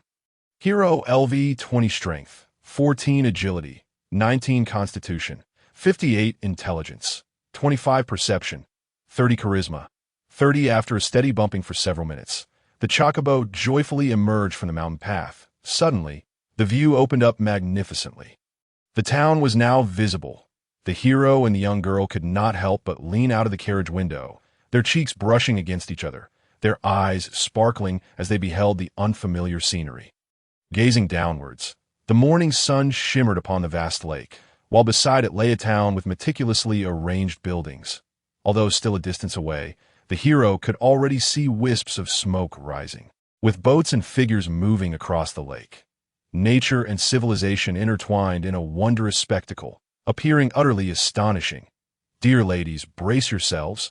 We are about to descend," the carriage driver called out as the two chocobos lowered their bodies, shortening their strides, dashing smoothly and swiftly towards the town below. "Are there lakes even at the borders?" the hero inquired curiously. "I have never seen one. The lakes there are quite perilous," the young girl replied, loudly against the wind. Their hair intertwined in the breeze. Accompanied by the sound of their silver bell-like laughter, they journeyed towards the lakeside town. "Well then, let us first visit the church," after parting ways with the guards at the town's entrance. The hero and the young girl stepped into the bustling town. Just as previously mentioned, if possible, I hope to choose a profession that can swiftly and effectively eliminate goblins. Unlike their first encounter just days ago, the two had now become inseparable friends, sharing everything. The hero confided in the young girl the reasons he had become a hero and his goals. Sometimes, a strong friendship does not require a protracted nurturing period. It can be established through a simple opportunity. Goblins? The young girl pondered quietly, having contemplated this while resting her eyes on the carriage. The young girl's attitude toward the hero's goal, friendship 40-41. Non-committal. 50. Denial. For a princess from the border, goblins are not to be underestimated, as they are among the most rampant of monsters in that region. On the other hand, much like weeds in a field, if left unchecked, they can hinder crop yields. Despite the undeniable threat they pose, most people do not harbor an intense hatred for these weeds. Surely only those who have encountered them firsthand can understand such emotions. The unquenchable anger and hatred when something deemed a weed takes everything away. I understand. Although I cannot fully empathize, since this is your goal, I will do my utmost to assist you. The young girl nodded firmly. But why is the first stop the church? Didn't the brave grandfather say to be cautious of them? She inquired with curiosity. It's just like dealing with goblins that in an effort to demonstrate that she had not been idle in her thoughts, the hero began to analyze the situation meticulously. We should start by taking down the largest and most formidable one. Once we eliminate the leader, the remaining goblins will be relatively easy to handle. If you put it that way, I believe the priest would be quite offended. The young girl offered a subtle critique. Is that so? It does seem a bit impolite. But do you have any understanding of the church? The hero scratched her head in embarrassment, having failed to prove her own knowledge, and turned to the younger child for assistance. Although she had read the letter left by her grandfather, the intricacies of the guild were vast and complex, far too extensive to summarize in just a page or two. Of course, I came along specifically to assist you. Brave sister, the young girl affirmed with a nod. She had received a remarkably high level of education in the city, consistently achieving top marks, and was now brimming with enthusiasm, displaying wisdom beyond her years. However, let's discuss it further when we arrive. That will make understanding much easier. The nature of the church can be summarized as follows. 1. Devotion to ideologies rather than idols, atheism, belief in justice, principles, light, etc. 2. That the Holy Spirit sect venerates multiple deities who protect humanity, along with human heroes. 3. Monotheism. 4. Polytheism with differing beliefs around multiple deities. 5. Conceptual faith centered on a particular concept, such as primal fire or holy light. 6. Unified mythology led by a creation deity among multiple gods. 7.3, 8.2, 9.1, 10. Great successes and failures. As the two made their way to the church, hand in hand, they attracted considerable attention. It was not merely due to the hero's stunning beauty or the young girl's noble demeanor, but also because of the imposing dark serpent trailing behind them. In broad daylight, the shadow-scaled serpent could not conceal its form. Following the young girl's suggestion, the hero decided to allow the creature to accompany them openly, causing passers-by to cast curious glances as they passed. Indeed, in a town boasting 6 major guilds, the presence of such a rare and dangerous creature did not incite panic, nor did anyone attempt to intervene.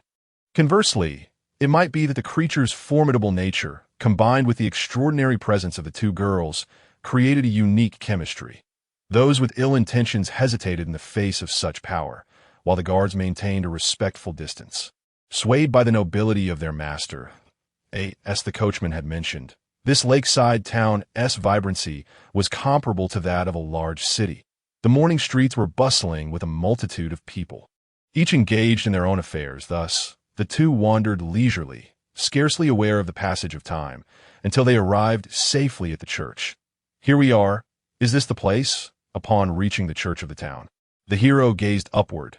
The architectural style of the church appeared both simple and grand, austere yet magnificent.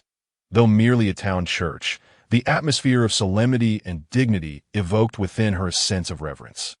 Upon noticing the two girls approaching, the receptionist monk stationed before the church immediately stepped forward to greet them with a warm smile. It seemed he had been observing the heroes from a distance, and upon recognizing the hero's features, his smile radiated genuine warmth. Before he could speak, the hero could already feel the intensity of his gaze. Nevertheless, the monk's tone was exceedingly polite as he bowed to the two and gestured toward the side entrance. "Ladies, please enter through the side door." He glanced at the serpent coiled at the hero's feet. "Though the church does not prohibit familiars from entering, it appears that yours has not yet been marked. If you require it, we also offer registration and certification services." Is there such a service?" the hero inquired, intrigued. "Indeed, all 6 major guilds provide this service, and the familiars in the border patrol are all certified. In fact, the coachman's chocobo likely has one too, though it is hidden beneath its feathers, making it hard to discern," the young girl explained. "That is correct. While other guilds may offer similar services, our church's recognition is comparatively higher," the monk affirmed with a nod. "Even among creatures of the same kind, there are instances where church-certified familiars are permitted entry, contrary to the policies of the warrior and thief guilds that I see." The hero nodded in realization that it seems necessary to get you registered. She looked down at the serpent, which appeared somewhat confused but was nonetheless delighted to gaze back at her. Although the serpent's expressions were difficult to read, the hero could sense its joy. It seemed that it had always been happy to be by her side. "But there must be a fee, right?" she asked, raising her gaze once more. "Certainly, there is a certification fee for familiars, along with the requirement to register the owner's identity," the monk replied earnestly. "I wonder if I have enough money on me," the hero muttered as she touched the pouch at her waist. Paying a fee could grant the serpent the church's holy mark, nullifying its luck reduction and preventing any panic. Certification fee. The hero pondered her current assets. The pocket money of a viscount's daughter, 2D100, plus her mother's travel funds, 1,000. Note: the daily food requirement for an average person is set at 1. Fee.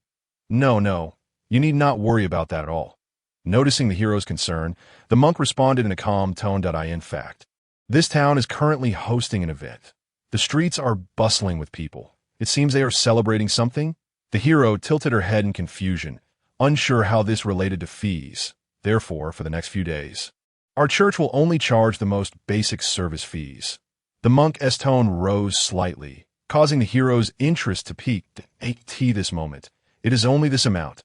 "Oh, is it really that inexpensive?" The hero's eyes widened in surprise. "Certification fee. Extreme failure. Is this a regular guide?" 1. Yes, 2. And oh yes, indeed.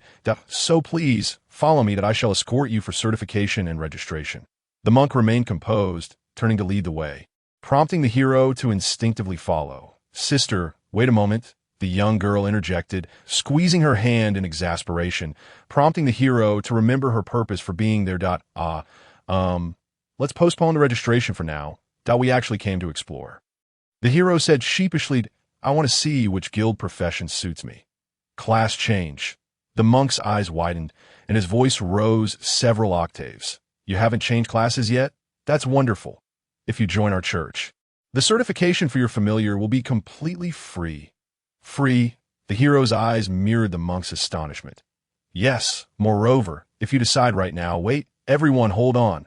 The young girl interjected once more, her tone flat as she regarded the monk. The excitement and childlike wonder she had displayed in the carriage had vanished, replaced by the calm demeanor of a border princess, reminiscent of her initial encounter with the hero. "Please take us inside first." We do not require a guide. We can look around ourselves. This familiar will not cause any trouble. Very well. I understand. Please, follow me. The monk's expression was one of disappointment, yet he composed himself and nodded. As they entered the church under the monk's guidance, he persisted, however, are you truly not considering registration first? Aside from the basic service fee, we do not charge any additional costs, and even a service fee can. Could you kindly remove yourself from our sight? The young girl interjected.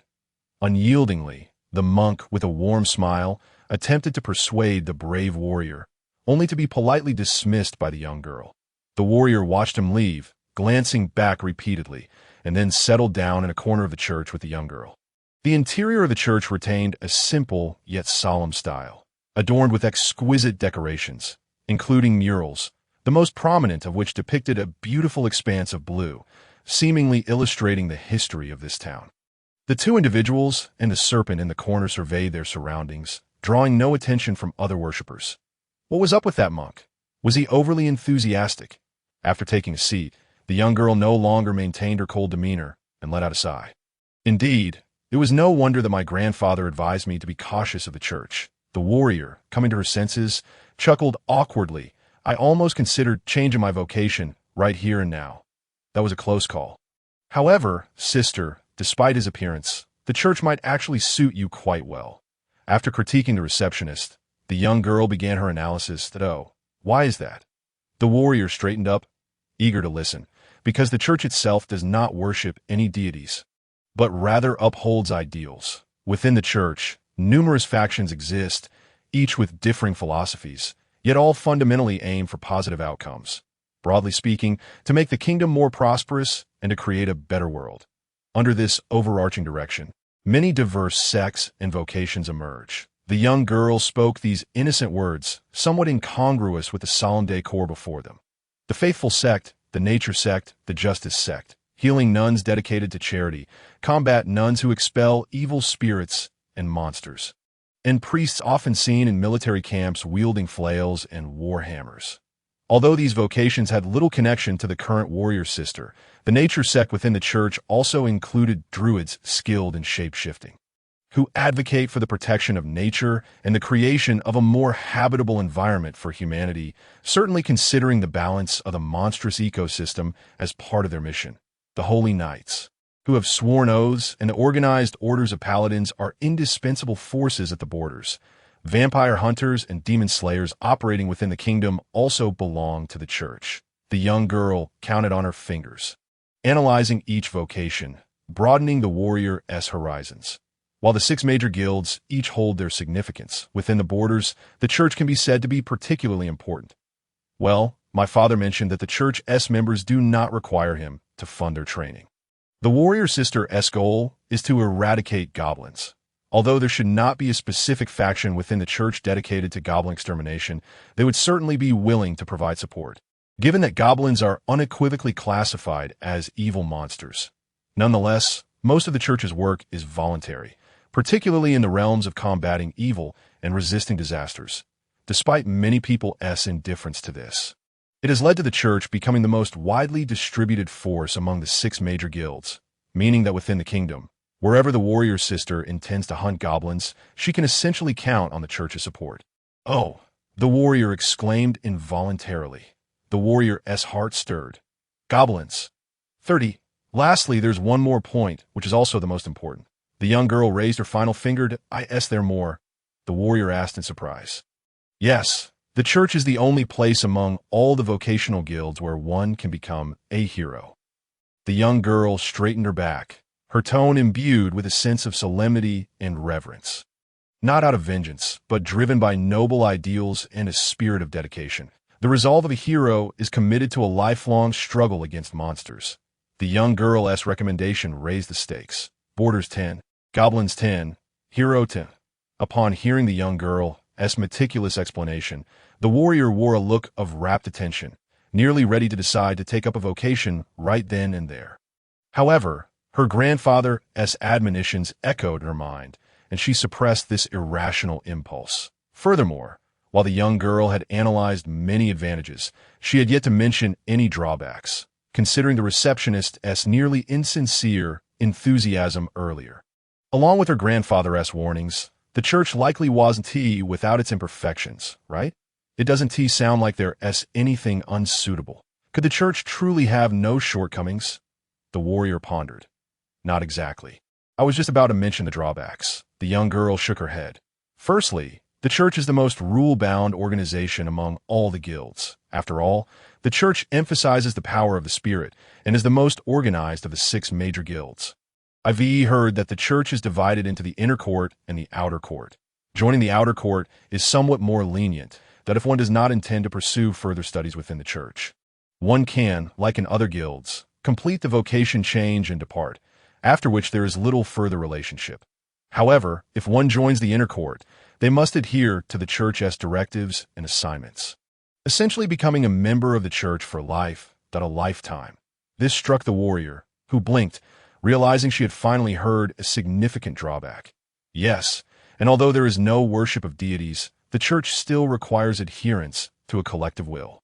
Even if one joins the outer court, violating the church's fundamental principles could lead to being declared heretical and pursued by the Inquisition and the tribunal. Furthermore, due to their lofty ideals, the church sometimes gives rise to many extremist factions. While I believe the warrior's sister should not have such concerns. After all, becoming a hero to hunt goblins is already quite extreme. The young girl did not voice this thought aloud. Instead, she cleared her throat adorably and continued. Additionally, their divine arts, while a form of magic, generally require unwavering will and test one's faith in matters. Mages cast spells relying on reason, while sorcerers rely on instinct. However, the church's spells necessitate spiritual strength. If one's resolve is not sufficiently strong, they will not be accepted. It is for these reasons that I have not offered a strong recommendation. The warrior nodded, somewhat understanding. In any case, I should first consult a vocational mentor. Under the guidance of a church nun, the two found the vocational mentor, but upon arrival, they were momentarily taken aback. Please, without fail, the receptionist who had just been standing at the door to guide them. Now donned a sacred and solemn robe, that he stood at the position where the vocational mentor was supposed to be, his magical energy surging, holy light enveloping him, radiating a visibly powerful aura. However, contrasting with this imposing presence was his desperately pleading expression and almost prostrate posture. Please, become a member of our church. Both the warrior and the young girl were astonished by this remarkable scene. The recognition of the touring bishop had achieved remarkable success. What was the reason? 1. Pure insight. 2. Holy Maiden selection. 3. Heretical prophecy. 4. Fates prophecy. 5.16.27.38.49. Holy Maiden prophecy. 10. Great success or great failure. The touring bishop believed he would never forget that sunny morning. It was the first day he was to set out from the holy city, embarking on his pilgrimage and beginning his legendary journey. The touring bishop had purple-red hair and gray-blue eyes, a combination not uncommon within the kingdom. Although humans do not possess the innate ability to absorb the magical essence from the atmosphere as monsters do, the ambient magical essence still exerts a certain influence on humans. For a commoner like him, lacking noble and pure lineage and not having grown up in a city with magical barriers, his hair and eyes naturally settled into such unremarkable, impure hues. Yet he had never felt inferior because of it.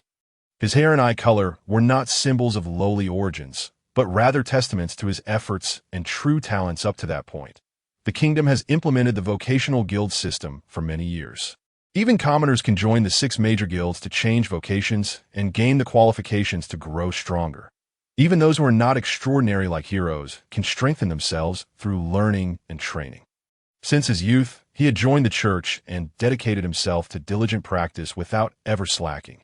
Then, at a remarkably youthful age, he ascended to the level where he could undergo the 3rd transition, thereby gaining the opportunity to embark on the legendary path. Those who attain the 3rd transition in the realm of legends possess the qualification to be etched in the annals of history. The title of the itinerant bishop, as the name suggests, is not confined to a single church. Rather, it denotes a bishop who traverses the nation, inspecting various locales, and who may also achieve legendary status through this pilgrimage. The kingdom's vast expanse necessitates the concerted efforts and even sacrifices of many to sustain the operation of such a nationwide organization as the Church.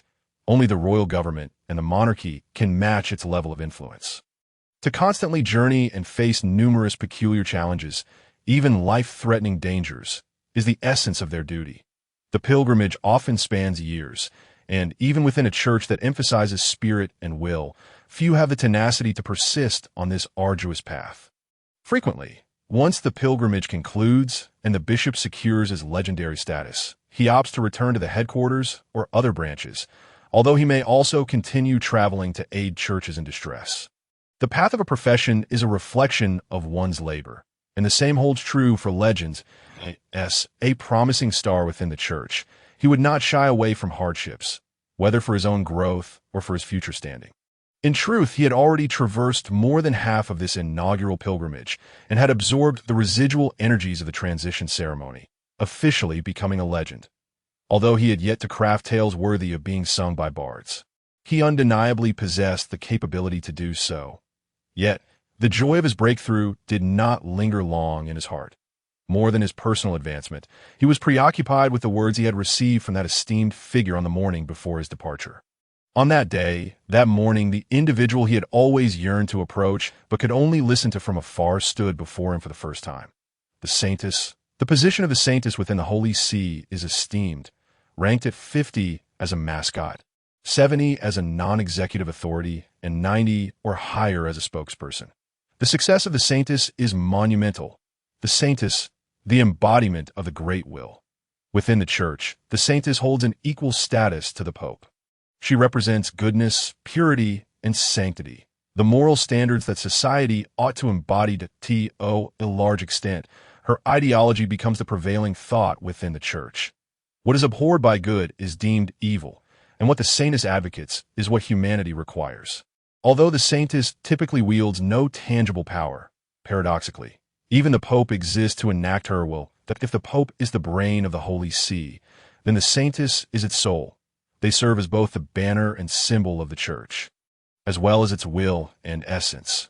Each incumbent Saintess has achieved great feats worthy of historical remembrance. Their thoughts are inscribed into doctrines, passed down through generations, and even give rise to various sections.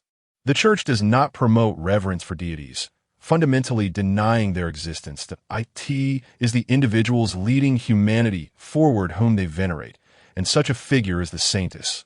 That day, when the itinerant bishop beheld his reflection in her mirror-like eyes, he experienced, for the first time, the sensation of being profoundly inadequate.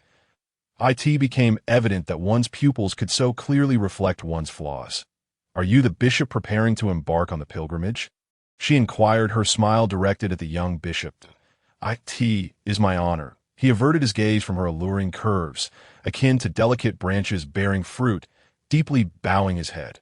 Yet perhaps what he was most reluctant to confront was the image of himself within her eyes. The reflection encompassed not merely his physical form, but also his spirit, soul, past, and future. The contemporary Saintess, a pinnacle fifth transition practitioner, stands among the strongest of humanity, all aspects of his being laid bare under her scrutiny.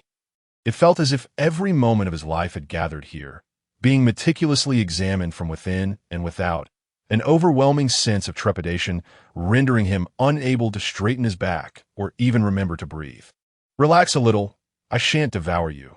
The Saintess gently closed her eyes, her soft laughter granting the itinerant bishop a sense of relief.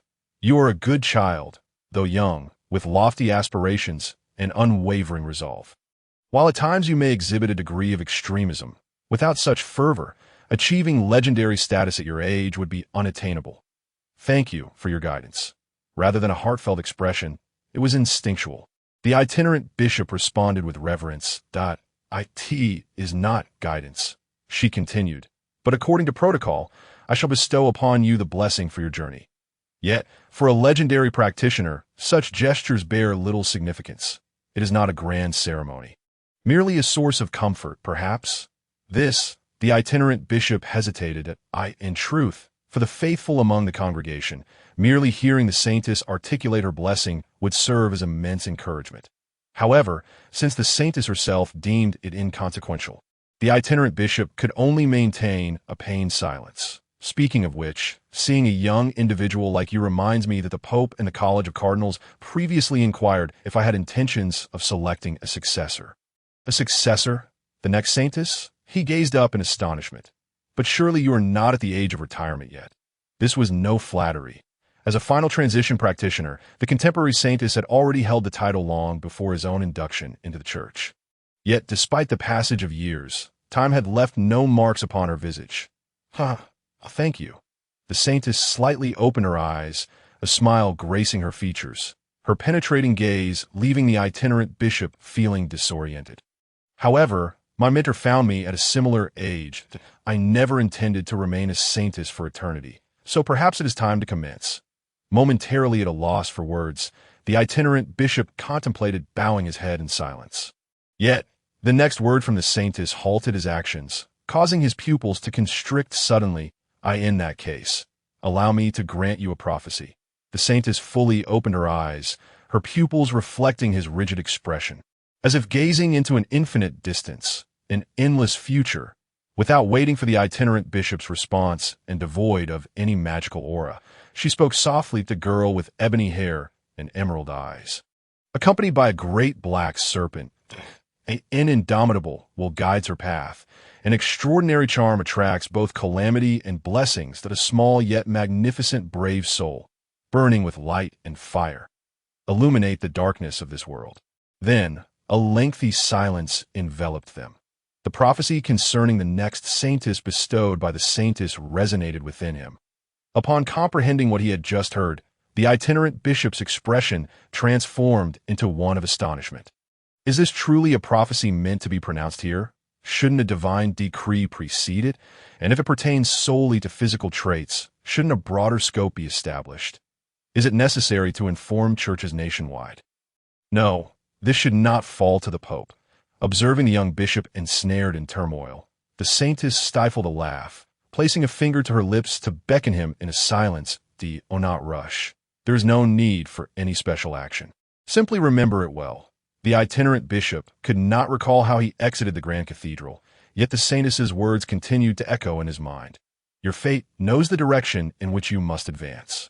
Then, the time has arrived at the present. In a quaint town by the lakeside, the itinerant bishop stood impeccably at the church's entrance, assuming the role of a greeter, conducting a routine inspection of the local congregation.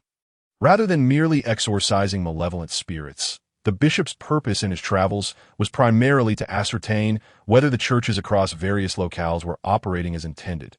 The assessment of the promotion process served as a commendable benchmark. As a legendary figure, the itinerant bishop possessed strength that surpassed the guild leaders of this small town. His discerning eye, while not infallible, was certainly on par with the local vocational mentors. Thus, he would first evaluate the qualifications of the candidates seeking advancement, refraining from interference, to observe whether the mentors could arrive at an accurate assessment and successfully recruit them into the church. Although the 6 major guilds engaged in a myriad of activities, the church's operations were particularly extensive. However, the promotion process remained fundamental, the very cornerstone of their endeavors.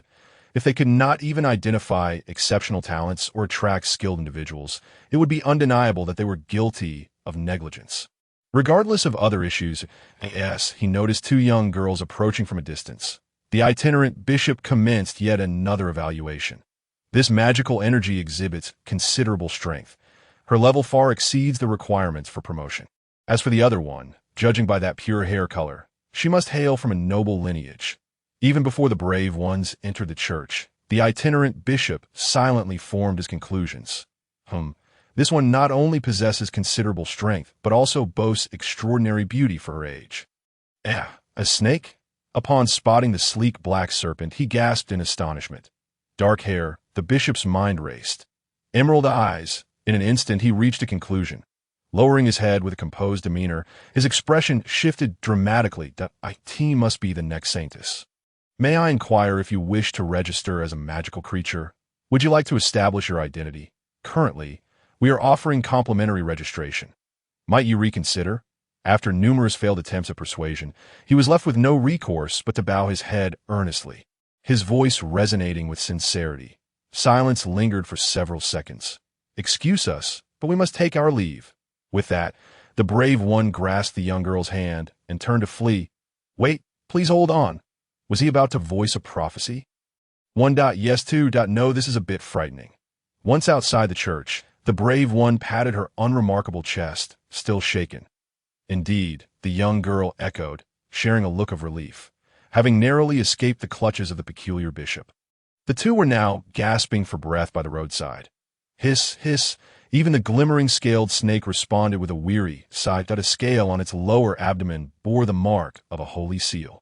An imprint forced upon it by the bishop as he had captured the last of the trio.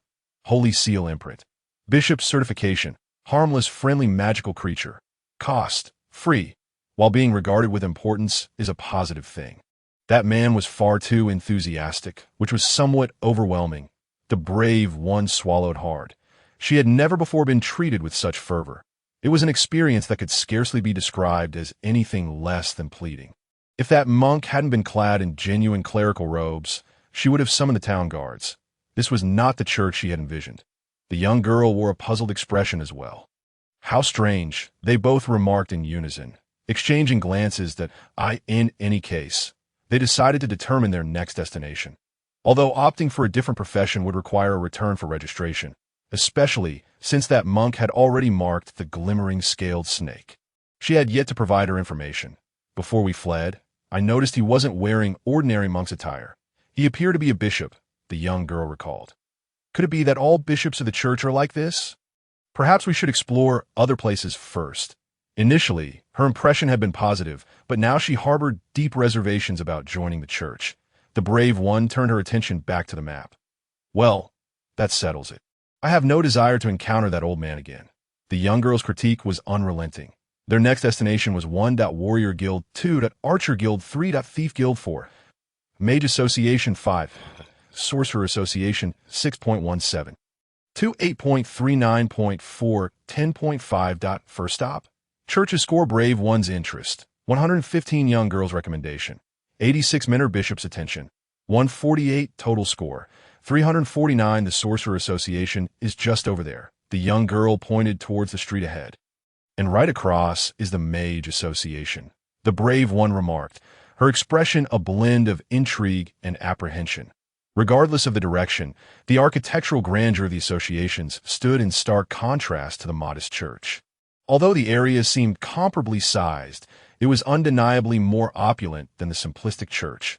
Well, let me share my analysis, the young girl stated, having regained her composure after the shock of the church.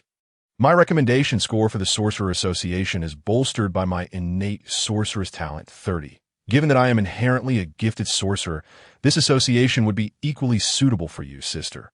Moreover, if that incarnation is present, delving into how to harness your abilities would also be a worthwhile endeavor. In the young girl's view, the advantages and disadvantages of being a sorcerer were glaringly apparent, almost requiring no further elaboration. Yet, considering her grandfather's admonitions and the brave one's demeanor, she felt compelled to begin with the fundamentals. Generally speaking, those with superior bloodlines and appearances possess a higher probability of becoming proficient sorcerers. However, that is merely a matter of probability. Little girl, the youth emerging from the entrance overheard their conversation. A bemused expression on his face, I couldn't help but overhear your discussion. Miss, you are considering a transition to sorcerer. Are you not? We're merely here to take a look, the brave one replied politely. Yes, that's so. Just as this lovely young lady mentioned. Indeed, both of you are strikingly beautiful. The receptionist sorcerer bowed slightly, though his demeanor lacked solemnity, causing both the brave one and the young girl to furrow their brows. However, for sorcerers, physical appearance is the least significant consideration. The standards of beauty, rooted in human perception, hold little relevance to a sorcerer's prowess. With a guiding gesture, the youth ushered them into the Sorcerer Association.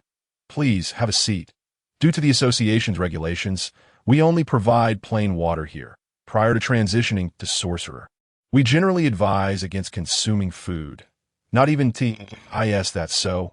Thank you.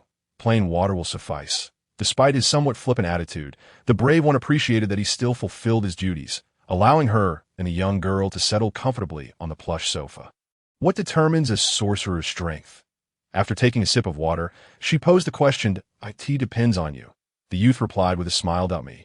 The brave one tilted her head in confusion, while her grandfather had provided a brief overview in his letter. Her understanding of true sorcery was still quite limited. Before the young girl's explanation could commence, it was abruptly interrupted. Precisely, our mission as sorcerers is to discover our inner selves, the youth elucidated. Some interpret our source of power as strictly a matter of bloodlines. This is not entirely erroneous. However, while bloodlines are indeed one aspect, they are far from the entirety of it. Sorcerers believe that we are a part of the world, and, conversely, the world is a part of us. The world within you, referred to as the abyss, contains various elements and potentialities waiting to be uncovered. This is the source of a sorcerer's power, with bloodlines merely representing the most superficial layer. The brave one and the young girl exchanged glances, both recognizing the confusion reflected in each other's eyes. Not clear on this? Allow me to demonstrate. The youth raised his hand, and suddenly, magical energy coalesced, forming a small fireball at his fingertips. Have either of you ever seen a shooting star? Brave one. Yes too. And the young girl shook her head. Though she was a noble, she was still quite young. No matter how much knowledge she had acquired from books, her real-world experiences remained limited. Moreover, meteors were not regarded as auspicious omens at the borders, and many would gather to witness them. The brave one pressed her lips together and responded in a subdued tone. I have seen them with my friends.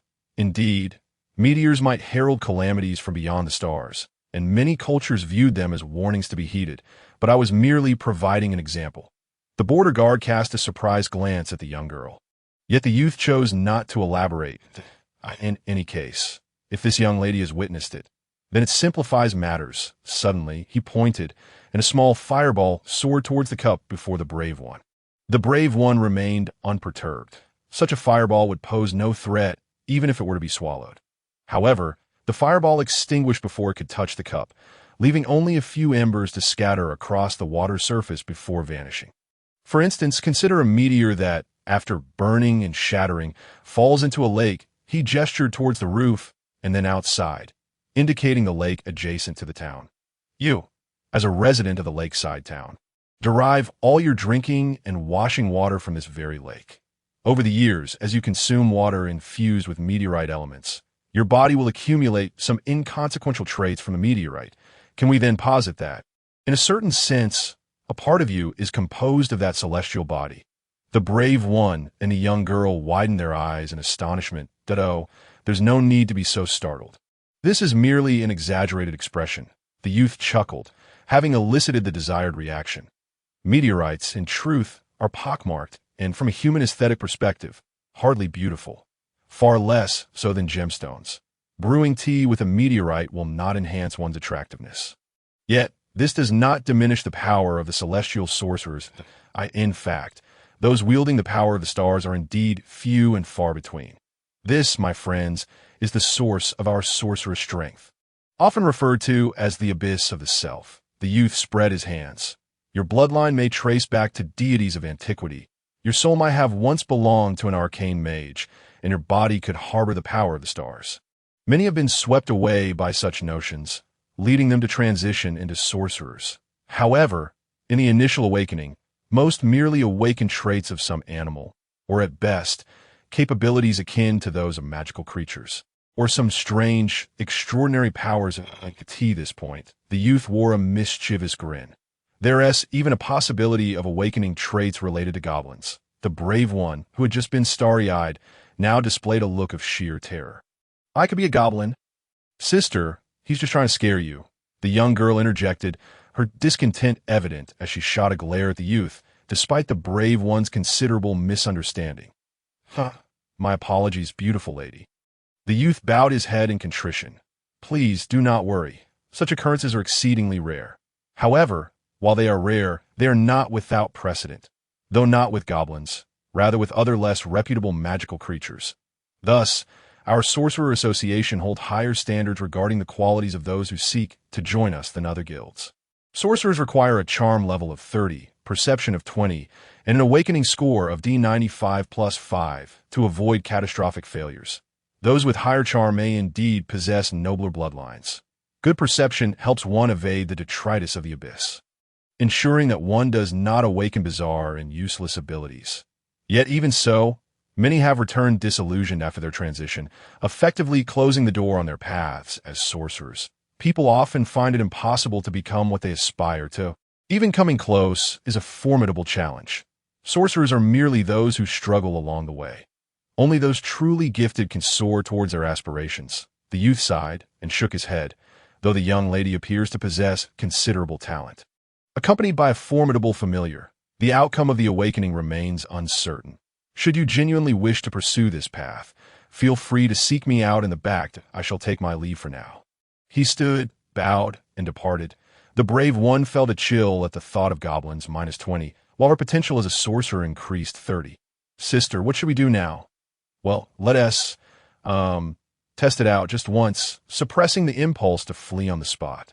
The brave one hesitated for a considerable time before finally heading to the back to request an introduction to the mentor from the youth, unaware of the happenings at the front desk. The mentor of the Sorcerer Association gazed at the brave one with surprise. Your talent is quite remarkable. I believe you could awaken extraordinary powers. Furthermore, I sense that within you lies a potent, unknown force yet to be uncovered. You are destined to become an exceptional sorcerer.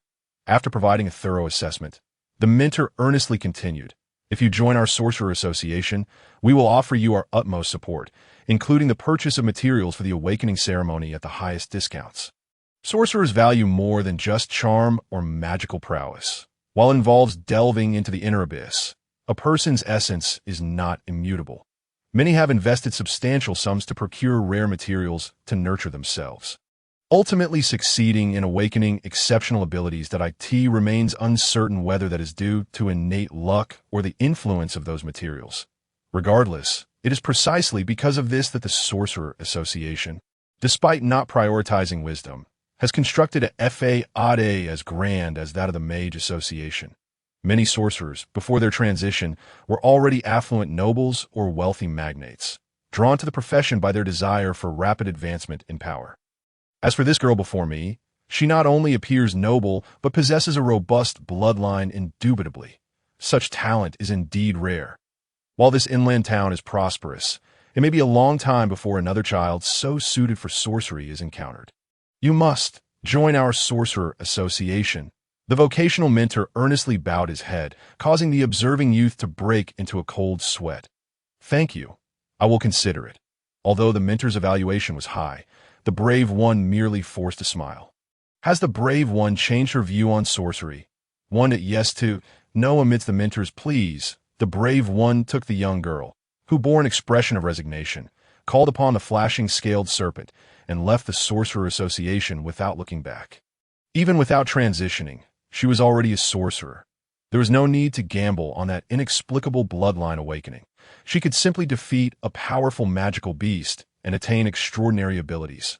Why take the risk? No, she should absolutely not gamble. There are indeed formidable beings among goblins. She had slain so many goblins. She had even had blood accidentally splatter in her mouth. What if she truly awakened some green-skinned bloodline? The brave one shuddered, a wave of goosebumps cascading over her. She dared not contemplate further, pulling the young girl along as she hurriedly exited the Sorcerer Association. Too fast. You're running too fast, sister, the young girl cried out anxiously. Why are you moving so quickly? Was my demeanor not sufficient? Inside the Sorcerer Association, the mentor watched as the brave one nearly slammed the door behind her in her haste, a baffled expression upon his face. Such a promising talent. I wonder if I shall encounter them again. The mentor sighed. Were it not for the regulations, he would have forcibly retained her. However, other guilds would not permit such actions. Suddenly, he cast a suspicious glance at the sweating youth. Hey, you were in charge of the reception today, right? We didn't say anything to that girl, did you? No. How could that be? The youth's face turned ashen, drawing the mentor's even more scrutinizing gaze. You rascal, come here. Second station. The scores of the Sorcerers Association, the heartbeat of the brave. 32 the recommendation of the young girl. 74 the mentor's evaluation. 128 total score. 234 third station. 1. Warrior Guild 2. Archer Guild 3. Thief Guild 4. Mage Association 5.16.27.38.49. Life Profession Alliance 10. Great success and great failure next. After escaping from the Sorcerers Association, the brave warrior paused, her expression a tapestry of complex emotions. Let us proceed to the Mage Association. She cast her gaze across the street, where the Mage Association stood, adorned with opulence akin to that of the Sorcerers Association. The two institutions faced each other across the thoroughfare, leaving one to ponder whether this was a peculiarity of this town or a commonality in other locales as well, in contrast to the ostentatious decorations of the Sorcerers Association. The Mage Association exhibited a demeanor of relative modesty. However, the intricate embellishments and the meticulous carvings upon the walls unveiled a profound depth and richness of heritage. Mages, pursuers of the power of wisdom, wielders of magical prowess and knowledge. Sister, the young girl gazed at her with concern. The brave warrior had not often shared tales of her family. Even during their conversations snuggled in a shared blanket, she had only alluded to them vaguely. Yet, as the young girl took pride in her lineage as the daughter of a count and a princess of the borderlands, her understanding of various professions and the aristocracy was undoubtedly more profound than that of the brave warrior. Although the warrior had not been forthcoming, the young girl could glean hints from her grandfather's residence. The villa's bookshelves brimmed with foundational texts on magical theory, many of which were utilized in her studies at the academy, a rarity indeed in such a rural setting. She did not presume these to be books the warrior would peruse, and her grandfather did not appear to be a professional spellcaster. Coupled with the evidence of wear in the training grounds, the only plausible conclusion was that they belonged to the warrior's father. The daughter of a sorceress from a noble family of mages, such deductions were sufficient for the young girl to surmise the warrior's circumstances. Contemplating this, the young girl couldn't help but voice her proposal. Sister, do you still wish to visit the Mage Association? The church might be a fine alternative. You know, that bishop may be peculiar, but his regard for you is genuine. Did not grandfather say I should explore all professional guilds? Sensing the worry in her friend's eyes, the brave warrior smiled and gently ruffled the young girl's hair, as dark as the night sky. Moreover, grandfather also advised I should not be swayed by others' opinions and should follow my heart in making decisions. Though it may not be easy, that is indeed my intention. Though she could no longer recall vividly, she had once, no, surely, harbored aspirations of becoming a wise and astute spellcaster, vanquishing foes with magic and embodying a figure of omnipotence.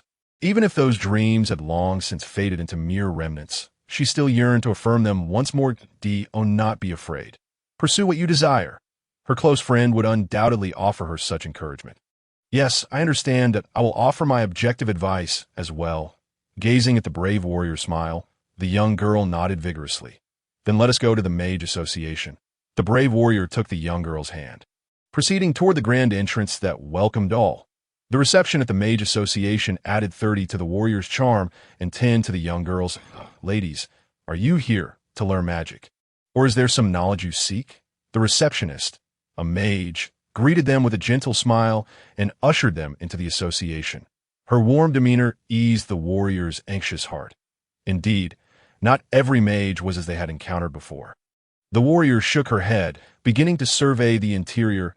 So many books. Her eyes widened at the sight within the association. Aside from the primary service desk, a multitude of bookshelves stood in another area, resembling a quaint library. Not only adults, but also children around the warrior's age were engrossed in thick tomes. Certainly, as this is the Mage Association, we welcome not only mages but all who thirst for knowledge. The mage receptionist smiled slightly. Should you require assistance, feel free to seek me out, and for book retrieval, you may inquire with the administrator over there. May I ask about job changing? The warrior raised her hand. Job changing? The mage receptionist blinked, then covered her mouth with a soft laugh. Of course. You need only make an appointment over there. Our mentors are always at your service. If you encounter difficulties, do not be disheartened. We offer instructional courses for all children aspiring to be mages that I trust the fees will not pose a burden for you both. Should you require it, you may also apply for home tutoring. I have confidence in my ability to teach children. And for adorable children like you, I could offer a discount. The mage winked playfully before turning to depart. Okay, thank you.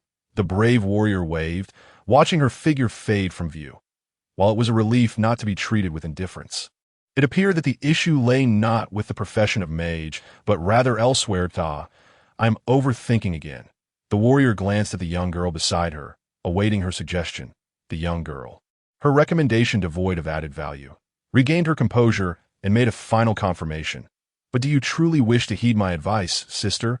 Yes, of course. The brave warrior nodded, yet her friend's serious demeanor made her anxious. Why the solemn expression?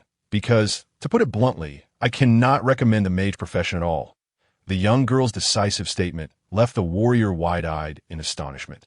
The mage profession itself bore no inherent flaws. The association was, as the sister had observed, quite commendable.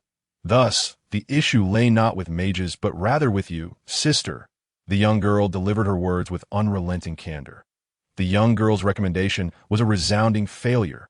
The warrior felt the impact of her words. Me? The brave warrior, taken aback, felt an unsettling sense of foreboding. Though she had resolved not to dwell on her parents, the young girl's figure now seemed to merge with their memory. Statistically, the average age for job changing at the Mage Association was the highest among the 6 major guilds. Thus, that sister likely did not believe you would succeed either. Furthermore, sister, although I truly do not wish to be so direct. The young girl's expression of exasperation and affection brought the warrior back to clarity. You lied to me when you claimed to be an adventurer. That crude staff was merely a trophy snatched from a goblin shaman. So I must ask you, have you ever performed even a single proper spell? Any spell would suffice, just once. The brave warrior fell silent. The mage profession was indeed versatile. The young girl, unfazed by the warrior's expected reaction, sighed maturely. If you were to slay goblins in a cave, you could employ a poison cloud spell to eliminate forest goblins. A binding spell would suffice. Other spells, such as rock slide or fireball, could annihilate numerous goblins in an instant, proving far more efficient than slaying them one by one. In any environment, a mage can manage as long as they have learned the corresponding spell.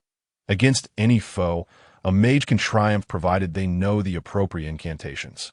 Even in close combat, there exists a formidable school of battle mages. Ooh, the brave warrior mused, her heart racing at the thought of mages being indeed quite powerful. Yet the crux of the matter. The young girl sighed once more, is that you, sister, have not learned a single spell. The brave warrior's countenance fell, her expression turning blank. A stern demeanor will not suffice. Grandfather has informed me of everything. The young girl began counting on her fingers, enumerating the warrior's shortcomings. You have always struggled with reading. Ugh.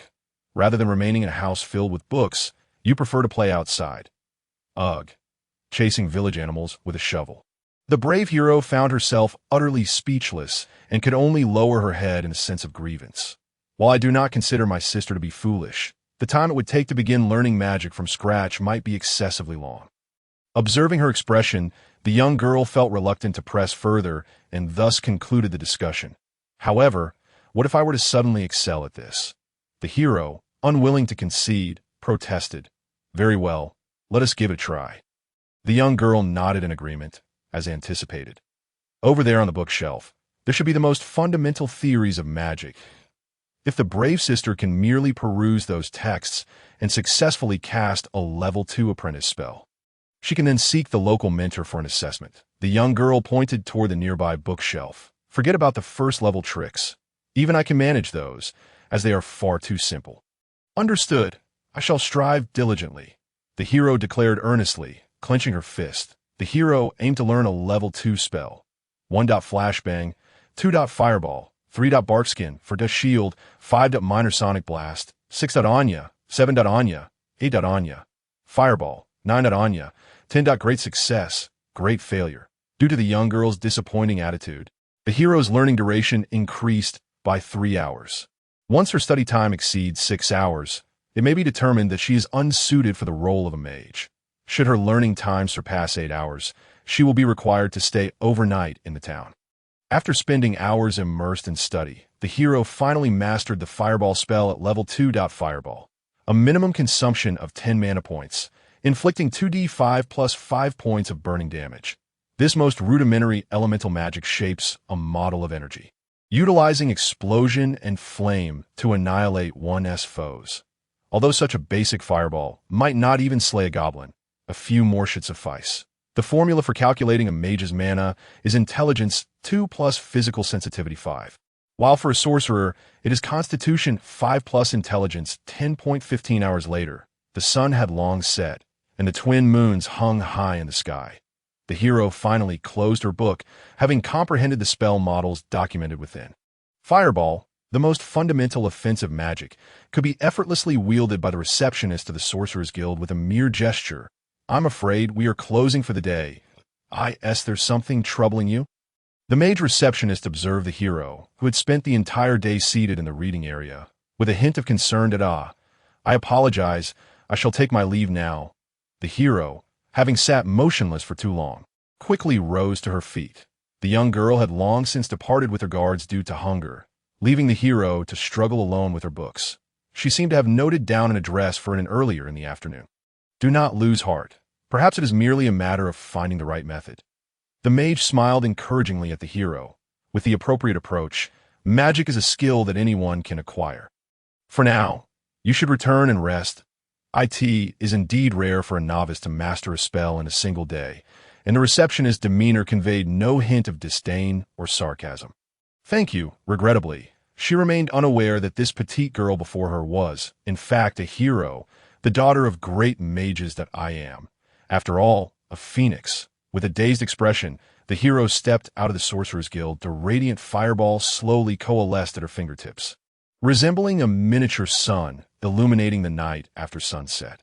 Many passers-by glanced her way, but soon returned to their own affairs, accustomed to seeing those exiting the Sorcerer's Guild conjuring fireballs for illumination.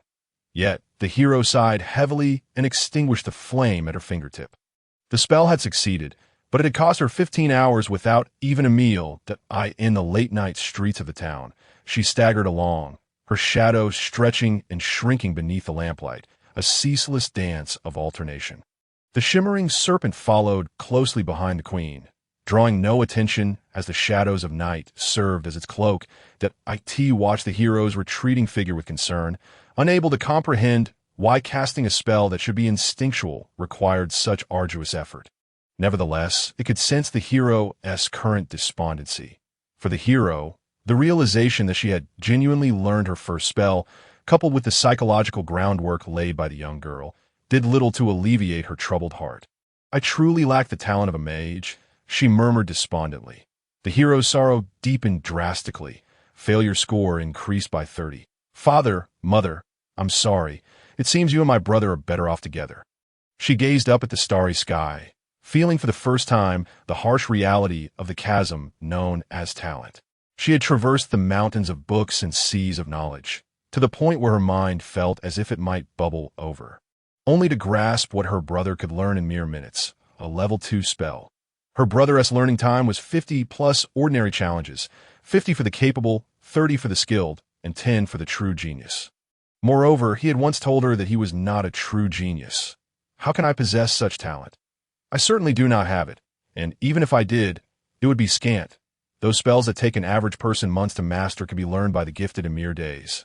And the truly exceptional may not need more than an hour. As for the true geniuses, they could cast spells merely by glancing at them.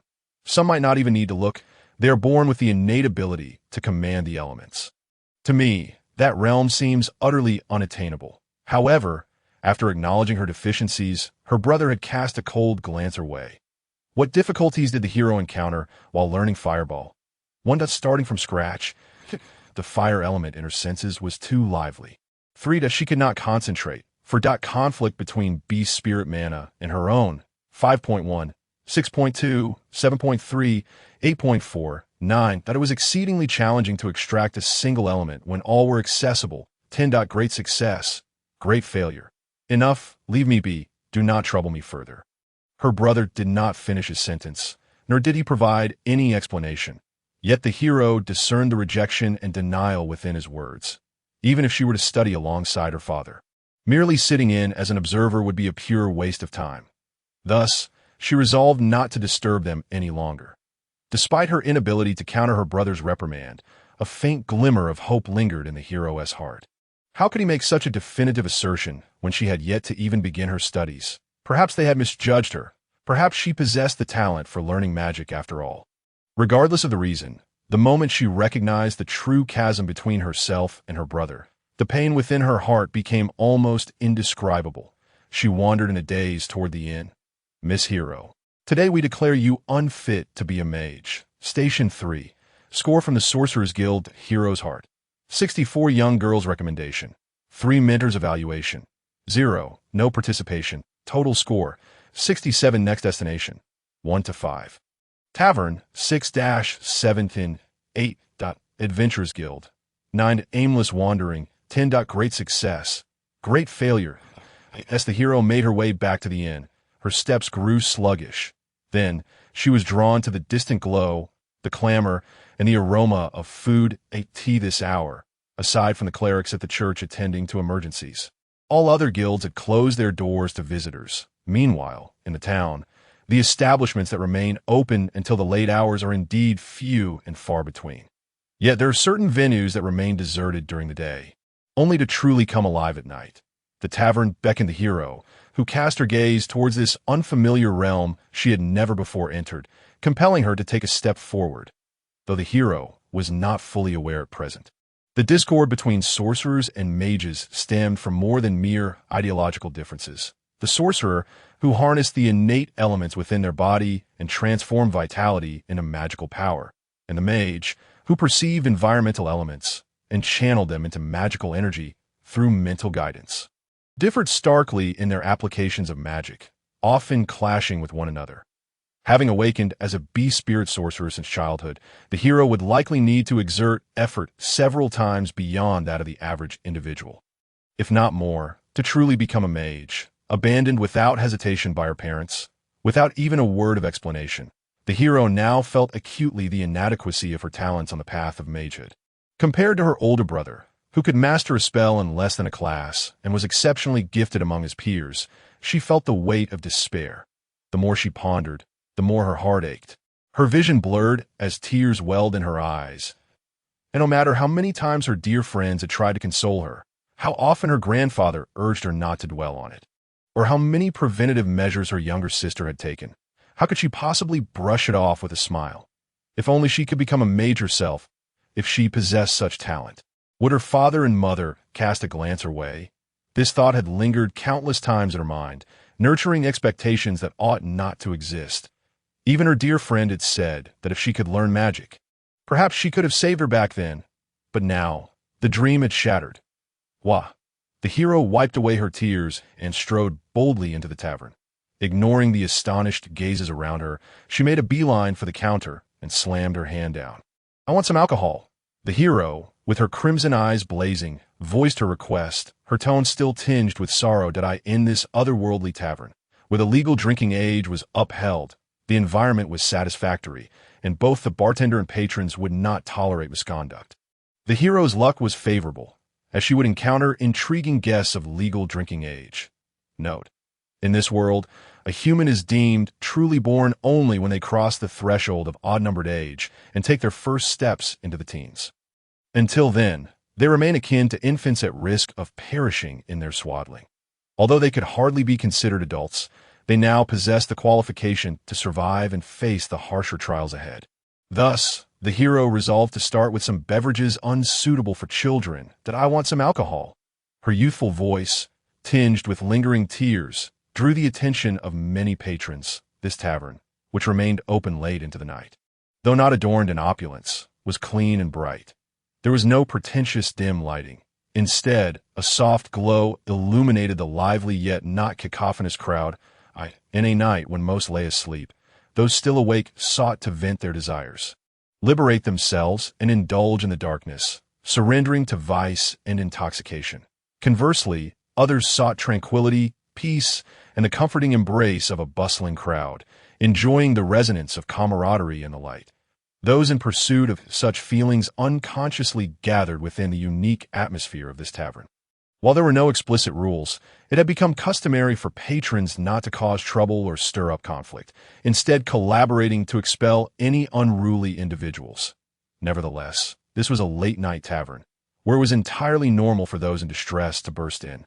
And the latest arrival was somewhat petite, rather endearing, exuding a youthful charm, a rather unique guest. Alcohol? Certainly, that's not an issue. The bartender placed down his drink and, with a professional smile, extended the menu towards the hero. So, my lady, what kind of drink do you desire? What kind of drink? The hero repeated the bartender's words slowly, a look of confusion rising in her slightly cooled eyes that it seemed she had never consumed alcohol before. After all, she hailed from a family of mages, where brain cell drowning spirits were far from welcome. Point 1. The strongest? 2. The most expensive? 3. The cheapest. For, do you have any recommendations? Her gaze wandered uncertainly, and after a prolonged hesitation, she finally spoke in a hushed tone. The bartender did not mock her evident inexperience, but instead pondered for a moment that it seems you are a first-time visitor. In that case, how about trying this one? The bartender's recommendation: 1. Butterbeer 2. Malt beer 3. Beer 4. Mead 5. Cream ale 6. Firebrand wine 7. Berry mead Velvet of Leckens 9. Platinum Tower 10. Great success. Great failure. Mead? Then I shall have that. The hero, knowing nothing of alcohol, quickly nodded in approval upon hearing the word honey, associating it with a sweet flavor. Understood. Please hold on for a moment. The bartender gestured for the hero to find a table. The hero glanced around, intending to locate an unoccupied corner to drown her sorrows for the first time in her life. Yet, she discovered someone waving at her from across the room. The intriguing guests were: 1. At the count of the board, 2. The beaten youth and his complaining mentor, 3.2 female adventurers, 4. The guild master of the adventurers, and 2 other guild leaders, 5. Drinking? How about playing cards instead? 6. The perverted priest, 7. The old mage in a white robe, 8. The tavern owner who washed his hands at the gold plate, 9. The knight, the blue cleric, the red mage, and an apparently ordinary youth, 10. Great success. Great failure. It was an elderly man who appeared even older than her grandfather. Clad in a white robe, with a long white beard, he towered above the hero, with a long staff resting beside him and a sword lying on the table. Clearly, he was an old mage. However, unlike her stern grandfather, this white-robed mage exuded a kind and gentle demeanor, smiling warmly at the hero. "Child, come here." The hero hesitated but eventually approached. "Hello, do you need something from me?" "Oh, nothing much. Just an old man who, when drinking, likes to find some young folk to join him," the white-robed mage replied with a benevolent smile. "Your drink, the mead you ordered." The golden liquid swirled gently in the wooden cup, exuding a sweet aroma laced with the scent of alcohol. Just as the hero settled at the table, the bartender brought forth the golden elixir, offering a slight smile. "Mead is a drink suitable for all. Even first-time drinkers can enjoy it well." "Thank you." The hero politely acknowledged the bartender, noticing that the white-robed mage had no intention of speaking. She lifted her cup and took a sip. The rich, sweet flavor dazzled her senses, and the warmth surging within her stomach dissipated much of her gloom. "This mead is delightful, isn't it? It is brewed using deep lake water, resulting in a clearness of flavor that is quite distinct from others." The white-robed mage winked at her to, indeed, a connoisseur. Someone nearby chimed in agreement. "Are you a battle mage? If you have any troubles, feel free to share." The white-robed mage smiled at the hero, nodding to the patron beside him that if you have any concerns, why not share them with this old man? While I may not be able to assist you, it is certainly better to voice your thoughts than to keep them bottled up alone. Infected by his attitude, the brave one took another sip of the sweet honey wine, and under the warmth flowing in her chest, she spoke of feeling overlooked due to her lack of talent as a mage, having been cast out after making mistakes in her unsuccessful first attempts at learning spells. This was but a brief recounting, yet it encapsulated much of the sorrow and misfortune that marked the brevity of her life. Even as she organized her thoughts and voiced them, she found herself momentarily dazed and astonished. This burden, so simplistically summarized, weighed heavily upon her heart. The white-robed mage listened in silence, occasionally sipping from his own cup of honey wine, seemingly contemplating his forthcoming words. The white-robed mage offered several pieces of advice. 1. Quality in spells is far more important than quantity. Point 2. Taking a longer route can sometimes be a shortcut. Information. Second-tier class, Soul Mage. Point 3. There are also spells that can be learned without elemental guidance. 4. Have you ever encountered a fire demon? 5. Have you heard of a soul sorcerer, second tier class? 6. Why not explore the mental realm? 7. Do not resist your gifts, child. Be spirit sorcerer, skill at level 20. 8. Why not consider becoming a sorcerer? 9. Why not attempt simpler spells? Teaching, flash spell LV. 10. Great success, great failure. Note: due to the white robe mage's attitude not exceeding 90, his assistance to the brave one is limited to guidance or a trivial lesson. Moreover, one must ponder why such a figure as the white robe mage would appear here. One invited to perform a fireworks display. Point 2. Simply passing through. Point 3. Attracted by the flames of the burning clouds. Point 4. Actually a friend of the brave one's grandfather. Come to verify forbidden legacies. Point 5.16.27.38.49. Evil lurks beneath the lake. Point 10. Great success, great failure. The white-robed mage gazed at the brave one with profound sentiment. Thank you, dear grandfather, for being willing to listen to my woes.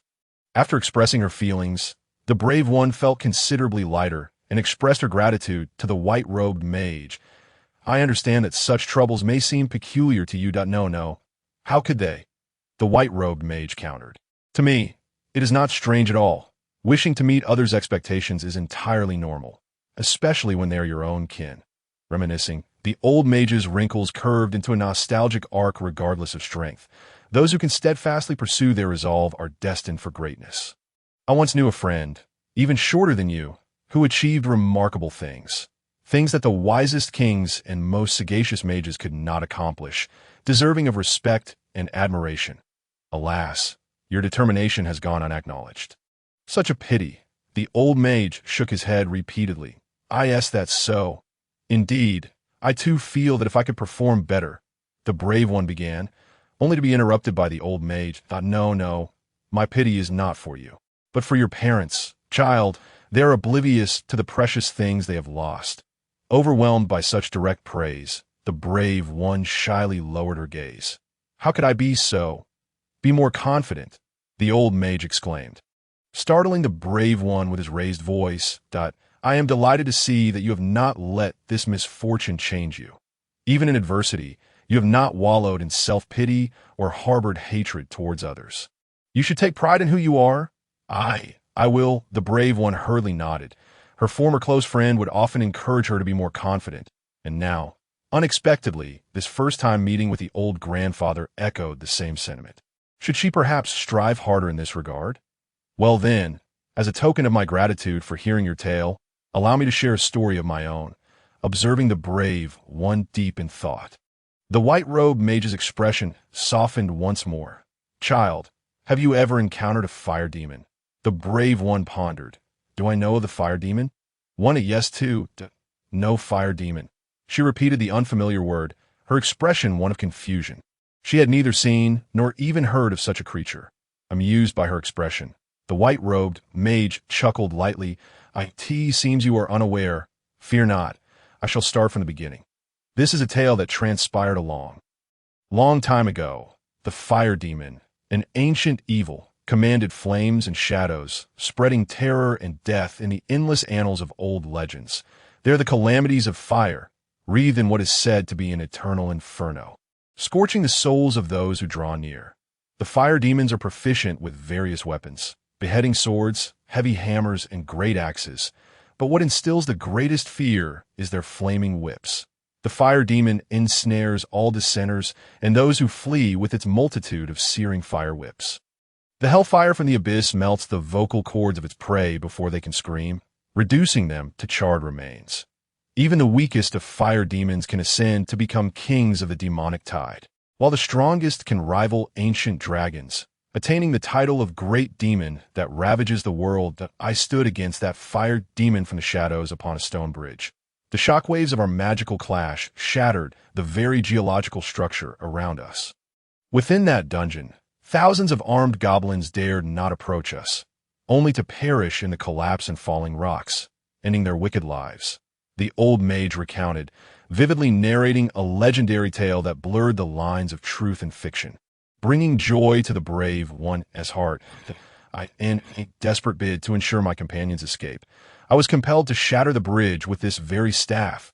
Thus, I plummeted into the underground river alongside the fire demon, where, leveraging the terrain, I battled for an indeterminate duration before finally vanquishing it. The white-robed mage sighed. I could see that moment. I was nearly at the brink of death, yet upon defeating it, the infusion of soul power into my being led to my transcendence, ushering me into a new realm. Though that is yet another story. What do you think of my tale? The old mage chuckled, stroking his long beard after concluding his lengthy narration. Single-handedly defeat the fire demon that ruled over goblins and obliterate a dungeon teeming with them. How impressive. The brave one gazed at the white-robed mage with almost reverent admiration. The brave one received a special item. White-robed mage's knowledge of fire demons. The reward for the beast spirit sorcerer at level 20. As well as the skills acquired upon class transition, would undergo transformation. The teaching would vanish upon acquiring relevant skills. Many nearby listeners leaned in, some even rising to applaud in respect, prompting the old mage to smile and tip his hat in acknowledgement. However, most regarded the tale merely as entertainment, with the exception of the brave one, who took the white-robed mage's story to heart. After all, taverns and boasting are eternally intertwined. Well, aside from being impressive, do you have any other thoughts? Once seated again, the white-robed mage inquired. Other thoughts? The brave one hesitated, then began to ponder. The brave one's intellect increased by 25, decision points at 50, 80, 90, and 90 would lead to direct attempts. Are you suggesting that I too could fight like a fire demon? After some contemplation, the brave one reached her conclusion. Her purpose in coming to the town was to change classes and gain new powers, although most of her understanding had stemmed from the advice of youthful companions and the self-introductions of the guild. She had not been entirely devoid of contemplation. The limitations of the beast spirit sorcerer lay in the inability to wield weapons, rendering armor useless. Numerous times she had traversed the domains of monsters unarmed and unarmored, fully aware of this reality. Even now, while she could enlist the assistance of a flash-scale serpent to carry items, a single serpent was hardly suitable for transport. If she could master the art of forging flame weapons like the fire demon, then at the very least, she would not be relegated to relying solely on her fists after her transformation ended. Very close, exceedingly close indeed. You truly are a clever child, the white-robed mage nodded in satisfaction. Yet, just a fraction remains, merely a hint. He flashed a cunning smile. Child, what do you perceive as the differences in combat between mages, battle mages, and sorcerers? The valiant hero was on the verge of contemplation when the white-robed mage proffered an answer. It pertains to proficiency. Cast spells. A mage must first engage in thought, while a battle mage engraves this knowledge into the very fabric of their being. The warlock, on the other hand, operates entirely from instinct, rendering the other techniques mere trifles. For a battle mage, the flame demon epitomizes an almost flawless model, naturally wielding elemental weaponry, enveloped in flames rivaling that of grand sorcery, and possessing martial skills that match those of great warriors. There exists no more fitting subject for a battle mage to emulate than the flame demon. However, should you aspire to become such a battle mage, formal employment is unnecessary. The white-robed mage squinted, his profound gaze reflecting the figure of the hero. You could indeed endeavor to become a flame demon, one that is not malevolent. Allow the flames to envelop your form, to serve as your armor, to transform into your weapon, scorching the very souls of your adversaries. Child, you possess such innate talent. You can achieve this. Observing the hero, whose eyes widened in contemplation, the white-robed mage chuckled softly and rose to his feet. It was getting late. The elder ought to retire for the night, for regardless of age, staying up late is unwise. Anke Tie, was a pleasure conversing with you, child. Tomorrow, I shall celebrate with fireworks in this town. If you remain until then, you may discreetly seek me out, and I shall reserve for you a magnificent firework. With a wink and a wave, the white-robed mage departed with a lightness of step that belied his years.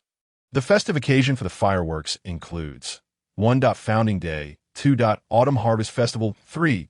Fishing Festival, 4. The Mayor's Birthday, 5.16.27.38.49. Lake God Festival, 10. The day following great success or failure. On the following morning, the hero awoke in the inn's bed, cradling the young girl who had been restless with worry over his delayed return, unable to find sleep until the late hours. The cup of honeyed wine had not lulled her into a stupor. Rather, it had granted her a deep and refreshing slumber. As she stirred, the elder sister was startled awake by the hero's movements, and the young girl groggily sat up. "Good morning," the hero gently tousled her tousled black hair. "Yes, good morning." Upon seeing the hero's radiant smile, the young girl instantly brightened. She had been concerned that the events of the previous day might have cast a shadow over the hero's spirits. "My apologies for worrying you yesterday, but I am quite well now. Let us visit the remaining 3 guilds today," the hero replied with a smile, "and then we shall partake in the festivities and watch the fireworks." The young girl exclaimed, her enthusiasm bubbling over as she swiftly dashed off to freshen up. The hero naturally recounted the tales shared by the white-robed mage, noting that although the young girl had succumbed to slumber before hearing the conclusion, she seemed to retain a clear recollection of the fireworks. Since they were already here, it was only fitting to create beautiful memories with her sister before departing. After all, reaching the border would take merely 7 days, while their father's birthday was still a full 12 days away. Ample time indeed.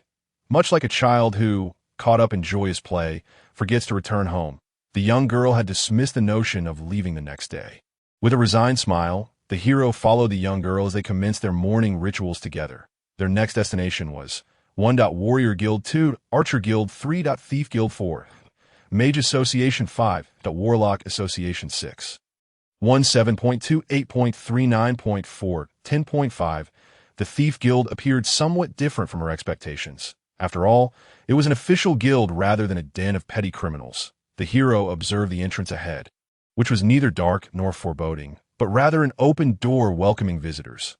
Although it was early in the day, few individuals were seen coming and going. Regarding thieves, they are adept in various skills and the use of tools, from daggers and short bows to throwing weapons and poisons.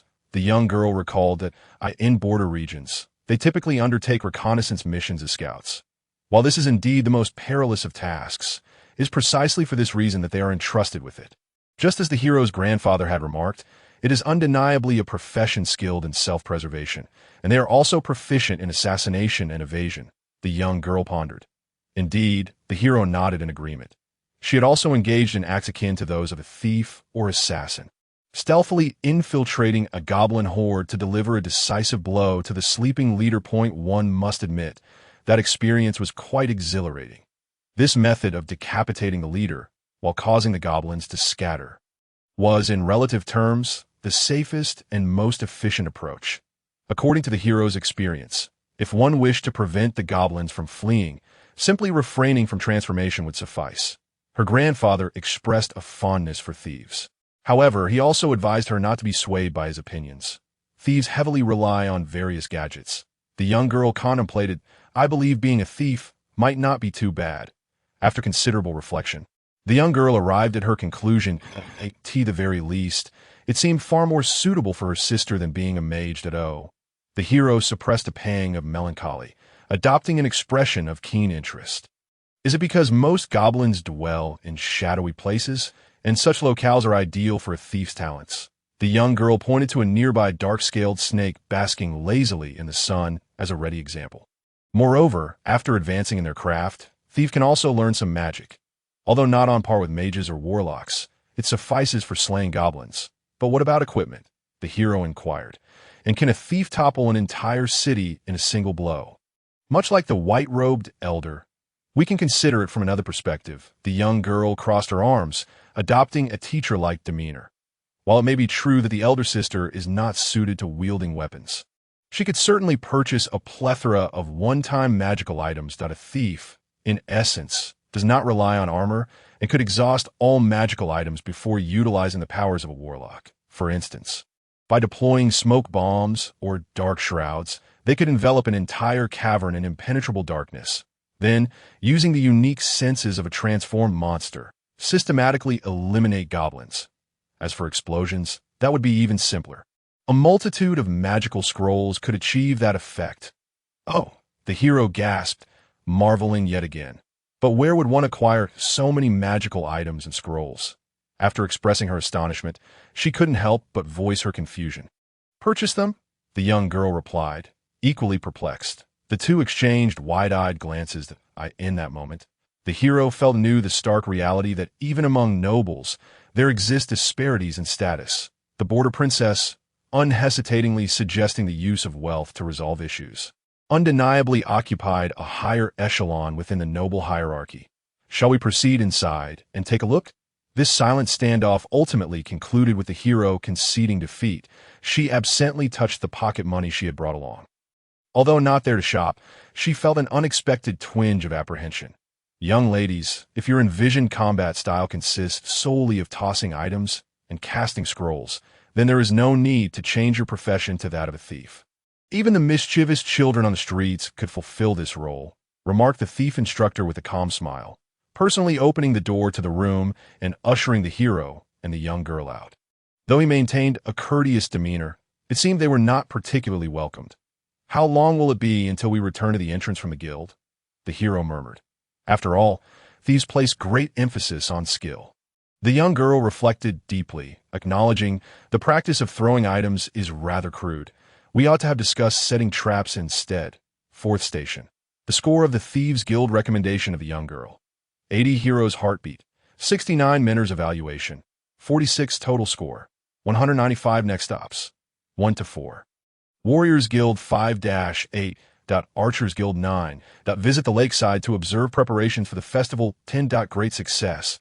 Great failure penultimate stop, the Archers Guild, confirming the emblem of bows and arrows at the entrance. The hero nodded in acknowledgement. Following the map and the guidance of passers-by, the hero and the young girl swiftly arrived at their destination.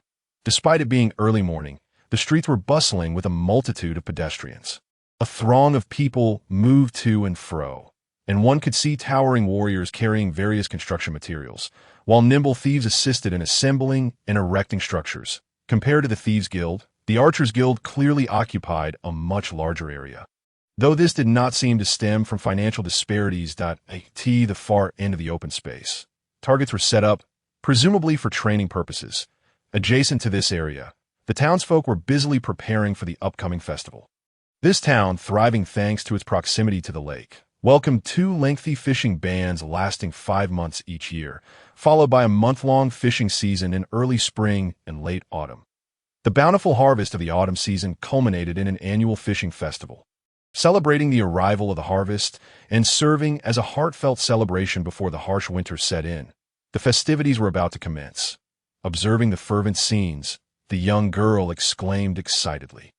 The hero nodded in empathy. What a splendid sight! Before the entrance of the Archers Guild, with a commanding shout, 2 archers simultaneously released their drawn bowstrings, sending arrows bound by ropes soaring forth, with 2 resounding thuds. The arrows embedded themselves deeply into the erected posts, causing a banner suspended by ropes to fall gracefully. The lines were straight, precise to the last detail. Excellent. The issuer of the command nodded in satisfaction, then noticed 2 young girls who appeared somewhat out of place among a group of adults. "What brings you here, little ones?"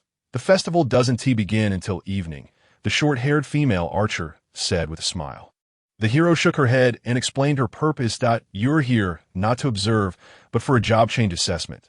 The female archer raised an eyebrow. "How intriguing." Archer Minter's attitude 15, Festival 10, attribute not meeting standards -5, my apologies. "I must excuse myself for a moment," the Archer Minter said to others before turning to leave. "Please follow me." The hero and the young girl hurried to trail behind the Archer Minter. However, she did not walk far before they arrived at a stall that was not yet fully prepared. "Raise your hand. Let me see." The Archer Minter beckoned to the hero. The hero complied and lifted her arm, while the Minter reached out to lightly grasp the hero's wrist, then moved up to her arm. She applied slight pressure, carefully feeling the hero's muscle. The Minter's fingertips were rough with calluses brushing against the hero's skin, imparting a curious sensation. Although your physique surpasses that of ordinary individuals, it seems you have not focused on strength training," the Archer Minter remarked with a hint of regret. "At your age, it's not surprising. But it appears you can only use this for now." Releasing the hero's hand, she turned to rummage through the stall, eventually tossing a short bow to the hero. The hero hurriedly caught the short bow. her eyes widening at the unfamiliar feel of the weapon. Hero's heartbeat unchanged. Give it a try. Let us see if you possess the talent of an archer that we'll know once you test it out. The archer mentor smiled gently, handing her 10 arrows. The arrowheads are non-lethal. It doesn't matter if you miss. Consider it a rehearsal for the evening's festival. We will host a shooting game for non-professionals. Whether you can participate as a professional depends on your performance. Grasping the bow she had never used before, the hero blinked confusedly as she prepared. Having never shot an arrow, she needed the mentor's guidance on how to draw the bowstring and nock the arrow. Had it not been for the difficulty in refusing the mentor's kindness, she would have already turned to leave. The young girl pondered, observing the hero's somewhat unrefined bow-drawing posture. What do you think of archery? The hero quietly inquired as she drew the bowstring. Archers, as the name suggests, excel in ranged combat. The young girl reflected, recalling what she had learned and seen in her homeland. Unlike the relatively independent mage and sorcerer guilds, as well as the church, the thieves, archers, and warriors guilds are more loosely organized. After all, mages and sorcerers are noble spellcasters, while the church itself is an organization that mage-led military units often drain military resources. While the knights and priests of the church typically serve in supportive roles, that it is challenging to cultivate these professions solely within the military. However, the thieves who act as scouts, the archers who provide rear support, and the warriors who charge in a battle are different. The low entry threshold leads to high employment rates. Whether in the military or adventurers' guilds, the strongest may not always be these professions, but they undoubtedly hold a crucial place as the most active backbone. Though archery requires extensive practice, there are also more convenient crossbows, and the kingdom's alchemy and forging techniques have advanced 50. Only flintlock guns. 80 will gain information. Skill magic loading, second job magic gunslinger, point 100 will result in 46 centimeters to yin falling dragon main cannon. The frontier is already developing a magic firearm that ordinary people can use. However, due to its exorbitant costs, it is yet to be widely adopted. Presently, only higher-tier professions like the magic gunslinger can proficiently wield these firearms. Even within caves, one need not worry about lacking space to draw a bow. The young girl crossed her arms, closed her eyes in contemplation, her fingers lightly tapping her arm. Unlike thieves, archers can serve as a ranged profession to complement the hero's shortcomings. Arrows and ammunition can be replenished through magic loading, eliminating the need to carry excessive burdens. Although the hero sister lacks shooting experience, once she becomes proficient, she can similarly utilize special arrows and bullets to inflict damage upon numerous goblins. Young girl's recommendation 10. I believe archery is quite suitable for you. Sister, you seem to understand well, the archer mentor remarked in surprise, nodding in agreement. Receiving the mentor's approval, the young girl opened her eyes and beamed with a smile. However, regardless of whether it a bow, crossbow, or the latest enchanted firearm, one must possess fundamental accuracy to succeed. The mentor turned her gaze back to the hero. All right, young lady, steady your arms and breathe calmly. When the sight no longer wavers, release the bowstring. Do not hesitate. In a real battlefield, no enemy will grant you ample preparation time. The archer mentor instructed solemnly. Yes, the hero replied, recalling the mentor's earlier guidance. Taking a deep breath, she drew the bow and nocked the arrow, pulling the bowstring back to a full crescent. Hero's aim, agility, perception. Hero's accuracy note. The sum of both determines the performance score, influencing the mentor's evaluation. Achieving an accuracy of 80 will change the hero's fate. It did not take long for the hero to shoot 10 arrows. She set down the short bow. Feeling the onset of soreness in her arms, it seems archery also requires strength for a beginner. That was quite commendable. Without even needing to approach the target to verify, the archer mentor promptly arrived at the hero's scored mentor's evaluation.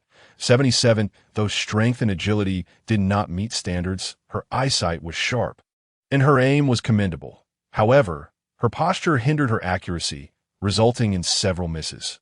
After all, shooting is not merely about aiming. The actions of releasing the bowstring and the stability of the upper body all influence the trajectory of the arrows. With diligent practice, she could indeed become an excellent archer. Well, if you're interested, feel free to seek me out. Having delivered a comprehensive critique, The archer mentor smiled faintly in summary. The performance was commendable. Thank you for your guidance. The brave one, feeling a mix of frustration and gratitude, lowered their head in appreciation towards the archer mentor. After returning the bow to the stall and extracting the arrows from the target, the two watched as the archer mentor departed. What a pity, sister. If you wish to become an archer, I could arrange for the guards and the archers from the army to instruct you. The young girl lamented. Perhaps we can discuss it another time. That IT might come in handy during the pursuit of goblins. The brave one, glancing at the less than stellar results of their first shooting attempt, replied with a hint of embarrassment. Fifth station, Archer Guild scores brave one's heart. 12 young girls recommendation. 76 mentors evaluation. 77 total score. 165 next station. 1 at Warrior Guild 2. Life Profession Alliance 3. Disturbance on the road 4. Great success or great failure, navigating through the bustling crowd. The brave one and the young girl walked hand in hand, cheerfully making their way to the final destination, the Warrior Guild. The streets were alive with activity, and several guards were strategically positioned around them, ensuring the two young ladies were not jostled by the throng. Sister, I've already explored everywhere else, and if the Warrior Guild feels rather mediocre. The young girl mused, reflecting on the events of the past 2 days. Well, I think I would still prefer the church, she concluded. Understanding her unspoken thoughts, the brave one nodded. Although that bishop is somewhat eccentric, considering everything, joining the church doesn't seem like a bad option. That bishop is not just a little eccentric. If it weren't for the undeniable strength of the church, and considering you are the brave one, I would actually recommend the thieves instead, the young girl admitted, somewhat conflicted. Throwing items is indeed a valid combat method. I assent it. Unfortunately, my innate profession is not quite compatible with that of a thief. The brave one chuckled lightly. Moreover, I will take your advice into consideration. Didn't the thief mentor say that even without changing to a thief, one could use magic scrolls to defeat goblins? All right, the young girl exclaimed, her expression brightening. By the way, there seemed to be an unusually large number of people heading this way. She looked up, feeling as though the sky was obscured by the surrounding crowd. As the throng pressed in around them, several guards had to draw closer, and the brave one tightened her grip on the young girl's hand to prevent them from getting separated. IT seems quite lively over there. Could they be preparing for a celebration like the Archer Guild? Upon reaching the vicinity of the Warrior Guild by the lakeside, the brave one could hear the cacophony of the crowd from a distance. Could they be preparing for the fishing festival as well? The young girl inquired, curiously tiptoeing, yet she could see nothing. Let us move a little closer to observe, the brave one suggested, noting the absence of any immediate danger. Great success! What is happening? 1. The Warrior Guild is challenging the Holy Sword in the Lake Point 2. Open air auction. Don't miss out on the treasures. 3. A white-robed mage is conversing with the head of the Adventurers Guild about goblins. 4. Look, little Ching. 5.16.27.38. A randomly selected fortunate townsfolk will impart forbidden knowledge. 9. An elderly gentleman unable to attend the fishing tournament due to a back injury. 10. Great success or great failure. As they approached, a wave of jeers erupted from the crowd. You there, from the Thief Guild, I suggest you return to your post at the gate. With your build, how dare you attempt to pull the holy sword? Ha ha! A warrior, towering twice the height of the brave one, bellowed a hearty laugh. Thieves can wield swords too, a slender thief in leather armor retorted, his face flushed with indignation. But didn't you fail to budget last year? The warrior mocked. That's hilarious. As if you managed to pull it last year. Your muscles must be merely for show. The thief shot back, causing the warrior to blush in embarrassment as laughter rippled through the crowd. All right, everyone, line up properly, one at a time. A familiar voice prompted the brave one and the young girl to look up in surprise on a raised platform. The bishop from the church, clad in formal robes, was addressing the crowd with authority. I am aware that challenging the sword in the lake before the evening festival is a tradition in this town. However, if you cannot maintain order, you'll find it impossible to complete the challenge. Regardless of how much time passes, the head of the Warrior Guild thundered beside him. All non-combat professions, please move to the audience area. Those confident in their strength may sign up. He gestured towards a certain direction. Following his gesture, the brave one observed the crowd encircling the center, where a rather unremarkable rusted sword was embedded in a rock by the lakeside. Let us initiate a new year of challenges against the holy sword that safeguards this lakeside town, preventing this vast lake from becoming a domain of monsters. Let us see which brave soul will earn recognition. Cheers erupted from the crowd as townsfolk and onlookers responded enthusiastically to the opening of the event. How lively! The cheerful laughter of the white-robed mage echoed behind the brave one, and upon noticing the astonished young girl turning around, he winked in response. Are you not going to attempt the challenge? This is a rare opportunity to me. Really? The brave one replied, somewhat incredulous. She was not one to be blindly confident. She had a fair understanding of her own capabilities. Compared to me, white-robed grandpa is probably more suited for this, she remarked with a wry smile. The young girl, realizing that this was indeed the protagonist of the story the brave one had shared with her the previous night, gazed up at the towering elder with shining eyes. A formidable figure capable of single-handedly confronting the flame demon and shattering bridges with his staff, the brave one naturally did not perceive him as a frail old man. I have long since outgrown the age of seeking the spotlight. It is essential to make way for the younger generation, the white-robed mage chuckled. Moreover, this holy sword cannot be extracted by mere strength. Once you grasp it, you will understand that he winked at the young girl beside him and added, You wish to see her participate, don't you? Yes. The young girl's eyes sparkled as she nodded eagerly. Then I shall look forward to your performance. Child da. Before the brave one could respond further, the white-robed mage turned with a cheerful demeanor and made his way towards the audience area. Meanwhile, the bustling crowd, under the guidance of the patrolling bishop and the admonitions of the head of the warrior guild, began to form orderly lines for registration. The challenge of the holy sword in the lake had long been a traditional event of the town's fishing festival. Although the area surrounding the holy sword was managed by the warrior guild, being a traditional event, it was open to all. The 6 major guilds, as integral parts of the town, saw many professionals participating in the preparations for the fishing festival. Numerous skilled townsfolk would attempt to pull the sword, regardless of whether they could succeed. The important aspect was the festive spirit. Many came to seek good fortune, believing that touching the holy sword would grant them greater catches in the upcoming fishing competition. In simpler terms, it was merely a matter of trying their luck. Consequently, many were not first-time participants in the sword-pulling event. Although some curious tourists were present, they were in the minority, thus under the unspoken understanding. The crowd quickly formed an orderly line that go on. At the end of the line, the brave one looked on helplessly as the young girl tugged at her arm. I want to see you pull the sword. Sister, the young girl pleaded, grasping the brave one's hand with both of hers and shaking it from side to side. In that moment, she displayed none of the analytical acumen she had shown while discussing the 5 major guilds. Instead, simply being adorably needy. All right, I can't refuse you. The brave one tapped her on the head, eliciting a giggle from the young girl. Initially, she had little interest in participating in the challenge of the holy sword. The sword, which those towering and robust warriors could not extract, was evidently beyond the capability of someone like her, who could only wield a short bow. Yet, the elderly gentleman in the white robe, already seated among the spectators, recommended that she give it a try, and the young girl was so eager to witness it.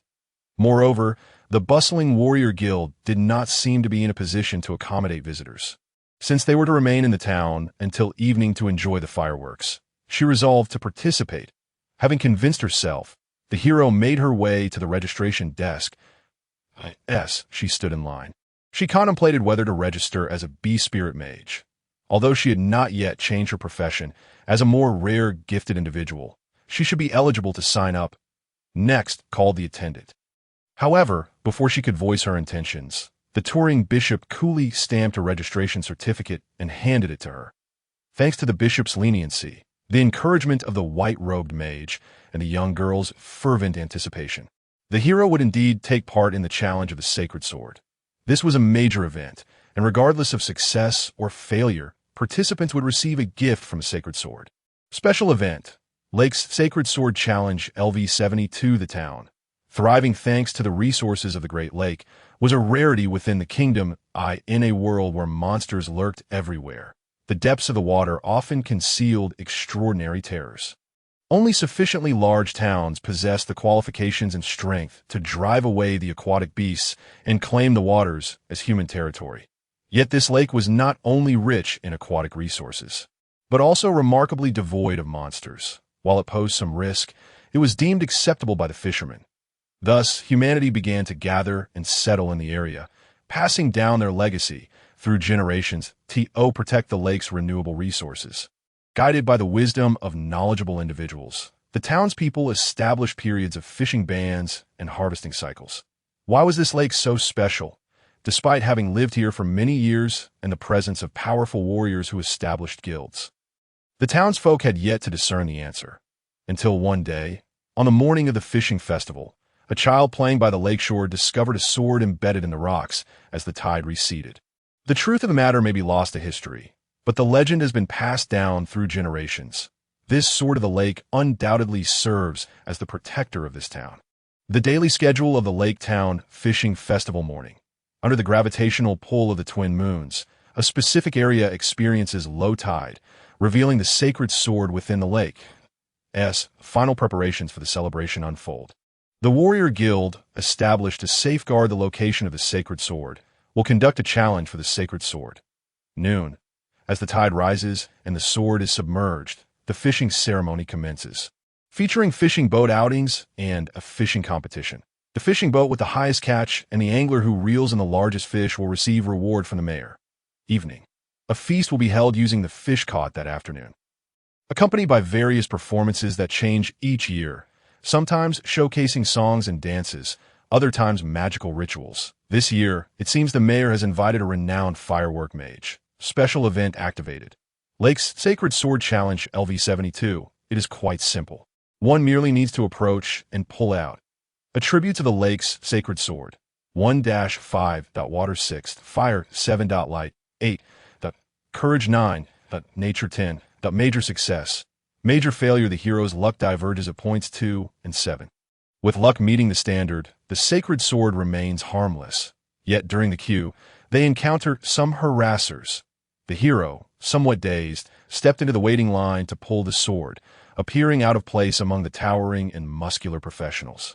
Drawing numerous curious glances, the shadowy, glimmering scaled serpent at her feet immediately shifted modes, reflecting a kaleidoscope of colors, its cold eyes glaring back at those who dare to underestimate the queen. Some individuals averted their gaze in fear.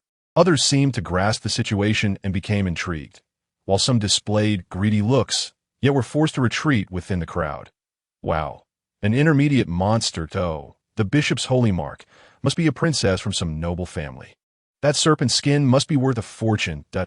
In any case, the hero managed to wait in line peacefully, albeit with a hint of anxiety, as she anticipated her turn, once most of the participants were in position. The sword-pulling ceremony commenced simply. The hero also caught a glimpse of the main attraction of this event. The unremarkable sacred sword was embedded in a rocky outcrop by the lakeside, while the warrior guild's building formed an L shape. Enclosing the area, there were no man-made defenses surrounding the sword. In fact, the path leading to the rock was a mire of lakebed mud. Only a small shrine stood on the distant shore. Safe from the encroaching tide, the waiting mages chanted incantations, conjuring a stone pathway for two to traverse across the muddy lakebed. You have 1 minute. If you cannot pull it out, step aside, the warriors of the guild announced loudly. The first challenger approached, eager to showcase their strength. Since magic can reshape the terrain, why not simply melt the rock surrounding the sword? A young girl in the audience pondered aloud, the area around that sword possesses magical resistance. The white-robed, bearded mage kindly explained. Moreover, for the townsfolk, pulling the sword is a ritual. Most do not genuinely believe they can extract it. The young girl nodded, contemplative. Similar rituals occur among the border troops. However, aside from those blessed by the church who can fortify themselves through prayer, most rituals lack practical efficacy. Yet for soldiers who may perish on the battlefield at any moment, such rituals are often indispensable and must not be profaned.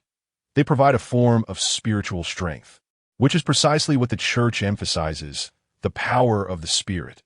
For this town, the ritual of pulling the sacred sword from the lake embodies gratitude and challenge towards nature, representing a deed that must be conducted with utmost integrity. At that moment, the first challenger grasped the sword's hilt. Major failure of the sacred sword.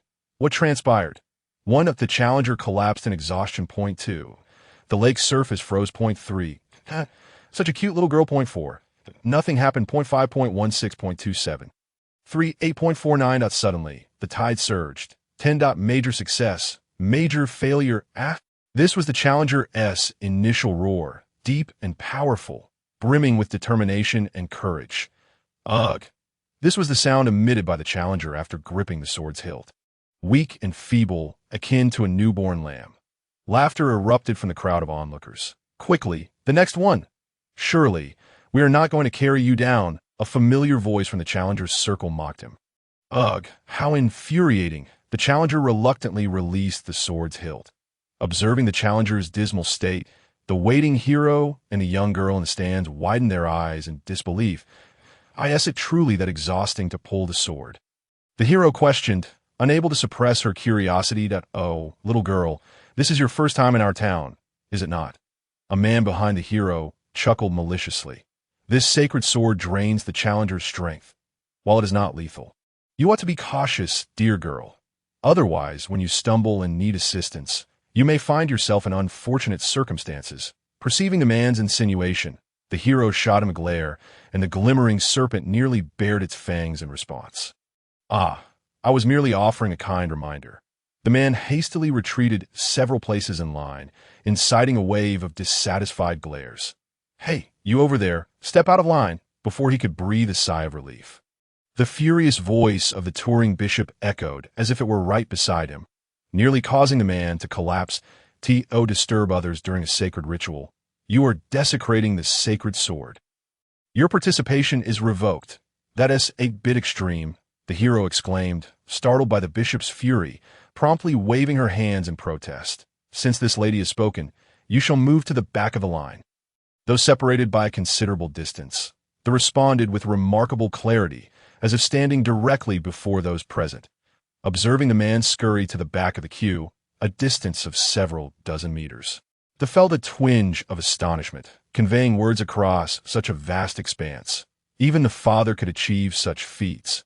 This peculiar bishop truly exemplifies the essence of a legendary practitioner. The challenge of the holy sword in the lake, a test of endurance. Exhausted? Then hurry and indulge in a hearty meal.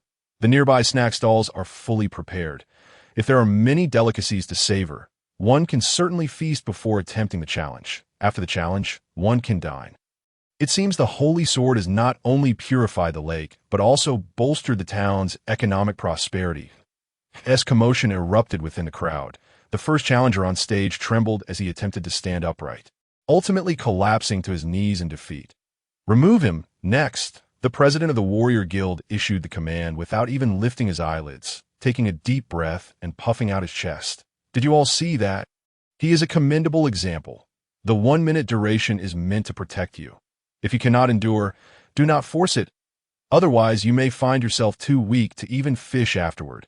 His resonant voice echoed throughout the venue. Of course, if you wish to push your limits, I shall not hinder you. It could even be said that you ought to do so. Strive to demonstrate your resilience to the holy sword. The swallowed hard, feeling a slight dampness in her palms. The line continued to advance, with participants challenging the holy sword one after another. Some withdrew hastily after merely a few seconds of contact. Others collapsed to the ground, utterly spent, and were carried away. While the holy sword remained unmoved, the atmosphere gradually grew more fervent. Those who merely touched the sword's hilt before retreating were met with long, disapproving boos from the audience. Conversely, those brave enough to challenge their limits were celebrated with resounding cheers upon their fault. At last, it was the turn in line. Sister, go for it. Following the warrior guild president's lead, the young girl inhaled deeply, shouting encouragement. The guards nearby joined in with their enthusiastic support. Little girl, I have high hopes for you. Other bewildered spectators, inspired by the girl's fervor, began to cheer as well, especially upon realizing that this challenger was a beautiful maiden. Go on, show those weaklings your prowess. The white-robed mage and the watched the scene with amusement. Hearing the fervent cheers, who suddenly found herself the center of attention, did not panic. Rather, she found her composure. though her initial intention was merely to participate. Since others held such expectations, she resolved to give her utmost effort. The guild staff stood vigilantly near the holy sword, ensuring no participant encountered mishaps. That a monk from the church dragged away yet another robust man who had collapsed, then nodded at the, "Very well, miss, you may begin." "All right," the nodded in response, then stepped onto the stone pathway, approaching the holy sword in the lake. Here, she was a considerable distance from the shore, with no protective barriers, only the sword before her, within reach, though it bore the title of Holy Sword. Upon closer inspection, its appearance was rather unremarkable, barely revealing its sword-like form. Were it not for the vibrant atmosphere of the venue and the multitude of onlookers, she would find it hard to believe anyone would come to draw what appeared to be a rusty sword that even a blacksmith would be reluctant to reclaim. After all, beneath the magically constructed stone path lay the shallow waters of the lake and the muddy lake bed, which, if she were to stumble into, would require considerable effort to extricate herself. Yet, with friends and so many strangers cheering her on, and assured of her safety, she was determined to give her all. The guild staff watched intently, and the cheers from the audience gradually subsided as people quieted down, focusing earnestly on the silhouette of the dark-haired maiden. The slowly extended her hand, gripping the sword's hilt. "Breathe, breathe." The adjusted her posture, and at the moment when all her strength was ready to unleash, she clenched her teeth. In the next instant, the girl crouched, steadied her breath, lifted her shoulders, and raised her arms. Haya! The sword-drawing ritual commenced, and he entered a state of complete focus. Full throttle D2. Round 1. The activated her skill. Self-sacrifice 2D, 14, 2D, 58D, 147D, 14, 13D, 58, 53D, 58, 35, 108. The Holy Sword's rejection D3 was not denied, so a constitution check would occur every 10 seconds. Success! The girl's cry was astonishingly loud, rivaling the Warrior Guild President's deep voice, causing many in the audience, who had merely joined the cheering crowd, to crane their necks in surprise, eager to see more clearly. Then, under the gaze of the crowd, after a long line of challengers had attempted, the still motionless holy sword emitted a faint sound. The shallow tide beneath the reef came to an abrupt halt, in stark contrast to its earlier indifference. A special surge of magical energy emanated from the rusty sword, merging with the reef, causing the surface of the lake to calm and even the breeze to cease. Everyone in the audience widened their eyes in disbelief. 1, 2, 3 counts. The rogue guild staff also raised an eyebrow, synchronizing their timers. The first 10 seconds. 11, 12. Round 2. The Holy Sword's acknowledgement of the stamina drained of this resistance, self-sacrifice.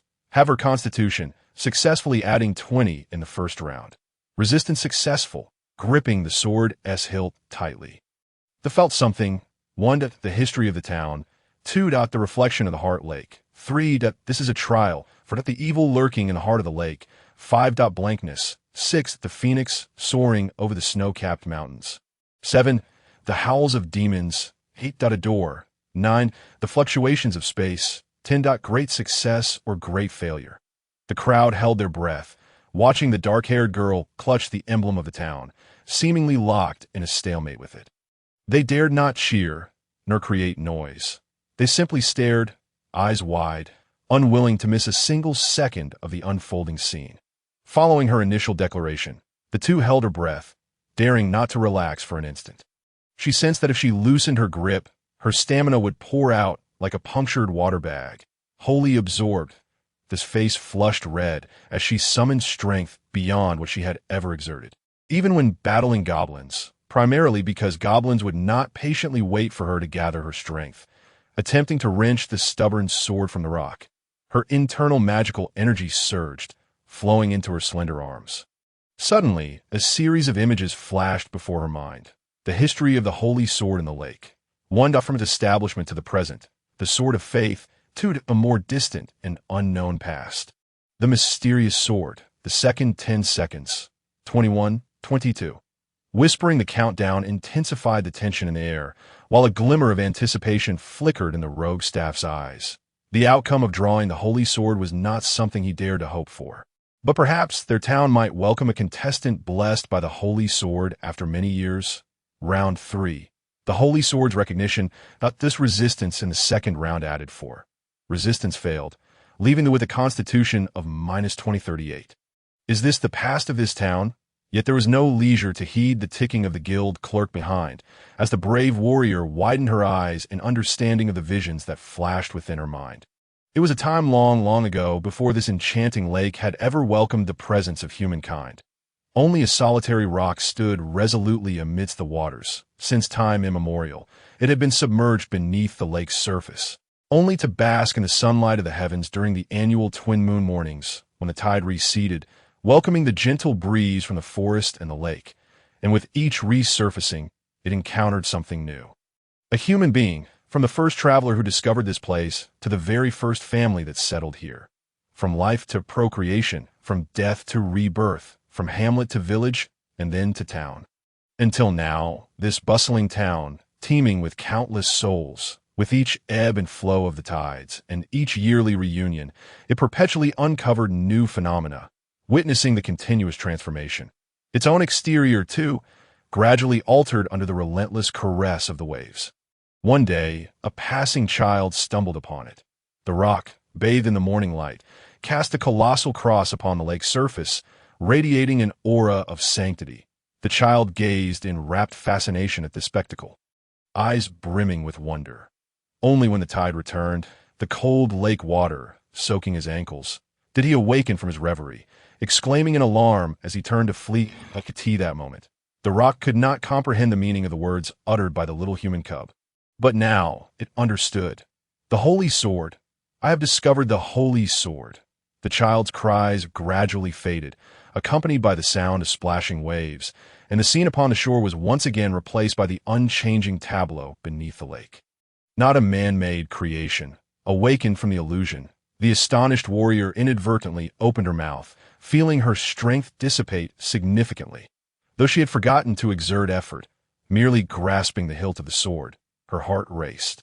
And her empty stomach, still unfulfilled by lunch, expressed its discontent. Ugh! The warrior gritted her teeth, gripping the hilt tightly, attempting to persist. The third 10 seconds passed, then the fourth. The Holy Sword acknowledgement, the warrior's resistance. Resistance failed. The warrior's vitality diminished by -5719. The warrior's vitality reached 0. However, as the saying goes, one must gather momentum in one breath. The first effort is strong, the second weak, and the third exhausted. Despite the warrior's strenuous attempts to reverse her decline, the vitality lost during her first moment of distraction slipped away like a collapsing fortress, and no matter how she endeavored to halt it, it flowed irretrievably. The surging magical energy was also drawn away alongside her vitality. Simultaneously, the vision that had briefly halted resumed its course in the warrior's mind. It had once been merely a protruding rock, soaked in lake water. In a distant past, a child discovered its existence after the morning tide had receded. There lay a holy sword, but when he boasted loudly about it to his companions and eagerly returned with the adults, the rock had already been submerged once more by the tide.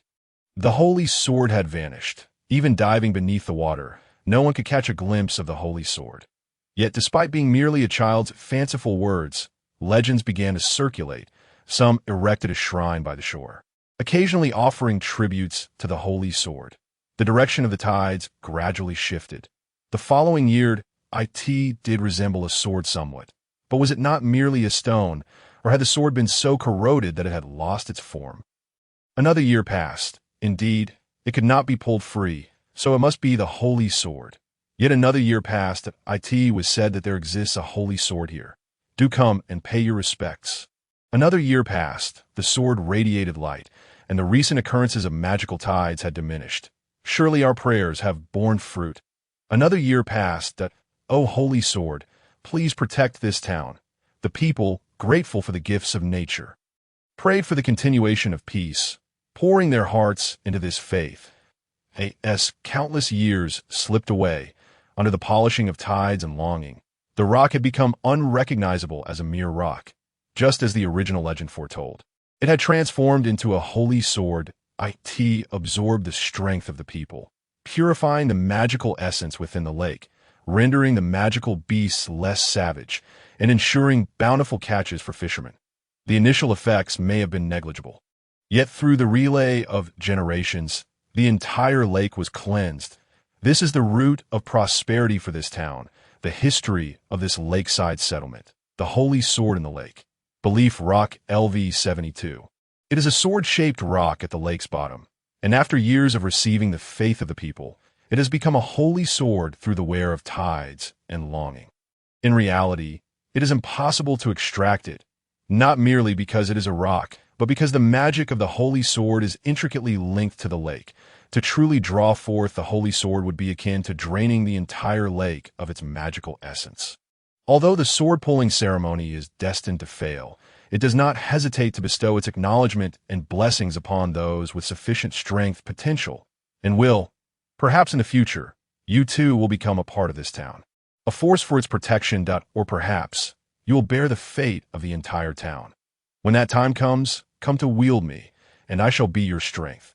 The warriors will perception increased by 30, with 50 leading to collapse, 50 allowing for a feeble stance, and 100 resulting in standing tall, successfully. As the illusion dissipated, the warrior's vitality also declared itself depleted. An irresistible repulsive force emanated from the hilt of the holy sword, causing her to involuntarily release her grip. The warrior felt darkness envelop her, her knees buckling, on the verge of kneeling like many challengers before her. Yet the next moment, she braced herself on her knees, summoning the last remnants of her strength, gritting her teeth, and resolutely standing firm. Her calves trembled like those of a newborn foal, and torrents of sweat cascaded from her forehead, dripping onto the stone path. The warrior sensed that her body was utterly drained, fatigue crashing over her like a tsunami, yet she clung to a sheer will to keep her spine straight, refusing to bend. Behind her, a cleric from the guild had already placed one foot on the stone path. Should the warrior falter, he would be ready to catch her. But not far away, the wandering bishop subtly shook his head at him. The cleric hesitated for a moment before retracting his foot, joining the others and silently observing the girl's silhouette. The timing had long ceased. It was unclear how much time had passed when the warrior, panting heavily, finally felt a semblance of recovery. Gradually, she straightened her posture, gazing at the holy sword before her. As if nothing had transpired, the holy sword remained steadfastly embedded in the rock, the earlier tremors seeming like mere illusions. Yet the recent scene lingered vividly in the eyes of the audience. Sister, the young girl was the first to leap from the stands, rushing towards the warrior amidst the flurry of her guardians. Well done. The leader of the Warriors Guild rose next, his voice resonating with admiration. Did you all see that? Such a small girl, yet she exhibited her will before the holy sword. This is precisely what we sought to witness in this ceremony. Following the leader's words, the venue erupted in fervent cheers and applause. Many others who had persevered until the end, yet could not maintain their balance, stood with pride in their hearts. The guild leader's acknowledgement signified an increase in strength. Extraordinary vitality rose by 20, and sword drawing by 50. The wandering bishop nearby also applauded vigorously, wearing an expression of as expected. Although she heard the applause and cheers behind her, the warrior found herself unable to respond for the moment. She lacked the strength even to walk, her legs still trembling, merely striving to maintain steady breaths. And before the young girl could reach her side, the once dim blade of the holy sword began to emit a radiant glow. How intriguing, one might wonder. What could it be? Gazing intently at the scene before him, the robed mage chuckled heartily as he stroked his long beard, in the next moment, responding to the radiance of the holy sword. The tide, which had already receded and was not expected to rise for some time, surged forth, swirling like a tornado around the valiant hero poised before the sword. The hero's emerald eyes widened in astonishment. Yet her weary body could muster no strength to act, leaving her to helplessly watch as the tide enveloped and consumed her. Special event. Challenge of the holy sword in the lake.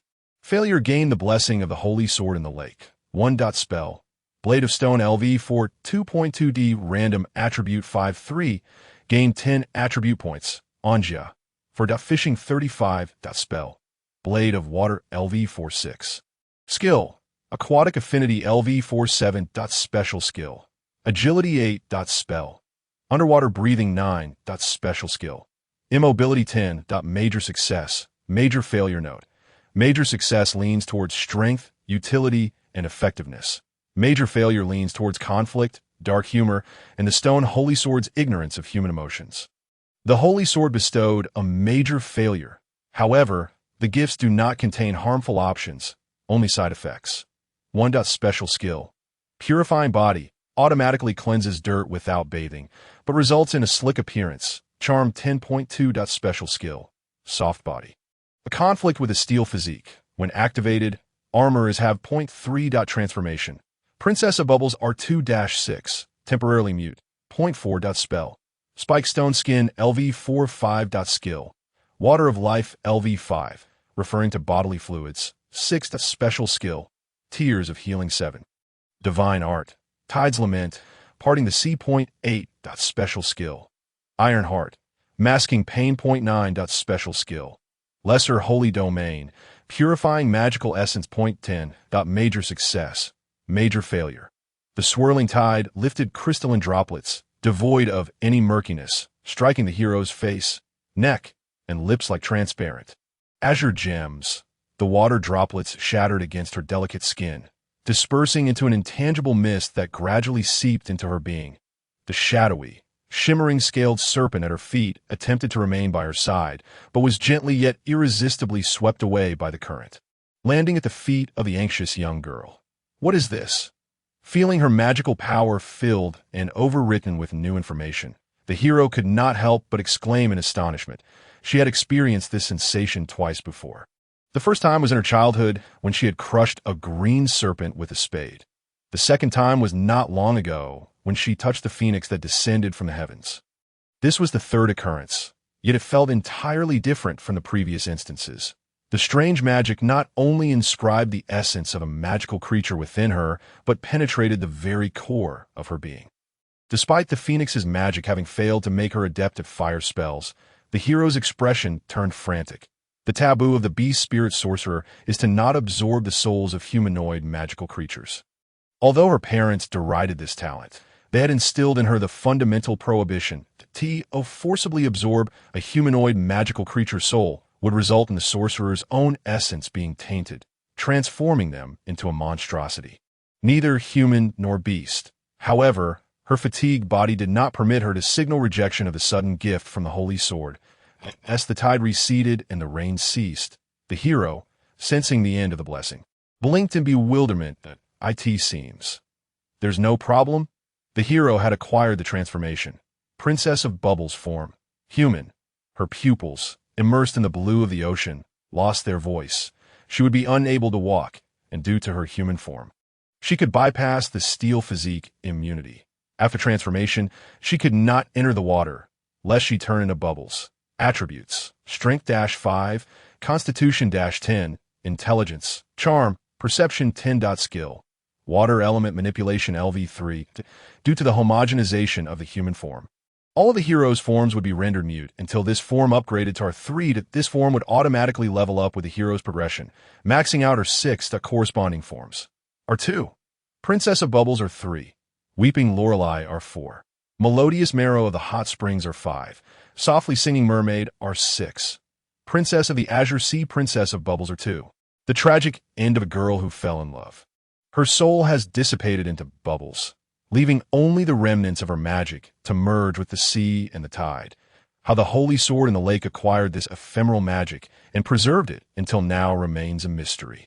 Perhaps in a distant past, this lake was once part of the ocean. The blue of the phantom night has awakened from its romantic slumber. As the tide receded and everything returned to its former state. The anxious young girl, the shimmering scaled serpent, and the guardians rushed forward.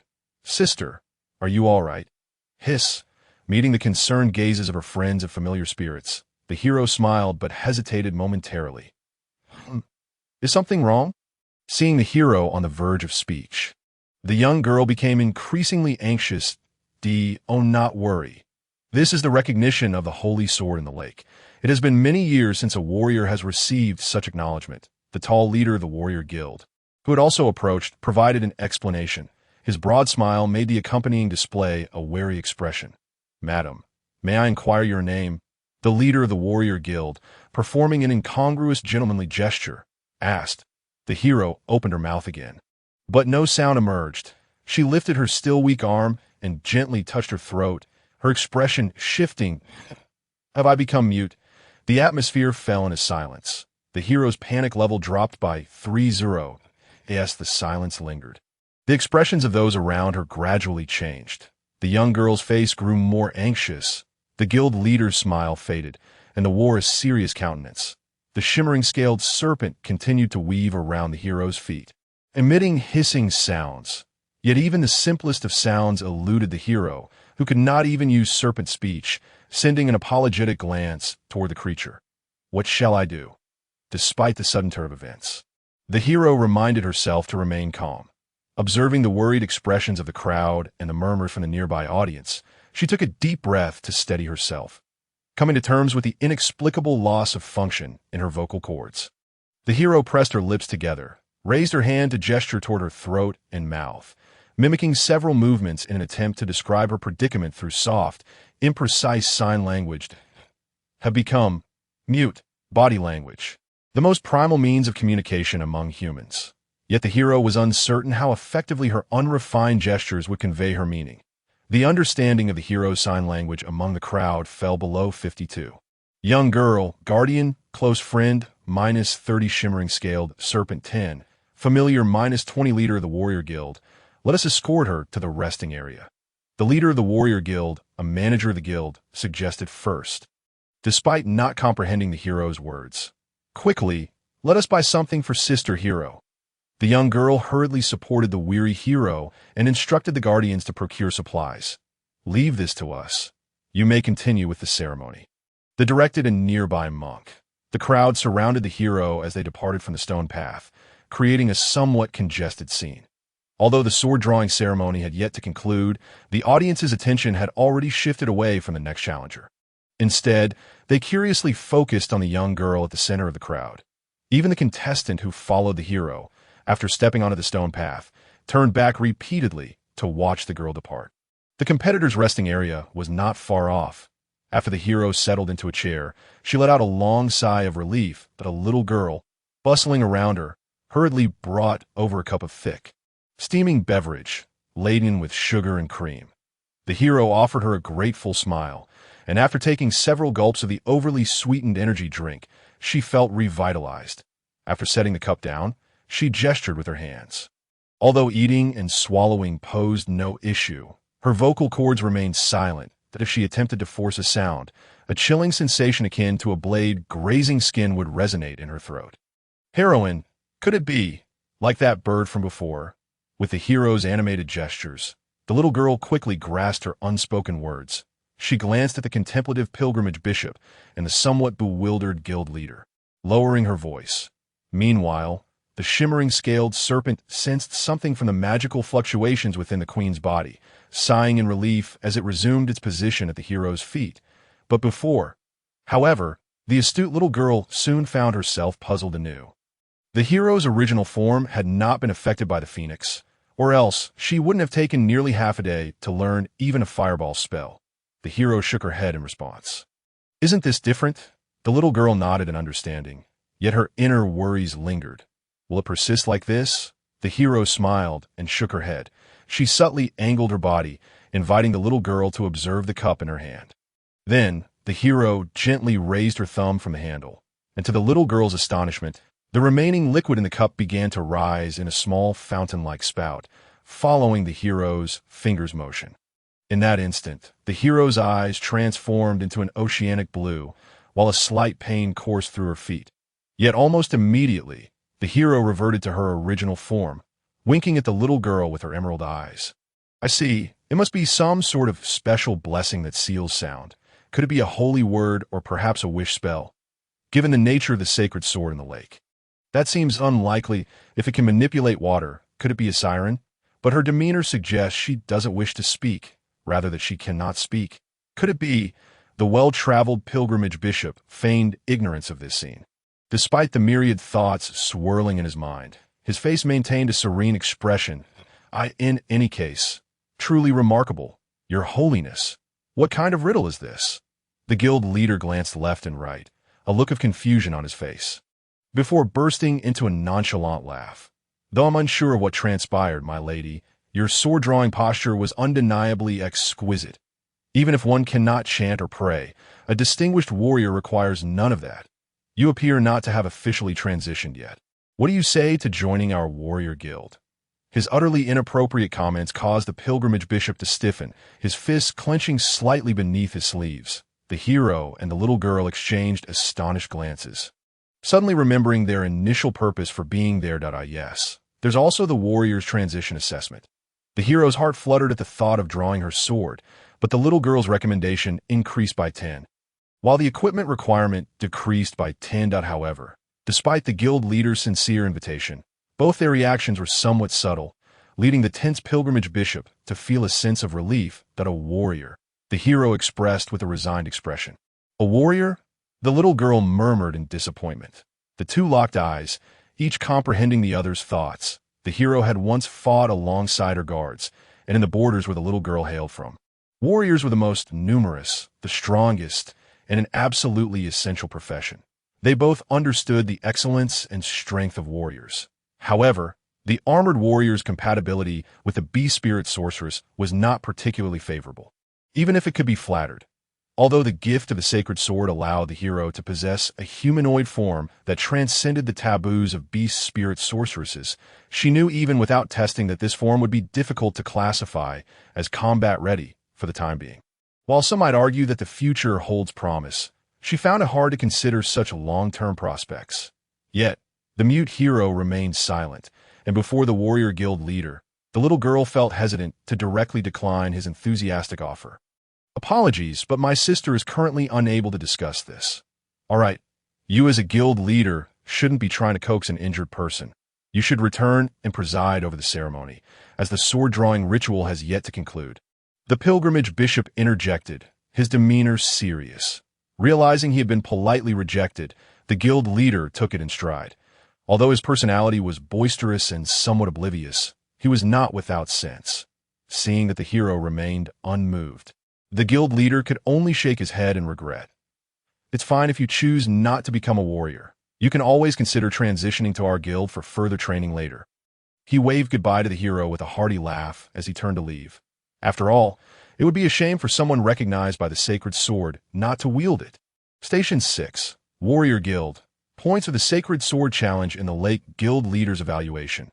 164 Heroes Heart Flutter. 41 Little Girl's Recommendation. 30 total score, 235 once the warrior guild leader departed. The pilgrimage bishop immediately donned a warm smile. Dear Miss Hero, do you have any discomfort? Would you like to return to the inn to rest, or perhaps head directly to the church? We have a recovery room available for healing. The hero shivered involuntarily, instinctively recoiling slightly, attempting to distance herself from that radiant smile. I really have to take up a position at the church? Grandfather was right. The church people are genuinely suspicious. She instinctively tried to voice a response, but her lips parted in vain, failing to produce even an ah, leading her to sip her hot drink in frustration. It cannot be said that the gift of the sacred sword was insincere. Considering her profession as a beast spirit sorceress, one could argue it was custom-tailored to provide her with the information of a humanoid magical creature, granting her a form she could not originally attain. Yet, should there be another opportunity, she sincerely hoped it could be subjected to her approval first. Like a noble lady receiving an unwanted gift but forced to feign a smile out of courtesy. The hero managed to offer a strained smile to the pilgrimage bishop. You should also leave to preside over the ceremony. The little girl issued a merciless eviction order, causing the pilgrimage bishop to chuckle awkwardly as he departed. However, his words served as a reminder to the hero. Since all the occupational guilds had completed their assessments, it was almost certain she would be heading to the church next. What should she do now? The next destination is 1. Eat something, 2. Church, 3. Journalist interview, 4.15.26.37. Return to the inn, 8. Life profession, alliance, 9. Goblin, 10. Great success or great failure. The next stop is a great failure. What happened? 1. Someone questions the hero's achievements. 2. The little girl is targeted. 3. Goblin frenzy. 4. Pilgrimage bishop. Danger. Cultists. 5. Mayor. This year's celebration dance will be performed by the Hero 6. Border. Magical Tide LVD 30+37. Someone is targeting the hero, our profession 8. Magical Tide. Insects and Goblins 9. Prince 10. Great success or great failure. The one questioning is 1. A noble from her hometown 2. A disgruntled man 3. A willful boy 4. A political rival of the warrior guild leader 5.16.27.3 8.49. Prince 10. Great success or great failure. Will the hero respond to this doubt? 1. Yes 2. No, just as the hero pondered where to venture next. The guards who had gone to procure supplies pushed open the door to the resting room. Carrying large bags filled with steaming food, they entered, and along with the enticing aroma, the clamor from outside burst into the hero's ears. You read back. What is happening outside?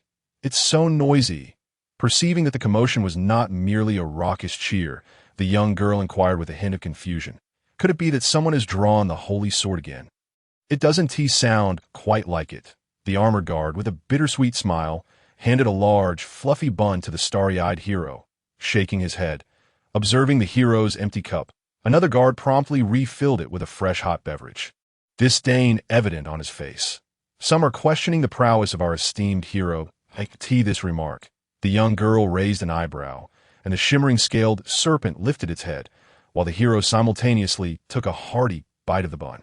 Watching the hero's blissful expression, a third guard shrugged after placing additional food on the table.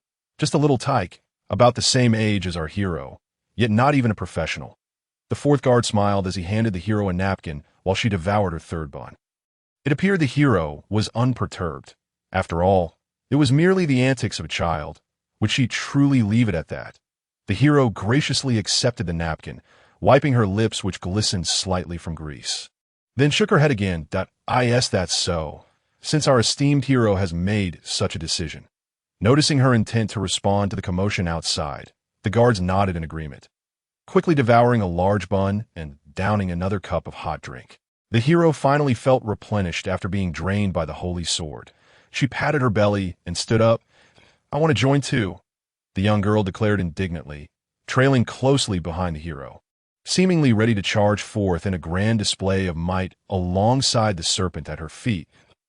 As the two and the serpent stepped out of the lounge, they overheard a boy's voice, marked by the peculiar tone of adolescence. I can't believe it. How could that woman possibly draw the holy sword? It must be a noble's conspiracy. Even I, the son of the mayor, do not possess the right.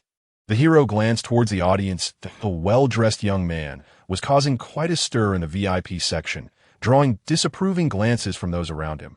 Yet none dared to silence him due to his status.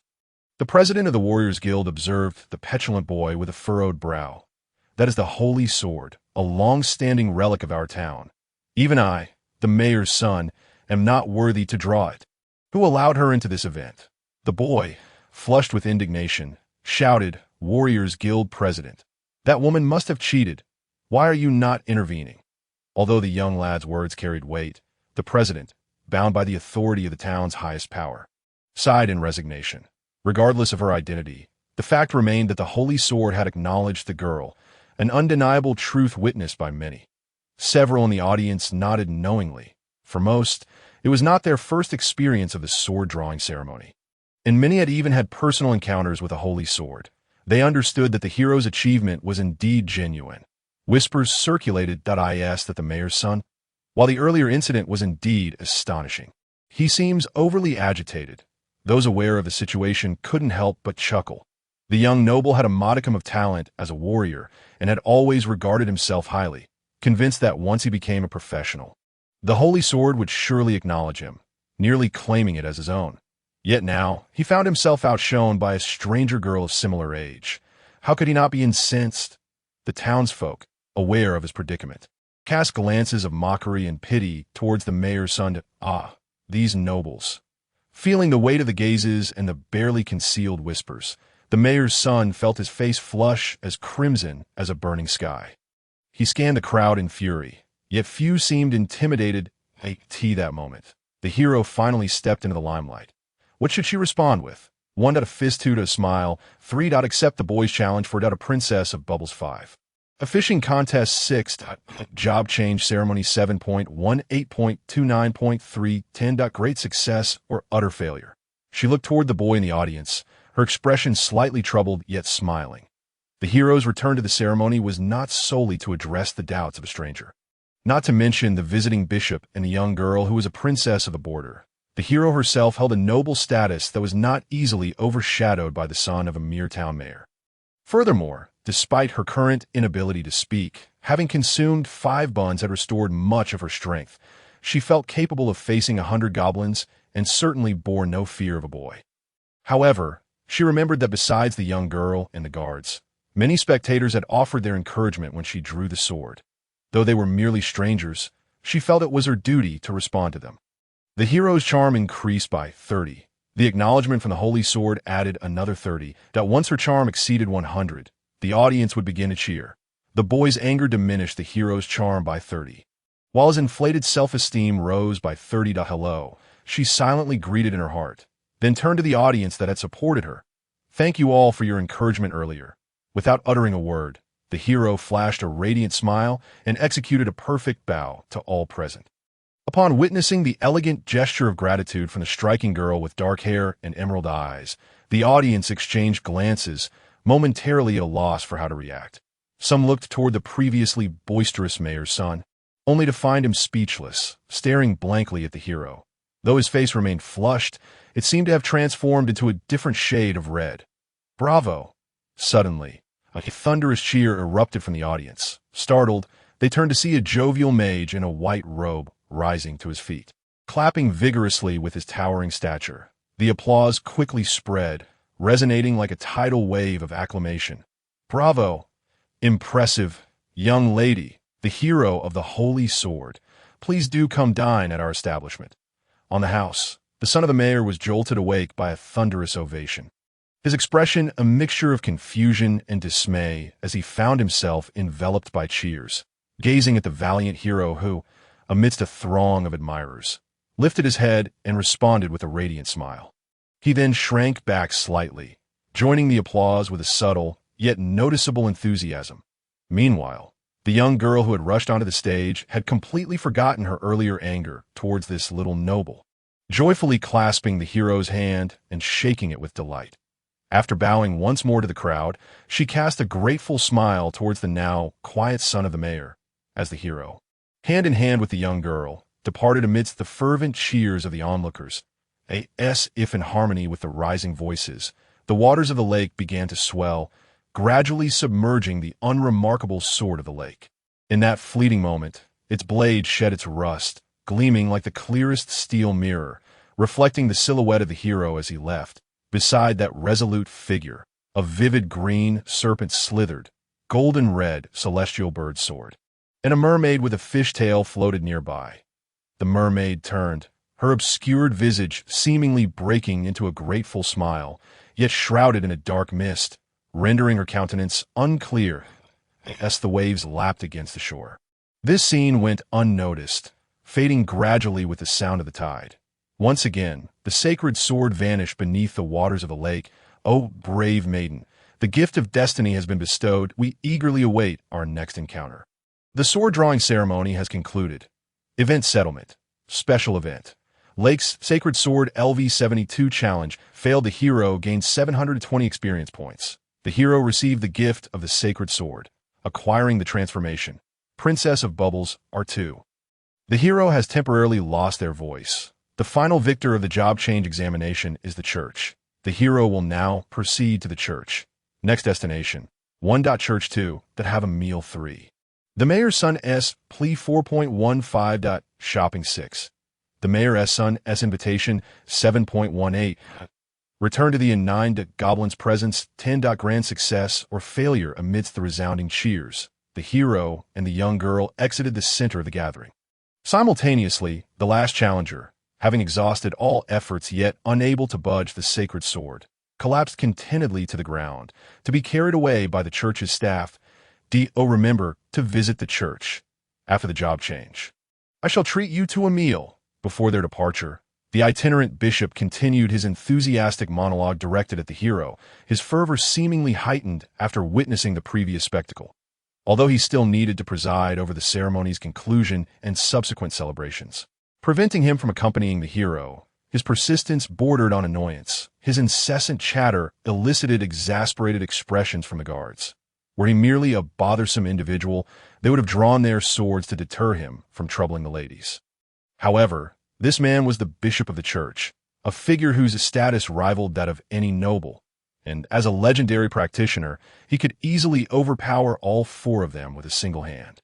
Fortunately, the ladies showed no fear, and when the hero exhibited signs of distress, the young girl scolded the bishop away. Nevertheless, it must be noted that the itinerant bishop bore no ill intentions. His invitations were not offensive, albeit somewhat bothersome. "Shall we stroll through the streets for a bit and grab a bite before heading to the church?" suggested the young girl, discerning the hero's thoughts shortly after they left the Warriors Guild. The hero was about to nod in agreement when a subtle, sour odor wafted past their noses. Although this lakeside town was quite prosperous and its residents took great care to preserve the lake's ecology, the streets were not devoid of litter or unpleasant smells. Despite the festive atmosphere, where the air was filled with the aromas of food stalls, the foul scent stood out starkly. Yet, neither the young girl nor the guards paid much heed to this minor unpleasantness. The hero, however, suddenly halted in his tracks. "Sister," the young girl queried, pausing and looking up at the hero with a look of astonishment.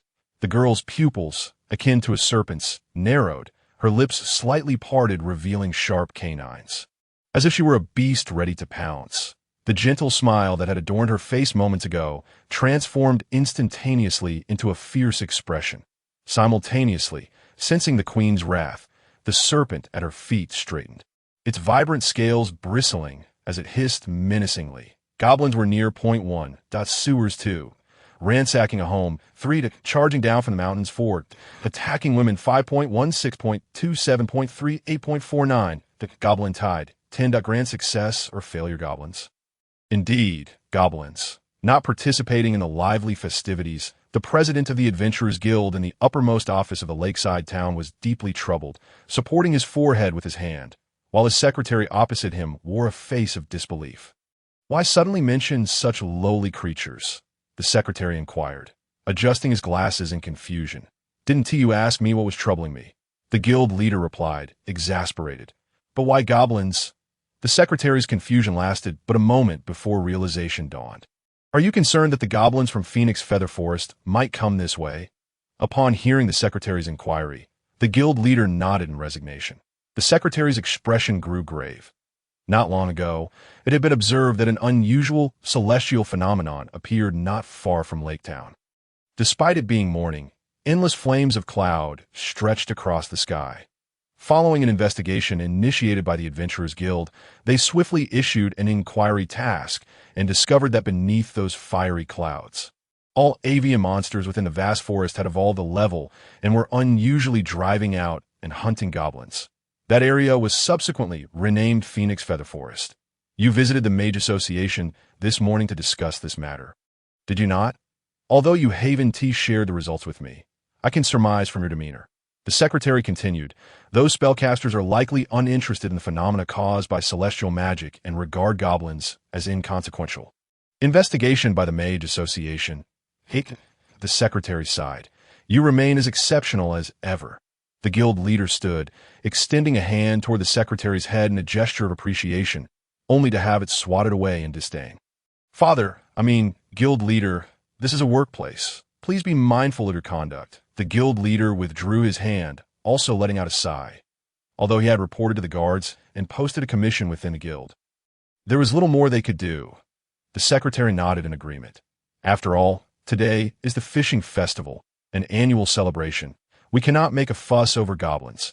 Let us merely hope that nothing occurs today, the guild leader remarked, gazing out the window towards the bustling street. Then he spotted a young girl squatting down, effortlessly lifting a heavy manhole cover. Without hesitation, she jumped into the filthy sewer as onlookers gasped in astonishment. A large, dark serpent followed suit, leaving only a small girl and a guard-like man anxiously watching the dark opening of the sewer. The guild leader paused, first in contemplation, then enlightenment struck him. "So that's it. It's the sewer." He turned with urgency, glancing at his now serious and poised secretary. "Quick! Inform everyone! There are goblins in the sewer. Reinforcements will arrive after the courageous hero commences battle." The goblins in the sewers, LV from the forest LV-24-2, are the elite hunters of the Phoenix Feather Forest. The goblins' escape spans the vast forest D2. Note, due to the extensive forest, the number of goblins is 10 plus escape. Hunt D100, resulting in the number of goblins being 10 plus 14 to 1860. Sister Hero, are you saying that there are goblins in the sewers? The young girl, her expression one of shock, struggled to comprehend the urgency conveyed through the hero's agitated gestures, her pupils rippling like wine disturbed in a glass. The hero nodded fervently, Anke Tie that moment. The 4 guards nearby assumed a serious demeanor. Having undergone rigorous military training, they were acutely aware of the gravity of the situation. That it is well known that the invasion of subterranean structures by monsters often heralds the fall of a fortress. Although this place is not a heavily besieged border, it is not a fortified stronghold either. The townsfolk are not all seasoned adventurers or fully armed soldiers. If a horde of goblins were to suddenly emerge on this bustling festival day, the chaos and destruction it would unleash is unfathomable. I will inform the mayor, I will seek out the warrior guild and the church, that I will attend to matters with other associations, that I will stay with the young lady. Without a hint of doubt in the hero's words, the 4 guards seamlessly divided their tasks. The hero expressed her gratitude with a nod. The young girl clenched her fists, knowing it would be futile to try to dissuade the hero. "Sister Hero," she stammered, her voice trembling yet resolute as she gazed earnestly at the hero, "that I will strive to become stronger and become a formidable adventurer, so I can assist you. Therefore, you must return safely this time." The hero's anger subsided momentarily, and she smiled as she affectionately ruffled the young girl's soft black hair. Then, she turned and approached a nearby manhole cover, effortlessly lifting it. A distinct stench unique to sewers, mingled with the scent of goblins, assaulted her senses. Yet the hero merely squinted, maintaining her composure. It was evident that, unable to speak, her sole objective was to eradicate every last one of them. Meanwhile, within the murky depths of the sewer, the city, as a symbol of civilization, is not merely constructed from buildings and populated by crowds, that a proper town must possess a corresponding array of facilities, and the sewer is one such necessity. As humans engage in essential physiological activities, various refuse inevitably follows, making the management of waste through sewers indispensable.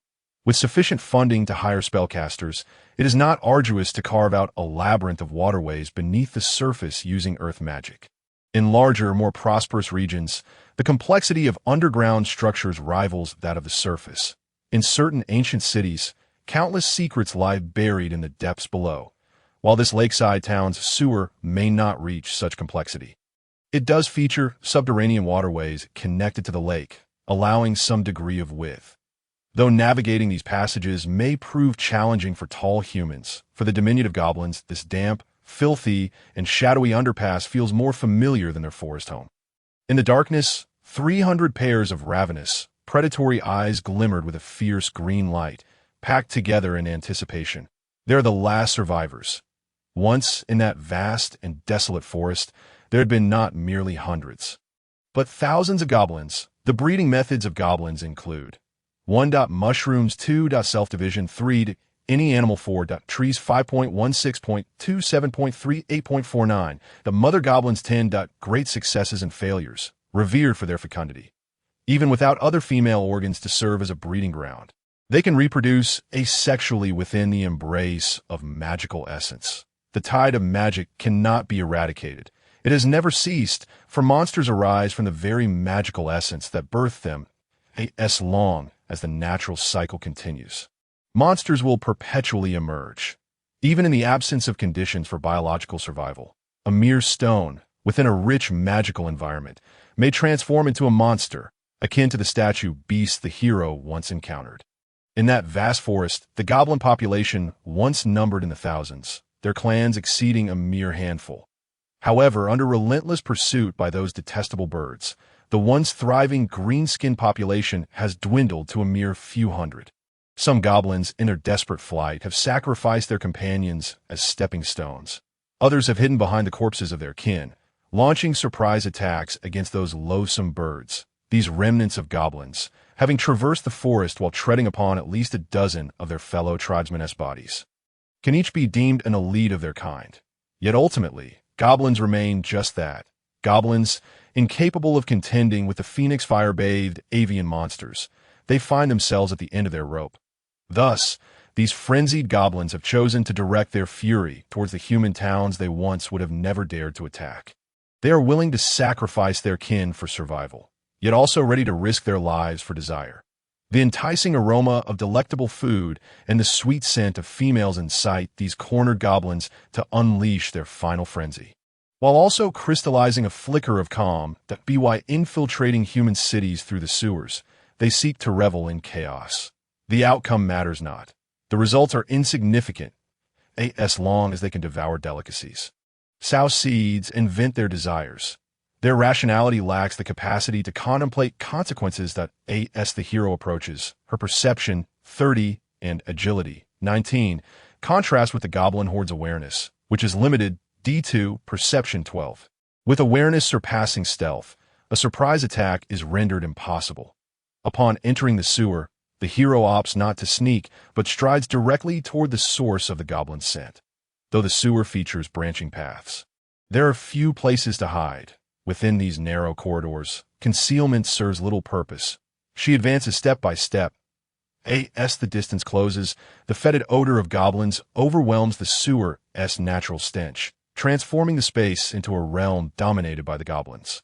Their lair, the concentration of sewer gas, is perilously high, 90, as flames may ignite an explosion. The goblin's reproduction does not follow normal gestation. Rather, it resembles parasitism, viewing their victims solely as nutritional substrates, bathed in magical essence. When goblins cannot locate females and their internal magical energy accumulates, if they fail to capture humanoid females, they indiscriminately attack any suitable animal to serve as hosts. Regardless of gender, they inject their bodily fluids into the creatures they encounter. Whether it be the stomach, intestines, or any form of flesh, all organs are acceptable. Subsequently, the malevolent magic of the goblins will siphon the nutrients from these beings, facilitating their growth into numerous juvenile goblins. Ultimately, these fledgling goblins will struggle through every conceivable passageway to reach the outside world that as for the host, where the parasitized creature's fate, it is not a concern for them. What can be reused will be reused, and what has perished will be consumed by the offspring or themselves. This characteristic, which would cause scholars who originally studied them to furrow their brows, is the very essence of why goblins are classified as monstrosities. Although monstrosities cannot serve as vessels for goblins due to magical conflicts, during a magical tide, under the stimulation of a plethora of monstrosities, goblins may undergo a nesting phenomenon.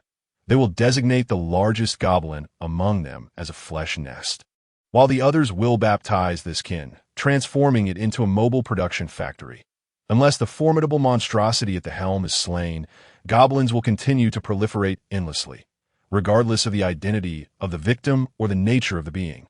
The progeny will invariably be goblins. Thus, the relationship between goblins and their victims is not one of union, but rather a straightforward parasitism. Nevertheless, some scholars posit that certain exceptional goblins derive their immense strength from the magical essence inherited from their host. This hypothesis remains unproven, and even the brave are reluctant to acknowledge it that if such goblins, infused with human blood, truly exist, the mere thought sends a wave of nausea through the stomach, as if venom fills the throat, and revulsion scorches the spine and scalp. Disgusting, repulsive, utterly abhorrent. There's an unwavering resolve to eradicate them all. The brave one's emerald eyes burn quietly, a blaze of hatred more intense and cold than the ferocity and brutality of goblins. Goblins must perish. Goblins of varying ranks include Great Goblin LV-23, 1 to 10, already deceased 11 to 20, Malevolent Goblin 21 to 40, Goblin Warrior 41 to 50, Goblin High Shaman, no staff, wood, 51 to 70, Goblin Spider Tamer, small, 71 to 90, Goblin Commander, injury 20, 91 to 95. Goblin Commander 96 to 100. Goblin Demon Spider Fusion are 5. Note: due to the hunts in the Phoenix Feather Forest, some options have been weakened to varying degrees. Malevolent Goblin R4 possesses a corpulent body akin to a mountain of flesh, uneven teeth, and a gaze more vacant than its kin. Although this goblin lacks the aptitude for leadership, possessing intellect comparable to, or even lower than that of a typical goblin, its robust physique allows it to effortlessly overpower and consume its larger brethren. Moreover, even among goblins, it is unusual for them to consider their kin as a part of their diet, relegating them instead to a mere emergency food source. Yet the malevolent goblin does not share this sentiment. The arms of its kin serve as snacks, their thighs as the main course, and their brains as dessert. All goblins that follow it essentially become its mobile larder. Lacking leadership skills, it rules its minions through fear. Malevolent Goblin LV, no leadership bonus. Below Phoenix Feather Forest LV 34.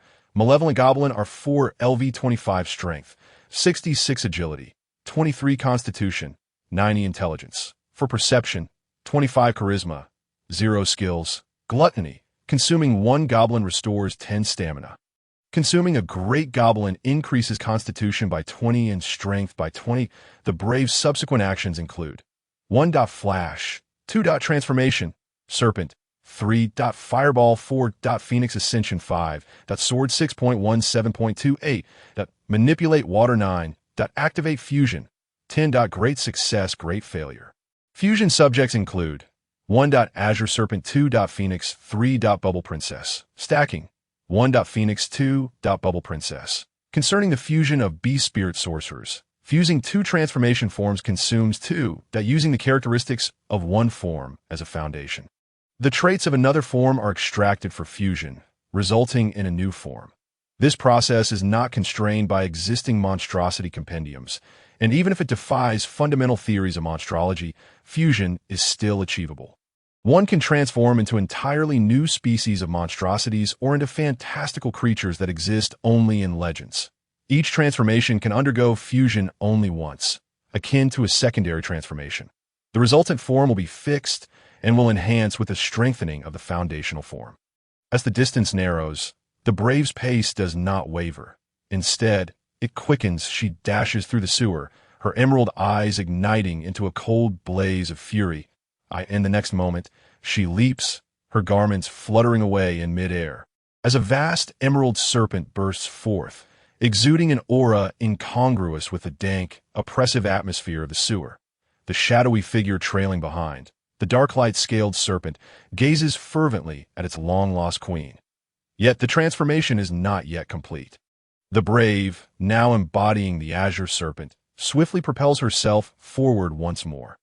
Although she does not despise the gifts of the Holy Sword, engaging in battle with her unrefined water magic in such a confined space would be reckless. Likewise, the Phoenix and Fire, still unfamiliar to her, seem ill-suited for this environment. Hence, in the next instant, the serpent's form expands once again. The Brave activates her special skill, Fusion, fusing the Azure Serpent with the Bubble Princess.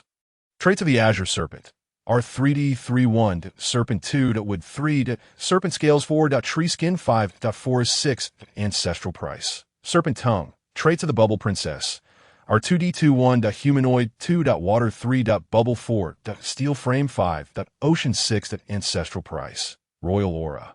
Trait Combination: Tree Skin, Serpent Scales, Serpent Tongue, Humanoid, Royal Aura. Humanoid Judgment. 1 to 50 retains Serpent Tail, 51-90 gains Supple Bones, 91-100 gains Serpent Hair. Trait Effects: Tree Skin, Armor 5, Serpent Scales, Armor 5, Serpent Tongue, grants Taste Perception. Immune to Darkness, Perception 10, Supple Bones.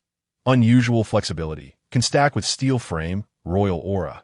Can command serpents of lower levels, Intimidation Enhanced. Fusion results in the transformation into the Forest Serpent Princess or 5. Brave Forest Serpent Princess LV 20 Strength, 22 Agility, 36 Constitution, 75 Intelligence, 33 Perception, 49 Charisma, 68 Beast Spirit Magic Power, 725 Armor, 25 Tree Skin Technique 5. Serpent Scales 5, Steel Body 15. Skill: Steel Whip, Supple Bones. when using whip-like or striking attacks. Adds armor penetration 15 from afar. The fragrance of a young maiden wafts through the I in this space reeking of foulness. The scent belonging to a youthful woman is detected by the goblin's keen sense of smell, as prominent as the foul stench she had just detected amidst the tantalizing aromas of street food. The goblins immediately erupted into an excited and cacophonous roar, their numerous footsteps reverberating through the pitch-black corridor, transforming into an invisible pressure that loomed ahead. Anke Tie the moment the hero became aware of the goblin horde. She regained her human form, albeit in a manner that was not entirely so.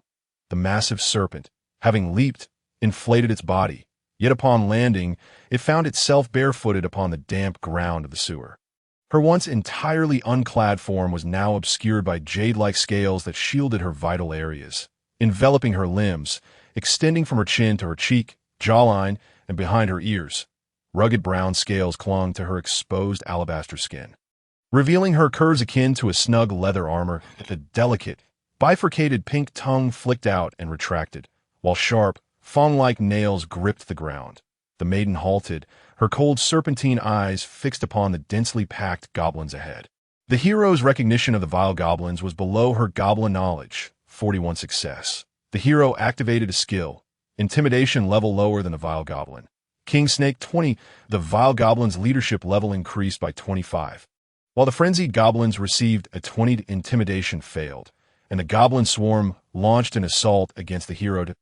In the darkness, countless greedy green lights gazed back at her, quickening the hero as heartbeat. Now, she could accurately discern the nauseating number of foul odors, as well as identify the most repugnant among them. The goblin leader. Hiss, she murmured, a vile goblin, is it? The power of her amalgamated form offered her a degree of immunity to the side effects of the Bubble Princess. Though still unable to articulate human speech, the hero could finally hiss softly, uttering the type of the goblin leader in serpent tongue. Were she to appear on the surface now, her cold serpent eyes might incite a panic greater than that of the goblins. Yet, what echoed from a vile goblin was the sound of drool cascading like a waterfall onto the moist sewer floor. The other goblins exhibited no signs of fear, their green eyes hungrily tracing the alluring curves of the serpent maiden, all bearing expressions of unrestrained desire. Truly disgusting, the hero clenched her fists, but as expected, they are goblins. If she had remained purely a serpent, it might have been a different tale, but in her current human form. She had never anticipated that her gaze could deter this band of green-skinned creatures. Unbeknownst to her, the shimmering serpent trailing behind, while not as revolting as the goblins, held an equally fervent gaze. The dark-scaled serpent, whose mind was nearly consumed by the tidal queen, ignited an unprecedented desire to kill upon realizing that those green-skinned creatures harbored ill intentions towards its queen. Goblins must perish, oblivious to the differing thought processes of her familiar, which aligned with her own. The hero again flicked her serpent tongue out and retracted it, grimacing at the foul air. That bifurcated, entwining tongue seemed to ignite a spark that would fan the goblin's desires. And under the greedy howls of the vile goblin, the horde began their charge, rushing towards the hero as the sewer transformed into a chaotic melee. Even the weakest, most wretched goblin, incapable of defeating a domestic pig, was undeniably a creature of magic. Enticed by the hero, the goblin swarm entered a state of collective frenzy. D3. The vile goblin horde's attack agility increased by 23. The hero's subsequent actions were 1. Delay. 2. Evade. 3. Decapitate. 4. Sacrifice. Faced with the terrifying sight of the charging goblin horde, the hero's gaze hardened as she prepared to confront them head-on. However, amidst the cacophony of goblin shrieks, her ears perked up. Catching a hint of a different sound at IT was the jubilant noise of celebration from the town above. IT seemed many manhole covers had been lifted, allowing the sounds of the town to seep into the air of the sewer from various directions. Though faint, it brought a measure of clarity to the hero's vision. Reinforcements, perhaps? Though her heart still burned with hatred for the goblins, she understood that single-handedly vanquishing them all was beyond her capabilities. What she needed was not to send the goblins fleeing in disarray, but to wait for the adventurers and guild reinforcements to arrive, ensuring that these goblins would be eradicated underground without endangering the festivities and townsfolk. With that in mind, I must buy some time. Hiss, the hero decisively issued her command, twisting her slender waist before turning to flee. Simultaneously, the lurking shimmering serpent unleashed a brilliant light behind her. The enchanting glow illuminated the dark corridor in an instant. Leaving the pursuing goblins momentarily bewildered, the shimmering serpent activated the skill. Illusionary Radiance LV4. Wide Area Illusionary Flash. The hero's delay agility increased by 36, while the shimmering serpent received a 15 delay, 216 attack, 285. Action failed. The hero found herself surrounded. However, it was in vain. The hero might have thought she understood the goblin's tendencies, yet she still underestimated her allure over them. As the light flared, the vile goblin quickly shut its eyes, seizing a fellow goblin to use as a makeshift blindfold. Charging ahead with 3 hulking goblins, ruthlessly trampling their kin in their path towards the hero. The remaining goblins cunningly shielded themselves behind their bewildered brethren, ready to shove them aside as soon as the light faded, their movements devoid of hesitation. They were battle-hardened elites, having escaped from the Phoenix Feather Forest. As the hero glanced back while running, she couldn't help but widen her eyes in astonishment. Her previous adversaries had merely been small groups of goblins, numbering only in the dozens. Yet, the goblins in this corridor far exceeded the total she had slain, their levels nearing the pinnacle of goblin strength. Now, as the hero dashed forward, she barely took a few paces before the dense, thunderous footsteps of the goblins behind her closed the gap, and from the openings of several side tunnels ahead, grotesque goblins suddenly leapt forth. They paid no heed to the filth of the sewer, charging towards the hero as though she were the antidote to their madness. But more disquieting than these petty creatures was the overwhelming, oppressive presence of the massive vile goblin pursuing her. The accumulation of numbers had transmuted into a palpable threat, and even the hero felt a tremor in the face of such relentless malice. Yet, she swiftly transformed this trepidation into fuel for her vengeful fire. Noticing the diminishing distance between herself and the goblin horde, she abandoned her flight and fearlessly turned to confront them. Hiss, come forth. She bellowed in fury, twisting her waist and launching her long legs like steel whips. Cutting through the air with a sonic crack, the hero activated the skill. Sacrificial Armor Break 15, while the shimmering serpent gained 30 for Stealthy Ambush 2. The vile goblin's attack surged with Collective Frenzy, D3, encircling her with an additional 30. The hero's counterattack options were 1. Mutual Destruction Attack, Counter 2. Exchange Damage 3. Goblin Horde 4. Big Goblin 5. Cover the shimmering serpent with venomous fangs.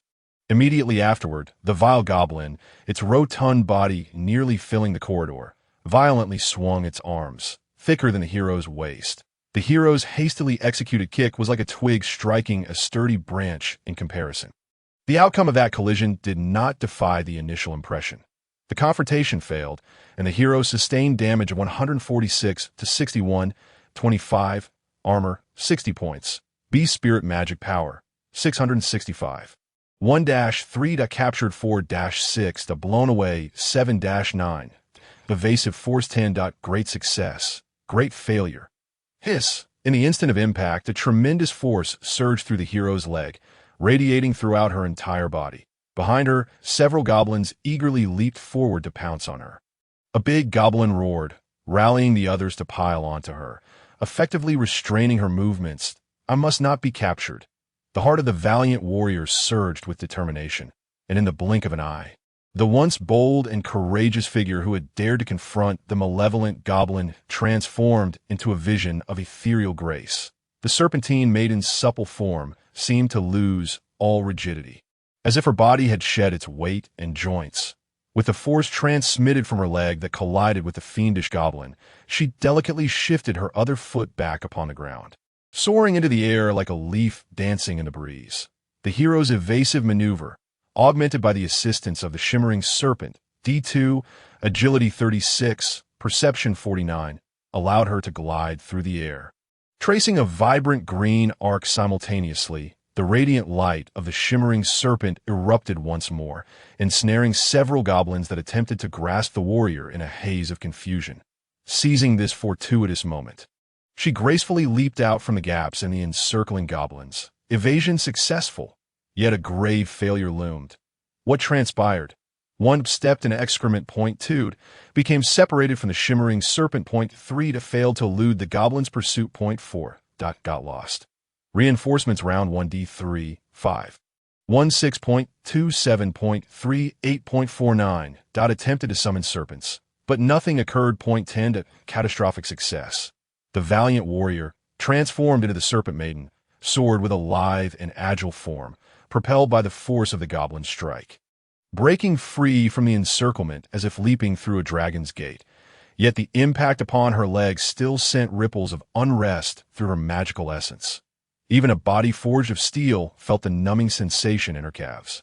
Although the shimmering serpent timely unleashed its illusionary brilliance, bewildering the goblins and allowing the warrior to land safely, she found herself limping into a side passage. However, this did not guarantee her safety. Goblin distribution. The lower the concentration, the wider the spread, making escape more challenging yet easier to breach. The warrior's flickering tongue detected the warmth around her, swiftly discerning the goblin cluster's layout. Approximately half of the goblin horde gathered around the malevolent goblin, while the rest dispersed throughout the surrounding sewers, eagerly seeking her enchanting silhouette. Concentration allows for a charge. Dispersion enables encirclement in a certain sense. The goblin horde had formed a proficient military formation. Yet, this unique marching style was not born from the goblin's strategic acumen or command. Rather, it stemmed from the outer goblin's fervent desire to be the first to touch the maiden's supple skin, leading them to scatter heedlessly. Meanwhile, the central goblins aspired to subdue the maiden first under their leader's might before attempting to seize the opportunity. However, their divergent aims ultimately converged, regardless of the motivations behind their formation. The fact remained that the warrior found herself surrounded. Simply escaping the central goblins was insufficient. She needed to break through the outer blockade without being caught by the malevolent goblins.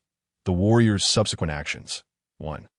Direct breakthrough. Point 2. Counterstrike. Point 3. Summon the serpents. Point 4. Seek an opportune moment. Point 5.16.27.38.49. Gemstone assault. 10. Catastrophic success. Special map. Goblin Lake Town Sewers LV-25 at the sewers beneath the lakeside town, occupied by 300 goblin warriors fleeing from the forest, have become a goblin den. The design of the sewers considered numerous factors to ensure that domestic wastewater could be discharged to the lake bottom, mixing with silt to form sediment, thereby preventing pollution of the upper water body. Moreover, to accommodate rising tides and potential heavy rains, the width and depth were designed to be ample enough for several burly men to walk side by side, even in the absence of a magical tide threat. Without excellent sewer infrastructure, a town established by the expansive lakeside could easily fall victim to the wrath of nature. However, the design of the pipes was not particularly intricate, following a simple branching format leading into the main conduit. Mage Association. Monsters? Is this lake not famously devoid of dangerous creatures? A wider passageway should suffice, right? Indeed, the terrain depth of the town-50, sewer 10. The main channel can accommodate for goblins, malevolent goblins 20. Due to the shimmering serpent's enchanting radiance, the goblins suffered casualties in the passageway, reducing its width to 474.11, adding 11. The remaining light energy of the shimmering serpent grants 15 intelligence, 40, can be used once more. 40 for 2 uses, 100 for 3 uses. Hiss. The warrior emitted a low hiss, summoning the dark shimmering serpent concealed in the shadows with serpent language. The sewer was illuminated by dim yellow lights intended for maintenance. Yet this meager illumination could not dispel all the shadows. The shimmering serpent thrived in the darkness, releasing light twice without being captured by any goblins. However, its scales had dimmed considerably as a result. Originally, the illusionary radiance was meant to counter vast swathes of enemies, not to be deployed in such a manner. After illuminating the entire passageway twice, the shimmering serpent's energy had waned to a critical level. Barely capable of one more U.S. hissed, IT responded to the queen with the same hissing sound. Though I am so weak, I shall defend the queen's honor with my life. Enough of that. It's fine if you cannot emit light. The warrior swiftly dismissed her familiar's noble sacrifice. Smash the lights here. We must flee. In the next instant, a series of sharp cracks echoed as the illumination within the passageway abruptly dimmed, plunging it into near darkness. As the shadows enveloped the corridor, the warrior took flight, the angry roars of the malevolent goblins and their larger kin echoing behind her as if they were tangible. Yet, the warrior merely hummed softly, her movements unhesitating. Darkness could not impede her strides. Her split tongue delicately tasted the unpleasant scent particles in the air, swiftly guiding her toward a direction where the air remained relatively fresh. The goblin's encirclement agility was 12, less than the warrior's agility of 13-30, collective frenzy D3, distribution 60. The warrior's perception, enhanced by her keen senses, was 49, with an additional 30 from the shimmering serpent's assistance. Note, the difference of 10 determines how many goblins are ahead. With a maximum of 11, the number of goblins ahead is 3. In the direction of the fresh air, 3 goblins, perplexed in the darkness, stood in the warrior's path. Annoying, the numbness lingering in her calf from her earlier encounter with the malevolent goblin dissipated. And the warrior leaped once more, her long legs transforming into supple steel whips, slicing through the air towards the 3 goblins still searching for the beautiful female. The warrior activated her skill, Sacrifice. With a low count of entangled goblins, no bonuses, overall quality 36, armor 3. Under the impact of the malevolent goblin strike, her whip-like legs returned empty-handed, shattering the 3 ordinary goblins as if they were mere tofu. As the warrior landed, her momentum caused her to momentarily stiffen. However, with no further goblin entanglements, she quickly regained her composure and continued her flight. The unmasked commotion startled the goblins, who had been eagerly searching for her. Accompanied by the spittle-flecked roars of the malevolent goblins, the cacophony of the goblin horde crescendoed into a tumultuous roar, filling the shadowy passageway. The goblins had lost the caution they once exhibited in the forest. Driven by their desire for the female, they unhesitatingly trampled their confused brethren, using their bodies as stepping stones to accelerate their charge towards the maiden's retreating silhouette. Hearing the commotion behind her, the warrior felt her serpent scales shimmer with a rustling sound, a chill racing up her spine, urging her to run even faster. Ahead lay, one at a fork in the road, point 2 at a pipe that malevolent goblins could not enter. 3. A simple straight path, pipe. Detecting an opening ahead, her eyes brightened as she disregarded the filth, slipping through with her supple form. Behind her, the heavy footsteps of the malevolent goblins came to a halt, their furious roars echoing through the passageway, prompting the warrior to disdainfully stick out her tongue. Ugh, it stinks. The first round has concluded, and reinforcements will arrive in 2 turns. The hero's evasion agility is increased by 36, while the goblin horde's tracking agility is bolstered by the big goblin's 29, with a disastrous failure adding 30. The goblin horde successfully tracks the hero, who is about to be attacked. The hero effortlessly folds her waist. With movements that betray no trace of the human joints one would expect, in her flight, she swiftly darts into a passageway that would be difficult for an ordinary person to navigate. The cacophony of the enraged goblin shouts reverberates through the tunnel. However, compared to the mental state that concerns them, the foul stench within the tunnel proves to be far more distressing to the hero. Yet as the howls of the enraged goblins subside, a chilling sound of crawling and desperate gasps emerges from behind her. The diminutive goblins, moving in a grotesque manner, scramble through the tunnel on hands and feet, caring little for the grime around them, their minds consumed solely by a maddening urge to draw closer to the female before them. They're closing in, clearly not intending to let me go. The hero reflects calmly, unperturbed by this outcome, that if time must be delayed, then simply fleeing is not a viable strategy. However, the goblins, who have been lurking in the sewers for an unknown duration, surprisingly exhibit remarkable coordination. A few more goblins emerge from a fork in the tunnel, blocking her path. The hero, opting not to engage them, unwittingly finds herself pushed in another direction. Yes, she surfaces from another tunnel opening. She is met with the frenzied and savage assault of a big goblin. The big goblin squad's pursuit intensifies, adding a collective fervor of D3, with an additional 12 to their chase. The hero's agility for evasion stands at 36, with an added 15 from the flashing scaled serpent. However, the evasion fails, and the hero suffers 43 points of damage after the calculation of 68-25 when the hero pokes her head out of the tunnel. She is greeted with the enthusiastic violence of the big goblin squad.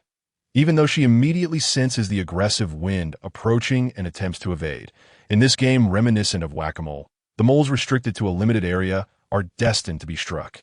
The hero can only shield her head and face as the fists and claws of the big goblin and several smaller goblins rain down upon her like a downpour, yet akin to the impact of a soft rubber mallet.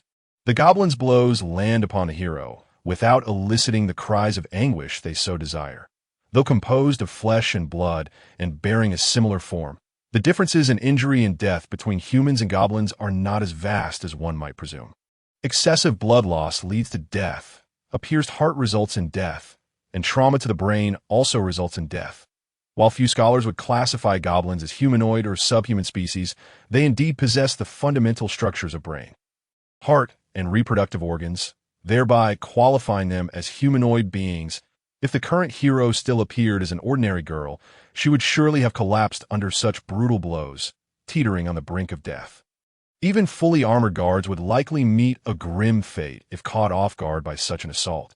Regardless of their profession, until one reaches the extraordinary tier, the human body remains remarkably fragile.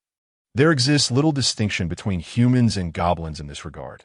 Yet at this moment, the hero's eyes still sparkle with vitality. While she steadfastly protects her vital areas, she casts cold glances and blazing murderous intent upon the goblins. Despite her current humanoid form, a considerable portion of her body is composed of magical energy. The innate powers of her class evidently surpass the goblins' comprehension, inciting their attacks to become increasingly frantic.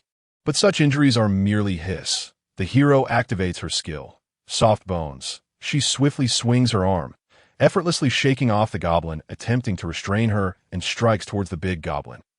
Simultaneously, beneath her feet, the enraged, flashing scaled serpent erupts, its venomous fangs glinting ominously in the dim light. The hero activates her skill, body sacrifice to break armor, adding 15, with an additional 15 from the flashing scaled serpent. The big goblin squad prepares to counter. The big goblin, bearing its uneven yellow teeth, easily blocks the hero's strike with its robust arms, which, while not matching the ferocity of the enraged goblins, are nonetheless comparable to the circumference of a young girl's thigh. Finally seizing the opportunity presented by the girl, it drools with excitement, extending a hand toward her vital areas. Roar. Sensing that softness and tenderness, its pupils dilate in a daze, as if its very brain were melting. Captivated by that touch, yet in the next instant, that softness transforms into a searing pain akin to molten lava. Before it stands the hero, morphing into countless venomous serpents with bared fangs, lunging toward its exposed vulnerability. The big goblin screams in terror, its eyes nearly popping from their sockets. In a panic, it lowers its head, only to find no mass of serpents biting at it, but merely a fleeting glimpse of iridescent scales vanishing into the shadows. What remains are 2 puncture wounds on its calf, from which green blood flows in a steady stream. The flashing scaled serpent activates its skill, hallucinogenic neurotoxin LV3, inflicting 2d10-2 constitution saving throw damage. Although the hero is unaware of the hallucinations the toxin induces in the big goblin, she does not let this opportunity slip by. She springs forth from the encirclement, twisting her waist dramatically and executing a spinning kick. In the next moment, the hero's serpent-scaled leg strikes upward, delivering a powerful blow to the big goblin's face, deeply embedding itself as if kneading dough with a rolling pin. The hero inflicts 28 points of damage after the calculations, reduced to 39 points after armor considerations, leading to a total HP drop of 1029 for the big goblin. Without even a single cry of agony, the big goblin collapses backward, its limbs twitching momentarily before falling still. However, the remaining goblins, witnessing their formidable kin dispatched with such ease, do not scatter in fear as they had in the past. Their movements hesitate for a fleeting moment, but with the roaring absence of the enraged goblin echoing from afar. The green-skinned little demons once more charge at the hero,